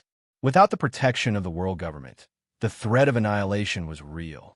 The streets, once filled with the hum of daily life, now trembled under the weight of panic. The World Times had published exclusive reports detailing the world government's brutality across the seas, islands burned to ash, populations executed en masse. Now, with Kano's ruling monarchy dead, executed in the capital by the Don Quixote pirates, and the Marines pulling out, the people knew what was coming. At every port, chaos reigned. Thousands of desperate citizens scrambled, clutching whatever possessions they could carry, trying to board overcrowded ships. Women wept, children clung to their parents, and the strong shoved the weak aside, all driven by one primal instinct: survival. Everyone wanted to escape before the wrath of the world government descended upon them, turning Kano into a wasteland like Sorbet. But amid the chaos, the shadows grew darker. Opportunists and criminals thrived in the pandemonium, seeing the crumbling society as a chance to enrich themselves. In the noble district, far from the overflowing ports, a gang of half-starved looters roamed the streets, their eyes gleaming with greed. Crack! The sound of shattering glass echoed through the district, cutting through the distant cries of panic. A man, all skin and bones, grinned maniacally as he tossed aside the broken glass from a jewelry store's display window. He reached in, grabbing fistfuls of sparkling jewels and pearls, shoving them into a gunny sack. "Ha ha! Didn't I tell you?" The leader crowed, his eyes wild with hunger and excitement. "We've struck gold. These nobles left everything behind in their hurry to escape. Now it's all ours." He grinned as his gang, 6 ragged men, stared in awe at the glittering treasures before them. The men were skeletal from months of starvation, their cheeks hollow and skin clinging tightly to their bones. Normally, They would have been beaten away from the noble district by guards, but today, there were no guards. The fear of impending doom had driven everyone with sense far from this part of town, leaving it vulnerable to vultures like them. "Quick, hurry up," the leader barked. "We need to clear this place out before other groups show up." He stuffed more jewels into his bag, his eyes darting nervously around. Kano country was falling apart, and he intended to make the most of it. While looters ravaged the once proud streets, not all had given in to the hysteria. In a high-end bar, tucked away in a corner of the noble district, an old bartender calmly polished a crystal glass, as if the world outside hadn't descended into madness. His wrinkled hands moved with practiced ease, the quiet rhythm of his work soothing his old soul. He had lived in Kano his entire life and had no intention of fleeing. He had seen empires rise and fall, kings crowned and dethroned. This was his home, and if the island were to burn, he would burn with it. "I've lived long enough," he whispered to himself. "Let the young run. I'll stay." But the sound of splintering which shattered his peace. Bam!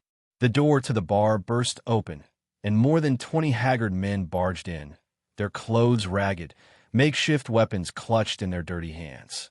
They were filthy, faces smeared with grime, eyes wild with desperation and excitement. One of them, a burly man with a crude club resting on his shoulder, chuckled as he took in the pristine interior of the bar. "So this is where the nobles drink, huh? Never thought I'd step foot in a place like this," he sneered. "Guess today's full of surprises." "Go get the drinks," another man shouted, his eyes alight with greed. "I want to see what's so special about the liquor that makes those bastards spend all their money here." He stepped forward, reaching for a bottle. Bang! A deafening gunshot echoed through the bar. The man froze as the shot punched a hole in the ceiling, bits of debris falling around him. The old bartender stepped out from behind the counter, a double-barreled shotgun in his hands, the smoking barrel pointed directly at the men. His eyes, though aged, were sharp and cold. "If you can afford the drinks, you're welcome here," he said, his voice steady. "If not, leave." The first shot was a warning. The next won't be. The intruder stood frozen for a moment, the burly man swallowing hard as he eyed the shotgun. But then, one of them, a man with a blood-stained necklace dangling from his hand, grinned darkly. "We've got the money, old man," he said, holding up the necklace, its crimson droplets still fresh. "We just took it from one of your precious nobles. You still gonna serve us?" The old man's face hardened. He saw the blood, and in that moment, he realized these weren't just hooligans, they were killers. But before he could fire again, a dagger whizzed through the air, striking him square in the eye. Bang! The bartender's shotgun fired as he fell, the blast tearing through one of the attackers, but it was too late. The others were already upon him. The burly man lunged forward, driving his knife deep into the old man's chest, pinning him to the marble floor. Blood pooled beneath him, but the old bartender fought to breathe, his life slipping away with each shallow gasp. "You think you're better than us just because you serve the rich?" the man with the necklace sneered, crouching over the dying bartender. "Kano's ours now. You and your kind are done." He lifted the shotgun the old man had dropped, fumbling with the unfamiliar weapon before pointing it at the bartender's head. "Kano will be ours, old man." Bang! The gun roared, and the bartender's head exploded like a ripe melon, blood and brain matter splattering across the pristine marble floor. "Go on, boys," the man grinned, tossing the shotgun aside. "The place is ours. Drink, eat, enjoy. Kano's falling, and we're going to take every last bit of it." The men cheered, pouring themselves drinks as the flames of chaos continued to burn bright outside. Fear had turned Kano country into a wasteland of desperation and betrayal, where survival trumped honor, and even the noblest of men found themselves succumbing to the darkness within. On one of the secluded rocky beaches, far from the chaotic ports where the masses scrambled for escape, a nobleman was overseeing the frantic loading of his caravel. The small ship, already brimming with trunks of gold, jewels, and priceless heirlooms, creaked under the weight. His family of 6 stood nervously by, their eyes flicking toward the churning sea as if it could swallow them at any moment. Faster, you filthy dog. I don't pay you to stand around like an idiot. The nobleman barked, delivering a vicious kick to the back of his servant, a towering man nearly 4 meters tall. The blow barely registered on the servant's stoic face, but the humiliation hung thick in the air. This servant had been with him for as long as he could remember, a quiet, reliable beast of a man who had never once defied his master. "Sir, all the goods have been secured," the servant said calmly, wiping sweat from his brow. "I've checked and accounted for everything." His eyes flicked briefly toward the tree line, where his wife and 2 small children waited nervously. The nobleman had promised to take them aboard, a lifeline in these dark times. In exchange, the servant had worked tirelessly to ensure every ounce of his master's wealth was safely stowed away. Good. Now, the nobleman's response was cut short as the servant dared to ask the question that had been burning in his mind. "Sir, can I bring my family aboard now?" There was a hint of desperation in the servant's voice as he glanced back toward his wife and children, who stood silently under the shade of the tree, clutching each other in fear. Their eyes were wide with hope, but also the crushing weight of uncertainty. The nobleman grunted, turning toward the caravel, inspecting the already overloaded deck. The ship groaned under the weight of the cargo, and his wife, standing elegantly on deck, shot him a cold glance.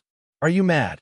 His wife spat with venom as soon as the servant was out of earshot. "This boat is already overloaded. Do you want to sink us before we even leave the shore? His family will only drag us down." Her voice was as sharp as a dagger, cutting through any hesitation her husband might have had. "But," the nobleman began, his eyes drifting back toward the servant's family. For all his harshness, he had planned to honor his word. This man had served him for years without complaint, even now working tirelessly to help them escape the impending doom that loomed over Kano. But the seed of doubt planted by his wife was taking root. "No buts," she snapped, her eyes narrowing in disgust. "Think about our children. The sea is unpredictable. Do you really want to risk our lives, our children's lives, to carry more dead weight? We already have a butler who knows how to sail. What use is that brute? He'll eat through our rations before we've even crossed the first island." She crossed her arms, her gaze ice-cold as she looked at the servant's family. "Do you want to risk our future for worms like them?" The nobleman hesitated, his mind whirling. He looked down at his hands, then at the servant's family waiting in the distance. His wife's words gnawed at him, twisting his thoughts. They were right. The sea was treacherous, and the caravel was already close to its limit.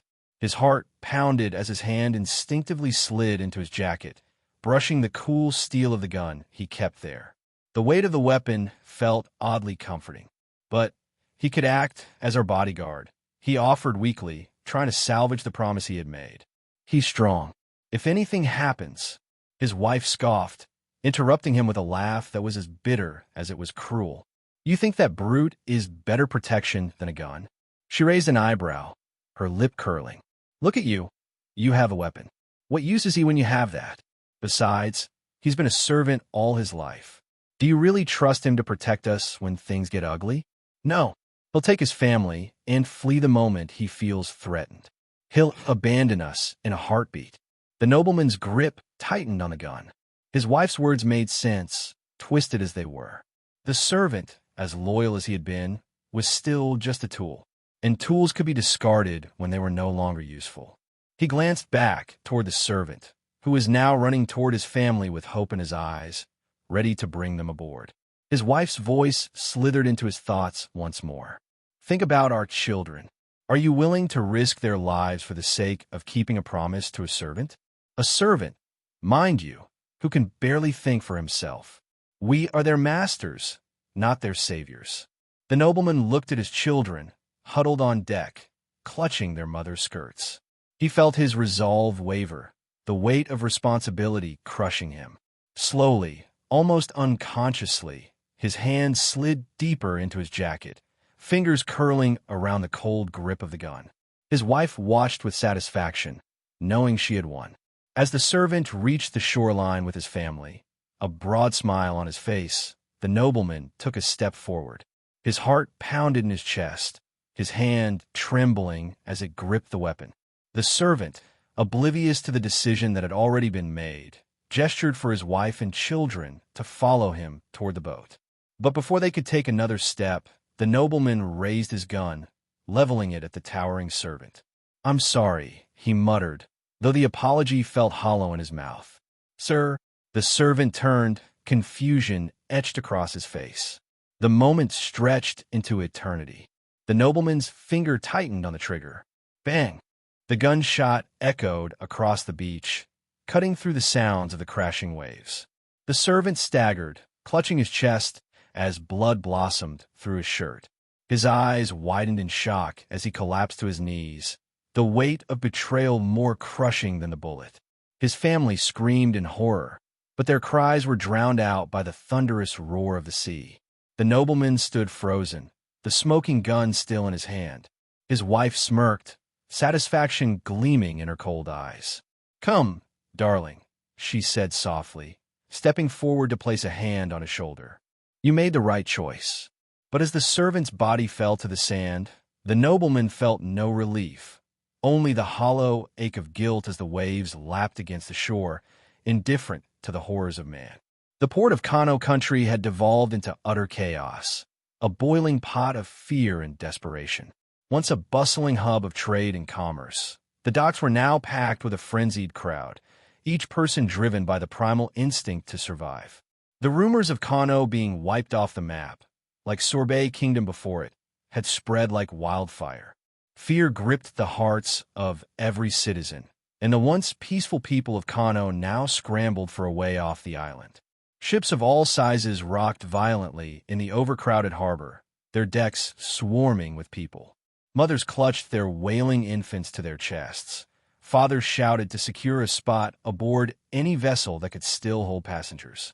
Many people had abandoned their homes with nothing but the clothes on their backs, the air thick with their desperate pleas. "Please let us on. I have money. I can pay," one man screamed, thrusting a fistful of bills into the face of a ship's captain, who stood at the top of the gangplank. "No more. We're full," the captain bellowed back, swinging a heavy club to keep the mob at bay. But his voice was lost in the din of the frantic crowd. People continued to push forward, heedless of the fact that the ship was already filled to capacity, its hull dangerously close to sinking. Suddenly, a sharp crack echoed through the air as the gangplank snapped under the weight of too many bodies. Several people tumbled into the sea, their panic screams cutting through the chaos as they splashed into the dark, churning water. Those left on the docks watched in horror as the passengers struggled, trying to swim back to shore, but the strong currents swept many of them away. "Help! Help us!" a woman screamed, her hands flailing as the water dragged her under. Her child clung to her back, his cries piercing through the noise. But no one moved to save them. The desperation had consumed the crowd, and any sense of compassion had been drowned out by their own terror. Every man, woman, and child was now fighting for their own survival. Nearby, an older ship's captain had drawn his pistol, waving it menacingly at the crowd of people attempting to storm his vessel. His crew had already been overwhelmed, trampled underfoot by the mob. Now, he stood alone on the deck, his face twisted in fury. "Back! All of you back! I'll shoot anyone who comes closer." But his threats fell on deaf ears. The people surged forward, desperate to escape the fate they believed was inevitable. The captain fired a warning shot into the air, but it only seemed to incite the mob further. He barely had time to reload before the crowd reached him, dragging him down into the seething mass of bodies. His screams were lost as he was swallowed by the mob, disappearing beneath the chaos.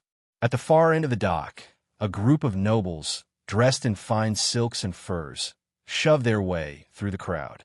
They carried trunks overflowing with gold, jewels, and expensive trinkets, their servants struggling under the weight. One nobleman, his face twisted in anger and fear, shoved aside a young woman who had fallen to her knees in his path. "Out of my way, you filth," he snarled, not even sparing her a glance as he made his way toward a waiting ship.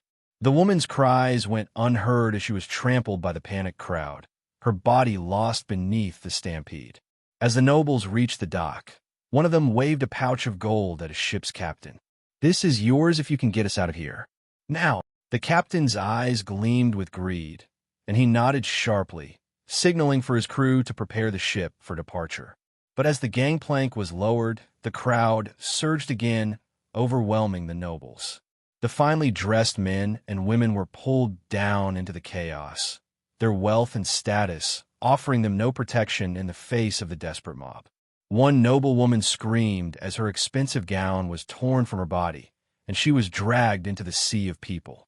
In the distance, the sound of gunfire echoed across the port as Marines attempted to restore some semblance of order. But their efforts were in vain. The chaos had consumed the docks, and the once disciplined soldiers were now trying their best to keep the people from tearing each other apart. These were the Marines who had stayed behind, neglecting the orders to retreat despite knowing that their fates were sealed if they stayed back on the island. One Marine stood on a crate, barking orders into the crowd, his voice hoarse. "Everyone back! We need order! Step away from the ships!" But the mob was beyond reason. They shoved him aside, desperate to reach the boats, and the Marine fell into the crowd, his weapon snatched from his hands as the throng swept him away. Fires began to spread across the port as people fought viciously for spots aboard the few remaining ships. Smoke billowed into the air, adding to the choking stench of sweat and fear. The smell of burning wood mixed with the metallic tang of blood, and the port was quickly becoming a scene of carnage. In one corner, a group of children huddled together, their tear-streaked faces wide with fear. They had been separated from their parents in the madness, and now they clung to each other, their eyes darting around the chaotic scene in search of help that would never come. As the sun began to set on the once thriving port of Kano, the screams of the desperate echoed into the night. Ships that had managed to escape the docks sailed away, leaving behind a city in ruins, a people broken by their own fear, and the haunting certainty that soon there would be nothing left of Kano country but ashes. Dressrosa, New World. The dimly lit room was filled with an air of tension, made heavier by the news that had swept across the seas. Doflamingo sat at the head of the table, a wide, unsettling grin stretched across his face. His long legs crossed casually. He thumbed through the latest edition of the World Times, the newspaper crinkling as he scanned the headlines. The front page bore the stark, terrifying image of what was once Kano country, a massive, gaping hole in the ocean where millions of lives have been wiped out without a trace.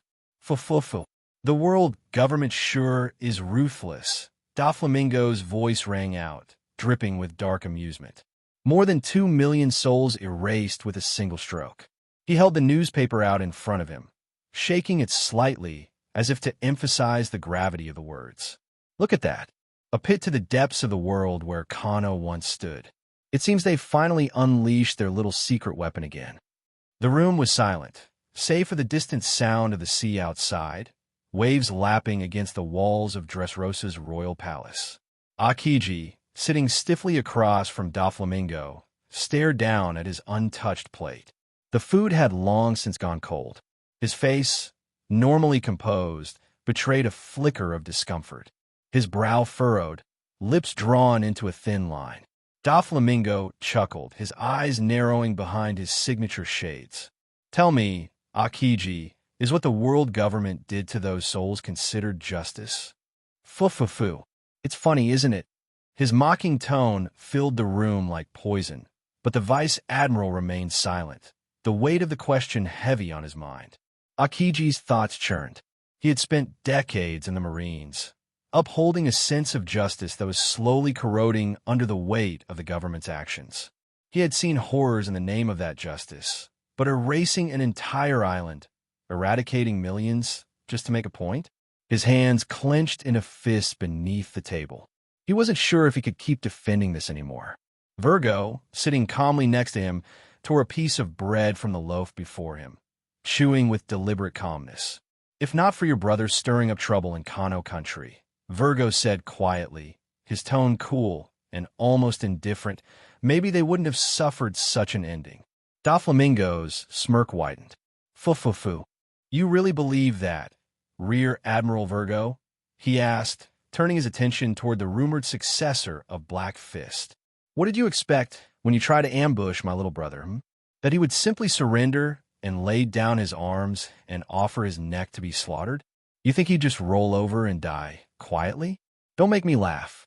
Doflamingo's eyes gleamed dangerously as he leaned forward, his fingers tapping rhythmically on the table. The world government just wanted someone to blame. But don't forget, Virgo, unlike your backstabbing world government, I keep my word. He flashed a wicked grin and raised his glass of wine, taking a slow, deliberate sip. Akiji remained silent, the guilt gnawing at him. The Marines had stood by while millions were erased from existence, all for a show of force. His stomach twisted, and for a brief moment, he thought about what could have been done differently. How many lives could have been saved if the Marines stayed true to their principles? If the Marines hadn't become the puppet of the world government's twisted agenda? As if reading his mind, Doflamingo leaned back, his mocking grin still plastered on his face. So, Akiji, he said with a taunting drawl, now that you've got a bounty on your head like me, does that make you one of us? How about it? Care to join my crew? He laughed darkly, as though the very idea was a joke to him. Akiji's jaw clenched as he was being mocked by a pirate, but he didn't answer. His eyes flicked toward Virgo, who sat calmly, unaffected by Doflamingo's taunts. The young man had always been loyal to his ideals, the ones taught to him by Zephyr, but there was something unsettling about how effortlessly Virgo could face someone like Doflamingo, how easily he seemed to accept the horrors of the Marines that were carried out in the name of justice. Doflamingo, clearly enjoying the tension in the room, continued. Despite the bounty on both your heads, here you are, sitting safely at my table, not a scratch on you. Doesn't that show just how noble my character is? He laughed again, the sound sharp and cutting. Suddenly, a loud snort broke the tense atmosphere. Reiju, sitting to Doflamingo's right, had been sipping her juice quietly, but now she choked, juice spraying out of her nose as she struggled to contain her laughter.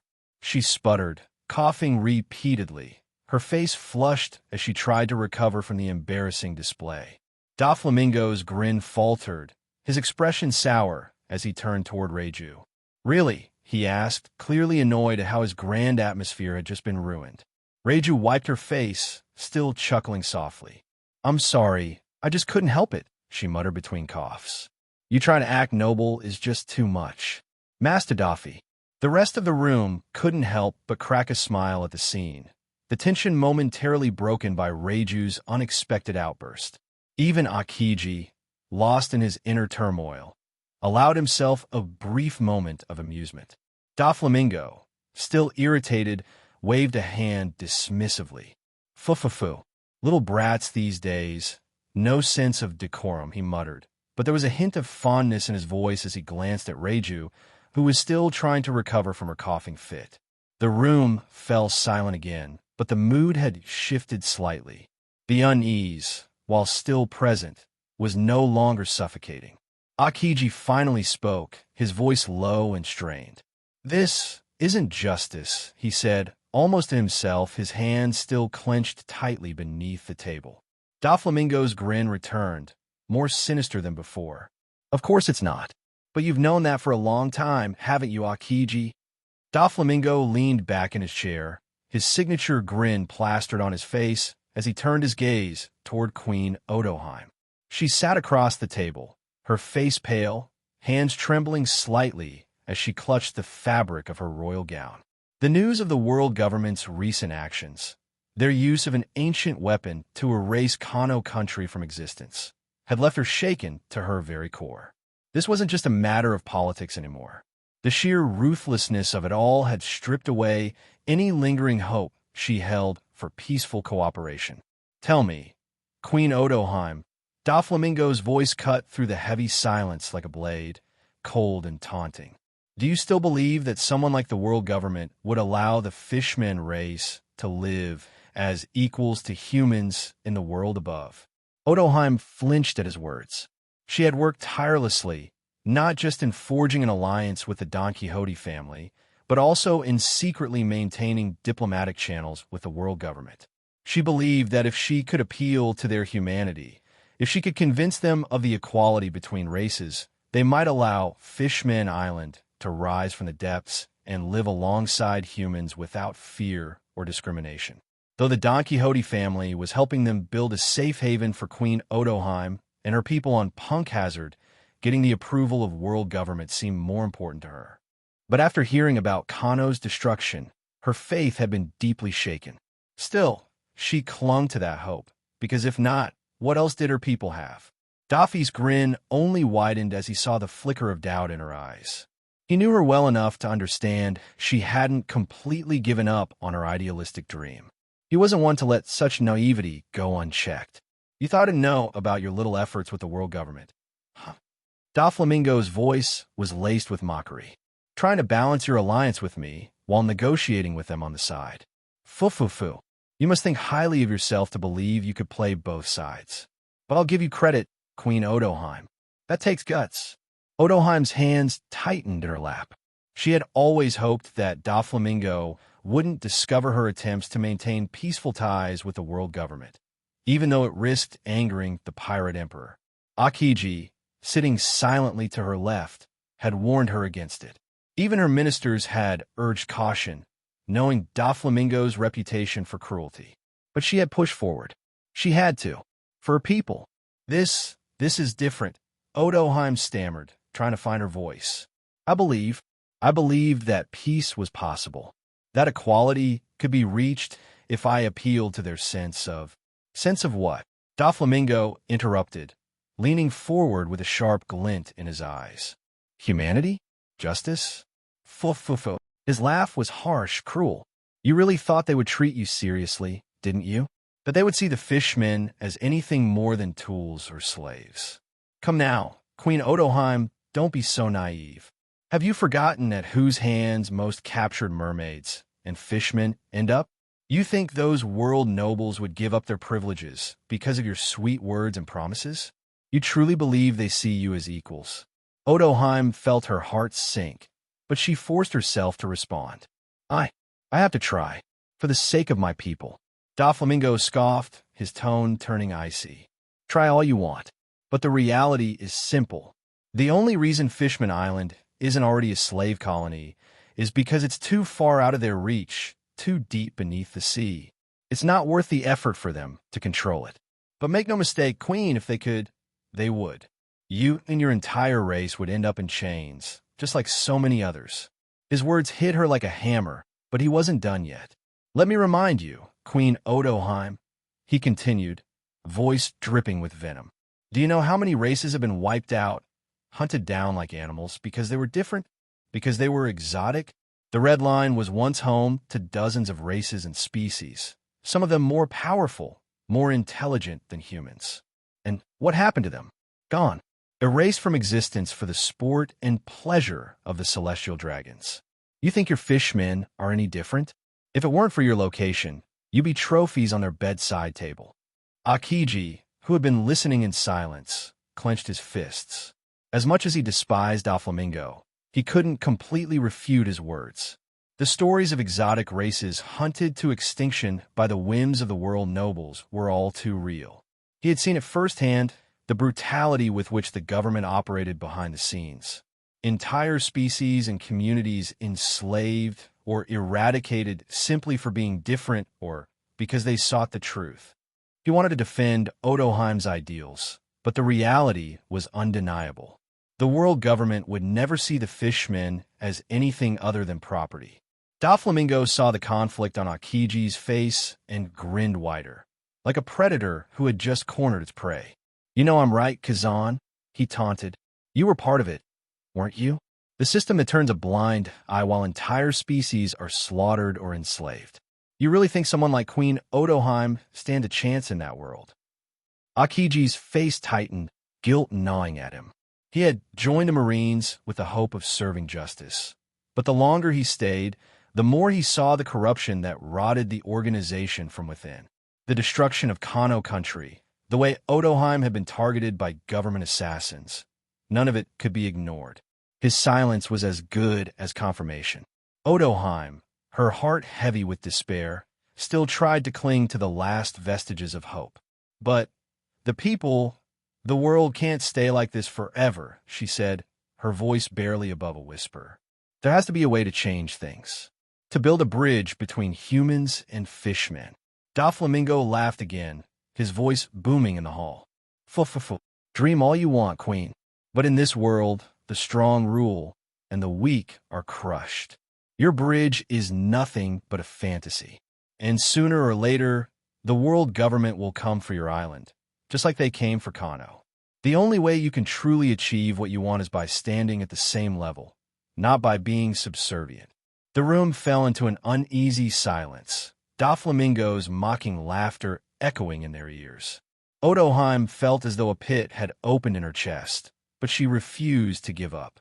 Her people's future depended on her belief, no matter how impossible it seemed.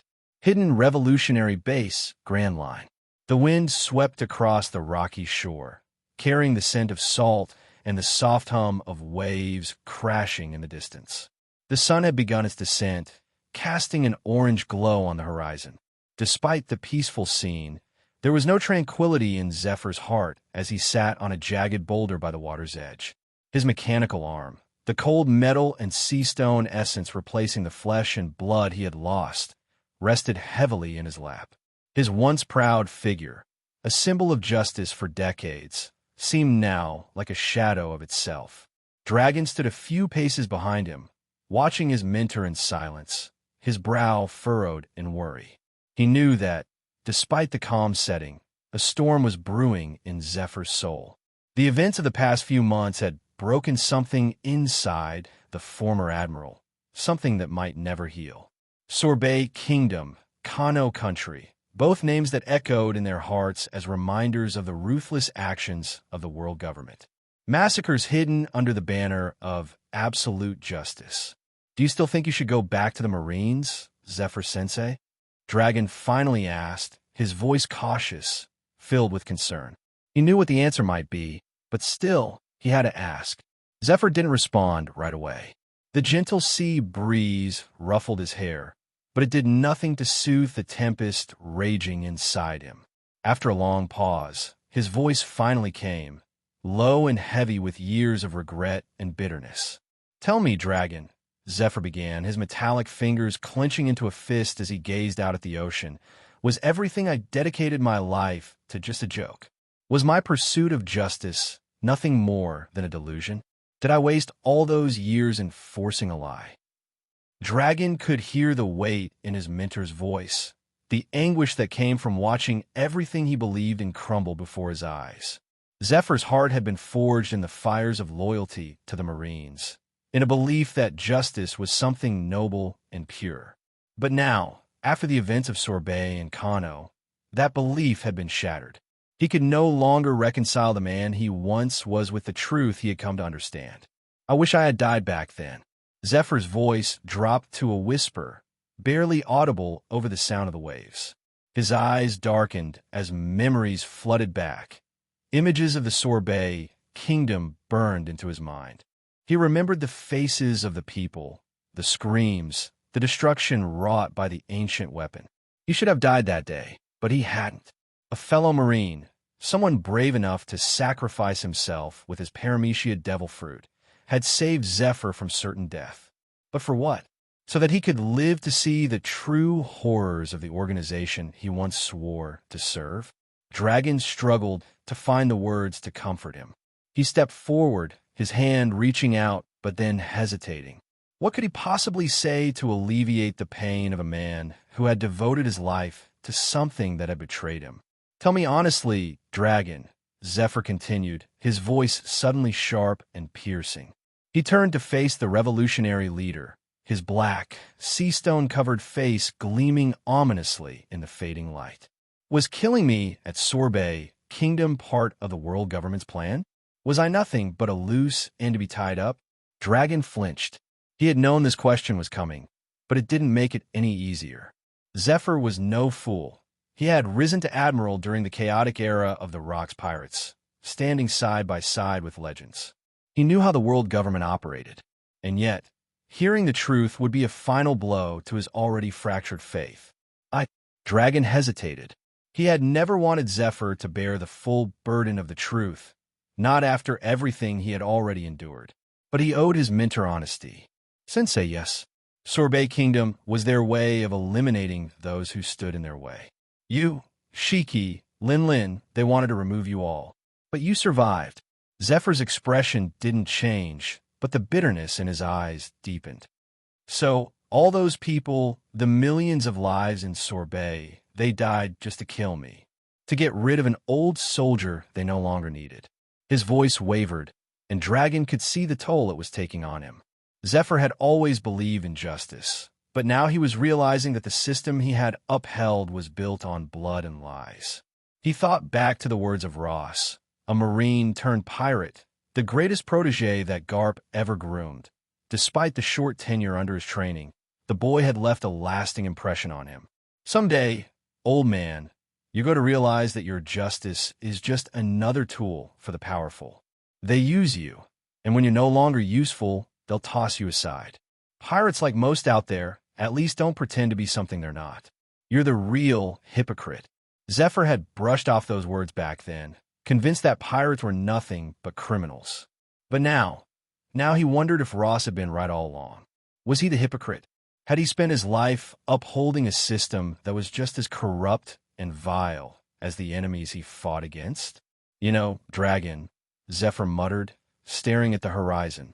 The Zephyr who once stood for justice, that man is long dead. Maybe young Rosinante was right. I've been naive. I thought I could change the world through the Marines, but all I did was help them carry out massacres. Like it or not, their blood is on my hands. Dragon felt a surge of helplessness. He had never seen Zephyr like this, so lost, so filled with despair. He wanted to say something, anything, to help, but he couldn't bring himself to lie. The man in front of him wasn't just his mentor. He was a broken soul. Sensei, you still have family. Virgo will take care of them. Zephyr cut him off, his voice hard. He's my son. He's strong. But as for me, he stood up, his towering figure casting a long shadow on the shore. His final hesitation was washed away. I'm no longer the man I was, Dragon. I don't belong in the Marines anymore. That world is gone for me. Dragon blinked, stunned at the shift in Zephyr's tone. What are you saying? I'm saying. Zephyr looked directly at him, his eyes filled with a newfound resolve, that I want to join your revolutionaries. This world, it's rotten. And if there's any way for me to make amends for the blood on my hands, it's by helping bring down the system that caused it. Dragon stood frozen. Zephyr, his mentor, once a proud Marine, a symbol of the very institution where Dragon honed his true ideals, was asking to join the revolutionaries. He had never expected this, never even dreamed of such a possibility. But as he looked into Zephyr's eyes, he saw something he hadn't seen in a long time. Purpose, determination, a spark of life that hadn't been there moments before. Are you sure, Zephyr-sensei? Dragon asked quietly. This is a new path, a dangerous one. The whole world will hunt you. Zephyr nodded. I have no illusions, Dragon. But if there's a way to cleanse this world of its corruption, I'll take it. Let me help you. Let me fight for something real. Dragon, after a moment of silence, extended his hand. Welcome to the revolution, Zephyr-sensei. And with that handshake, a new era began.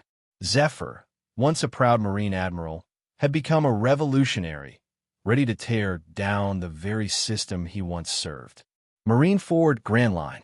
The door to Fleet Admiral Sengoku's office creaked open, and a veteran vice admiral stepped in, his face shadowed with an expression that Sengoku had come to recognize too well in recent days, one of disillusionment. Without a word, the vice admiral placed a thick stack of papers on Sengoku's desk. The tension in the room was palpable. Sengoku furrowed his brow, his face darkening. He knew what those papers were before even glancing at them. What is this supposed to mean? Sengoku asked, though he already knew the answer. The vice admiral met his gaze with cold resolve. Resignations, he said flatly. Sengoku clenched his fists, his frown deepening. This was not the first resignation today. Since the incident at Kano Country, and the sudden bounties placed on Marine officers' heads. More and more Marines have been abandoning their posts.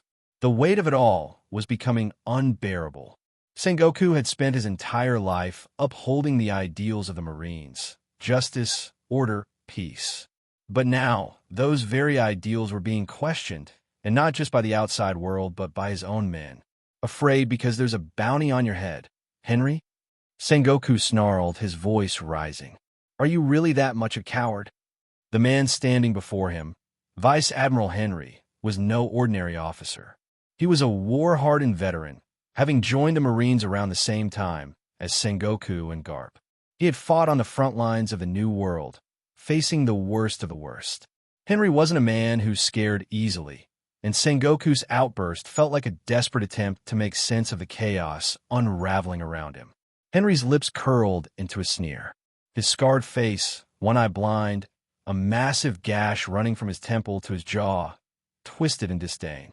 He stepped closer, leaning in, his voice dripping with contempt. Afraid, he spat. Look me in the eye, Sengoku. Look at me. Do I look like a man who's afraid of death? Sengoku, momentarily taken aback, said nothing. Henry wasn't just any officer.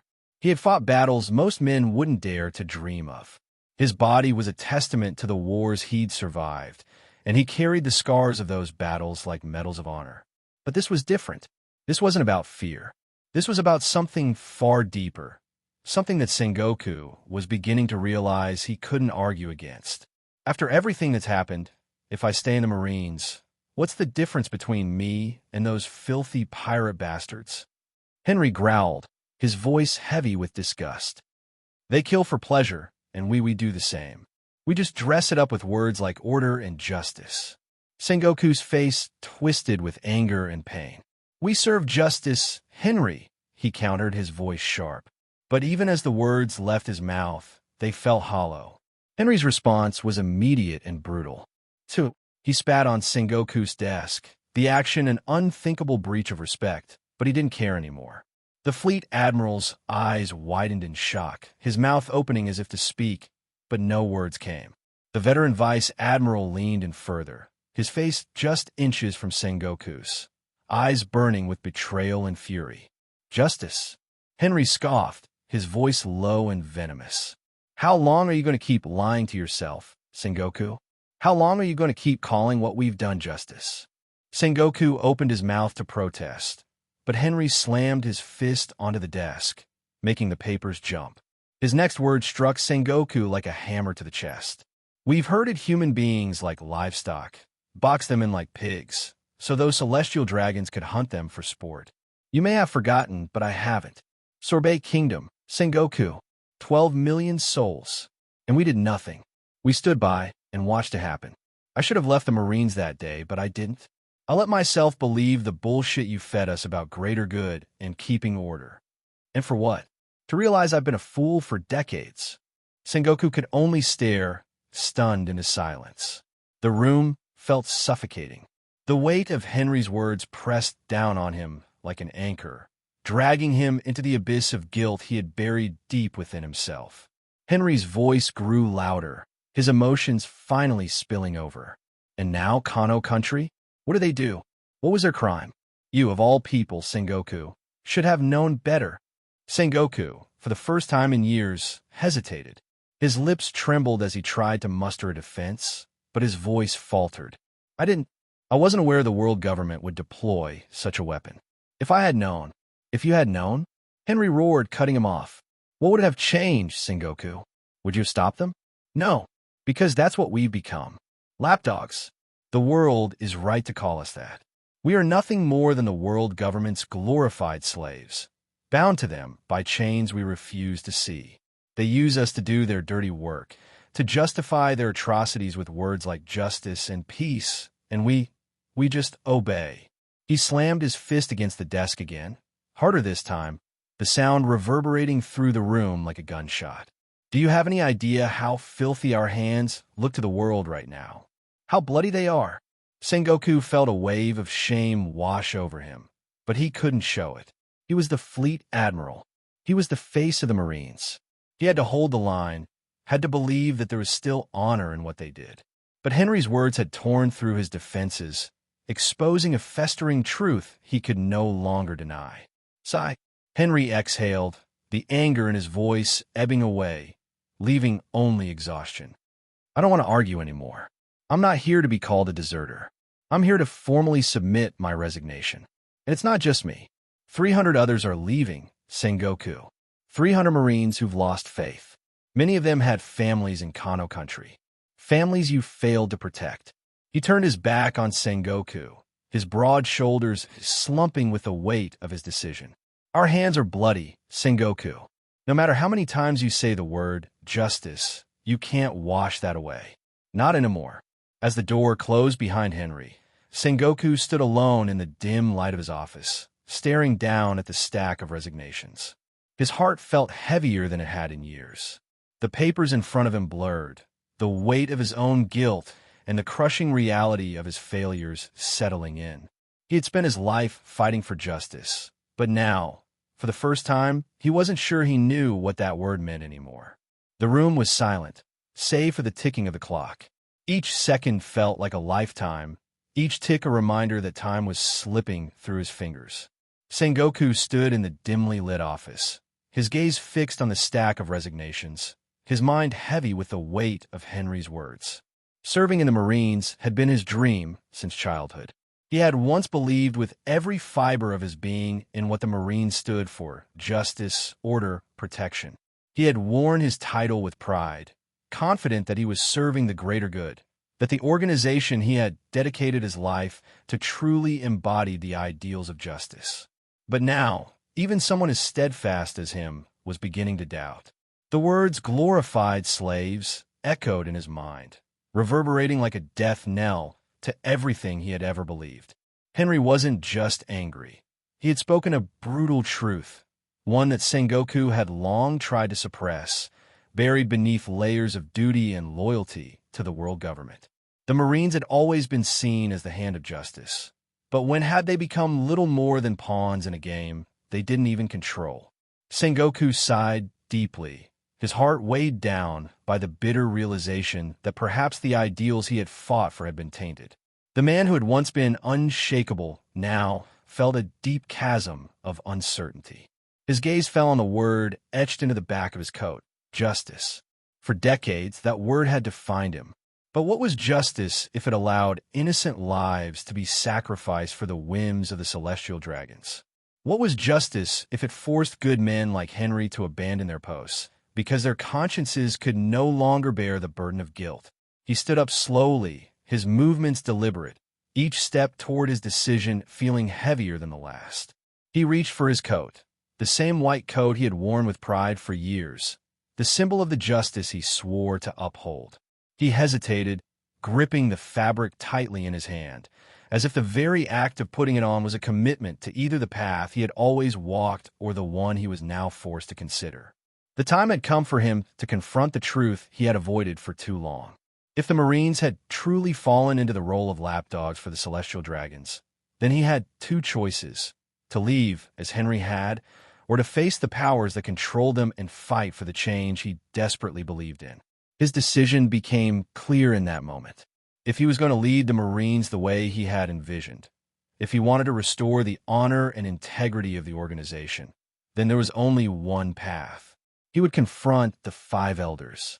He would either change the status quo, tear down the chains that bound the Marines to the celestial dragons, or he would leave the Marines for good. Sengoku straightened his back and put on the justice coat, but this time it felt heavier, not just with the weight of the title, but with the burden of the decisions ahead. His resolve hardened.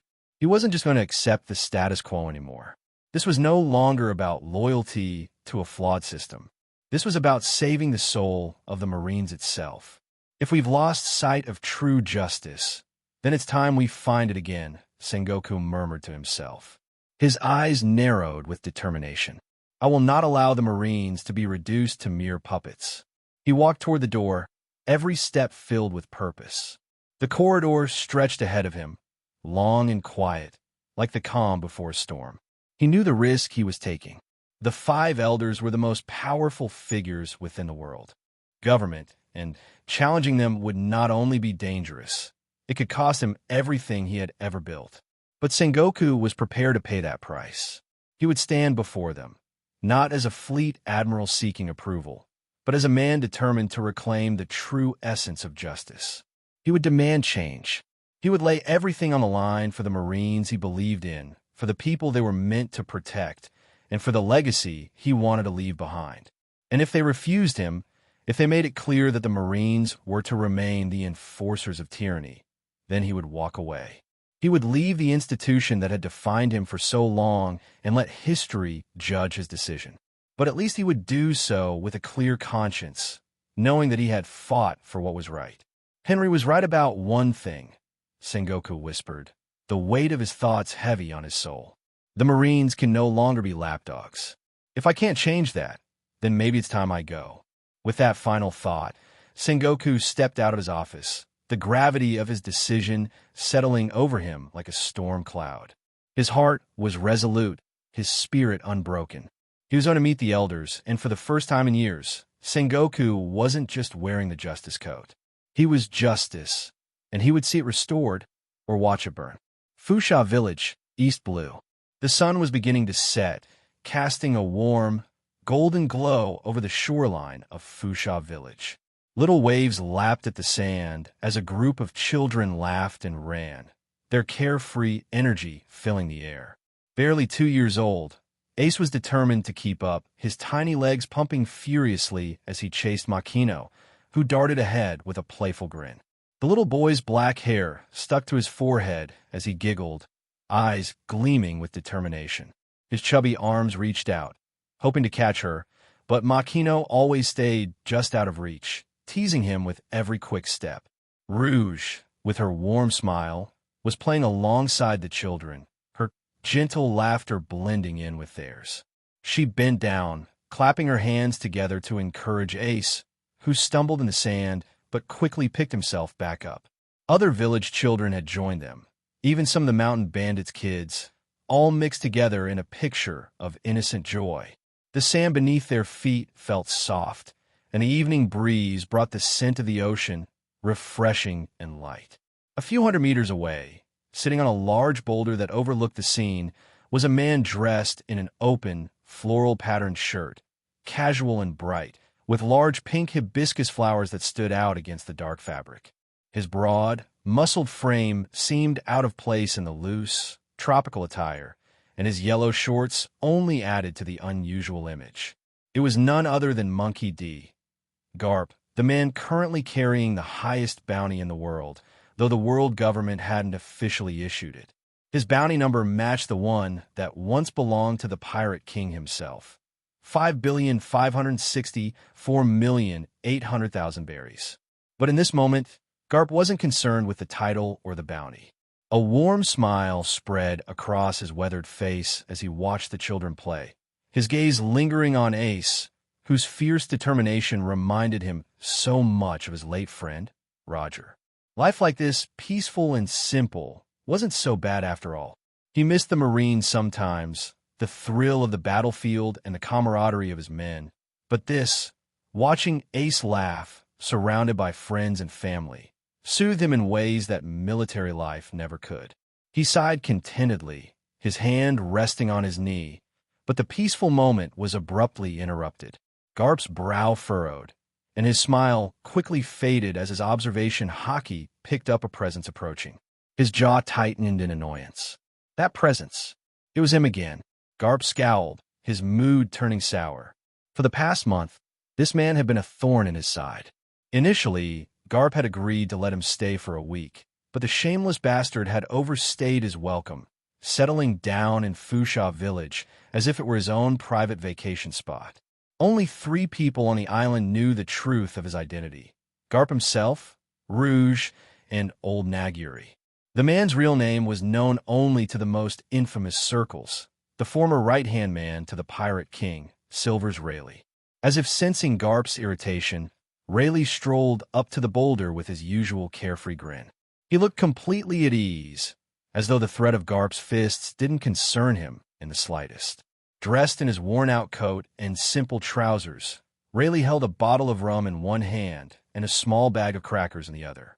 He hopped up onto the boulder, taking a seat beside Garp without invitation, as if they were lifelong friends meeting for a casual evening.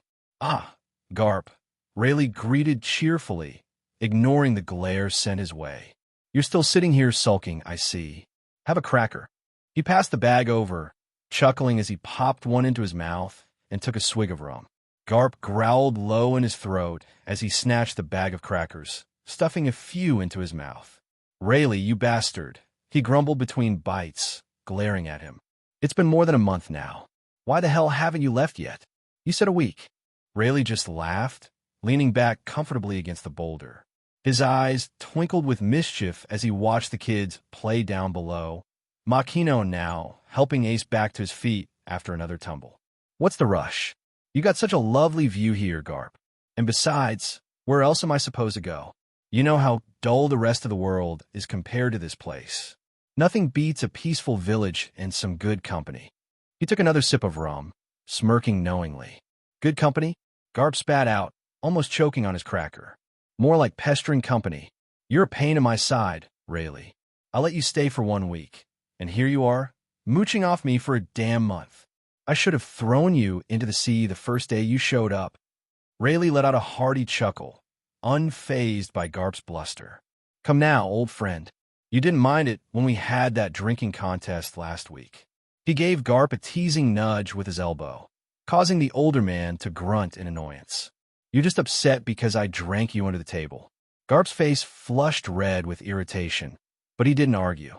"TCH, that's because you cheated, you pirate scum." "Pirate scum, am I?" Rayleigh grinned slyly.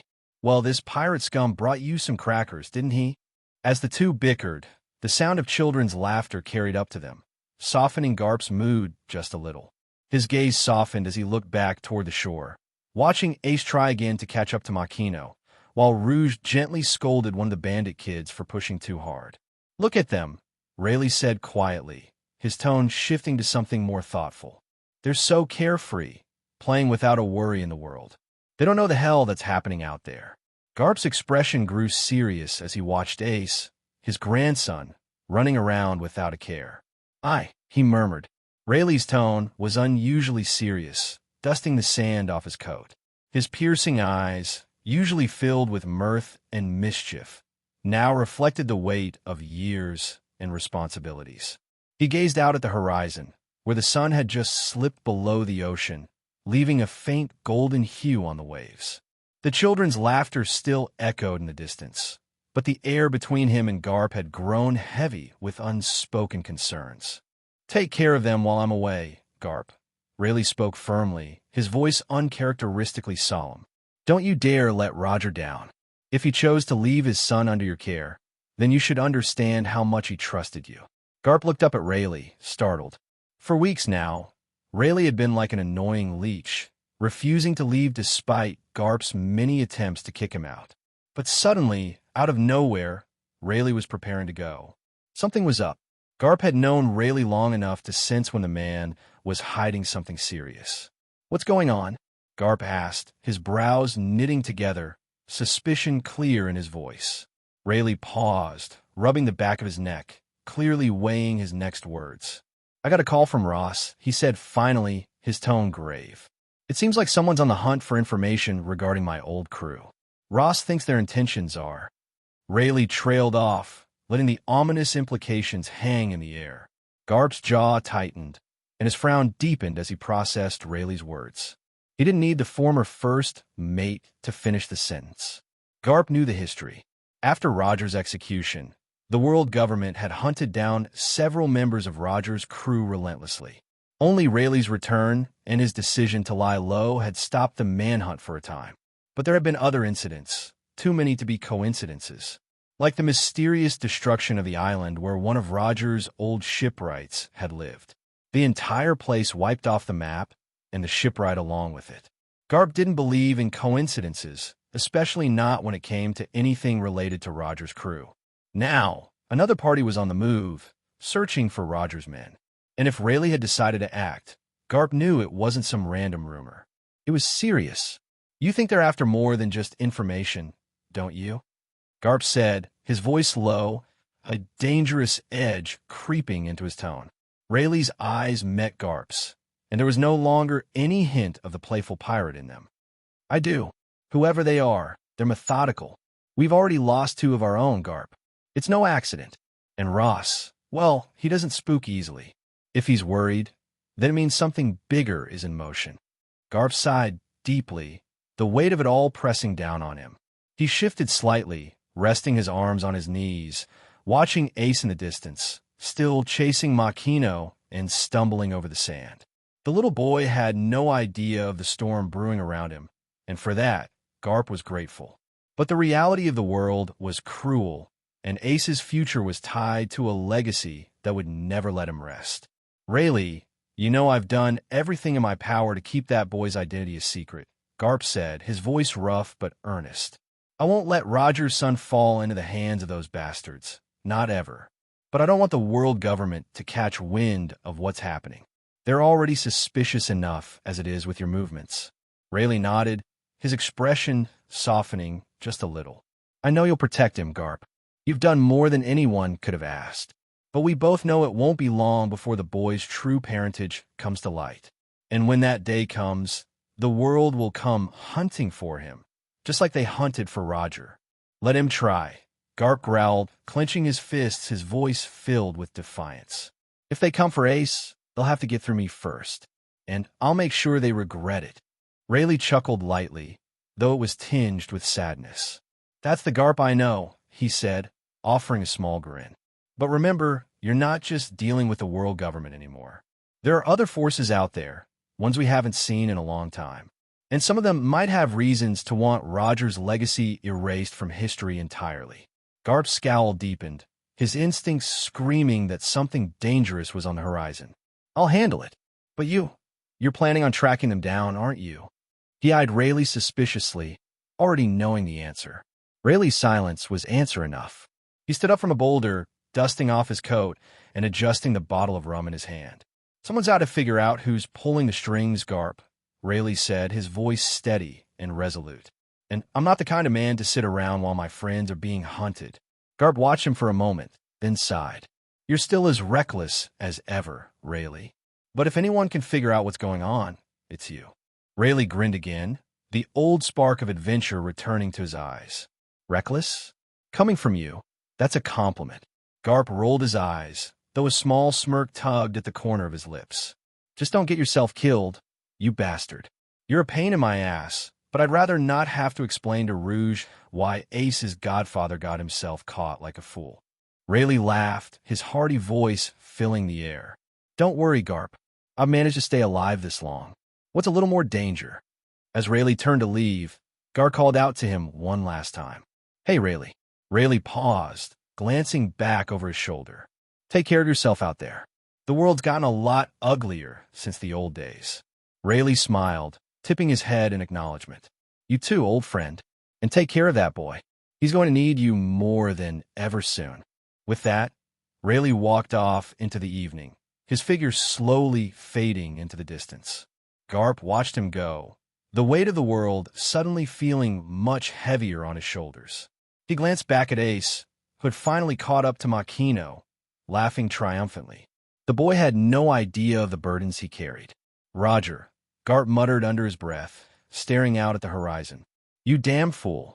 You really did trust me with something big. But as Garp watched Ace's innocent smile, he felt a renewed sense of purpose. He would protect the boy with everything he had, even if it meant standing against the world itself. Because that was what a true Marine did. Protect the innocent, no matter the cost. Hakanosu, New World. The pirate island had always been a lawless den of chaos. But ever since the Beast Pirates made it their stronghold, the atmosphere had grown even more volatile. The once dilapidated ports were now crawling with waves of vicious, bloodthirsty pirates from across the New World, all drawn by the legendary 100 Beast Kaido's call for new recruits. Massive warships, each more imposing than the last, docked along the craggy shores, their flags snapping in the wind, displaying sigils of terror and conquest.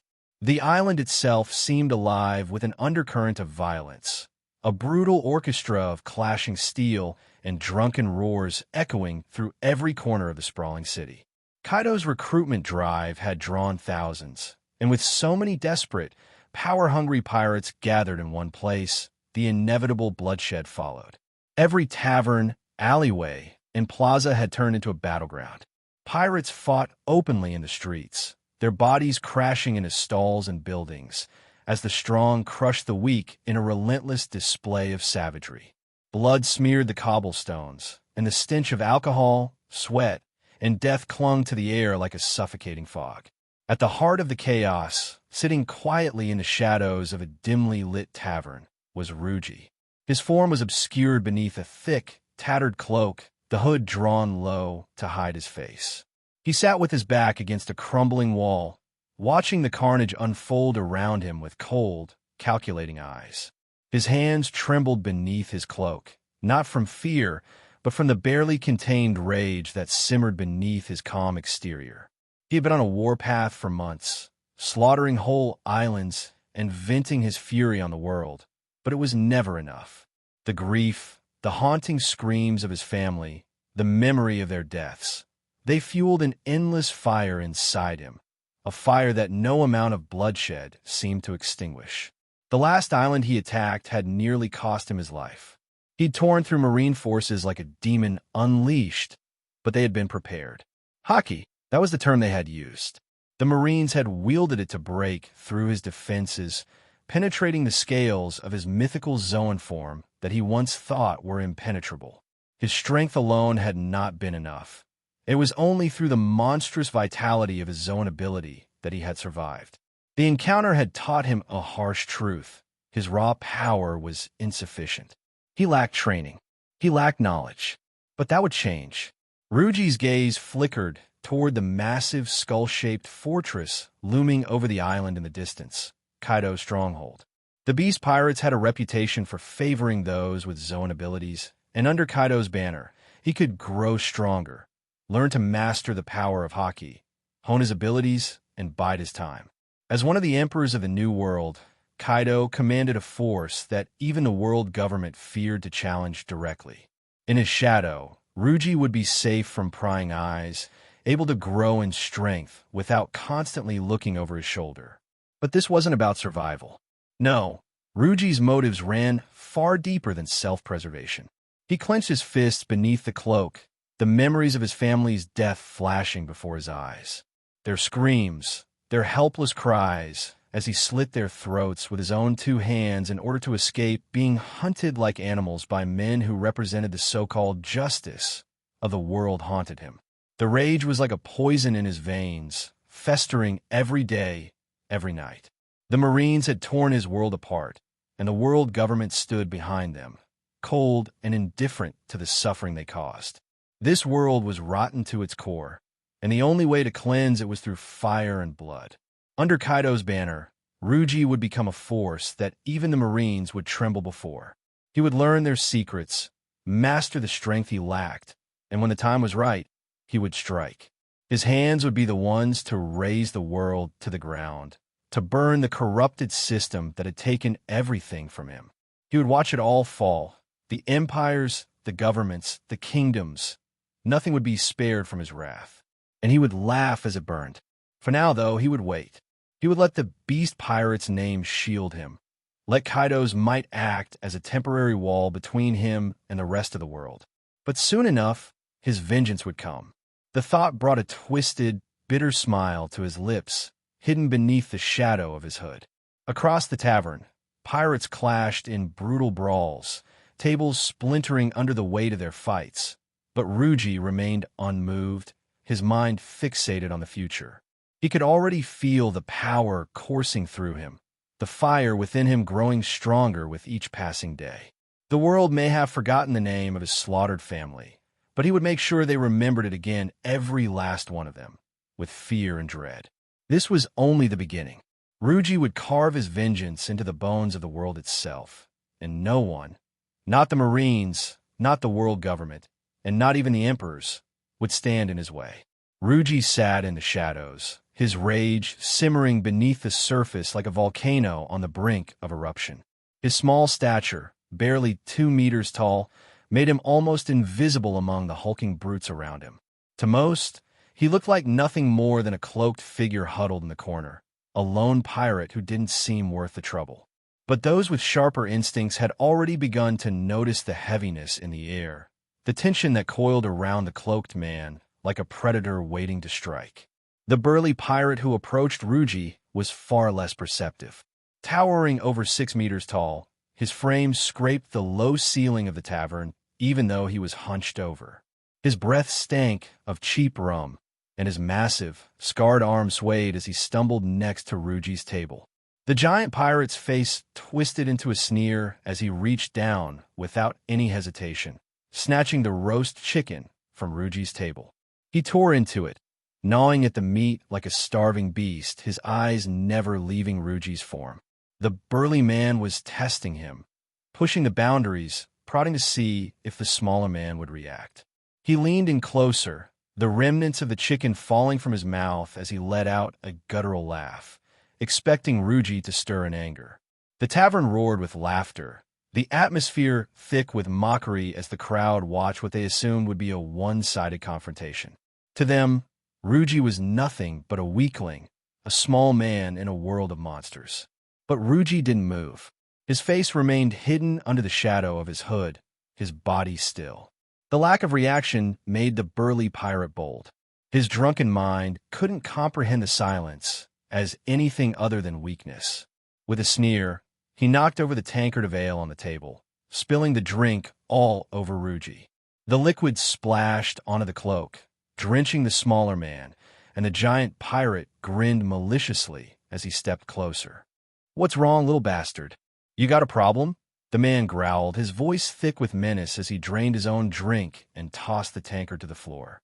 The laughter in the tavern grew louder, a cacophony of jeers and cheers echoing through the room.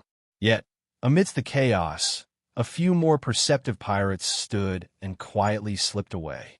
They could feel the shift in the atmosphere, the way the air seemed to grow heavier, suffocating. They knew what was coming. They didn't want to be caught in the storm. Ruji slowly raised his head, his eyes locking onto the towering pirate. There was no emotion in his gaze, no anger or fear, only a cold, terrifying calm. The burly pirate's smirk faltered for a split second, but his bravado won out, and he took another step forward, raising a fist. But before he could say another word, the entire town seemed to tremble. The air around Ruji thickened, an oppressive force suddenly weighing down on the room. His eyes gleamed beneath the hood, and for the first time, the pirate felt the cold, paralyzing grip of fear wrap around his heart. The laughter in the tavern died instantly. Everyone felt it, the suffocating pressure of an invisible force that made it hard to breathe. It was Ruji's conqueror's haki, unleashed like the crack of thunder in a silent storm. Though he himself did not understand what the power was, nor did he have any control over it, his inner rage manifested in the form of supreme color. The burly pirate staggered, his drunken mind reeling as the weight of Ruji's presence crashed into him like a tidal wave. His fist faltered in midair, his body trembling as sweat poured down his face. The cloaked figure in front of him was no ordinary pirate. He was a monster in disguise. Far away, within the colossal fortress of Hakenosu, the atmosphere was just as electric, but for a far different reason.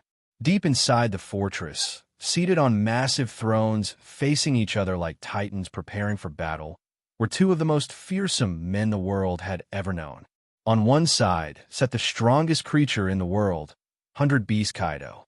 His enormous, muscular frame dwarfed the stone throne beneath him, his dragon-like presence radiating pure, unadulterated power. His broad chest heaved with every breath, the intricate tattoos and scars that lined his skin telling the story of countless battles. Kaido's sharp eyes gleamed with a mixture of amusement and curiosity as he stared at the man seated across from him. Opposite him, sitting like an equal, was none other than Douglas Bullet, the infamous demon heir and former apprentice of the Pirate King, Gold. Roger. Though he was only in his mid-20s, Bullet exuded an aura of strength that rivaled even Kaido's. His chiseled frame was like a living weapon, coiled with muscle and raw power. There was no fear in Bullet's eyes, no hesitation or reverence. He met Kaido's gaze with the cold confidence of a man who had fought and survived against the greatest forces the world had to offer. Between them, the air crackled with unseen energy, the sheer force of their presences creating an intangible clash of wills. It wasn't physical. No blows had been exchanged, but the invisible confrontation between their conquerors' haki was unmistakable. The fortress walls seemed to tremble under the pressure, the very ground beneath them quivering as if afraid of the titans sitting above. Whirr! Kaido's deep, thunderous laugh echoed through the hall, though there was a sharp edge to his voice. The infamous rookie from Roger's crew has come to meet me. So, tell me, what brings the demon heir to my doorstep? I'm curious. Kaido's eyes narrowed, studying Bullet carefully. He knew of the man's strength, his terrifying reputation, but even for someone like Bullet to come here, to him, meant there was more at play. Bullet was not someone to be trifled with, and Kaido knew better than to underestimate him. The atmosphere inside the fortress was charged with a tension so thick it seemed to distort the very air around the two men. Bullet's eyes darkened, and the subtle vibrations of his conqueror's haki reverberated through the room. It clashed violently with Kaido's own, creating a pressure that rippled outward, causing the walls to tremble as if they, too, were trying to withstand the titanic force. It was a contest of wills, an invisible storm that hung heavy in the air. The two men, titans in their own right, were locked in a silent battle for dominance. I'm not here to fight you, Kaido. Bullet began, though a dangerous glint flickered in his eyes. But I wouldn't deny that I'd love to see if you've grown any stronger since the old days. He leaned forward, the corner of his mouth curling into a teasing smirk. I'm here with an offer, one that might benefit us both.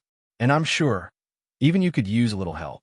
Kaido's laughter echoed through the chamber, booming and vicious. Worororo.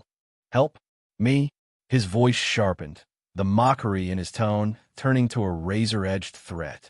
You brat, just because I let you sit in front of me, don't get audacious. Do I look like I'm in need of help? What makes you think someone like you could offer me anything? I could wring your neck like a child's toy. Bullet chuckled, unfazed by Kaido's veiled menace. His eyes gleamed with an amused, almost mocking light. You could try if you're feeling confident, Kaido. But let me ask you, wasn't Wano your main base of operations? Bullet's voice turned sharper now, cutting deeper with each word. So, tell me, how did you end up in this wasteland, huh? Hakanosu? This barren rock is no Wano. Or could it be you're chasing after the shadow of rocks? His words dripped with mockery, stabbing directly at Kaido's pride. At the mention of Wano, Kaido's eyes narrowed, and his grip on the armrests of his throne tightened. The name alone was a trigger, a bitter reminder of humiliation, defeat, and loss. His blood boiled, the mere thought of it reigniting the seething rage he kept buried beneath his mountainous exterior. The defeat at Wano, the betrayal, the uprising, all of it clawed at him like a festering wound. You bastard, Kaido growled, rising slowly from his throne, his massive form casting a shadow over Bullet. His muscles tensed, veins bulging under his skin as if ready to explode. Do you want to die? His voice rumbled like thunder, and the entire room seemed to vibrate with the intensity of his rage. The time for words was nearing its end, and both men knew it. Bullet, however, didn't flinch. He, too, rose to his feet, his expression sharpening as the temperature in the room dropped to a dangerous low. His aura expanded, his haki clashing violently with Kaido's, their wills colliding like lightning meeting the earth. Neither of them needed to say it, but the message was clear. If they were to discuss alliances, they first had to prove themselves worthy in each other's eyes. And that meant showing their true power. The floor cracked beneath their feet as their conqueror's haki surged, lightning sparking in the air as invisible waves of force rippled outward. The room seemed on the verge of collapse under the sheer weight of their wills. It wasn't a physical clash, yet, but the intensity of their confrontation was enough to send shivers down the spine of anyone nearby. Suddenly, both Kaido and Bullet froze mid-clash. Their eyes, sharp and predatory, snapped toward the same direction. A sudden, wild surge of Conqueror's haki exploded from somewhere far off in the distance, uncontrolled and raw, but unmistakably powerful. The energy rippled through the air like a chaotic maelstrom, drawing the attention of the two titans immediately. Kaido's brows furrowed, his expression shifting from rage to confusion. He knew Conqueror's haki when he felt it. How could he not? It was a power that only a handful of people in the world possessed. But what puzzled him was who it was. He hadn't sensed this presence before, and no one in his crew, aside from himself, had ever exhibited Conqueror's haki at this level. You sure are hiding deeply, Kaido. Bullet chuckled darkly, clearly amused. Seems like you've got another Conqueror's haki user in your ranks. I'd say I made the right call coming to you after all. Kaido's confusion turned to irritation. He knew every inch of his crew, and none of them should have been able to release Conqueror's haki at this level. Another Conqueror? He muttered, his eyes narrowing as he looked toward the horizon. Without another word, Kaido's massive body began to morph. His skin shifted and elongated, scales rippling across his form as he transformed into his terrifying Azure Dragon form. His body coiled, and with a single powerful thrust, he took to the air, soaring into the sky with a thunderous roar. Lightning crackled in his wake as he shot toward the source of the mysterious haki. Bullet stood still for a moment, watching Kaido's swift transformation. A grin spread across his face as the excitement stirred within him. Interesting, he muttered, before using Jeppo, propelling himself through the roof with powerful kicks, following Kaido into the stormy sky. The air outside was thick with tension as they both flew toward the source of the raw, chaotic haki. Even from this distance, the energy was palpable, like a wild, untamed beast on a rampage. Whoever this conqueror was, they were unleashing their power without restraint, without control, yet the raw strength was undeniable. The sky darkened as Kaido and Bullet approached, the island below them trembling as if in fear of the impending storm. Neither of them spoke, but the anticipation was evident. This was no ordinary recruit. This was someone, or something, powerful enough to shake the new world to its core. As Kaido landed with a thunderous crash, the ground beneath him trembled from the force, sending shockwaves rippling through the nearby buildings. Dust and debris swirled in the air, but his sharp eyes immediately locked onto the chaos unfolding before him. A massive Tyrannosaurus, standing close to 30 meters tall, was hurled violently through a row of buildings, crashing through stone and timber like they were made of paper. Each impact shook the town, and the destruction spread in a trail of carnage as the beast's enormous body bulldozed everything in its path. This was no ordinary creature. It was an ancient Zoan user, a burly pirate whose transformation into a prehistoric predator had amplified his already monstrous physique. His thick, scaled hide should have made him nearly invincible, his weight alone enough to crush anything beneath him. Yet, despite his overwhelming power, he was the one being tossed aside like a rag doll. Kaido's eyes narrowed, intrigued. For an ancient Zoan user to be thrown with such force, it was no small feat. He scanned the scene, searching for the source of this incredible power, and what he saw made his curiosity turn to excitement. Standing amidst the wreckage, cloaked in shadow and exuding an aura of raw, untamed power, was a figure much smaller than a monstrous Tyrannosaurus. But size, Kaido knew well, didn't matter. It was the overwhelming presence radiating from the cloaked man that told the true story. The air around him crackled with Conqueror's haki, chaotic and uncontrolled, but potent. Whoever this was, their strength was no fluke. It was the kind that came from deep pain, rage, and untapped potential. The ancient Zoan pirate groaned as he tried to rise, his massive tail thrashing in desperation. His colossal form, even as a Tyrannosaurus, seemed insignificant next to the cloaked figure before him. But Ruji, the hooded man, offered no mercy. With brutal efficiency, he made his move, and what happened next sent a chill through the souls of everyone watching. In an instant, Ruji's body twisted and contorted, his form expanding, black scales erupting across his skin. The cloak that once hid him tore apart as his true shape was revealed. Before anyone could react, a monstrous black dragon, so enormous it dwarfed the already massive Tyrannosaurus, towered over the town. This dragon wasn't serpentine like Kaido's. It was something far darker.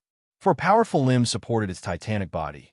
Two massive, leathery wings stretched from its back, and a powerful tail ripped through the surroundings, casting an ominous shadow over the entire area. Its glowing eyes radiated an aura of death, and its sheer presence sent shivers down the spines of the onlookers. The beast's jaws opened wide, and with a single, brutal motion, Ruji's dragon form, Nidhogg, clamped down on the Tyrannosaurus head. The crunch echoed like the sound of the world itself breaking. Blood erupted from the fatal bite, painting the ground in red. In the blink of an eye, the massive Zoan pirate's head was severed cleanly from his body, his enormous frame collapsing lifelessly to the ground. The carnage had unfolded so quickly that most hadn't even registered Kaido's presence yet, their focus entirely consumed by the black dragon that now loomed over the town like a god of death. Nidhogg's breath, a toxic mist, began to seep from its maw. The deadly fog rolled out in thick clouds, enveloping the body of the fallen Tyrannosaurus, and something terrifying happened.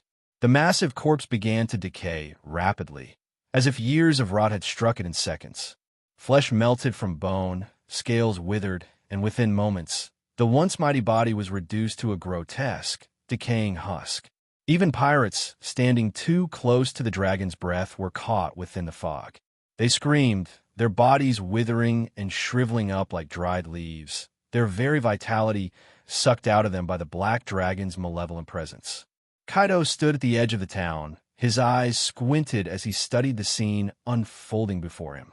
He had seen countless Zoan abilities in his time and many powerful devil fruits, but this was different. He knew it was no ordinary transformation. There was no mistaking it. It was a mythical Zoan, and from the dragon species, no less. But unlike Kaido's own Azure Dragon, which had a serpentine elegance, this beast seemed to embody pure destruction and decay. The black dragon's form was darker, more primal, its wings leathery and its limbs built for overwhelming force. It radiated death itself. Nidhogg, Bullet, who had landed next to Kaido, couldn't hide the surprise in his voice. He had seen many legendary things in his time, but this was beyond expectation. So the ancient tales were true after all. The reincarnation of death. Kaido's eyes narrowed as Bullet spoke. Nidhogg, the cursed dragon, Kaido rumbled, recalling the ancient lore. A beast born from the world's deepest vengeance. It is said to be the very embodiment of destruction and decay, a curse placed upon those who seek retribution with an insatiable greed to consume everything in its path. It doesn't just kill, it drains the life from the world itself. The tale of Nidhogg, long thought to be a fairy tale, was one of terror.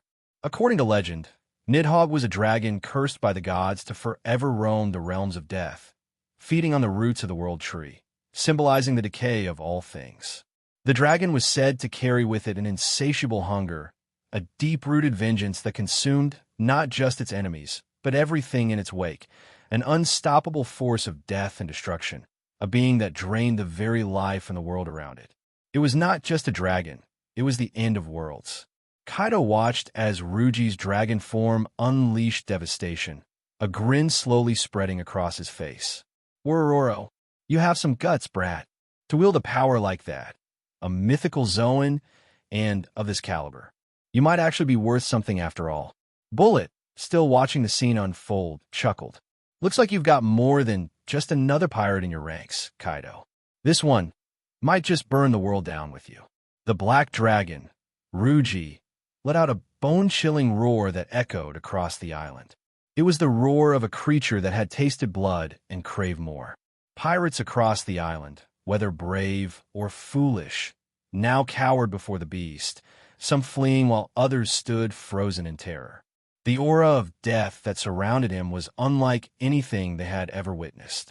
The massive flagship of the beast pirates floated steadily on the open sea, anchored in place as gentle waves lapped against its iron-plated hull.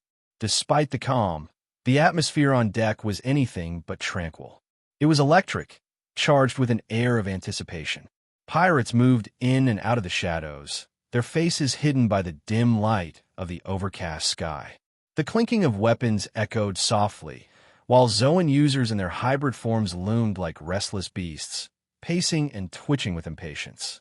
On the railing, Bullet stood with arms crossed, his muscular frame casting an imposing shadow across the deck. His sharp eyes scanned the horizon, barely paying attention to the crew below. His gaze eventually settled on Kaido, who stood nearby, drinking from a massive gourd, unbothered by the brewing tension. The Emperor of the Seas looked as immovable as a mountain, his silence a stark contrast to the atmosphere around him. Bullet's face twisted with disbelief, unable to hold back his thoughts any longer. "You ruled Wano for years, Kaido," he said, his voice tinged with mockery. "And you had no idea they were hiding a road poneglyph?" Kaido's reaction was slow but deliberate. He lowered the gourd from his lips and turned his cold, reptilian gaze on Bullet. His hulking frame shifted slightly, casting a shadow even over Bullet's intimidating form. "Worororo, you've got guts to talk like that on my ship, Bullet," Kaido growled. His tone was even, but the threat in his voice was clear. "Wano ain't just some island. It's built on secrets. Odin hid more than just a poneglyph from me. Things I'll make sure to rip out of that country." Bullet's brow twitched slightly. He knew Kaido was dangerous, but this? Missing something as important as a road poneglyph was a blind spot too large to ignore. For a man like Bullet, who had once served under Joel D. Roger, such an oversight was laughable. But Bullet wasn't here just to laugh. He had his reasons for seeking out Kaido, reasons the Emperor would never know. Kaido must have sensed Bullet's smugness because his sneer widened. "And weren't you supposed to be on Roger's ship? So how come you didn't make it to Raftel with the rest of them?" Kaido's grin was sharp, mocking. "Seems like someone got left behind when the real journey started." "Eh?" That jab hit its mark. Bullet's jaw clenched for a moment, though his face remained impassive. He could feel the scar Kaido was digging into, the wound that never truly healed. Being excluded from Roger's final voyage to Raftel, being deemed not ready by the Pirate King himself. It was something Bullet would never forget. But if Kaido thought he could unnerve him with that, he was mistaken. Bullet leaned forward slightly, his voice as cold as steel. "I'm not here to play games, Kaido. We both know why I came to you. The poneglyphs are the key to Raftel and to becoming king of the world. You've been sitting on one of those keys without even realizing it. I can help you find the rest, if you don't screw this up." Kaido's dragon-like pupils narrowed further, his arms crossed over his massive chest as he considered the man standing before him. Two titans of ambition, each one fully aware that this alliance was nothing more than a temporary convenience. "You think I need you to get to Raftel, Bullet?" Kaido rumbled, his voice laced with danger. "Worororo, don't get too cocky. I'm not anyone's pawn. This world belongs to me." Bullet's lips curled into a smirk. He wasn't fazed by Kaido's bravado. In fact, he was counting on it.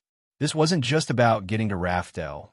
It was about using Kaido as a weapon to tear Wano apart, and to get to what he truly sought. Bullet's mind churned with secret plans, thoughts he wouldn't dare share. The real treasure wasn't just the road poneglyph. It was something far more valuable. The eternal log pose to Raftel. Bullet had learned of it years ago, a secret known only to those who were closest to Roger. If he could get his hands on it, the poneglyphs wouldn't matter. But there was a catch. He suspected it might be hidden in Wano, possibly in Odin's possession. For now, Kaido didn't need to know that. Bullet had already been hunting Roger's former crewmates discreetly, searching for clues. If Odin had the eternal log pose, or at least the logbook he kept during his journey, Bullet knew he could unlock the path to Raftel without needing all four poneglyphs. He wasn't about to tip his hand yet, not while Kaido was still useful. Kaido, however, wasn't fooled easily. "You still haven't answered me," Bullet said, turning to the massive pirate with a sly smirk. "We're floating in the middle of nowhere. Why haven't we moved on Wano yet? Who are we waiting for?" Kaido's eyes flashed, his irritation palpable. "You think I need to explain my plans to you?" His voice was sharp, laced with the promise of violence. "Worororo, don't think I've forgotten who's in charge here. You're just a tag-along, Bullet. I could crush you if I wanted."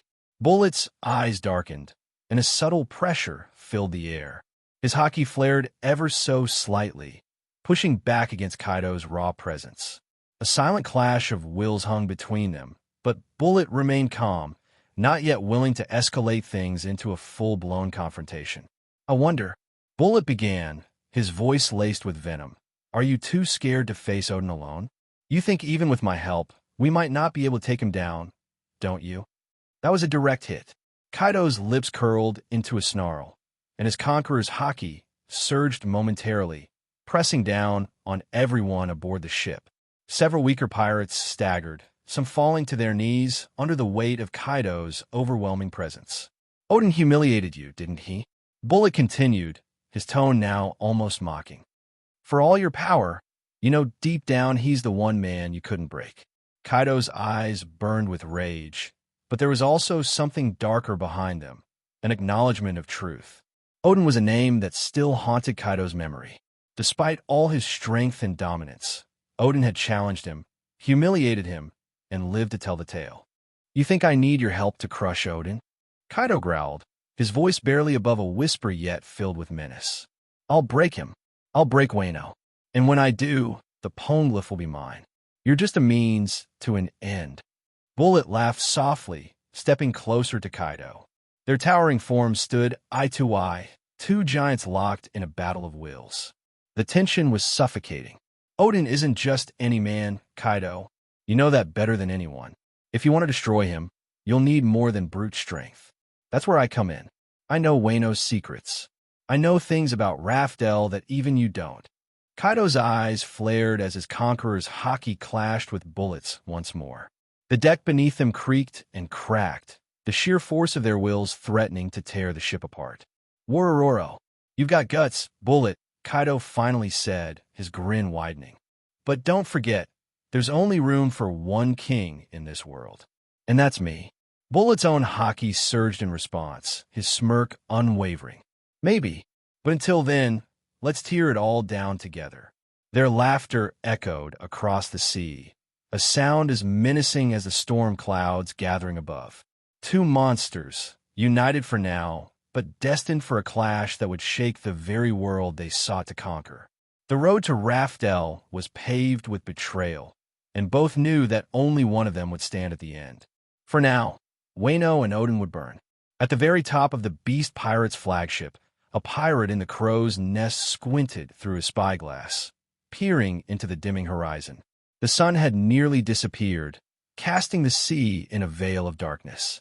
As he scanned the surrounding waters, something strange caught his eye, a distant shadow, too large to be a normal ship, but too small to be an island. Intrigued, he kept his focus on the anomaly, watching as the minutes ticked by. The speck was growing larger, slowly but surely, cutting through the fog. His pulse quickened. It wasn't an island at all. It was a ship, and a colossal one at that, heading directly toward them. His heart pounded as he jerked back from the spyglass, his hands shaking slightly. "What the hell?"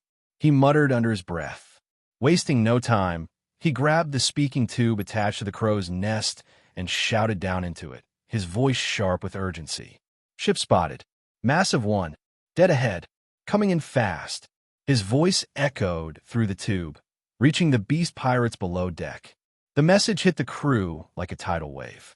Pirates scrambled to attention, some darting toward the edges of the ship to catch sight of the approaching vessel. The Zoan users on guard shifted into their hybrid forms, preparing for a fight, their eyes wide with anticipation. Weapons were drawn, and the clinking of steel resonated throughout the deck as the message was passed from one pirate to the next. "Massive ship approaching. Prepare for battle." The warning spread like wildfire, soon relayed through din mushy transceivers to the rest of the Beast Pirates' fleet scattered around the flagship. From ship to ship, the alert was delivered, the crews on edge as they began to ready themselves for what could be a massive clash. The sea around them began to hum with activity as the fleet adjusted its formation, preparing for whatever this new threat might bring. Meanwhile, down on the flagship's main deck, the tension was palpable. Bullet squinted toward the horizon, his brow furrowing as he tried to make out the silhouette of the approaching ship. His sharp eyes soon widened in disbelief. The monstrous outline, the familiar size, he couldn't be mistaken. His head snapped toward Kaido, disbelief flooding his expression. You didn't, Bullet muttered, half in shock, half in suspicion. But how? Oh, isn't she supposed to be dead? The whole world thinks she's dead. Kaido, standing tall and unfazed amidst the chaos, let out a booming laugh, his gourd swinging lazily from his hand. His massive shoulders shook as he relished Bullet's reaction. Were Oro dead? If only Lin were so easy to kill. His eyes gleamed with amusement as he leaned in closer to Bullet, his voice filled with dark humor. If it was that simple, I'd have killed her myself a long time ago. Kaido's laughter rolled across the deck like thunder, the deep rumbling sound causing several pirates nearby to stiffen. You really think Lin would die that easily? She's tougher than she looks. The world might think she's dead, but I never believed it. And now she's coming. Bullet's expression darkened, but he kept his composure, though his mind raced. He had heard of what happened back in Sorbet Kingdom. It was one of the many reasons that made him push for an alliance with Kaido. Golden Lion Shiki and Big Mom Charlotte Lin were supposed to have disappeared during the attack of the ancient weapon, presumed dead. Rumors had spread far and wide, claiming their demise. Yet here she was, or at least her ship, the Queen Mama Chanter, the massive flagship of the Big Mom pirates, slicing through the waves and heading straight for them. Kaido's grin widened as he continued, relishing the confusion on Bullet's face. You see, while the world was busy thinking Lin was gone, I made sure to expand my reach. I took over her territories. Hell, I took Shiki's too. Wano wasn't enough for me. Kaido's eyes gleamed with pride. But Lin? She never forgets a debt. And I still owe her from way back. I knew she'd come back one day. Worororo. The sheer audacity of Kaido's laughter rang out across the deck as Bullet clenched his fists. Kaido had taken advantage of Big Mom's absence to seize her territories, growing his empire even further. Now, it seemed, the balance of power was about to shift once again. Is this some kind of reunion? Bullet asked, his voice laced with sarcasm but also a tinge of concern. You're not seriously thinking of allying with her, are you? Two emperors of the sea on the same side? It'll tear the world apart. Kaido shrugged, still grinning. Worororo. Who says we have to be on the same side? But for now, we have common interests. Odin's head, Wano's throne, the Poneglyph. If Lin wants in, why not? Bullet narrowed his eyes, watching as the massive silhouette of Big Mom's ship drew closer, the towering figure of the Queen Mama Chanter now unmistakable. He had never considered this possibility, never thought Big Mom could still be in the game. But Kaido was always playing the long game. The beast pirates were already restless, shifting on their feet, weapons ready. The air was thick with the scent of salt water and tension, as two forces of nature, the beasts and the remnants of Big Mom's crew, seemed on a collision course. Bullet exhaled slowly, calming his mind. This is madness. If she's coming for Wano too, it's going to complicate everything. Kaido's laughter roared again, louder this time, almost as if the prospect of chaos thrilled him. Worororo. Complications? This world was born in chaos. Let it burn. As the massive ship of the Big Mom pirates sailed ever closer, the seas themselves seemed to churn in anticipation. The stakes had just been raised, and Wano would soon witness the clash of some of the world's greatest titans. But one thing was certain, whatever Kaido had planned, it was far from simple. And Bullet knew that in this volatile alliance, there was more at play than met the eye. As Kaido reveled in his wicked joy, his laughter booming across the sea, a roar shook the heavens themselves, reverberating like the call of an angry god.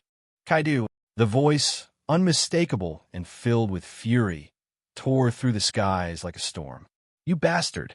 Give me back everything you took from me. In the distance, Big Mom launched herself from the deck of the Queen Mama Chanter with terrifying speed. Her immense frame, which defied the laws of physics, soared through the air as she came barreling toward the beast pirate's flagship. In her hand, a new weapon gleamed, a monstrous Naginata formed from her latest homie, a sentient hat that bore a striking resemblance to her old weapon, Napoleon. Its blade gleamed with malicious intent, as if eager to devour everything in its path. Kaido, far from intimidated, tossed aside his gourd, which clattered loudly against the deck, splashing water onto the planks. His eyes locked onto Big Mom, and a wild, savage grin spread across his face. He launched himself into the air to meet her head-on, his massive spiked Kanabo club, infused with hockey, glowing with dark energy. The sky crackled with anticipation as the two Yonko collided. Clang! The sound of their weapons clashing echoed like thunder, reverberating across the sea. Big Mom's Naginata, filled with her raw fury and armament hockey, smashed into Kaido's spiked club, which pulsed with the same deadly energy.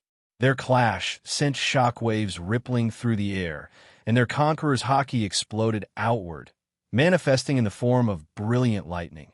Big Mom's a fierce pink, and Kaido's a deep, menacing purple. The air around them cracked, and the very sky above them split in two, creating a jagged rift of clear sky between storm clouds, as if the heavens themselves were being torn apart by the force of their wills. Below them, the sea churned violently, and the impact of their clash created a massive whirlpool, swirling directly beneath the two titans. The vortex was so large and powerful that it looked as though it could swallow entire islands whole. The once still sea had transformed into a cauldron of chaos. The ripples of their battle blasted out in all directions, the sheer force of their clash pushing both fleets back. The beast pirates' ships, sturdy as they were, groaned under the pressure as waves surged against them, forcing the crew to brace themselves against the railings. Even the massive Queen Mama Chanter was driven back slightly, the pirates on board holding on for dear life as the seas swelled and buckled beneath them. In the air, Kaido and Big Mom remained locked, neither willing to yield an inch. Their weapons ground against each other, the raw force of their clash causing sparks to fly, illuminating their fierce faces. Pink lightning from Big Mom's hockey intertwined with purple lightning from Kaido's, creating a crackling storm that illuminated the sky in flashes of violent color. "You bastard!" Big Mom roared, her eyes wild with rage. "Have you forgotten what I've done for you? Everything you are, you owe to me. You wouldn't be standing here if I hadn't given you that damn devil fruit on God Valley. You owe me everything." Kaido snarled, his muscles bulging as he pressed harder against her weapon. "Worororo. Finders keepers, Lin Lin." He growled back, his voice filled with both amusement and disdain. "The whole world thinks you're dead. You should have stayed that way. While you were gone, I took everything you left behind, your territories, your influence. It's only fair, isn't it? If you want it back, come and take it." Big Mom's face twisted with fury, her teeth grinding together as she pushed more of her armament hockey into her weapon. The Naginata vibrated with a terrifying force, shaking the air around them as she tried to overpower Kaido. Her eyes gleamed with a deep resentment, but there was also something deeper in her tone, something almost like hurt beneath the layers of rage. "Don't act like you're above me, Kaido," Big Mom hissed through gritted teeth, her voice trembling with both fury and something almost akin to familial disappointment. "Everything you've done, I'm made possible, and now you dare steal from me? You ungrateful brat." Kaido's grin widened, revealing sharp teeth. His conqueror's hockey flared even brighter as he met her eyes with a fierce, almost challenging look. For all the hate between them, there was something like a twisted bond, an understanding only the strongest shared. Their history was long and complicated, intertwined with their rise to power. They weren't just rivals. They were like siblings, bound by the violent, chaotic world they'd shaped together. "Worororo, you really think I care about your debts, Lin Lin?" Kaido's voice was filled with a deep, almost mocking affection. "You're right. I owe you. But that was a long time ago. If you want anything back from me now, you'll have to fight me for it." The tension between them grew unbearable, the clash of their wills shaking the very fabric of the world around them. Below, the pirates from both crews watched in awe, too afraid to intervene, as the two emperors continued their battle mid-air, each trying to assert dominance over the other. Despite the viciousness of the clash, there was an undeniable bond between Kaido and Big Mom. It was a twisted, destructive relationship, born from shared history, mutual respect, and a desire to prove who was stronger. They were like siblings who had fought, loved, hated, and competed their entire lives, neither one able to fully destroy the other, yet never able to coexist in peace. Big Mom, sensing Kaido wasn't going to back down, let out a frustrated growl. "You think this is a game? You think you can take my territory and laugh in my face?" Her weapon flared with even more haki, pushing Kaido back slightly. Kaido gritted his teeth, but his grin never wavered. "Worororo, you want the back? Earn them. Wano is mine, Lin Lin, and I won't let anyone stand in my way. Not even you." The sky continued to crack. The sea churned with unimaginable force, and the two Yonko hung suspended in a violent struggle for dominance. Neither would back down. Neither would break. But beneath the rivalry, beneath the clashing egos and insatiable thirst for power, there was an unspoken truth.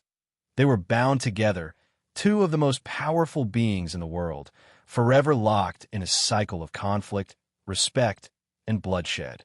The sky above the sea split apart, dark clouds swirling as the heavens themselves recoiled from the sheer force of two titanic wills clashing. The roiling, blackened ocean below mirrored the chaos of the skies, massive whirlpools forming as if nature itself was terrified of the battle that had just erupted. Kaido and Big Mom, two of the world's most powerful pirates, collided with all the fury and hatred they could muster, shaking the very fabric of the world. Kaido's massive, spiked kanabo, infused with both conquerors and armament haki, smashed against Big Mom's equally enormous naginata, which had been forged from her homie, a sentient weapon crackling with malevolent energy. The shockwave from their clash erupted outward, sending the nearby beast pirates and Big Mom pirates scattering across their decks, many of them thrown to the ground under the unbearable pressure. "Kaido, you pathetic snake!" Big Mom bellowed, her voice a booming roar that drowned out the crashing waves and creaking ships. Her massive figure loomed in the sky as she pushed down with all her might, trying to cleave Kaido in two with her weapon. Kaido, hovering in midair, pushed back, his kanabo locked against the blade of Big Mom's naginata. His enormous muscles bulged under the strain, but his savage grin never left his face. "Worororo, is that all you've got, Lin Lin?" He taunted, his voice like thunder. "You're going to have to hit harder than that if you want your territories back." With a guttural roar, Kaido flared his haki, purple lightning exploding from his club as he swung it in a wide arc, aiming to smash it into Big Mom's side. She barely blocked the attack, her naginata absorbing the brunt of the strike, but the sheer force sent her careening backward through the sky, her massive form crashing through the clouds like a meteor. Her laugh echoed across the sea as she skidded to a stop, her eyes burning with fury. "Mama, you think you could take what's mine and get away with it?" Big Mom roared, her hair crackling with electricity as her overwhelming haki erupted around her. The sea itself roared in protest at the sheer pressure, the sky darkening as if nature itself were bending to her will. Heaven's wrath. Without warning, Big Mom raised her naginata high above her head, and with a tremendous swing, she brought it crashing down. A wave of pink haki erupted from her weapon, cutting through the air like a blade of pure destruction, hurtling straight toward Kaido. "Ragnarok!" Kaido snarled in response, his eyes flashing with excitement. He swung his kanabo upward, meeting her attack head-on. The moment their two attacks collided, the air exploded, sending out a concussive blast that flattened the ocean below them. Ships were tossed about like toys, their masts snapping like twigs, and the very seas seemed to buckle under the pressure, creating a massive tidal wave that surged outward, threatening to engulf everything in its path. But Kaido and Big Mom remained locked in their deadly dance, neither one backing down. With a mighty roar, Kaido transformed, his massive body elongating and twisting as he took on his dragon form. His enormous serpentine body coiled through the sky, crackling with an otherworldly energy as his scales shimmered with the reflection of the roiling ocean below. His eyes, now glowing with a fierce, ancient power, locked onto Big Mom as he bared his fangs. "You still think you can take me on, Lin Lin?" Kaido's voice was deeper now, more feral, vibrating through the air with a terrifying resonance. Big Mom didn't flinch. Instead, she grinned wickedly, her eyes glinting with fury and excitement. "I've crushed tougher brats than you, Kaido. You think I care about that scaly hide of yours?" With a wild laugh, she summoned a ball of fire, which surged toward her in a wave of flames. Her entire body ignited as she took on her flame incarnation, her skin glowing with the intensity of molten lava. She swung her Naginata, now glowing red-hot, and dashed forward, her massive form hurtling through the sky like a fiery comet, aiming straight for Kaido's dragon body. Kaido responded in kind, twisting his massive form through the air with terrifying speed for something his size. His colossal tail whipped around, slamming into Big Mom just as her Naginata came down, the impact shaking the very clouds around them. Big Mom was thrown back by the force, but she spun mid-air, planting her feet on the edge of the Queen Mama Chanter, using the ship as a springboard to launch herself back at Kaido. Her Naginata gleamed with darkened haki as she closed the distance in an instant, swinging with all her might. Kaido twisted again, his dragon body coiling as he deflected the strike with his scales. Sparks flew from the clash, lighting up the stormy sky as pink and purple haki raged around them. "Come on, Kaido. Show me the strength of the man who thinks he can replace me." Big Mom bellowed, her fiery form blurring as she attacked relentlessly, each swing of her Naginata sending out a shockwave that cracked the air and churned the sea below. She swung with the ferocity of a god of war, unrelenting, her strikes faster and more powerful with every blow. Kaido, still in his dragon form, weaved through the air, his movements deceptively quick for his massive size. He avoided most of her strikes, but even the few that grazed his scales left deep cuts. Blood dripped from his wounds, but Kaido seemed almost thrilled, as if the pain only excited him more. "Worororo, you haven't changed at all, Lin Lin, still as wild as ever." Kaido roared as he transformed back into his humanoid form mid-dodge, his kanabo at the ready. He brought the spiked club down with a roar, aiming directly for Big Mom's head. Raime hack! Big Mom blocked the blow with her Naginata, the force of the impact so strong that it sent ripples across the sea. The water beneath them churned violently, the whirlpool growing larger as the very ocean seemed to warp under the pressure of their combined strength. The sky itself looked like it might tear apart, and the wind howled as their conquerors' haki clashed again, sending bolts of pink and purple lightning ripping through the heavens.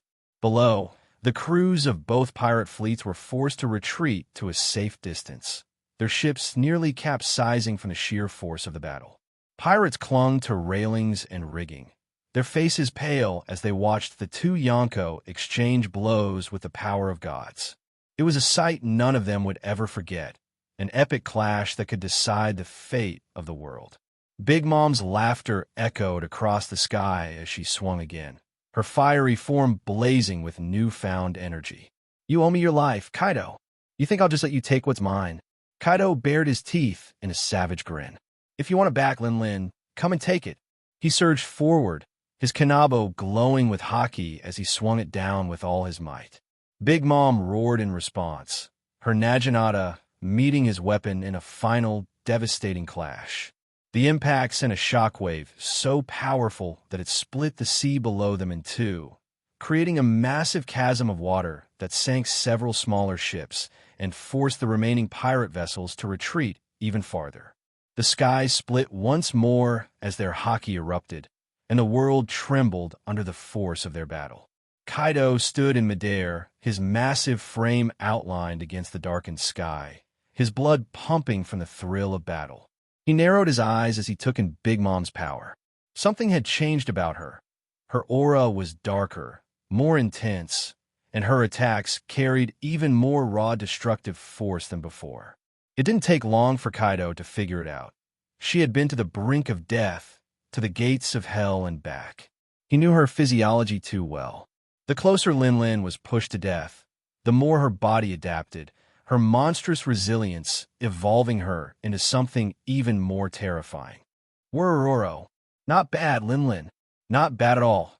Kaido grinned, his voice dripping with a dark mockery. His spiked kanabo rested on his shoulder, but his muscles were tense, prepared for her next move.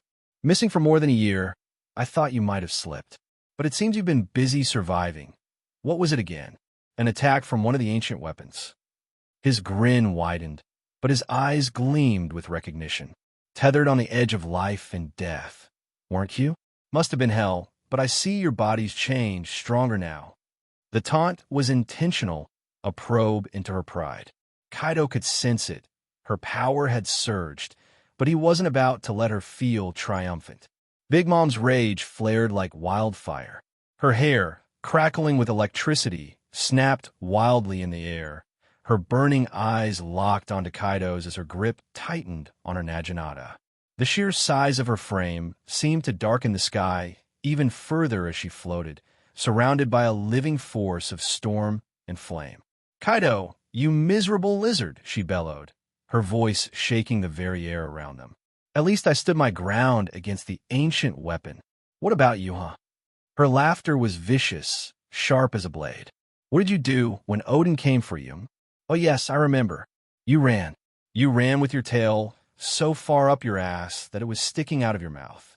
The insult hit hard, and she relished every moment of it. Kaido, the so-called strongest creature in the world, was being reminded of one of his most shameful moments. The very name Odin still cast a shadow over Kaido's pride, a name that had haunted him even in his sleep. Kaido's grin faltered for a split second, his eyes narrowing dangerously. The mocking laughter of Big Mom echoed in his ears as he slowly removed the second gourd hanging at his side, tossing it aside like it was nothing. His fury simmered beneath the surface, but his pride as an emperor wouldn't let him show it too easily. "Worororo, you think I ran from Odin?" Kaido's voice dropped an octave, his tone laced with venom. "That's rich, Lin. You got guts bringing him up. But you seem to forget something. Odin may have scarred me, but in the end, I will be the one standing. I will break him, and soon Wano will be mine." His haki surged, an oppressive wave of purple lightning crackling across his skin, sending sparks flying off the metal of his club. The air around them grew heavier, crackling with the sheer force of their conqueror's haki. The ships beneath them rocked violently as the two Yonko locked eyes, a fierce storm brewing not just in the sky, but between them. Big Mom growled, her lips curling into a wicked grin. She wasn't backing down.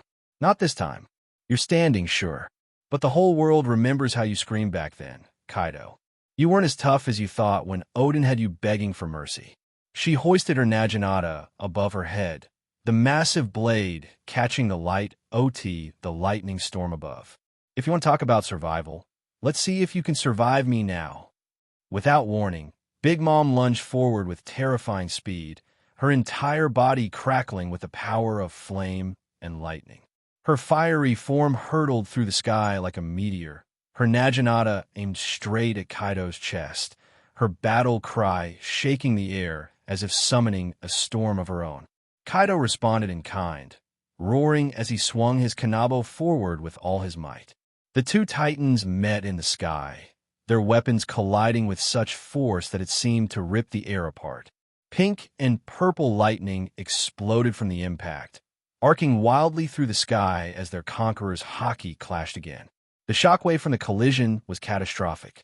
The surrounding sea churned violently, massive waves rising up and slamming into the nearby ships. Even the sky itself seemed to tremble, the clouds splitting apart as a beam of light shot through the heavens, parting the storm. "You think you can beat me now, Lin?" Kaido roared as he pressed against her with all his might, their weapons locked in a violent stalemate. "You've gotten stronger, I'll give you that. But don't forget, I've been pushing myself to the brink of death every day. I've conquered death. There's no place in this world I can't survive." "Huh? Conquered death? Don't make me laugh. You're still that same scared brat from Rock's crew, hiding behind your big dreams." Big Mom spat back, pushing forward with another devastating swing of her naginata. Her weapon, infused with her darkened haki, burned with a fiery intensity as it smashed into Kaido's club again and again. I made you, Kaido. You owe me everything you are. Without me, you be nothing. Kaido's eyes flared with rage, and for a moment, it seemed like the very air around him ignited with his fury. Enough, Lin, he roared, his voice shaking the very sea. I don't know you a damn thing. If you think you can take what I've built, then try it. Let's see who's left standing when this is over. With a savage swing, Kaido unleashed a devastating attack, his kanabo glowing with an eerie purple-black light as he brought it down on Big Mom. She blocked the blow with her naginata, but the force behind it sent her skidding backward through the air, her feet digging into the deck of her ship as she ground to a halt. Big Mom growled, her entire body seething with fury. You dare challenge me, Kaido? Fine, let's see who's stronger. With a wild, bloodthirsty grin, she summoned a new Prometheus, who surged toward her like a blazing inferno. The flames wrapped around her body, merging with her already terrifying strength, and with a terrifying cry, she launched herself at Kaido once again. This time, her strikes were even fiercer, fueled by her burning rage and desire for revenge. Kaido met her with equal force, his kanabo whistling through the air as he swung it with all his might, each strike powerful enough to shatter mountains. The clash between the two titans echoed across the sea, the sound of their battle like thunder ripping through the sky. The ocean churned violently beneath them, swirling into a massive whirlpool, as if the sea itself was trying to pull them down into its depths.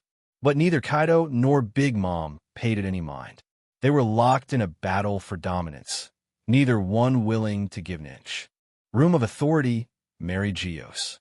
The atmosphere in Mary Geo's council chamber was thick with tension. The dim light from the chandelier flickered against the ornate walls, casting long shadows across the faces of the 5 elders. Elder Mars, his fingers still resting on the transponder snail that had just relayed the intelligence, clenched his jaw tightly. His eyes, hardened with years of ruling from the shadows, scanned the faces of his fellow elders, each of them visibly disturbed by the latest news. It's confirmed.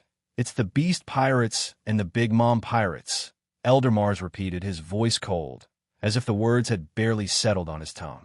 The Queen Mama Chanter, the flagship of the Big Mom Pirates, it's been sighted.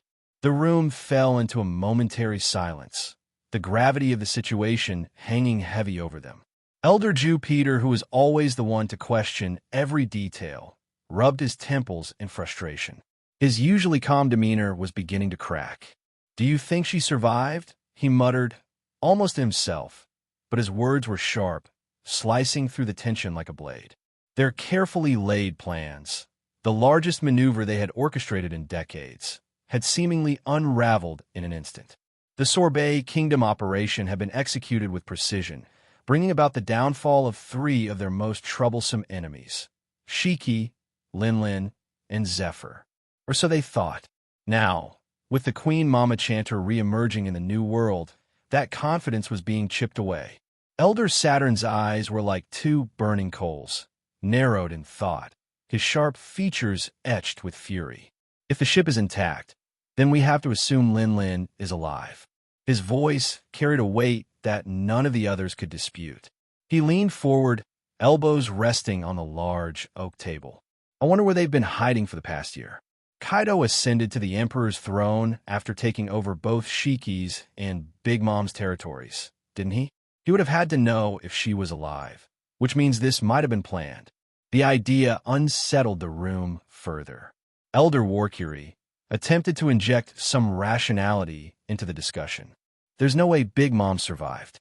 No one, he corrected himself quickly, not even we, could survive an attack from an ancient weapon. He paused, as if trying to convince himself as much as the others. Maybe it's just a replica of her old ship. It's possible one of her children has taken up the mantle to re-establish the Charlotte family's influence. Elder Saturn cut him off with a sharp wave of his hand. Do you honestly believe that Kaido would mobilize nearly his entire fleet for a mere Charlotte child? His eyes were cold, as if daring anyone to challenge his assertion. No, this is her. It's definitely Big Mom. The others couldn't argue. Kaido was ruthless, calculating, and merciless. If he had pulled out nearly all his forces from Hakanosu, leaving a skeletal crew behind, it meant that this alliance with Big Mom was no trivial matter. The fact that the two most dangerous Yonko, former rivals, had joined forces was an apocalyptic scenario. Elder Saturn's gaze darkened further. The question isn't whether Lin Lin is alive. It's what these two new world overlords are planning by coming together. And why now of all times? This couldn't have come at a worse moment, especially after that debacle with Sengoku. A low growl escaped from Elder Nustero, his fingers drumming irritably against the sheath of his katana. Damn Sengoku. He spat the name out like venom, recalling their earlier confrontation with the Fleet Admiral. That bastard dared to challenge us, and then had the gall to threaten resignation unless we agreed to his demands. Elder Jew Peter nodded, his face twisting with distaste. Sengoku's insubordination had not only rattled them, but now left them vulnerable. The five elders had long controlled the Marines from the shadows, bending its might to their will. But Sengoku, with his unwavering sense of justice, was becoming more rebellious with age, and he had dared to leverage his position in front of them at the worst possible time. The Marines are fractured enough as it is, especially after Kano Country, Elder Mars hissed, his voice low but seething. Now, with Big Mom and Kaido joining forces, we cannot afford to lose Sengoku, or worse, let the entire Marine structure spiral out of our control. Elder Saturn's fingers dug into the armrest of his chair.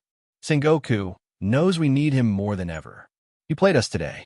Sengoku's ultimatum hung heavy in their minds.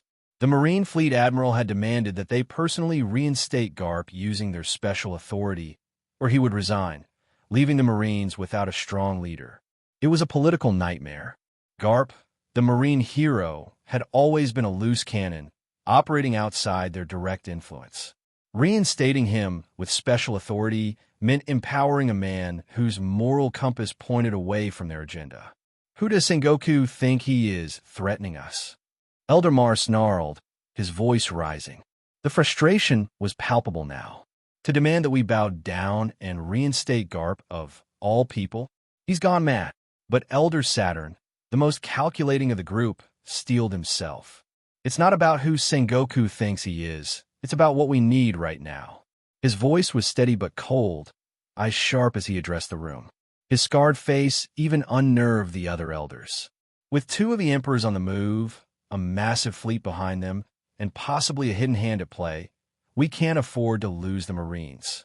Sengoku knows that without him, we're vulnerable. If we lose him, the Marines will fracture even more, and that opens the door for chaos. Elder Warcury couldn't help but scoff as he crossed his arms, leaning back as he exhaled sharply. So what do we do? Reinstate Garp and give Sengoku what he wants? Or do we let Sengoku resign and risk everything falling apart?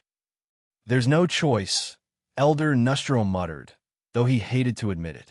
His usual fiery demeanor had simmered down into reluctant acknowledgement of their situation. We need Garp under control, but we can't give Sengoku free rein either. Elder Saturn stared at each of his colleagues in turn, his expression darkening. We give Sengoku what he wants. We bring Garp back, but we also put safeguards in place. The Marines will be ours to command, not Sengoku's. If Garp becomes too much of a threat, we cut him loose once and for all. But for now, we play Sengoku's game. The room fell into a heavy silence. They were the five elders, the rulers of the world from behind the curtains. And yet, here they were, forced into a corner by their own tools, by the very forces they had long sought to control. Elder Saturn's voice echoed through the room one last time, grim and resolute. Kaido and Big Mom are on the move. The world must bend to our will. We'll deal with them, and with Sengoku, one way or another. But the tension in the room remained thick, the unease of old enemies resurfacing, old allies challenging authority, and a world slipping slowly out of their iron grip. Hello, everyone. As we wrap up this video, I want to share a quick note. I have a Patreon account. If you'd like to support me and enjoy on-demand audiobooks, you can become a Patreon member. Alternatively, you can check out my Google Drive link, which has 500-plus novel audiobooks available through my Ko-fi or Patreon shop. I appreciate your support.